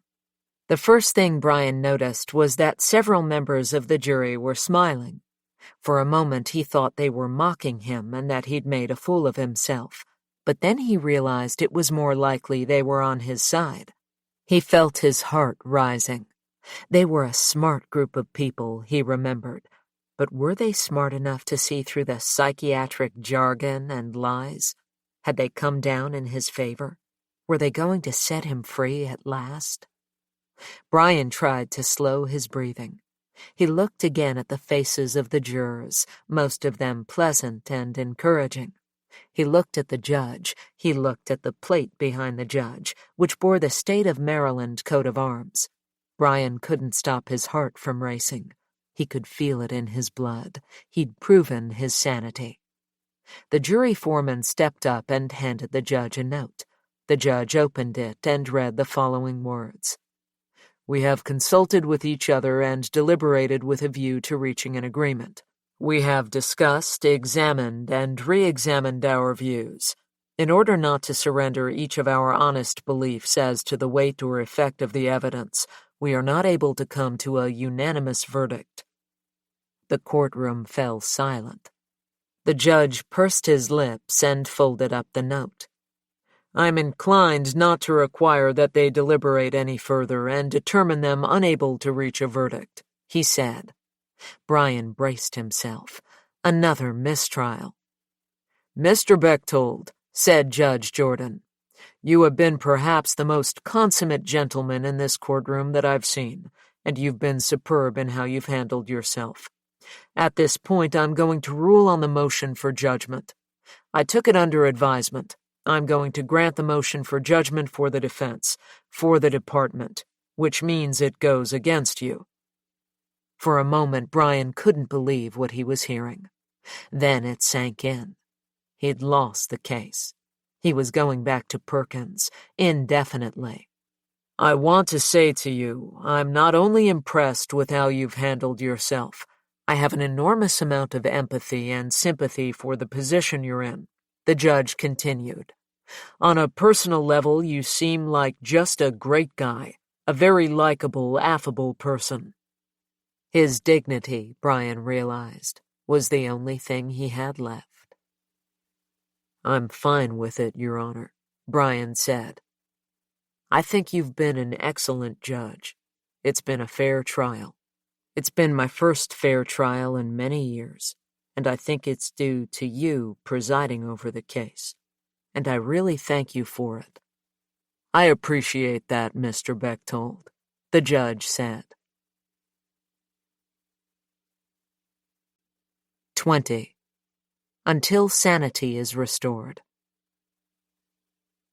On November 7th, 1974, a New York Times editorial column described the case of Kenneth Donaldson, who, after being told by a judge that he was being sent away for a few weeks to take some of this new medication, spent 15 years in Florida State Hospital with no medication and no treatment. There are dark corners in America where people are trampled, broken, and forgotten, the column reminded its readers. The saddest of these, and the most demeaning to our society, are those institutions, paid for and run by the public, where people are stashed away for the safety and convenience of the rest of us, and then left to rot untouched by the collective conscience of the community. In a similar and more recent case, a man named John Maxwell Monton was confined to a psychiatric hospital in Nebraska in 1992 because he was suffering from delusions. The doctors based their diagnosis on a police report of Monton's unusual behavior, ignoring Monton's own account of the events. In fact, Monton was regarded as being delusional for insisting that the police report was mistaken, and his efforts to be released from the hospital were treated as psychotic symptoms. Against the objections of his attorney and Monton's own insistence that he was not suffering from a delusional disorder, he remained confined for the next 20 years, despite the fact that his case was annually reviewed. In 2012, Monton's attorney was finally able to convince his psychiatrist to take his client's case seriously and read the 500-page transcript of his 1992 trial. The psychiatrist immediately revised his diagnosis of Monton, who was finally released. People are sometimes incarcerated for crimes they didn't commit. In the same way, people find themselves locked up in psychiatric hospitals when they're not mentally ill. Of course, this is not what happened to Brian. As he himself admits, he suffered from a serious mental illness for many years, which caused him to commit a terrible crime. This fact, however, has made it even more difficult for his treatment team to accept that he recovered his sanity long ago, and is being kept at Perkins only because, it appears, he still retains dignity, faith, and hope for a better life to come. Although many things remain the same, and some get worse, there have been gradual improvements at Perkins. Some are due to an increased public awareness of the stigma borne by the mentally ill. In 2016, for example, the hospital was successfully sued by a former patient known only as Jane Doe, who claimed she'd been raped in a bathroom by an HIV-positive male patient while staff was supposed to be monitoring them.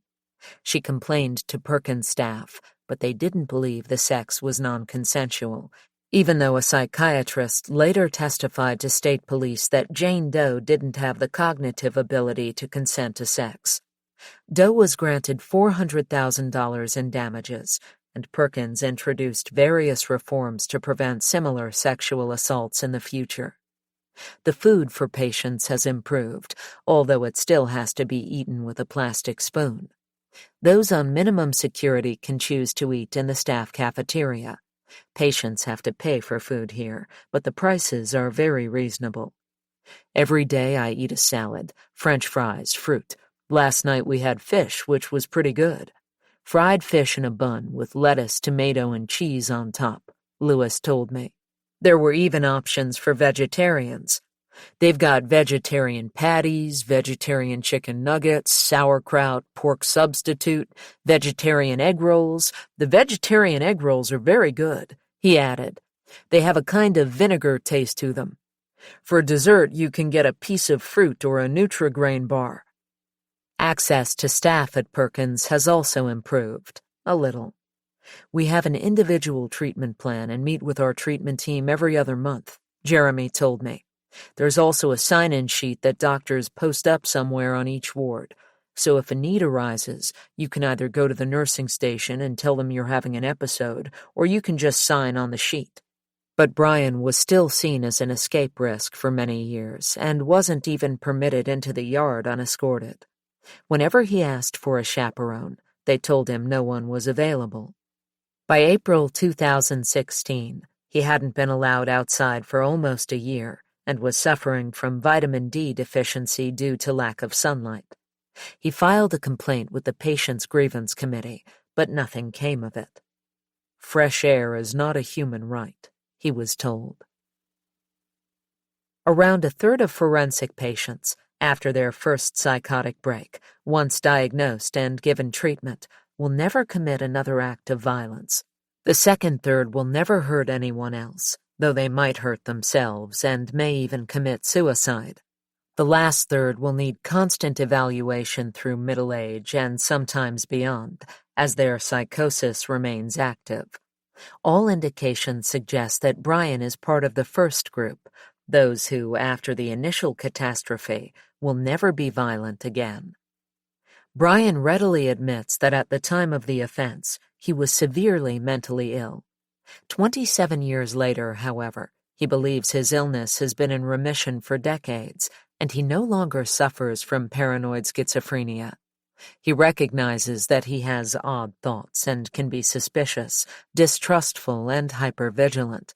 He even accepts that he may have a mild form of mental illness as a result of his prolonged incarceration, but he knows he isn't psychotic, and he certainly isn't dangerous. Whatever may be wrong with him now, it doesn't seem to be any of the 5 different personality disorders he's been diagnosed with over the last 3 decades. For a long time, Brian was convinced he'd die in Perkins. He believed this not only because of the way he'd been treated, but because of what he saw around him every day. In theory, Perkins is a place where patients stay while undergoing treatment that will restore them to mental health. In truth, however, many patients never leave the hospital. They're being warehoused. Relatives often find themselves unable to deal with chronically mentally ill family members. Friends get burned out. Even when someone seems to be making progress, they'll often decline, rally again, decompensate, go off their medication, and regress. If released, many of them would end up on the streets because there's nowhere else for them to go. With this in mind, it's particularly difficult for me to understand why the hospital is so reluctant to release Brian, even to a regional hospital or residential treatment program. I was told many times that no one was kept at Perkins for longer than was absolutely necessary. In fact, there's a very high threshold for being considered disturbed enough to get a bed, and patients are discharged as soon as possible, often without meaningful recovery. There's fierce competition for space, so much so that on July 12, 2017, Perkins was held in civil contempt over delays in providing psychiatric hospital beds to defendants referred by the courts. The suit was overturned on appeal. Of course, things could always be worse. There are patients who've been at Perkins for longer than Brian, including a man who's been there since 1968. And Brian still has visitors. His best friend, Q, visits him whenever he can. Former patients stay in touch. His sister, Kathy, does her best to fight for him from her home in Ohio and has offered to take care of Brian once he's released. For the last 3 years, he's been a minimum security patient, and he's currently on a co-ed ward. Recent years have seen an increase in the number of females pleading not criminally responsible. In July 2019, he was allowed to leave the hospital for the first time since his escape. In the company of a clinical supervisor, Brian and another patient were taken to spend 2 hours in the Walmart in Laurel, Maryland, about 7 miles away from Perkins. Brian was impressed by the size of the shopping center, but other than that, the world of 2019 didn't seem much different from the one he remembered. He bought a jar of coffee and a mug. Brian's sister Kathy can't understand why her brother is still in the hospital. She doesn't believe he's dangerous or even mentally ill, although she does suspect he has some kind of nonverbal learning disability. His friend Q feels the same way. "There's no reason to keep him there," Q told me. "Brian's not going to hurt anybody. I think he should be released." And he's not alone. Dr. Hertzberg, the forensic psychiatrist hired by Brian's public defender, has agreed to testify on Brian's behalf if he should go to court for another release hearing in the next few years. But his fee, he told Brian, would be $7,500, and Brian's income is limited to a small Social Security payment and his negligible Perkins wages. $7,500 is more than he makes in a year. Sometimes at night, Brian's mind takes him back to a period when he was 10 or 11, after Kathy had left home. It seems to sum up his childhood.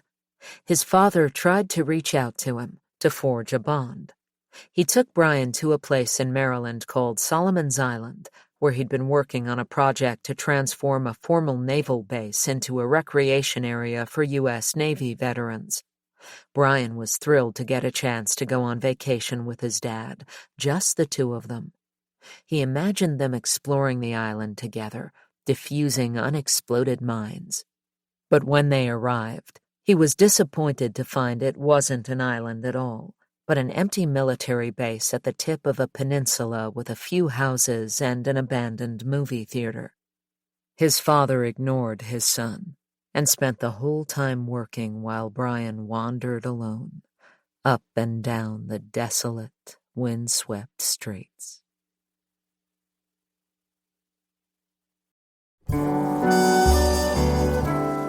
This is Christina Delane.